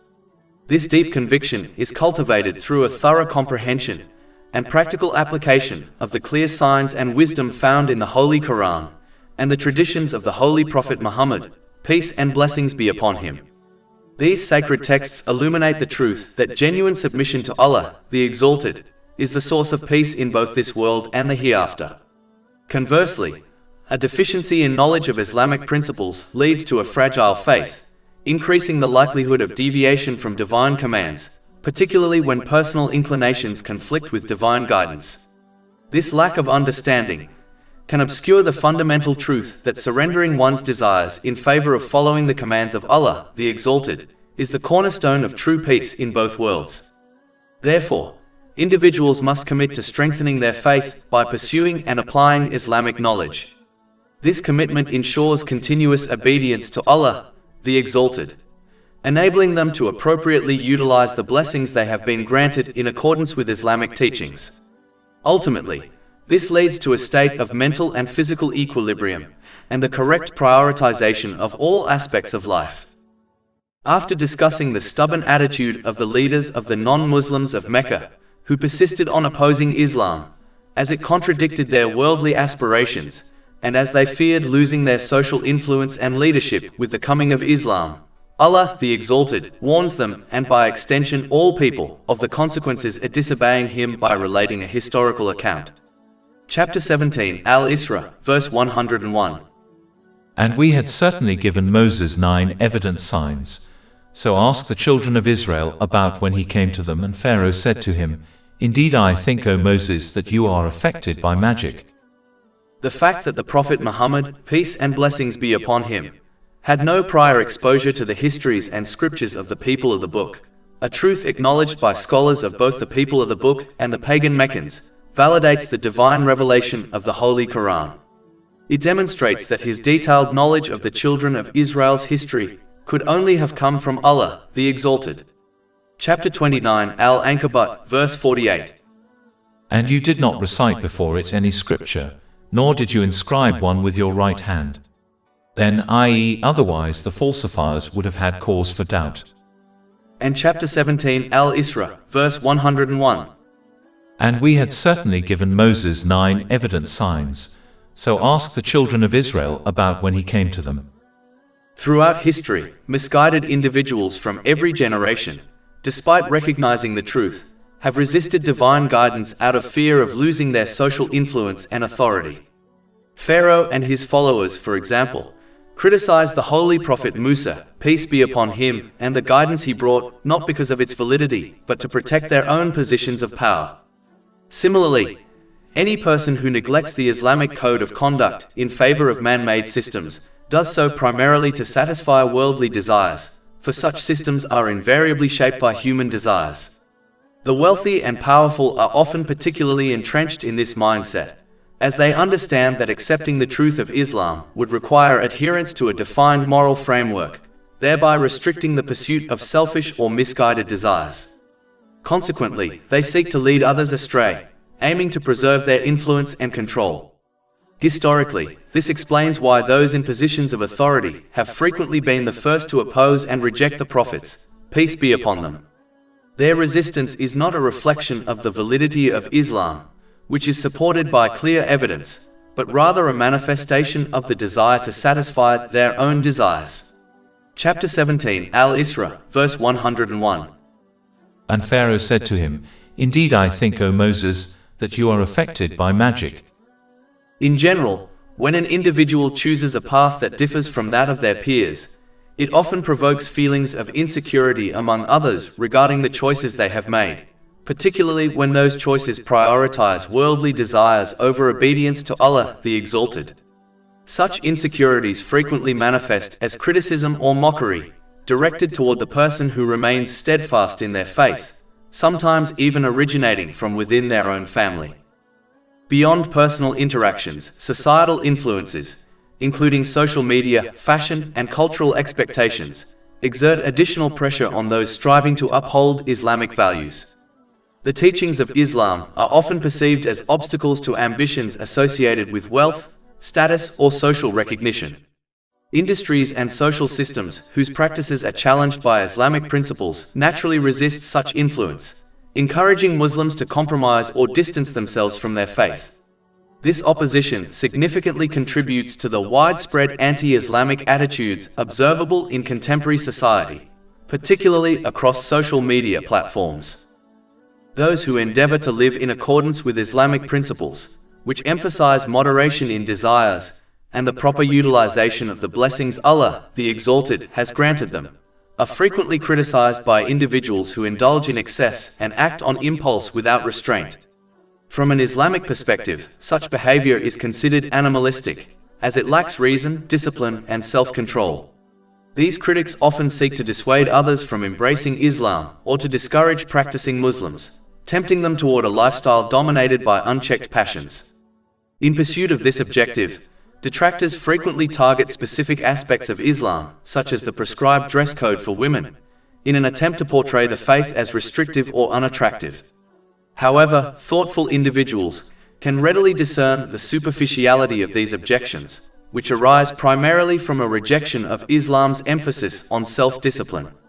For instance, while critics may deride Islamic guidelines on modest attire, they do not question comparable dress codes mandated in professions such as law enforcement, the military, healthcare, education, or business. This selective focus exposes the inconsistency and weakness of their arguments. In reality, it is the disciplined lifestyle prescribed by Islam and the commitment of its followers to its core teachings that provoke such opposition, as detractors attempt to encourage Muslims to compromise their beliefs in order to conform to societal expectations. Chapter 17, Al-Isra, verse 101. When he came to them and Pharaoh said to him, "Indeed I think, O Moses, that you are affected by magic."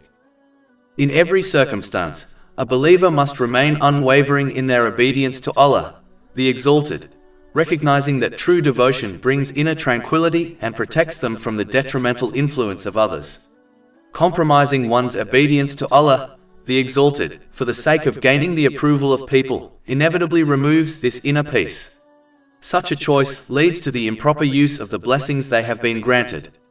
This leads to mental and physical imbalance, and causes them to misplace everything and everyone within their life, leaving them ill-prepared for accountability on the Day of Judgment. Regardless of the extent of material wealth they may acquire, this results in stress, hardship, and tribulation in both this world and the hereafter. To counter these challenges, a believer must cultivate a steadfast mindset grounded in firm faith. Strong faith is indispensable for maintaining obedience to Allah, the Exalted, in all circumstances, whether in times of ease or adversity.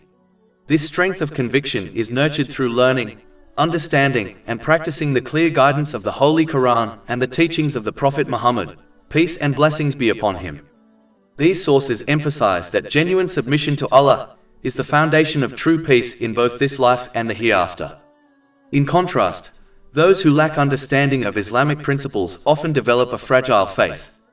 This weakness renders them susceptible to neglecting obedience, especially when their personal desires conflict with divine guidance. Their ignorance prevents them from recognizing that subordinating one's own whims to the commands of Allah, the Exalted, is the essential path to attaining enduring peace in both this world and the hereafter. Chapter 17, Al-Isra, verse 102. Moses said, "You have already known that none has sent down these signs except the Lord of the heavens and the earth as clear insight." As a result, they will persist on disobeying Allah, the Exalted, by misusing the blessings He has granted them.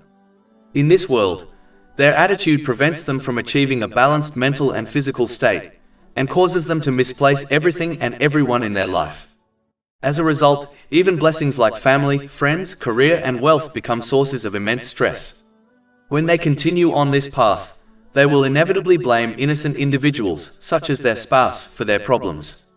As they cut these good people out of their lives, their mental health will progressively worsen, leading to severe conditions such as depression, substance abuse, and even suicidal tendencies. This outcome is evident in the lives of many who misuse the blessings granted to them, such as the rich and famous, despite their enjoyment of worldly luxuries. Furthermore, because this attitude prevents them from preparing for their final accountability on Judgment Day, their ultimate punishment in the hereafter will be far more severe. Chapter 17 Al-Isra, verse 102. And indeed I think, O Pharaoh, that you are destroyed. Therefore, it is essential for every believer to fortify their faith by seeking authentic Islamic knowledge and diligently applying it in daily life. In doing so, they maintain steadfast obedience to Allah, the Exalted, and utilize the blessings entrusted to them in accordance with divine guidance. This disciplined practice fosters harmony of mind and body, and ensures the proper organization and balance of all aspects of life. As the leaders of the non-Muslims of Mecca were forcing the Holy Prophet Muhammad, peace and blessings be upon him, to migrate from Mecca, Allah, the Exalted, warned them of the consequences and gave good news to those who remained firm on the obedience of Allah, the Exalted, despite the difficulties they faced. Chapter 17 Al-Isra, verses 103-104. So he intended to drive them from the land, but we drowned him and those with him altogether. And we said after Pharaoh to the children of Israel, dwell in the land. Generally speaking, this verse suggests that a genuine understanding of the human condition requires a perspective that moves beyond self-absorption. A narrow focus on one's own life prevents individuals from gaining crucial wisdom from historical events, the experiences of others, and their tribulations. To build a strong ethical foundation, avoid repeating mistakes, and achieve authentic inner peace, one must thoughtfully consider these external realities. A powerful illustration of this principle is the anxiety, mental illness, and substance abuse often prevalent among the wealthy and famous. Despite their enjoyment of material things, their struggles demonstrate that true well-being is not found in affluence or the pursuit of worldly desires. Similarly, observing the health difficulties of others can lead to a more profound appreciation for one's own health and motivate making use of it. Islamic teachings consistently endorse this state of heightened awareness and deep reflection. By encouraging individuals to look beyond their immediate concerns and learn from their surroundings, this perspective seeks to guard against spiritual heedlessness and cultivate a balanced, grateful, and serene disposition through obtaining a balanced mental and physical state and through correctly placing everything and everyone within their life. After destroying Pharaoh and his followers, Allah, the Exalted, granted those who obeyed him worldly blessings, but warned them to correctly use them as outlined in their divine teachings so that they obtained peace of mind in this world, through obtaining a balanced mental and physical state, and through correctly placing everything and everyone within their life, and so that they correctly prepared for their accountability on the Day of Judgment. Chapter 17 Al-Isra, verse 104. And we said after Pharaoh to the children of Israel, dwell in the land, and when there comes the promise of the hereafter, we will bring you forth in one gathering. In this age, the way one obtains peace of mind in both worlds is by correctly using the blessings Allah, the Exalted, has granted them as outlined in Islamic teachings. Chapter 17 Al-Isra, verse 105. And with purpose we have sent the Quran down, and with purpose it has descended. Both Allah, the Exalted, sending it and its descension have been mentioned in order to make clear that it has arrived to people exactly how Allah, the Exalted, intended it to. In addition, in order to fulfill the purpose of the Holy Quran, one must fulfill its different aspects. There are three fundamental ways to properly engage with the Holy Quran. First, one must recite it correctly and consistently. Second, it is essential to understand its teachings by seeking knowledge from a trustworthy source and a reliable teacher. Finally, and most importantly, one must act upon its teachings with the sincere aim of pleasing Allah, the Exalted, according to the traditions of the Holy Prophet Muhammad, peace and blessings be upon him. A truly sincere Muslim will always prioritize the guidance of the Holy Quran over their personal desires, especially when those desires conflict with divine commands. This commitment to embodying the Holy Quran in one's character is the ultimate mark of sincerity toward the Book of Allah, the Exalted, a tradition exemplified by the Holy Prophet Muhammad, peace and blessings be upon him, and affirmed in the hadith found in Sunan Abu Dawood, number 1342. True sincerity also means approaching the Holy Quran with the intention to understand and act upon all of it, without exception. Anyone who picks and chooses which commands and advice to follow based on their whims has adopted a state of insincerity and will therefore fail to benefit from its profound guidance. Chapter 17 Al-Isra, verse 82. And we send down of the Quran that which is healing and mercy for the believers, but it does not increase the wrongdoers except in loss. While the Holy Quran can certainly be a source of solace and a cure for worldly troubles, it is crucial to understand that this is not its primary purpose. A Muslim should not treat the Holy Quran merely as a tool to be taken out during a problem and then put away once the issue is resolved. The fundamental role of the Holy Quran is to lead people to obtaining peace of mind in both worlds through obtaining a balanced mental and physical state, and through correctly placing everything and everyone within their life. To ignore this core function and use it only to fix temporary worldly problems is an act of insincerity. It is like buying a car for its accessories but neglecting the engine, the very thing that gives it its purpose and makes it functional. This approach is a disservice to the Holy Quran and the guidance it offers. As the Holy Prophet Muhammad, peace and blessings be upon him, was tasked with clarifying Islamic teachings, his duty involved giving good news to those who accepted and acted on Islamic teachings and warning those who rejected or ignored them. Chapter 17 Al-Isra, verse 105. And we have not sent you except as a bringer of good tidings and a warner.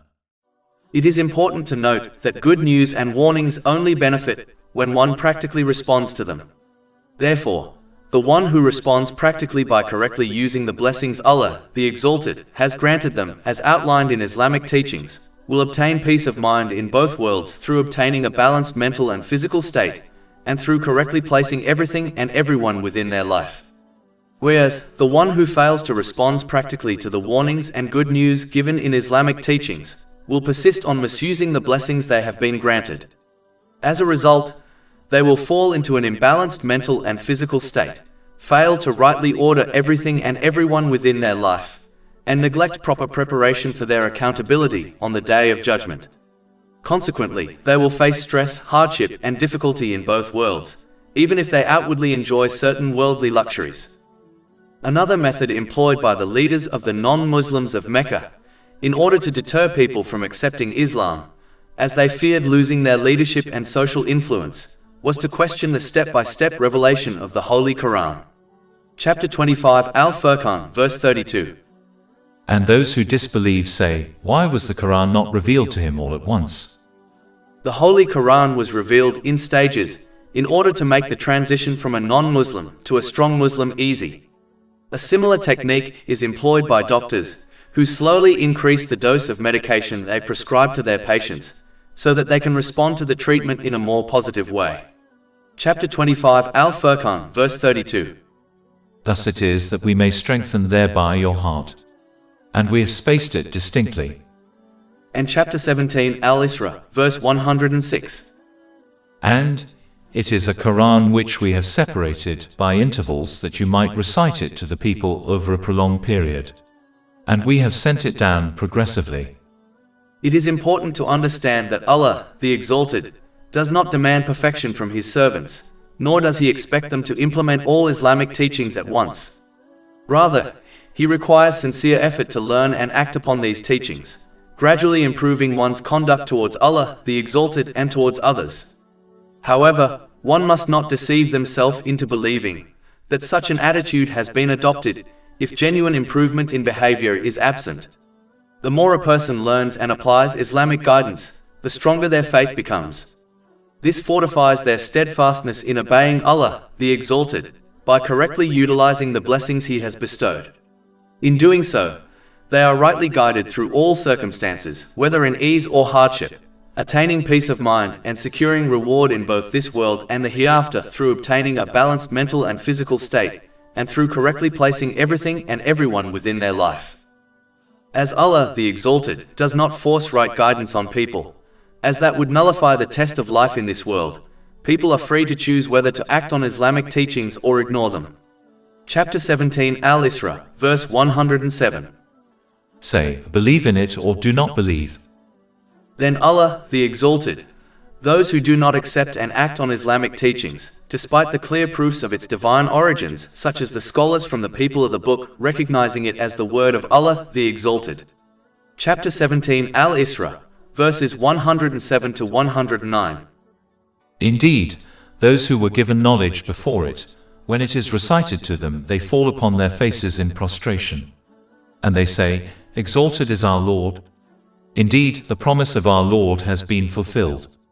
And they fall upon their faces weeping, and it, i.e. the Quran, increases them in humble submission. The scholars from the people of the book recognized the authenticity of Islam, as they were acquainted with the author of the Holy Quran. They also recognized the Holy Prophet Muhammad, peace and blessings be upon him, along with the Holy Quran, since both were mentioned in their sacred texts. Chapter 6 Al-An'am, verse 20. Those to whom we have given the scripture recognize it, the Holy Quran, as they recognize their own sons. And chapter 2 Al-Baqarah, verse 146. Those to whom we gave the scripture know him, Prophet Muhammad, peace be upon him, as they know their own sons. Considering that the Holy Prophet Muhammad, peace and blessings be upon him, had no engagement with earlier divine scriptures, a fact acknowledged by both the people of the book and the non-Muslims in Mecca, he would not have had knowledge of the altered or original teachings present in these sacred texts. This fact further reinforces the divine origins of the Holy Quran. Chapter 29 Al-Ankabut, verse 48. And you did not recite before it any scripture, nor did you inscribe one with your right hand. Then, i.e., otherwise the falsifiers would have had cause for doubt. The sincere scholars among the people of the book, including Abdullah bin Salam, may Allah be pleased with him, embraced Islam upon encountering it, as he readily recognized the Holy Quran and the Holy Prophet Muhammad, peace and blessings be upon him. Indeed, as indicated by verse 108, before the declaration of prophethood, the learned individuals of Judaism and Christianity lived in Medina, as they were aware the final Holy Prophet, peace and blessings be upon him, would migrate there, as he had been thoroughly depicted in their sacred texts. Chapter 17 Al-Isra, verse 108. And they say, Exalted is our Lord. Indeed, the promise of our Lord has been fulfilled. For instance, there was a Jewish scholar named Yusha who resided in Medina. He frequently proclaimed that the time was approaching for the final Holy Prophet, peace and blessings be upon him, to be sent to the people of Arabia. He encouraged individuals to have faith in this final Holy Prophet, peace and blessings be upon him, if they were alive during his time and witnessed his message. When the Holy Prophet Muhammad, peace and blessings be upon him, announced his prophethood, those same individuals whom Yusha had urged to accept the final Holy Prophet, peace and blessings be upon him, embraced him and converted to Islam. However, Yusha himself rejected the Holy Prophet Muhammad, peace and blessings be upon him, and Islam due to jealousy and malice. This event has been documented in Imam Ibn Kathir's The Life of the Prophet, Volume 1, page 212.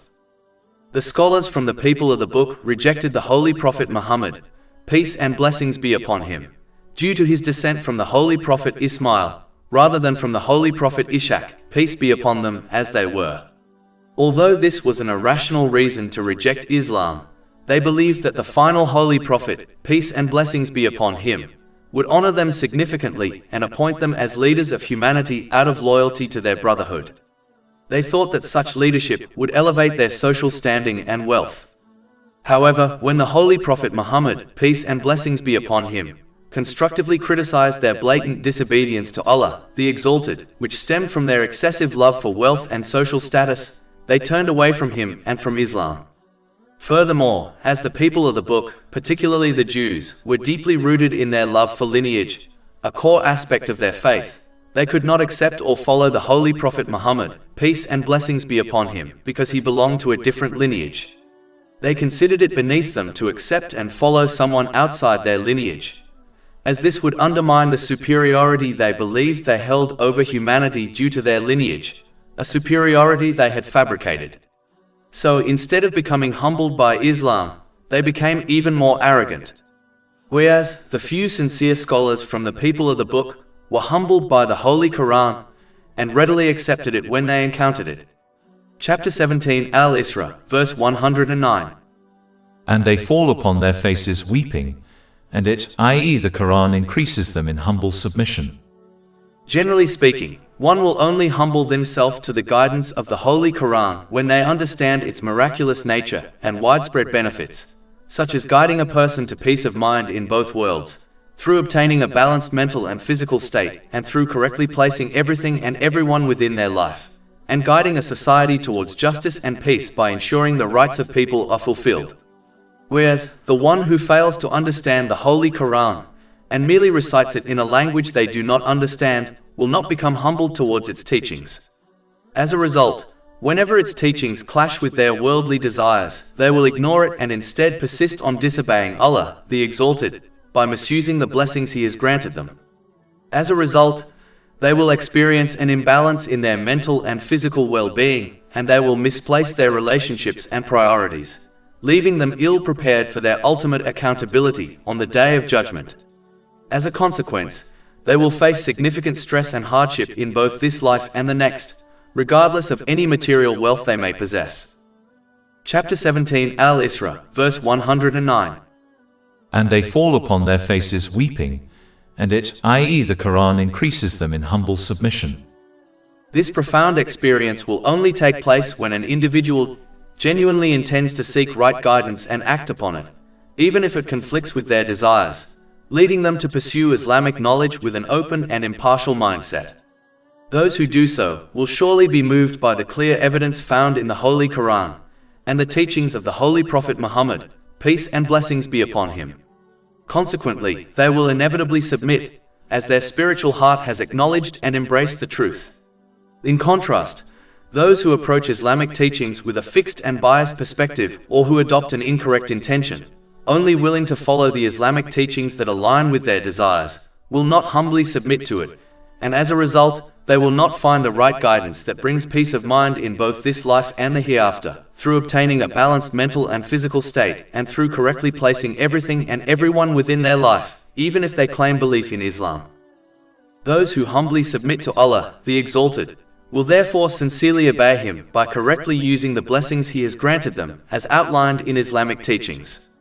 This will guarantee that they achieve a balanced mental and physical state, properly positioning everything and everyone in their lives, while sufficiently preparing for their accountability on the Day of Judgment. Consequently, this behavior will result in peace of mind in both worlds. Chapter 17 Al-Isra, verse 110. Say, call upon Allah or call upon the Most Merciful.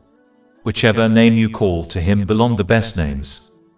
In addition, as indicated by this verse, an aspect of obeying Allah, the Exalted, is understanding and acting on the divine names and attributes of Allah, the Exalted, according to one's created ability.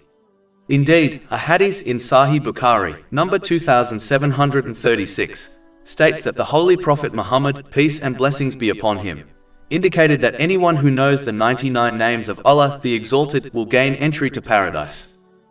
However, knowing these names goes beyond mere memorization. It involves studying them and applying them in accordance with one's own status and capabilities. For instance, Allah the Exalted is recognized as the most merciful due to His boundless status. This attribute signifies that Allah, the Exalted, grants innumerable blessings to His creation and is perpetually very kind to them. This same quality has also been associated with others, including the Holy Prophet Muhammad, peace and blessings be upon him. Chapter 9 At-Tawbah, verse 128. There has certainly come to you a messenger from among yourselves. Grievous to him is what you suffer. He is concerned over you, i.e. your guidance, and to the believers is kind and merciful. In the context of creation, merciful refers to being soft-hearted and compassionate. Likewise, Allah, the Exalted, is all-forgiving due to His boundless nature. Embracing this quality by forgiving others for the sake of Allah, the Exalted, is highly encouraged in Islam. Chapter 24 An-Nur, verse 22. And let them pardon and overlook. Would you not like that Allah should forgive you?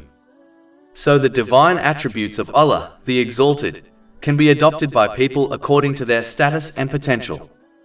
Thus, one needs to first grasp the significance of the divine attributes and names, and then embody these meanings in their actions and character, until they are deeply ingrained in their spiritual hearts, enabling them to cultivate noble character. This noble character will guide them to utilize the blessings they have received in ways that are pleasing to Allah, the Exalted, as described in the teachings of the Holy Quran and the traditions of the Holy Prophet Muhammad, peace and blessings be upon him. This ultimately results in peace and success in both worlds, by achieving a balanced mental and physical state, and by appropriately positioning everything and everyone in their lives. Chapter 16 An-Nahl, verse 97. Whoever does righteousness, whether male or female, while he is a believer, we will surely cause him to live a good life, and we will surely give them their reward in the hereafter according to the best of what they used to do. Another fundamental aspect of obeying Allah, the Exalted, is establishing the obligatory prayers. Chapter 17 Al-Isra, verse 110. And do not recite too loudly in your prayer or too quietly, but seek between that an intermediate way. As the non-Muslims of Mecca would mock the Holy Quran and make noise whenever it was recited in order to prevent others from listening to it, the Holy Prophet Muhammad, peace and blessings be upon him, was commanded to recite in a balanced way so that the non-Muslims would not interrupt his prayer, and so the companions, may Allah be pleased with them, praying with him, could hear the Holy Quran being recited as well. Generally speaking, despite the difficulties they were facing, they were not told to abandon their prayers. This indicates the importance of establishing the obligatory prayers at all times. Establishing obligatory prayers means more than just performing them. It involves fulfilling them with their full conditions and manners, like praying on time.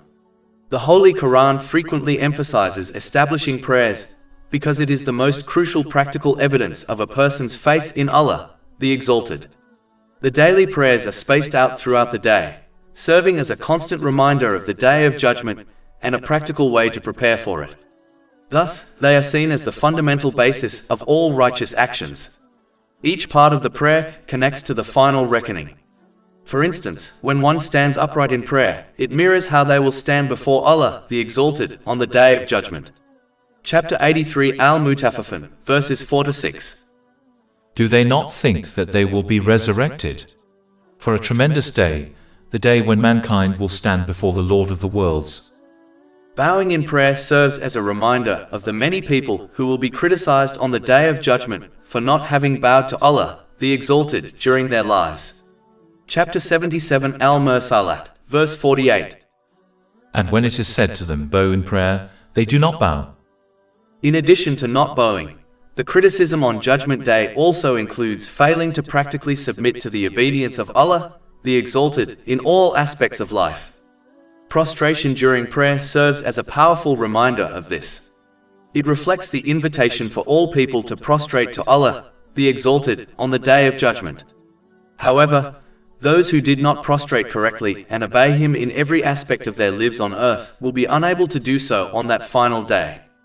Chapter 68 Al-Kalam, verses 42-43. On the day when matters become dire, they will be invited to prostrate themselves but will be prevented from doing so. Their eyes humbled, humiliation will cover them. And they used to be invited to prostration while they were sound. Sitting on one's knees during prayer serves as a reminder of the posture one will assume before Allah, the Exalted, on the Day of Judgment, in anticipation of their final reckoning. Chapter 45 Al-Jathiyah, verse 28. And you will see every nation kneeling from fear. Every nation will be called to its record and told, today you will be recompensed for what you used to do. Performing one's prayers while keeping these elements in mind ensures they are established correctly. This practice, in turn, fosters a sincere obedience to Allah, the Exalted, in the intervals between prayers. Chapter 29 Al-Ankabut, verse 45. Indeed, prayer prohibits immorality and wrongdoing. This obedience involves correctly using the blessings one has been granted as outlined in the Quran and the traditions of the Prophet Muhammad, peace and blessings be upon him. Engaging in such conduct will facilitate the attainment of equilibrium between mental and physical well-being and enable them to appropriately organize their relationships and responsibilities within their lives. Moreover, it will allow them to prepare conscientiously for their ultimate accountability on the Day of Judgment.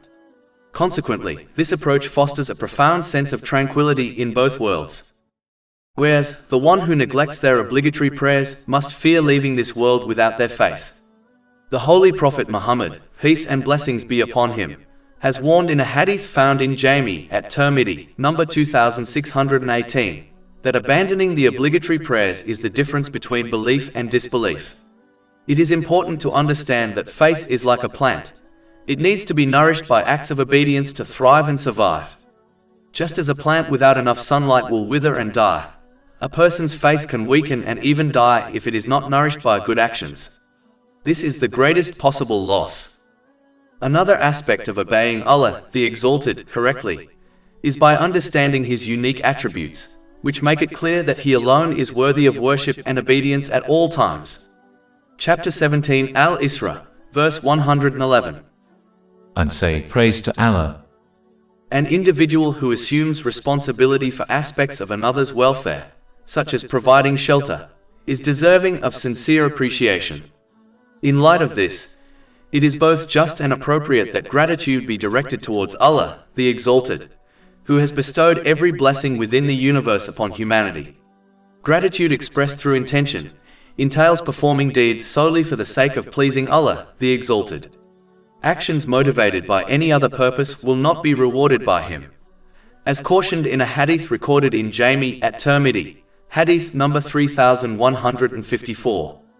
A clear indication of a sincere intention is that one neither seeks nor anticipates recognition or recompense from others. Verbal gratitude is manifested by speaking words of goodness or choosing silence when appropriate. Gratitude through action involves utilizing the blessings granted by Allah, the Exalted, in ways that align with His pleasure, as prescribed in the Holy Quran and the noble traditions of the Prophet Muhammad, peace and blessings be upon him. Such conduct results in an increase in divine blessings, and ultimately leads to tranquility and contentment in both this life and the hereafter, through obtaining a balanced mental and physical state, and through correctly placing everything and everyone within their life. Chapter 14 Ibrahim, verse 7. If you are grateful, I will surely increase you in favor. Moreover, it is universally accepted that when an individual owns an item, they retain the right to utilize it in any manner they deem appropriate. In this regard, as Allah the Exalted is the creator, owner, and sustainer of all that exists within the universe, including human beings, it follows that He alone determines what should transpire within His creation. Consequently, it is both reasonable and just that individuals submit to His will, for He is the sole proprietor of the universe and all that it contains. In a similar vein, when a person entrusts their possession to another, it is only equitable that the item be used in accordance with the wishes of its rightful owner. Allah, the Exalted, has bestowed every blessing upon mankind, not as a permanent gift, but as a temporary loan. As with any worldly loan, this divine trust must be repaid. The only means of fulfilling this obligation is by employing these blessings in ways that are pleasing to Allah, the Exalted. In contrast, the blessings of paradise are granted as gifts, and thus, those who receive them will be free to enjoy them without restriction. Chapter 7 Al-Araf, verse 43. And they will be called, this is paradise which you have been made to inherit for what you used to do. A vital part of understanding the divine attributes of Allah, the Exalted, is accepted that He has no offspring or partner in His dominion. Chapter 17 Al-Isra, verse 111. Who has not taken a son and has had no partner in His dominion, and has no need of a protector out of weakness. Generally speaking, the reasons behind the proliferation of false beliefs about the Holy Prophet Isa, peace be upon him, include his miraculous birth, the miracles he performed, and his ascension to heaven while still alive. The Holy Quran affirms the miraculous birth of the Holy Prophet Isra, peace be upon him, and explicitly describes his birth without a father as a testament to the limitless power of Allah, the Exalted. Chapter 3 Ali Imran, verse 47. She, Maryam, may Allah be pleased with her, said, "My Lord, how will I have a child when no man has touched me?" The angel said, "Such is Allah, He creates what He wills. When He decrees a matter, He only says to it, 'Be,' and it is."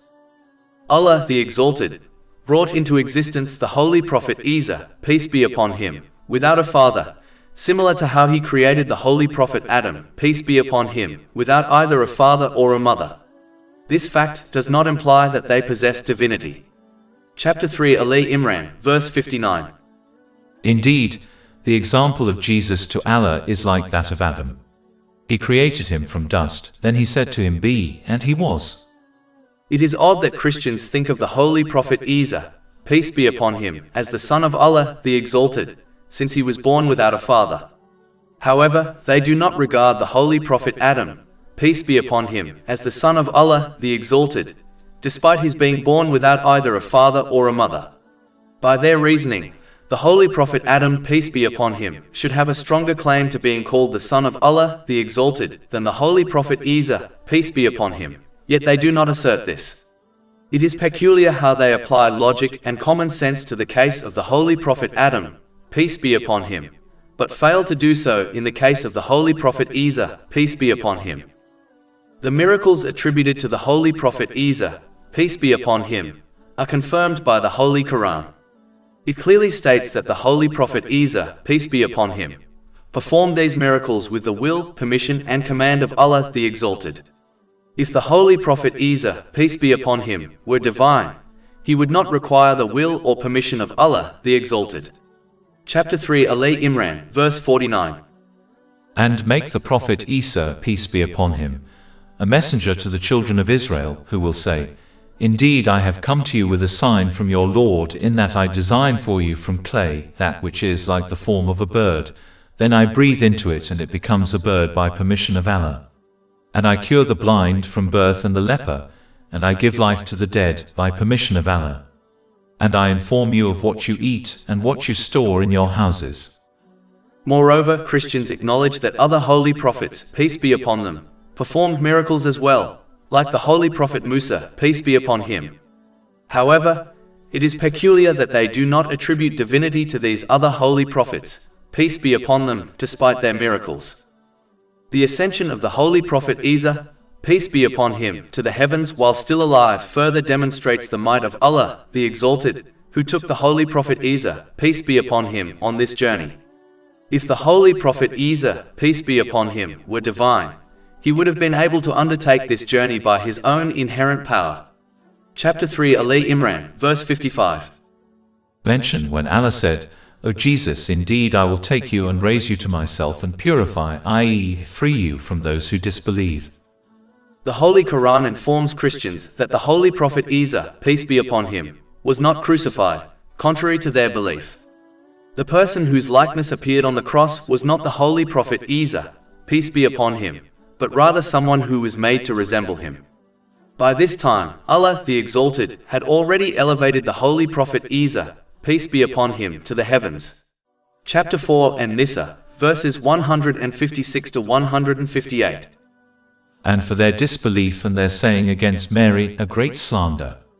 And for their saying, "Indeed we have killed the Messiah, Jesus the son of Mary, the messenger of Allah." And they did not kill him, nor did they crucify him, but another was made to resemble him to them, rather Allah raised him to himself. The mistaken Christian belief that the Holy Prophet Isra, peace be upon him, was crucified, which means killed, is inherently odd, since a true divine being cannot experience death. If an entity is capable of dying, it cannot be considered divine. Therefore, their erroneous belief in his crucifixion inherently contradicts their mistaken belief in his divinity. A divine being, by its very nature, is self-sustaining, meaning it does not rely on another for sustenance. If a being depends on another for sustenance, it cannot be divine. Both the Holy Prophet Isra, peace be upon him, and his mother Maryam, may Allah be pleased with her, were not divine beings as they needed nourishment from Allah, the Exalted, indicating that they were not self-sustaining beings. Chapter 5 Al-Ma'idah, verse 75. The Messiah, son of Mary, was not but a messenger. Other messengers have passed on before him. And his mother was a supporter of truth. They both used to eat food. Look how we make clear to them the signs, then look how they are deluded. Furthermore, no one can assert that the angels can be deemed deities simply because they do not consume food. In truth, they are also supported by Allah, the Exalted, in a different manner, which means they are not self-sufficient. The mere fact that they have been created and will face death, just like all of creation, is sufficient to disprove their divinity. A biological child will invariably possess some traits from their parent. However, in the case of the Holy Prophet Isra, peace be upon him, he does not share any attributes with Allah, the Exalted. In reality, all his traits are common to other humans. He was created, nourished by food and water, and will die and be resurrected just like every other human. His traits alone are enough to refute any claims of divinity. In addition, none of the reasons why a person would desire to have a child apply to Allah, the Exalted, such as protecting and taking care of them in old age, needing someone to inherit from them, or the desire for companionship.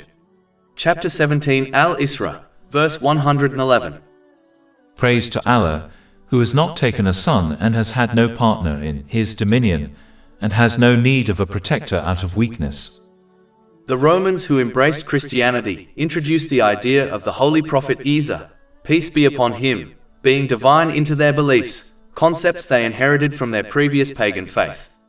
They took a noble and revered holy prophet, peace be upon him, and associated him with myths and legends, such as Zeus, Hercules, and Odin.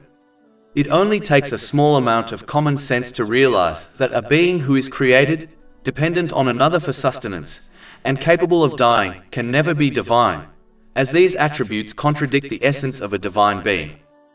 Despite the overwhelming evidence supporting the Holy Prophet Isra, peace be upon him, as the messenger of Allah, the Exalted, many Christians continue to cling to their mistaken beliefs about him. A significant factor contributing to this unusual behavior is the blind imitation of their elders. This blind imitation hinders individuals from evaluating knowledge and evidence, as well as from questioning the beliefs and assumptions instilled in them during their upbringing. Such behavior contradicts the principles of Islam and common sense, as humans were created to think and reason, not to follow blindly like cattle. Therefore, it is crucial to avoid blind imitation, as it is a primary cause of misguidance. Instead, individuals should apply their common sense and critically assess knowledge and evidence in every situation they face, whether it pertains to worldly matters or religious beliefs, and then make informed choices. Even within Islam, blind imitation is frowned upon, as Allah, the Exalted, desires that people study, comprehend, and act upon Islamic teachings based on understanding, rather than merely imitating other Muslims. Chapter 12 Yusuf, verse 108. Say, this is my way, I invite to Allah with insight, I and those who follow me. Another significant reason Christians persist in their beliefs about the Holy Prophet Isra, peace be upon him, despite clear evidence of his true role as the messenger of Allah, the Exalted, is their desire to satisfy their earthly desires. Numerous Christian teachings promote the idea of salvation in both worlds for those who embrace Christianity, regardless of their actions. This belief system enables them to pursue all their worldly desires while ensuring their salvation in both lives. Consequently, they cling to their Christian faith, as their primary aim in this life is to indulge in their worldly desires rather than adhere to a higher moral standard that would guide them in the proper use of the blessings bestowed upon them by Allah, the Exalted. Chapter 17 Al-Isra, verse 111. And has had no partner in his dominion, and has no need of a protector out of weakness. Historically, many non-Muslims who professed belief in Allah, the Exalted, often attributed human limitations to him, such as fatigue or incapacity. As a result, they perceived Allah, the Exalted, through the lens of worldly monarchy, imagining him akin to a sovereign ruler who, unable to manage the affairs of his dominion alone, appoints aides such as governors to assist in its administration. This conceptual framework led many to worship other beings, such as angels, in the hope of securing divine favor through their intercession. Sadly, this notion has also permeated certain segments of the Muslim community. Some individuals devote considerable time, effort and resources to seeking out spiritual personalities believed to possess a privileged connection with Allah, the Exalted, much like a governor's proximity to a king. Their intention is to earn the goodwill of these figures, believing that such reverence may prompt intercession on their behalf before Allah, the Exalted. This dynamic mirrors the worldly practice of currying favor with a governor through gifts and exaggerated displays of respect in order to gain access to the king. However, this belief stands in stark contradiction to the foundational teachings of Islam. The holy prophets, peace be upon them, never served as intermediaries or gatekeepers between the people and Allah, the Exalted. Rather, they illuminated the path to divine pleasure through guidance, instruction, and personal example, never seeking material compensation or adulation from those they served. Accordingly, a Muslim is encouraged to pursue authentic Islamic knowledge under the tutelage of a qualified and respected teacher, while maintaining appropriate reverence. Yet, it is imperative that one does not fall into the error of worshipping spiritual figures as a means of attaining closeness to Allah, the Exalted. He alone possesses absolute authority over the universe, and is fully aware of all that occurs within it. He requires no intermediaries between himself and his creation, a truth unequivocally affirmed in the Holy Quran. For example, chapter 2 Al-Baqarah, verse 186. And when my servants ask you concerning me, indeed I am near. I respond to the invocation of the supplicant when he calls upon me. And chapter 40 Ghafir, verse 60. And your Lord says, call upon me, I will respond to you. Chapter 2 Al-Baqarah, verse 255. Who is it that can intercede with him except by his permission? Furthermore, although intercession will indeed occur on the Day of Judgment, subject to the permission of Allah, the Exalted, it is of utmost importance that its significance is not treated with mockery or disregard. To do so may result in being deprived of this divine mercy.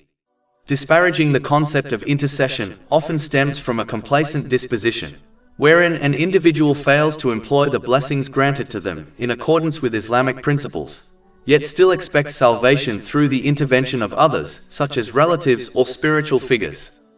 In fact, the one who mocks intercession in this way may find that the Holy Prophet Muhammad, peace and blessings be upon him, against them on Judgment Day. Chapter 25 Al-Furqan, verse 30. And the messenger has said, O my Lord, indeed my people have taken this Quran as a thing abandoned. This verse pertains specifically to Muslims, as they are the sole community that has acknowledged and embraced the Holy Quran. In contrast, non-Muslims, having not accepted its guidance and therefore cannot be described as abandoning it. The outcome of any Muslim against whom the Holy Prophet Muhammad, peace and blessings be upon him, bears witness against on the Day of Judgment is obvious. Even in cases where intercession is granted, such negligence may not prevent entry into hell. At most, it may reduce the severity of the punishment. It must be clearly understood that even the briefest experience of hell is profoundly unbearable. Therefore, genuine hope in intercession must be accompanied by earnest effort, namely, the active and sincere use of the blessings one has been granted in a manner that aligns with the guidance of the Holy Quran and the teachings of the Prophet Muhammad, peace and blessings be upon him. Only then should one hope for intercession on the Day of Judgment, with the understanding that Allah, the Exalted, alone authorizes it. An aspect of understanding the divine attributes of Allah, the Exalted, is magnifying Him beyond all other things, such as one's desires, social media, fashion and culture. Chapter 17 Al-Isra, verse 111. And magnify Him with all magnificence. Only by magnifying Allah, the Exalted, above all else, will one remain firm on his obedience at all times, by correctly using the blessings He has granted them, as outlined in Islamic teachings. This will enable them to achieve equilibrium in both mind and body, to assign proper value and position to all aspects and individuals within their life, and to prepare appropriately for their ultimate accountability on the Day of Judgment. Such conduct will consequently result in tranquility and peace of mind in this world and the hereafter. Whereas the one who magnifies other things, such as social media, fashion and culture, will easily obey these things in the disobedience of Allah, the Exalted. This will cause them to misuse the blessings He has granted them. Such an attitude prevents a person from achieving a balanced mental and physical state, and causes them to misplace everything and everyone in their life. Consequently, all aspects of their life, from family and friends to career and wealth, become sources of stress. If they continue to disobey Allah, the Exalted, they will blame the wrong things and people for their stress, such as their spouse. When they cut good people out of their lives, their mental health will deteriorate further, potentially leading to depression, substance addiction, and even suicidal thoughts. This is a common pattern seen among those who misuse the blessings they have been granted, including the rich and famous, despite their worldly luxuries. Since their attitude also keeps them from preparing for their accountability on Judgment Day, their punishment in the hereafter will be far more severe. Therefore, it is incumbent upon an individual to accept and act upon the teachings of Islam for their own benefit, even when such guidance appears contrary to their personal inclinations. Their attitude should resemble that of a wise patient who follows the medical advice of a physician, recognizing it to be in their best interest, even when prescribed bitter medicines or placed on a restrictive diet. Just as this patient ultimately attains sound mental and physical health through adherence to medical counsel, so too does the one who accepts and implements Islamic teachings. This is because the only one who possesses the complete knowledge necessary to bring about true balance in both mind and body, and to enable a person to rightly position everything and everyone in their life, is Allah, the Exalted. Human knowledge of mental and physical states, no matter how extensive the research, remains insufficient to address every challenge an individual may encounter. The advice of society, limited by human knowledge, experience, foresight, and inherent biases, can neither shield one from all forms of mental and physical hardship, nor guide one to properly order their life in its entirety. Allah, the Exalted, alone possesses such knowledge, and He has conveyed it to humanity through the Holy Quran and the traditions of the Holy Prophet Muhammad, peace and blessings be upon him. This truth becomes self-evident when comparing the lives of those who employ their blessings in accordance with Islamic teachings to those who do not. Whereas patients ordinarily accept their physician's prescriptions without comprehending the underlying science, placing blind trust in human expertise, Allah, the Exalted, does not require blind submission. Instead, He invites reflection upon the teachings of Islam so that individuals may personally witness their beneficial impact. Rather than demanding unexamined acceptance, He calls upon people to recognize the truth of Islam through its manifest proofs. Such recognition, however, necessitates approaching the teachings of Islam with sincerity, fairness, and an open mind. Chapter 12 Yusuf, verse 108. Say, this is my way, I invite to Allah with insight, I and those who follow me. Moreover, since Allah the Exalted alone governs the spiritual hearts of humankind, the abode of peace of mind, it is He alone who determines who is granted tranquility and who is deprived of it. Chapter 53 and Najm, verse 43. And that it is He who makes one laugh and weep. It is evident that Allah, the Exalted, bestows peace of mind only upon those who utilize the blessings He has granted them, in the manner prescribed by Islamic teachings. Chapter 16 and Nahl, verse 97. Whoever does righteousness, whether male or female, while he is a believer, we will surely cause him to live a good life, and we will surely give them their reward in the hereafter according to the best of what they used to do. All praise is due to Allah, Lord of the worlds, and may peace and blessings be upon His final messenger, Muhammad, his noble family and companions.